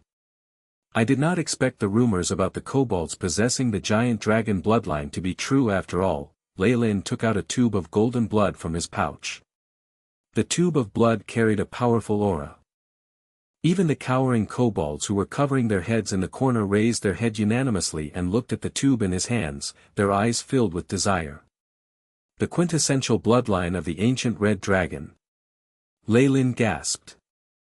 As long as he was willing to give up this ancient bloodline, with the high-grade meditation technique of Dragon King's mystic might that he'd obtained in the subterranean world, he could have turned any of the kobolds into a terrifying first-generation dragon bloodline warlock in a flash. But before he'd conducted more research on methods of restriction, such a thing would be equivalent to Leylin creating unnecessary trouble for himself, which he didn't want. Even though his bloodline was already finalized, the experiments of the ancient Quicksand organization did inspire him tremendously. For instance, one of the fields he was interested in was the ignition of another bloodline to strengthen himself. He had constantly paid attention to that area of research. Upon confirming that all the hubbub was raised by that one crazed kobold, Leylin soon left the place and reached the experimental area for spells. After molting, he urgently needed to train his control of his powers. The Magus Tower's spell experimental area was built with the strongest alloy, and had specialized registers and targets for testing. The strength and durability was high enough to withstand any spell at rank 3 or below. Beginning with rank 1 innate spell, Chamoyan Scales, Leyland's entire body was soon covered with exquisite black scales, this time slightly differing from before. Multiple decorative designs extended across them to form a symbol. The outer layer had another bright membrane on top, forming a second layer of defense. This was the advantage of an innate spell. When a Magus attained enough power, their innate spell would improve with them and become stronger, displaying the power and effects of higher-grade spells. The same went for the Bloodline inherited spells of warlocks. The stronger the Bloodline, the greater the amplification of the innate spell's power. Initiation of test. The Tower Genie hovered next to Leyland. Ever since he had the Tower Genie, Leyland had allocated most of the AI chip's tasks to the Tower Genie instead. The freed-up processing power of the AI chip were then accumulated and used by Leyland to be spent on deducing more important tasks. The elemental rays dazzled. Numerous elemental particles appeared and coagulated, ready for attack. It started with the commonly seen earth, fire, and water elemental attacks. After which, there were attacks by special light and darkness elemental particles, followed by various fused spells. Lightning, hail, blades of wind, and balls of fire all burst onto Leyland's body, their power unceasingly rising. Buzz buzz, a black radiance emitted from the Chamoyan Scales and formed a layer of defense around Leyland's body, which had repelled those frightening attacks. The violent energy particles had a sustained attack of 10 minutes or so. After which, the Tower Genie's voice intonated once again, spell resistance test completed. Physical defense test initiated. The moment the words were spoken, the attacking spells vanished and the ground crackled as it split apart to reveal an entry valve. Adamantine puppets appeared from within, wielding huge steel swords, hatchets, heavy hammers, and other large weapons. They started attacking Leyland. For the next half hour, an unceasing rumbling could be heard. The Tower Genie flapped its invisible wings as it flew towards Leyland and reported, Chamoyan Scales defense test completed. A numerical report was then clearly projected forth. Giant Chamoyan Serpent Warlock rank 1 innate spell, Chamoyan Scales, augmented, rank 3, spell resistance, 160 degrees. Physical resistance, 175 degrees. With this sort of resistance, I'm basically immune to the common rank 2 spells, Leyland nodded with extreme pleasure. Next was the testing for the Eye of Petrification and Toxic Bile. After comparison, the degree of power of the Eye of Petrification had reached the apex of rank 2, although there wasn't any other strengthening of the foundation. On the other hand, Toxic Bile's terrifying poison attack had quietly crept past its boundary and reached the rank 3 realm. This bloodline strengthening has benefited me so much. Witnessing his own innate spells getting more powerful, Leyland couldn't help but sigh in pleasure. For an average warlock, they depended on their own bloodline to spur on their advancements to the next level, whereas for him, he had advanced too soon in the past and his giant Chamoyan serpent bloodline couldn't keep pace with his strength. This had resulted in a lack of advancements in his rank 1 and 2 spells. And now, he had finally caught up with the other warlocks who had progressed over many years, enabling his innate spells to match, if not exceed, theirs. After testing several of his own innate spells, Leyland asked in silence, AI chip, how did the simulation go? Rank 3 spell derivation progress currently at 98.9%. The AI chip's response was swift and got Leyland smiling, it's almost done. At the current rate of progress, it'll only take a short while to completely derive the spell. Although rank 3 spell models were very valuable, Leyland had gotten his hands on quite a few. As he recalled his previous battles, he realized the same problem recurring. Although he had many tricks up his sleeve, the majority of his battles had him dependent on a combination of potions, spells and the meteor sword to successfully defeat his opponent. It may have seemed straightforward, but in reality, if the other party had surpassed him in any one of those factors, he would have found it difficult to succeed. To put it simply, he lacked a surefire killing move. Such a strategy could arise from a huge demonic weapon, an earth-shatteringly powerful spell or a deadly potion. However, Lei Lin realized, he had no such thing on hand. Manufacturing a huge demonic weapon would be way too troublesome. The same went for a deadly potion.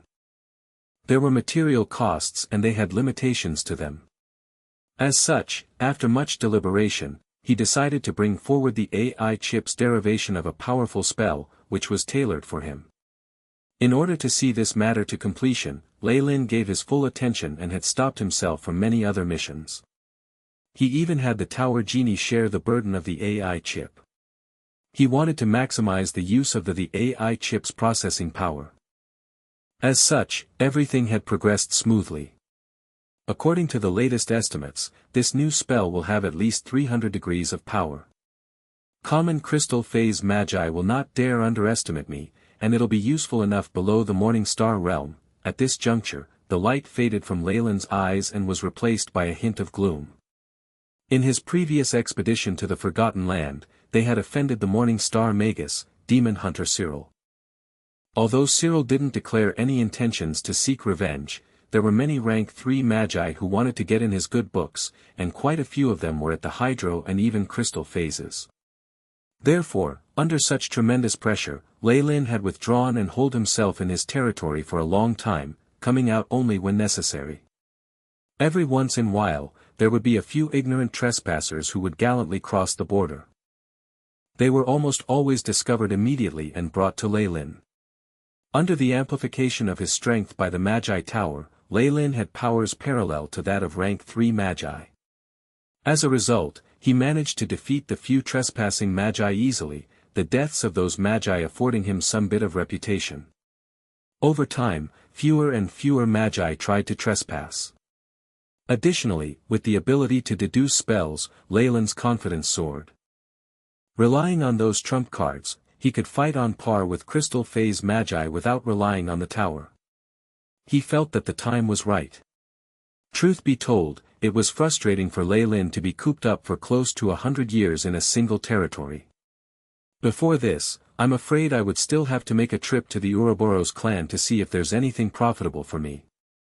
Phew, astral stone, Lei Lin plotted in his mind, and could not help but sigh again. Normally, once one had their own Magus tower and had been promoted to hydro phase, they would have the ability to conduct early-stage experiments on the astral gates independently.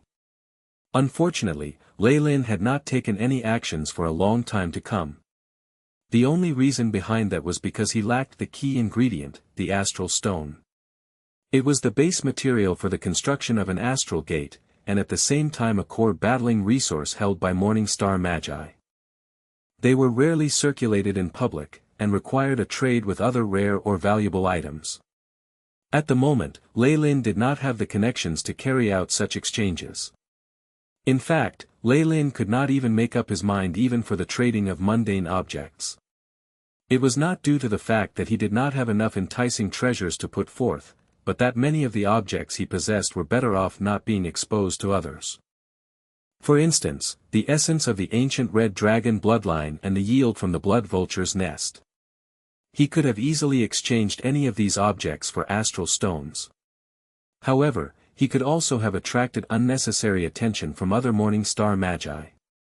Lei Lin had enough trouble from provoking the demon hunter, he certainly did not want any more eyes on him. On the other hand, Kesha had secretly been in touch with Lei Lin and had informed him on an arrangement for astral stones. He looked forward to it eagerly. Chapter 446, Azure Mountain Auction. Azure Mountain Auction. Sister Kesha, you've grown prettier again. Within Phosphorescent Swamp, the headquarters of the Ouroboros clan was bustling as usual, with many bloodline warlocks shuttling to and fro. Below the giant Kamoyan snake statue, Lei Lin had recognized Kesha instantly. He walked up to her with a big smile and hugged her tightly as both his hands groped Kesha's body impolitely. All right. All right. We're still on the way, let's talk when we get back. Kesha's breathing became heavy but she had a depressed look on her face. You got me there. Huh, seeing the sister who made him concede defeat repeatedly become like that, Lei Lin could not help but laugh out loud. His face carried an unconcealable smugness. After going through the restoration of Quicksand's bloodline experiment, Lei Lin's knowledge in this area had advanced greatly, reaching the peak of the central continent. Under his control and with the help of the AI chip, the spell to protect his own bloodline had already been developed a long time ago. After numerous real-life combat tests with Kesha, this female Magus had no choice but to admit that even if the female warlocks from the Ouroboros clan were to come forth all at once, exposing all of their secret techniques, they would not obtain Lei Lin's seed. Lei Lin, who had now let go of this matter, enjoyed himself without any apprehension. However, Kesha and the others were growing a little intolerant of him. The pink cotton quilt was covered in traces of their lovemaking, as a strong fragrance wrapped the entire room. Lei Lin flexed his upper body, exposing his firm but sleek muscles. He was half reclined on the couch, listening attentively to Kesha's accounts. Kesha looked more miserable, with her body full of scars from the havoc, but she had a look of satisfaction. The cotton clothes could not conceal her delicate body at all, it even exposed more than what others could bargain for. Despite her miserable look, this was actually nothing but child's play for female magi. It could only be considered as a more intense game as they would be able to recover within minutes. For instance, the current Kesha's breathing did not have the slightest heaviness from before, it even seemed calm. Lei Lin, the speed at which you're improving, you're one of the best talents in the Ouroboros clan. Only Robin can surpass you. With serious matters being brought up, Lei Lin no longer had the cavalier attitude from before and was now listening optimistically. Brother Robin's success is due to him being well prepared, how can I compare to him? Opposed to Kesha's flattery, Lei Lin shook his head with a faint smile instead. He had advanced to the hydro phase very quickly, and it was supposed to create a big fuss in the Ouroboros clan. After all, only an extreme talent could perform so well. But Robin had stolen his thunder. Just around when Lei Lin had advanced to the hydro phase, news had spread that Robin had actually become a crystal phase magus.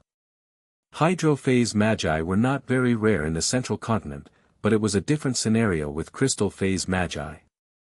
Be it their individual strengths or the difficulty of the breakthrough, the two levels were not on the same platform. Naturally, Lei Lin's limelight was stolen by Robin. Deep in his heart, Lei Lin was a little glad that Robin attracted a lot of attention to himself. He had always enjoyed reaping his rewards in the dark and did not want to show off like that. At the same time, he remembered the trace of the black mark on Robin's forehead. It seems that the other party's breakthrough was deeply connected to his encounter in the quicksand pocket dimension. Duke Gilbert seemed to know some of this information, but of course, he would not tell Lei Lin about it. Lei Lin could only guess. Both of you are perverts. Kesha's expression was a little gloomy and she seemed to be full of indignance. Lei Lin and Robin had obviously benefited a lot from the previous expedition, and only she ended up empty-handed. She even lost many of the powerful members of her clan.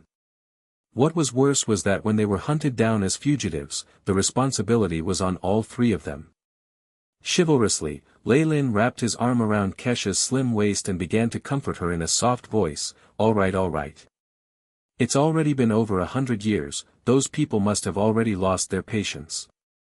After a while of tenderness, Lei Lin finally asked the question regarding his main purpose of this journey. By the way, you'd mentioned an astral stone previously. What's that about? He had always drawn a clear line between work and pleasure. Of course, Kesha knew that her relationship with this talented brother was just an insignificant link, and only the entanglement of benefits would allow her to bind him into her clan's war chariot, making him at least a part of their camp. Hence she quickly gave an account of the whole story. Auction. Lei Lin's eyebrows knitted when he heard the news. Yes. Kesha did not brush away Lei Lin's unconsciously playful hands, she only glared. An auction hosted by a Morning Star Magus in Azure Mountain City. As if she knew that Lei Lin had not understood her, Kesha began explaining to Lei Lin again in detail. It turned out that after Magi entered the Morning Star realm, ordinary materials and resources were already far from sufficient to satisfy them. What Morning Star Magi needed had always been items that were highly cherished in ancient times, and even those that had long since been lost. These treasures were evidently not purchasable by magic crystals. Thus, organizing some exchanges in private and barter trade became mainstream. The founder of Azure Mountain City, the Azure Mountain King, was a neutral Morning Star Magus. His clan controlled of almost half of the auctions that took place in the region. Every 10 or so years, a grand auction would be held in the headquarters of Azure Mountain City. When that time came, many rare treasures would appear, attracting numerous magi who intended to pursue them. And behind the auction, the distinguished Azure Mountain King would also organize a small-scale private exchange meeting. This secret meeting had a very high bar for attendance. Ordinary rank 3 magi could not enter, and even Morning Star Magi of all sides snuck in to see if they could get things they needed. The next Azure Mountain auction is commencing soon. I have received information that there is someone there who wishes to sell an astral stone the size of a fist. Kesha explained the matter thoroughly. Also, Lei Lin, even if you come back from the auction empty-handed, you can still try your luck at the exchange meeting later on. With so many highly ranked magi there, surely there will be those who have astral stones on hand. Of course, the prerequisite will be for you to have an item that is attractive enough for the other party. What time does the exchange meeting start? How do I obtain the authority to enter? What restrictions are there? Evidently, Leyland's interest in the exchange meeting was piqued. And he had indeed accumulated a large quantity of items, which he had intended to sell in exchange for magic crystals or other raw materials. The exchange meeting will commence after the auction ends. As long as you are located within the borders of Azure Mountain City, highly ranked magi who have fulfilled the requirements will be invited. Besides, rest assured that the entire exchange meeting will be conducted in anonymity. The distinguished Azure Mountain King is willing to vouch that there will be no trouble in the future. A neutral Morning Star Magus word had a definite reputation in the entire central continent, putting Lei Lin at ease. It seemed that the issue of materials that was perplexing him had a very high chance of being resolved in Azure Mountain City.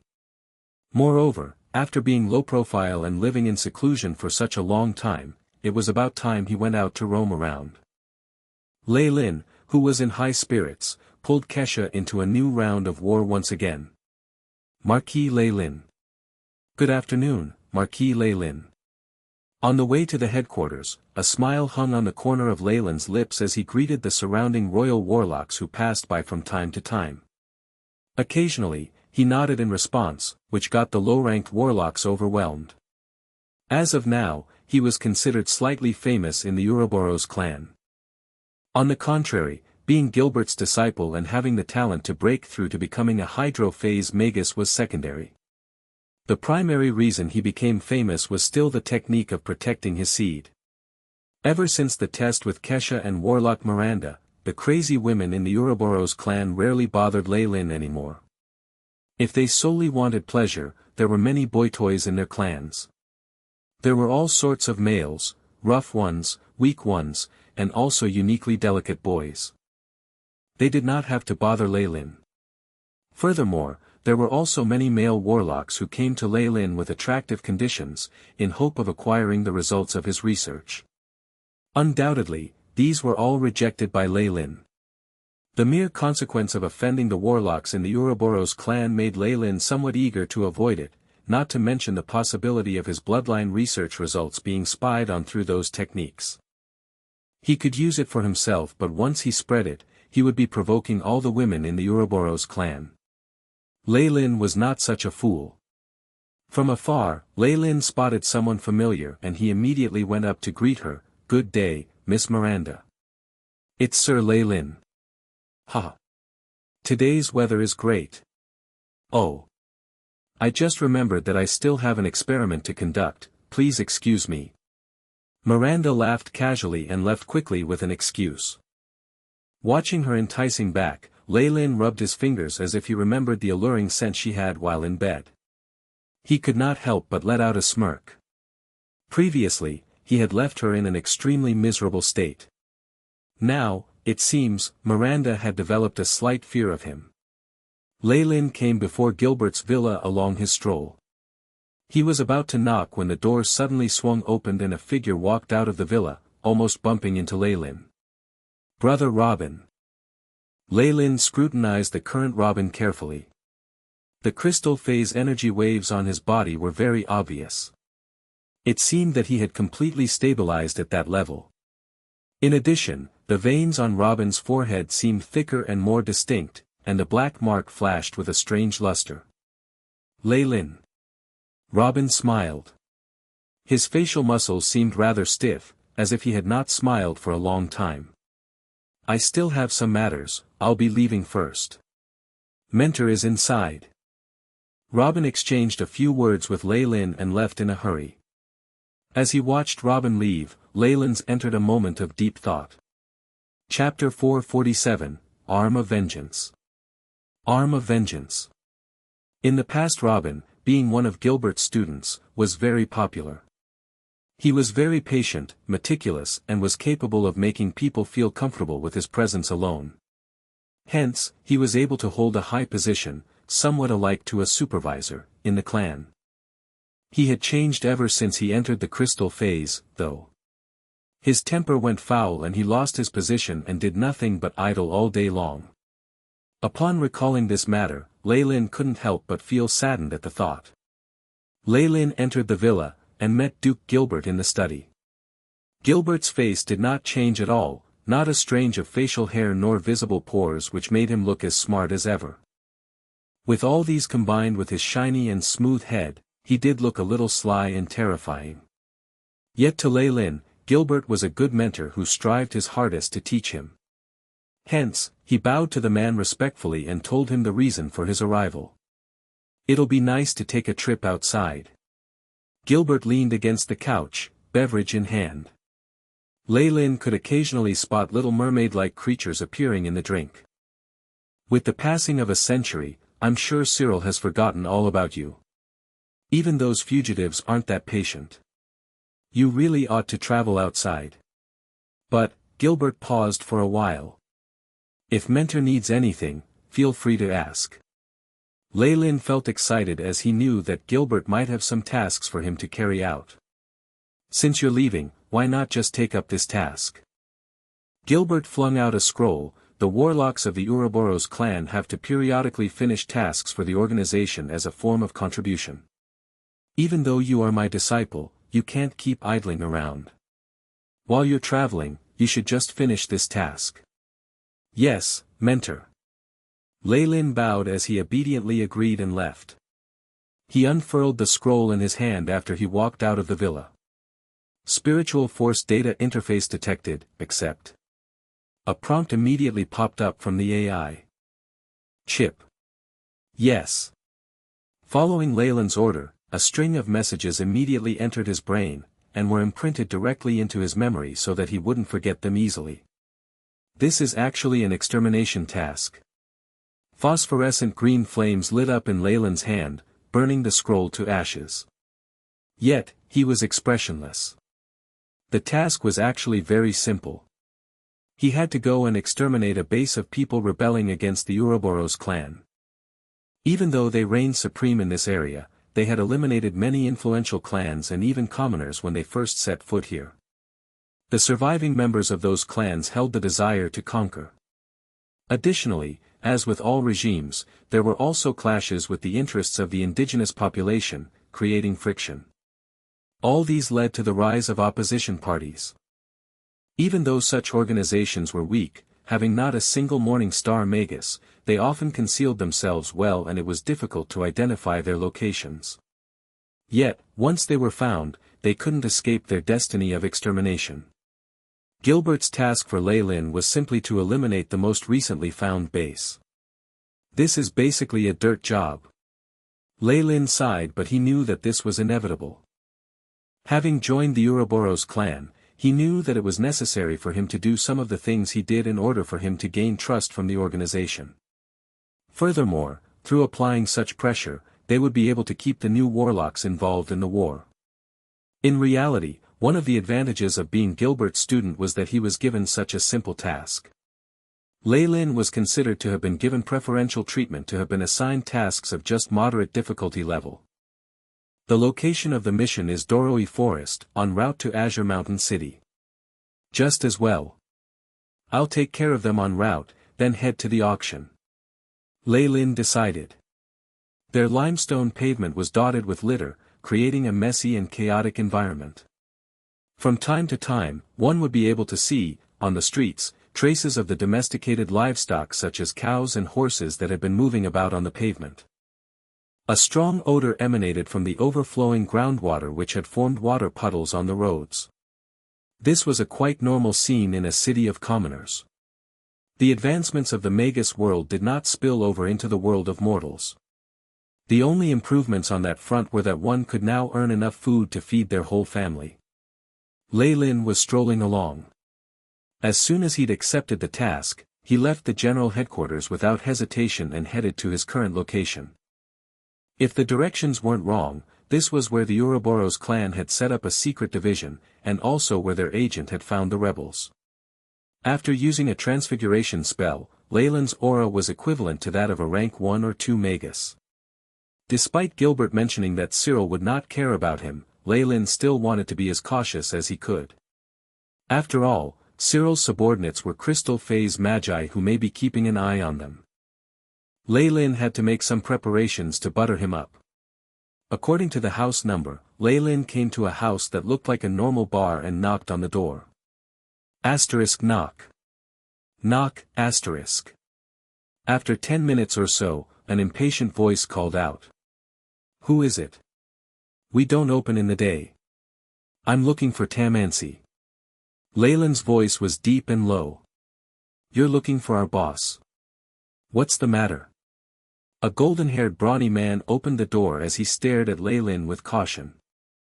Yet, Lei Lin could only feel a weak wave of energy going through the man, marking him an acolyte. Look at this. Lei Lin let out a small smile as he took out a badge. The ancient symbol of a black serpent eating its own tail contrasted greatly with the golden background. To others, this symbol made of runes might appear to form a mere odd circle at the base of the badge. However, since this man was an acolyte of theirs, he would definitely recognize the symbol of the Ouroboros clan. As expected, the man's eyes widened. He relaxed, lowering his precaution towards Lei Lin. I'll go and ask. This time, the man's reaction became quicker and within a minute he brought out a light brown-haired man of a smaller build. It was obvious to Lei Lin that this man was a mere rank 2 Magus. These were the lowest level of warlocks found in the Ouroboros clan. Due to the fact that their skills were low and their families were in decline, they could only do miscellaneous jobs and silently accumulate credit, hoping that one day a bloodline genius would be born into their family or even a chance for them return to the general headquarters. My lord. With just one look, Tamansi recognized Lei Lin. As far as warlocks were concerned, the aura of bloodlines that couldn't be faked. The intimate and dreadful feeling it exuded was etched deeply into Tamansi's memory. This concentration of the bloodline seems to be that of a particular bloodline regal, the dwarf thought as he respectfully bowed. My name is Tamansi, my lord. I see, Lei Lin nodded as he made his way into the bar. As he walked past the counter, he came to a room located underground that was even more concealed and complex. Tell me everything that you have found out, and don't withhold any information from me. Lei Lin took off his cloak, inadvertently emitting an imposing aura in his every move, which had caused Tamansi to regard him with more revere. Upon seeing the documents that Lei Lin produced, Tamansi did not dare to hide the truth, and immediately reported to Lei Lin, that was 3 days ago. At that time, I was here. Numerous days later in the gloomy dark forest. The chirps of the cicada drowned out the hushed conversation between the two magi. That was Doroi Forest, a large prehistoric forest where Tamansi had found the enemy base. Are you sure it's here? Lei Lin wore a black Magus cloak with golden rims. Ironically, his appropriate dressing, together with his slender build, as well as his pure bloodline temperament, made it seem like he wasn't here to kill but instead to travel. Yes, my lord. At this point, Tamansi felt nothing but respect for Lei Lin. As a royal warlock of the organization, Lei Lin held a high position and was in control of the life and death of the expatriates. After a few months of investigation, we finally found out that the Arm of Vengeance has been hiding here. According to the traces nearby, there are indeed hidden spell formations set up around here as well as trails of warlocks in this area. Lei Lin nodded his head. These rascals sure can hide. Rest assured, my lord, my subordinates have already rounded them up. Once my lord gives his command, we will definitely be able to break through their spells, along with the men you brought along. The dwarfish Magus slapped his chest and guaranteed. To Tamansi, it seemed that Lei Lin, who was dispatched by headquarters, only had the weak aura of a rank 1 or 2 Magus, and seemed especially amicable. Thus, he probably wasn't particularly powerful. However, since he was already out on a mission, there would definitely be numerous people to make up for his evident weakness. For such royal bloodlines, wouldn't his family have dispatched a huge number of people to protect him whenever he was out? Whoever said that I brought manpower? Lei Lin turned back to look at Tamansi. No. No one. Tamansi wanted to laugh, but he couldn't. My lord, please don't make such a joke. Inside this camp is Torm from the Arm of Vengeance. Apart from their leader, she is the strongest in their organization, having reached the Hydro phase 2 centuries ago. Oh. So Torm is the most capable member here. That's a rather good chance. Lei Lin clapped his hands as he looked through the prompts given by the AI chip. Rank 3 spell complete. Number of simulation runs, 42912. Number of errors, 0. Looks like I can test this spell on sight, Lei Lin muttered to himself. One of Lei Lin's plan to create commonly used formidable rank 3 spells had came from heavy utilization of the AI chip's operational capabilities. It had customized a rank 3 spell for Lei Lin, and had just finished its simulation. Moreover, this new enemy was perfect for Lei Lin to test his new spell. Chapter 448, Torm. Torm. Master. You may have overestimated my ability. Even with all of my men added up, we wouldn't be a match for Torm. Tamansi forced a smile. He believed it necessary to clear things up with Lei Lin. Even if he was a royal and a special agent from the clan, he couldn't just sacrifice himself for him. Your men. Lei Lin was rendered speechless. With such weak magi and acolytes, they wouldn't even be able to break through the spell formation. It was of no consequence, though. Tamansi was in charge of intelligence, he did not have high hopes regarding their fighting strength. Just look after your men, I'll take care of the rest. He replied coldly before floating up. Suddenly, a powerful and chilling surge of mountainous energy filled the entire place. This. Tamansi stared hard at Lei Lin, eyes bulging. The energy he'd felt from Lei Lin before was similar to his own, but he had suddenly burst forth like a ferocious creature. The terrifying undulations of Lei Lin's energy rose endlessly. In the blink of an eye, it broke through rank 3 and skyrocketed to an unpredictable level. My lord, it seems like you're not one of those royals who only fool around, but instead a person with influence. Tamansi's eyes lit up. If he were to be affiliated to Lei Lin, he'd have an unimaginable future and could even fulfill his dream of revitalizing his family. Marquis. My lord, you must be a marquis that holds authority in the clan. Tamansi balled up his fists, his face flushed. The moment Lei Lin stopped repressing his aura, he'd actually felt a desire to kneel. Tamansi had never felt such a sense of majesty from other marquis similar to Lei Lin. Lei Lin, on the other hand, did not care about how others felt about him. Because he had given up suppressing his aura, he had been discovered by Tamansi. Presently, he was suddenly engulfed by a sudden fog that had appeared in the forest, which evidently was the work of Tamansi. Which Magus is out there? We are a secret guild that rejects all visitors and transactions. A large quantity of light was emitted, forming a giant defense shield covered in flickering runes. By the looks of it, the Magus isn't someone to be trifled with. Additionally, with the decisive tone of the Magus, most people would have backed off if they had stumbled upon this Magus by accident. Still, Lei Lin was not like most people. Besides, his mission here was to exterminate them. Is it the arm of vengeance? Lei Lin towered over the spell formation, his voice piercing through. He had wanted to make a final confirmation in order to prevent any unwanted mishaps. A warlock from the Ouroboros clan. A probing light shone down, and the tone turned menacing. The pure hatred dripping in that voice had even Lei Lin shuddering. Nevertheless, it gave Lei Lin the confirmation he needed. Things would now be a lot easier. Lei Lin's pupils reflected his indifference. To him, the war for resources and benefits was never a question of right or wrong. It was the mere determination of a winner and a loser. Meanwhile, at the top of a group of buildings inside the spell formation, the face of the female Magus who had spoken earlier was distorted as she stared at a crimson crystal in her hand.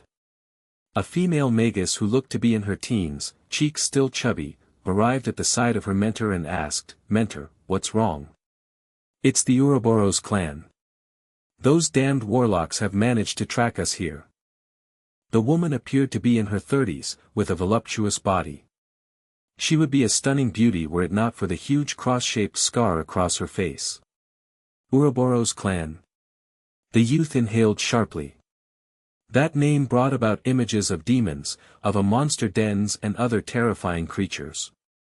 To her, warlocks from the Ouroboros clan were menacing demons that could swallow someone whole in a matter of seconds. "I'm afraid the situation is borderline threatening now that they've managed to track this place down. When the inevitable arrives, you have to run off while I try my best to delay their path." The scar-faced Magus turned and ordered with a wistful expression. "You want me to run? What about Hulk and Fanny, what about the rest?" The teen Magus was startled upon hearing those words from her mentor. "This is a life-or-death situation, we can't afford to care about them." The scar-faced Magus smiled bitterly as she watched the chaotic situation of the crowd below. "I can't believe they're here." A white-headed elder male Magus exclaimed as he floated up along with a few other magi. "We'll go all out then." "There's nothing to be afraid of," a muscular middle-aged Magus said. He had an eye missing and his head was adorned with a tiger skull. Boom, the spell formation trembled and the defensive shield started vibrated vigorously. It was a sight akin to that of the heaven and earth cracking apart. It swept across the small encampment almost immediately, causing the faces of many magi to darken. Outside the shield, Lei Lin was looking at the powerful defensive spell formation from a vantage point. The spiritual force of a Magus could also represent the limitations of their abilities. With a spell formation like this, given his previous level of strength, he would have taken some time to completely demolish it. If it's less than 20 degrees it would be at an acolyte's level. Rank 1 Magi if it's between 20 to 80 degrees, rank 2 if it's between 80 to 200 degrees and rank 3 if it's more than 200. But once the spell surpasses 300 degrees, even crystal phase Magi will have to be careful. Lei Lin mumbled to himself and played around with the complicated spell model that was sent to his sea of consciousness by the AI chip. The many individual runes came together perfectly in this model and gave off an exquisite feel. Lei Lin had practiced the manipulation of this spell very well through his AI chip previously. The way he was using it now was as if he's tried it umpteen times, and it was beyond just proficient. Asterisk boom. Asterisk numerous elemental tides were formed, and due to the impressive strength of this spell, the darkness and fire elemental particles of this region were instantaneously sucked away, as if encountering an elemental black hole. The energy exhaustion of a rank 3 spell was, of course, not something rank 1 or rank 2 spells could compare to. But the current situation was one that even Lei Lin felt uncomfortable in. The terrifying energy did not in the least dissipate but instead agglomerated in Lei Lin's palm, forming black rays. The space caved in and was seemingly absorbed by the black rays. Fatality's tip. Lei Lin flicked his finger, and a black ray met the defensive spell formation with a loud bang. Fatality's tip, rank 3 spell. Elements, darkness and fire. Concentrates all energy into one piercing point. Side effects, corrosion and burns. Power, 330 to 360 degrees. Lei Lin had named this spell himself. By giving up on area of effect and condensing all of his power into one finger, it could grant death to any creature below the Morning Star realm, hence the name. Of course, there was a tinge of self-mockery at the fragility of his previous life. Pop, just like a soap bubble that was pricked, the powerful defense shield fell short in the face of the deadly attack, and lost all of its strength before instantly shattering apart. The fog faded, revealing the buildings behind and the magi whose faces were drained of color. Torm. Leyland's looked at his target. The scar on her face left an exceptional impression. Her scar was left behind during the massacre, and as a woman she could obviously remove the scar for vanity's sake.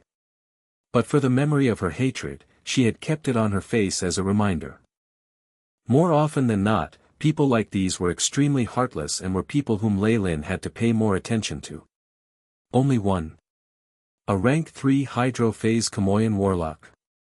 Seeing Lei Lin coming to them alone, Torm's expression differed from those of her happy peers. She turned even more gloomy, and gave off a sense of hopelessness. In the Magus world, someone who dared to move alone was a lot stronger than a collective. And if Lei Lin dared to arrive single-handedly, he must have had the utmost confidence in killing them all right here. This is life or death, we don't have to hold back any longer. Ensuring the escape of our seeds is the highest priority.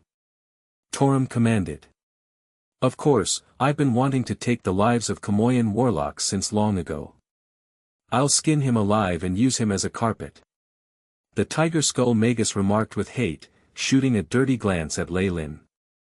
Other than Torm, who is a Hydro-Phase, there are still 2 other rank 3 magi. Lei Lin's eyes glistened as the AI chip began collecting the data on his enemies and predicting the possible outcomes. As for those acolytes, they were like specks of dust to him. Since you're a Kamoyan warlock, if you lose your life here, I'm sure those higher-ups would mourn this loss. Torm's eyes turned bloodshot, and she covered herself in a liquid-like armor.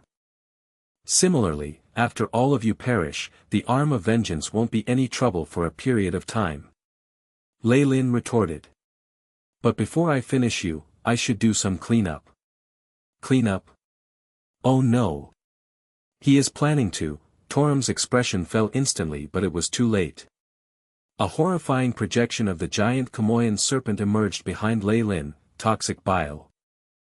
With the maturation of his bloodline, this innate spell of his had also grown exponentially, and it had even exceeded 200 degrees of power, reaching the strength of a rank 3 spell. Even with preventive measures, it would be difficult for the rank 1 and rank 2 magi to survive it.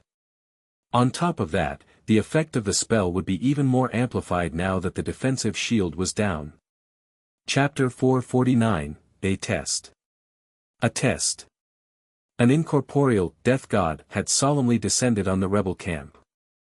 On the ground, innumerable rank 1 and 2 magi started collapsing with their acolytes in tow, dying despite multiple layers of protection, potions, magic artifacts and other defenses. Even the surrounding buildings were not spared. They creaked and swayed as they crumbled down like sand faced with water.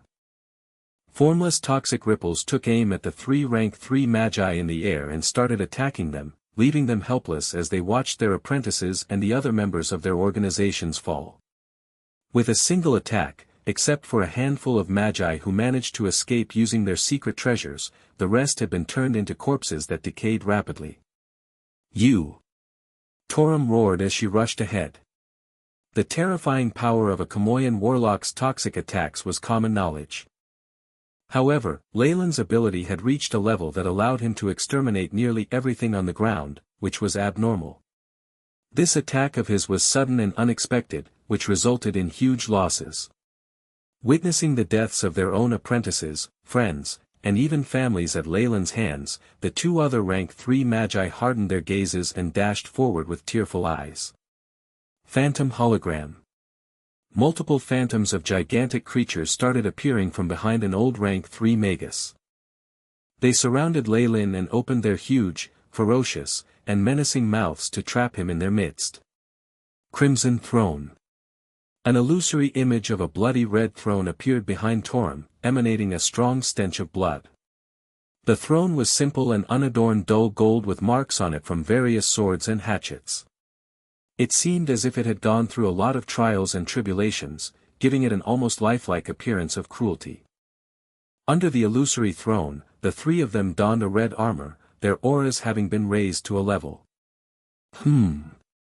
Aura amplification and removal of suppression, so such spell models exist.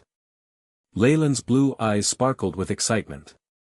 He diligently recorded the opposite party's domain into the AI chip, intending to research it further.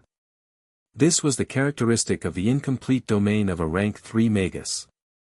Once Torm completely comprehended the strength of this domain, she would step into the Morning Star realm. Of course, the current Crimson Throne only provided a limited amplification to Torm and the rest. It could not compare to Leyland's own intimidating gaze. However, under the brilliant glow of the throne, the eyes of the huge phantoms became bloodshot, and they dashed towards Leyland with full force, not an ounce of hesitation in them. Such a weak retaliation. Torm, I'll be utterly disappointed if this is all you have, Leyland sighed. The terrifying energy undulations from his body overflowed as the terrifying innate spell of a rank 3 Kamoyan warlock, intimidating gaze, enveloped the region. Hiss, it seemed as though an ancient giant Kamoyan serpent had been reborn in all its savagery. A tyrannical surge of dark energy descended on the ground, bringing with it a rather unusual and wild aura. The force field immediately took over the territory previously under the Crimson Throne, almost instantly countering its effects. Even though Leyland had suppressed the energy on his body, his abilities had been exposed to the huge phantoms and they went absolutely crazy, as if they had seen something horrifyingly bizarre. They roared in confusion, brutally attacking one another and even sprinting towards their original owner. Oh! A nice chance to witness the effects of the confusion. Watching the opposing magi fumbling about, Leyland smiled indifferently. His innate domain had been steadily strengthened by the Lamia fingerbone, something that extended to the regions of energy amplification and suppression. If not for the fact that he'd experienced the bending of rules by a true Morning Star Magus domain, he would have thought that his had already been formed. Still, even if it was a mere force field, its effects were already unimaginable. The phantom image of the Crimson Throne started to retreat in defeat, as if stripped of its previous glory. And before the two other rank 3 magi could retaliate, their force fields had been suppressed and defeated. Torm was the only one who qualified to match Leyland in a collision of force fields. As for those lower-level force fields used by the others, they could certainly not match those of these hydro-phase magi. Due to the differing depth of understanding of a domain at different levels, there was a vast difference in their strengths. Thus, the force fields of magi below the hydro phase were considered effectively useless. The Magus with the tiger skull wore a look of defeat. He understood and admitted the huge disparity between Leyland and himself. Yet, he roared ferociously, the muscles in his body tensing and swelling up as his gorgeous fur shone with a colorful radiance. The joints on his bones popped loudly and soon his body swelled and expanded from a normal figure to a hulking 3 meters. You punk! I'm going to kill you. I will break your bones one by one, inch by inch without mercy. He roared thunderously and delivered a high-intensity punch, as strong gusts of wind hit him right in his face. The surrounding air seemed to have been so compressed by this punch that it became a substantial crystal body which surged towards Leyland like a projectile. A human Magus with a reinforced body, what a rare sight. Leyland became serious, growing cautious of the man. Magi with reinforced bodies were known to belong to the barbarian beast clan. As for other types of magi, they would generally be glad to use spells for the destructions of enemies. As such, seeing how the tiger skull Magus transformed himself into such a powerful creature, he was sure there were some in the central continent that could do it, although it would be rare. Generally speaking, magi did not place much emphasis on strength and agility. Instead valuing the quality of the physical form more, as the corporeal body was the part that bore the foundations of any magic power. Also, different warlocks inherited different abilities from their elders, hence it highly depended on which area each ancestor placed their emphasis on. Lei Lin understood this and strived to polish all factors of strength and agility in himself to the maximum. Ha! In a rush of excitement, Lei Lin drew his meteor sword and skillfully exhibited his cross-blade techniques. Cross-blade slash. A big black cross shone and sliced through the sky, carrying with it terrifying Kamoyan toxins. The projectile shattered to tiny bits in the air, even as the aftermath traveled towards the enraged tiger skull Magus. Awoo! The tiger skull Magus covered his head with both hands and dashed forward. Asterisk crackle. Asterisk the sound of breaking glass could be heard as the gorgeous colorful shine from the tiger skull Magus burst forth in a flash and collided head-on with the black cruciform, smashing it into a million pieces. Zzz, a slight tear appeared on his arm, and from it one could hear faint sounds of something decaying as white smoke arose. Without hesitation, the tiger skull Magus dashed towards Lei Lin in a moment. Very high vitality indeed. To be able to withstand the giant Kamoyan serpent's poison, other than possessing excellent spell resistance, one's vitality needed to be at least 100 points and above. In addition, the opposite side's strength and agility had exceeded his own value of 30 by leaps and bounds. Seeing how he was able to use simple techniques to deal deadly blows, Lei Lin's eyes brightened. Die now. The right arm of the tiger skull Magus had morphed into a huge tiger claw, striking down on Lei Lin. The huge tiger claw looked like a small millstone. The shiny sharp claw was glossy and menacing, with spell runes visible in the brilliant light it emitted. Bang! The tiger claw was stopped abruptly mid-air by a palm. Although Lei Lin's build was tall and lanky, when compared to the tiger-headed creature, he was rather petite and his palm was equivalent to that of a baby. Yet, it was this insignificant palm which had managed to tame the sharp tiger claw, disabling his ability to advance forward. How can that be? The old man yelped in surprise. He had just defeated his phantoms a distance away. He was absolutely certain of his friend's strength. The tiger skull Magus had mercilessly killed a rank 3 creature in this beastly state. Even when he recalled it now, it had been shocking.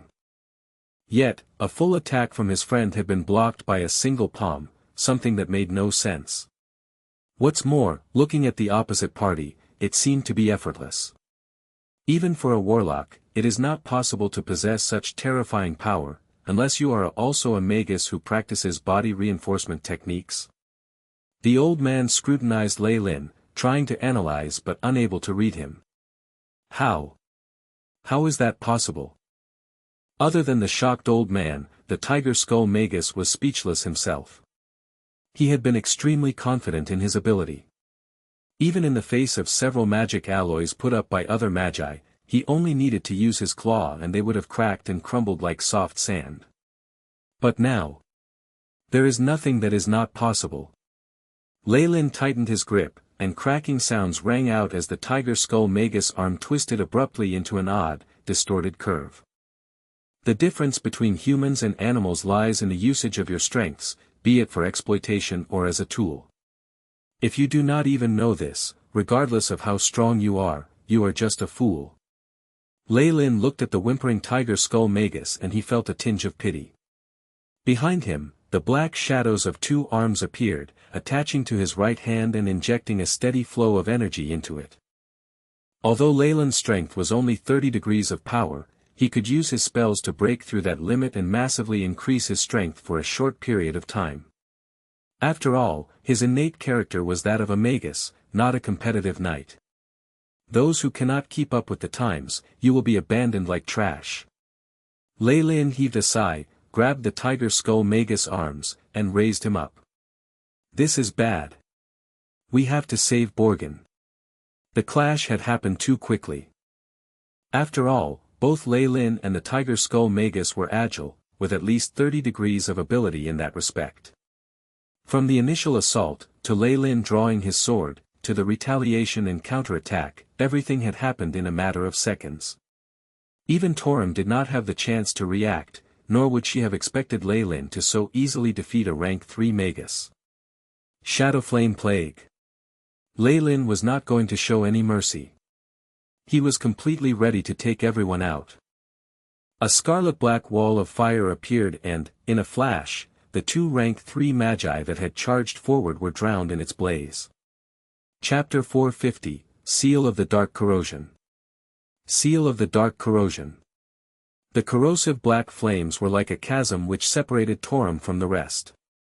As for the other rank 3 Magus, the flames had inflicted him with heavy injuries, and he had escaped to the side while letting out blood-curdling screams. What? What are you trying to do? At that moment, the Tiger Skull Magus was truly terrified. He felt the increasingly horrifying strength emitting from both of Lei Lin's hands, and the savage spiritual force which had sealed his sea of consciousness. For the first time, he felt terror from the bottom of his heart. He began to regret not escaping immediately upon Lei Lin's arrival. Because of that, he had landed himself in his current circumstances. What I'm trying to do? Lei Lin's lips curled up. Shadow arms emerged from his back in rapid succession. Enormous muscles emerged indistinctively, and fused onto both of Lei Lin's hands. Asterisk creak. Creak, asterisk first, the skin ruptured, then the muscles, then the bones. The Tiger Skull Magus had a twisted expression, and was in so much pain that he could not even make a sound. His entire being seemed to have been stretched apart by Lei Lin. Let him go. Wait. No. Amidst Torm's blood-curdling screams, the Tiger Skull Magus was ripped into 2. Large amounts of bloodshed could be seen everywhere. Don't you think it's too late to say these things only now? Lei Lin expertly avoided the blood, a skill he'd acquired from experience. His body had not even been tainted by a smidgen of it. As if tossing out the garbage, he threw away the 2 segments of the corpse before turning towards Torm, his face emotionless. You should have come to your senses before you decided to rebel against the Ouroboros clan. You'll perish here today. This is my promise to Borgin. Torm's face instantly calmed down. Still, Lei Lin could very distinctively see the desire for vengeance in her eyes. This was not a hot-blooded vengeance that arose merely from this one incident. It was rather a collective response to the extended period during which they were hunted down like prey. Many of Torm's friends and family presumably died amidst the massacres conducted by the Ouroboros clan, and Lei Lin's actions earlier had fully evoked her wrath. Even now, you refuse to learn. Lei Lin shook his head. Currently, you don't seem to be fit to be my opponent. Let me give you a hand. Just as he finished these words, a Magus dressed in a black robe, who looked identical to Lei Lin, suddenly emerged before the rank 3 Magus who had been seriously injured by the arm of vengeance. A few multicolored potions were thrown out by Lei Lin, as he kept a straight face. They collided in mid-air and emitted terrifying energy ripples. Rank 3 Potion Combination Spell, Divine Prairie Flames. The endless flames instantly swallowed the rank 3 Magus, even spreading so far as to include the Lei Lin in the area of effect. Lei Lin, who was surrounded by the many flames, suddenly laughed hysterically, and morphed into many shadow chains that confined the rank 3 Magus in the flames. Master Torm. Save me. The rank 3 Magus' face was full of dejection. He did all he could to seek help, and him looking to Torm for help was his last hope. But Lei Lin had blocked Torm's path, and mercilessly dashed that last hope. You must be the only high-ranked Magus left in the stronghold now. Lei Lin looked to Torm after the rank 3 Magus life aura had completely dissipated in the sea of fire. If you don't use your remaining time to make me happy during our battle, I'm afraid I'll continue to hunt down and kill all the other magi below. That female Magus must be your apprentice. The 2 of you might even be related by blood. Don't even think about lying to me. Both the bloodline ripples on your bodies and the spiritual force frequency have revealed your relationship. Lei Lin shot a glance at one of the corpses lying around, and what he said caused Torm's facial expression to change. Just when Lei Lin's gaze shot across the area, the female Magus with a childlike face who had been lying behind the remains felt as if she was stared at by a fierce ancient creature. Her limbs began to shake uncontrollably. It's too terrifying. Upon realizing that she had been discovered, the female Magus tried to escape. A light green wind dissipated from her body and carried her to the depths of Doré Forest. Other than Nina, even Master Borgin has. As she started to sprint, tears streamed down her face. At the instant when Lei Lin had released his deadly attack, the low-ranked Magi were all exterminated. Other than the 3 rank 3 Magi, almost everyone else had instantly perished. No antidotes or defensive runes had any effect on the attack. Before the terrifying toxins of the giant Chamoyan serpent, everyone else was feeble and weak. Torm's innate defensive spells had not in the least bit affected Leyland's attack. If not for the protective charm she'd obtained from her mentor, she would have perished as well. The female Magus that was lucky enough to survive had hidden herself behind a wall, witnessing Leyland's cruelty and terror. The 2 powerful rank 3 Magi had perished at his hands one by one, and from the looks of it, Leyland had not even unleashed his full power. Now, he was even using her life to threaten her mentor. After hearing her mentor's hurried whisper, the female Magus could not take it anymore, and started sobbing out loud. Even so, the energy particles below her feet had not once stopped shining, as if escaping from that area was instinctive. In the depths of her subconscious, she did not want to return to face the horrifying monster anymore. That's not too bad of a suggestion. Looks like you care for her a lot. Lei Lin watched as the rank 1 Magus escaped, with no intentions of giving chase. On the contrary, he turned to Torm who was ahead of him, and a taunting expression flashed across his face. However, I'm afraid you'll have to try to buy time. If not, she won't be able to make much headway. Lunatic. Monster. Torm cursed. A majority of warlocks had anger management issues, something that was only exacerbated by battle. Compared to Magi, warlocks preferred to ruin their opponents or even vent their desires upon them. Torm had previously witnessed similar scenarios. It was painful to see dead Magi, and many female Magi subjected to horrible violations. And now, she thought of Lei Lin in the same light as those crazy warlocks. Even if I have to put everything on the line, I will stop you at all costs. Torm announced as she ripped the silver necklace off her neck with eyes full of determination. Ha! Excellent! That's the mindset. At that instant, Lei Lin felt like the big villain from the movies of his previous life. Seal of Dark Corrosion. Release. Torm performed some gestures and, in that instant, the silver necklace exploded. In a flash, the energy waves on her body strengthened significantly. Drops of blood even started seeping out of her pores. The detailed black runes instantly crawled all over her body. Coupled with the scar on her face, she looked even more terrifying. Lei Lin could sense that she'd already reached the peak of the hydro phase. In fact, some of her spiritual force had already formed traces of crystals from repeated attempts at compression. Once completely solidified, Torm would reach the crystal phase. Of course, her rash actions put her in grave danger. However, right before her body completely fell apart, she'd stepped 1 foot into the crystal phase realm. This was definitely her trump card, some sort of mysterious spell that would put everything at stake. Strangely, Lei Lin did not try to stop Torm's actions, instead allowing the aura on her body to rise slowly as he let out a hearty laugh. Good. Indeed, with this sort of mysterious spell, you won't disappoint me. From the very beginning, the entire reason why Lei Lin had adopted such abusive methods was to force Torm to use a spell that would exhaust her vitality and allow her to temporarily increase her strength.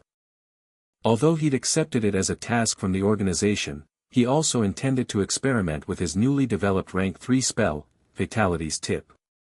Even though its ability to break through the defensive spell formation spoke volumes of its formidability, he ultimately lacked the physical data to affirm its full capability. Especially with regards to its ability to clash with crystal phase magi, something that engendered his resentment. He had discovered that with his strength, he was the best of the best among hydrophase magi, and even a peak hydrophase magus like Torm could do nothing to him. Only a crystal phase opponent would cause him trouble. And the AI chip lacked data specifically regarding crystal phase magi. Given the fact that Lei Lin would have to deal with magi of that rank, he desperately needed a standard to measure his own capabilities. And now, Torm had become such a standard. When he'd probed her during the previous battle, the AI chip had detected that not only had her strength become feeble, she had even seemed to be injured, something that resulted in her not performing to her fullest potential. And so Lei Lin took such drastic measures to compel his opponent, to incite her will to live on so as to battle him. And from the looks of it, he'd achieved his goal. Originally a peak hydrophase magus, Torm indeed possessed the formidable ability to partially crystallize her spiritual force using this mysterious spell, even if she'd pay for it with her life. It was rare to experience a fight against a crystal phase magus. After all, the crystal phase magi he'd previously come across were mostly his seniors, and he could not fight them. Magi like Torm, who had a probability of losing control when they forcefully entered the crystal phase, were even more scarce. Lei Lin immediately ordered, AI chip, record this battle in detail. Orders received. Scan scheduled. The AI chip intoned. A pale blue screen was projected ahead of Lei Lin's eyes, and Torm who was in the screen was engulfed by strong radiation. The mysteries of crystal phase spiritual force were also slowly being uncovered by the AI chip and presented to Lei Lin. The madmen of the Ouroboros clan should not even exist in this world. Having advanced to the crystal phase, Torm's strength now was a far cry from what it was before. Just the suppression of the aura in the atmosphere caused Lei Lin to feel discomfort. Chapter 451, Fatalities Tip. Fatalities Tip. Rumor has it that after a rank 3 magus enters the crystal phase, they undergo a phenomenal change and experience an exponential increase in strength. From the looks of it, that might just be true. Lei Lin stared at the crimson throne behind Torm, a solemn expression on his face. Originally, his own force field had enveloped hers and suppressed it to the point of near destruction. Now, though, it had expanded greatly, especially the huge crimson throne. It seemed almost corporeal, and the power it was emitting had somewhat exceeded that of his terrifying force field. This is great. Just the kind of opponent I wanted. This was the first time Lei Lin had felt pressure on the battlefield, yet he was smiling, evidently pleased. The opponent he'd wanted to go up against was precisely Torm, who'd experienced a huge increase in her spiritual force and had broken through to the crystal phase. All right. Let's see the real strength of a magus in the crystal phase. Lei Lin felt feverish as a layer of fine black scales formed on his body. Multiple runes appeared on the surface that formed a black membrane, an additional layer of defense. In the face of a crystal phase magus, he did not dare hold back any longer. If that's what you wish. Torm said. 2 streaks of red liquid flowed down from the corners of her eyes, like tears of blood. It gave her a sinister aura. Swish, the 2 human silhouettes morphed into black shadows that collided with each other. A loud ear-piercing boom was heard and a frightfully huge amount of energy rippled out in all directions. Lord Lei Lin is actually this strong. Tamansi saw the entire horrifying scenario play out from outside the camp and his jaw dropped. Torm was indeed the second strongest in the Arm of Vengeance, a rumored peak hydrophase magus. Not only had she been a strong opponent for years, there had even been rumors that this person who was wanted by the Ouroboros clan had advanced to the crystal phase. What's more surprising was that Lei Lin actually had the upper hand in this fight, and could fight her to a standstill. What kind of strength was that? Only one thought was left in Tamansi's mind. He would grasp at Lei Lin's coattails without hesitation. Crystal phase force field record completed. Beginning analyzing opponent's perimeter of attack. At this juncture, Lei Lin, who had been battling with Torm, did not look like he had it easy. Although she'd used a secret technique to enter the crystal phase, Torm's strength far surpassed Lei Lin's expectations. Not only had she formed an armor of spiritual force, that had fully advanced to the crystal phase, on her body, the rest of her spells had been greatly amplified as well. From the looks of it, the rumors regarding the massive transformations after advancing the crystal phase were true. Besides, Torm had steeled her will and was fighting like a madman to end up in mutual destruction with Lei Lin. She cared not one whit about herself, which gave him a lot of trouble. Whatever the case may be, there were still limits imposed on someone who entered the crystal phase using a secret technique. The blood dripping from Torm's body dyed the ground a bright crimson. Nearly half the blood present in the human body had already flowed out, and a normal person would have already died from such a serious injury. Even if she were a Magus, she was not in a good state either. How could there be no price to pay when one forcibly compressed their spiritual force to enter the crystal phase, akin to cheating? Lei Lin would not be surprised even if she suddenly burst into pieces. Shadow Flame Plague. Dark red flames blazed and Lei Lin used the opportunity to get a head start from her opponent. Lei Lin smiled as he scrutinized the data recorded by the AI chip. He turned to look at Torm, whilst still dripping blood. His face pale, he muttered, "You were a worthy opponent. It's a pity." Feeling Torm's life force ebbing away and that she was about to drop down from the crystal phase, Lei Lin did not continue to hold back.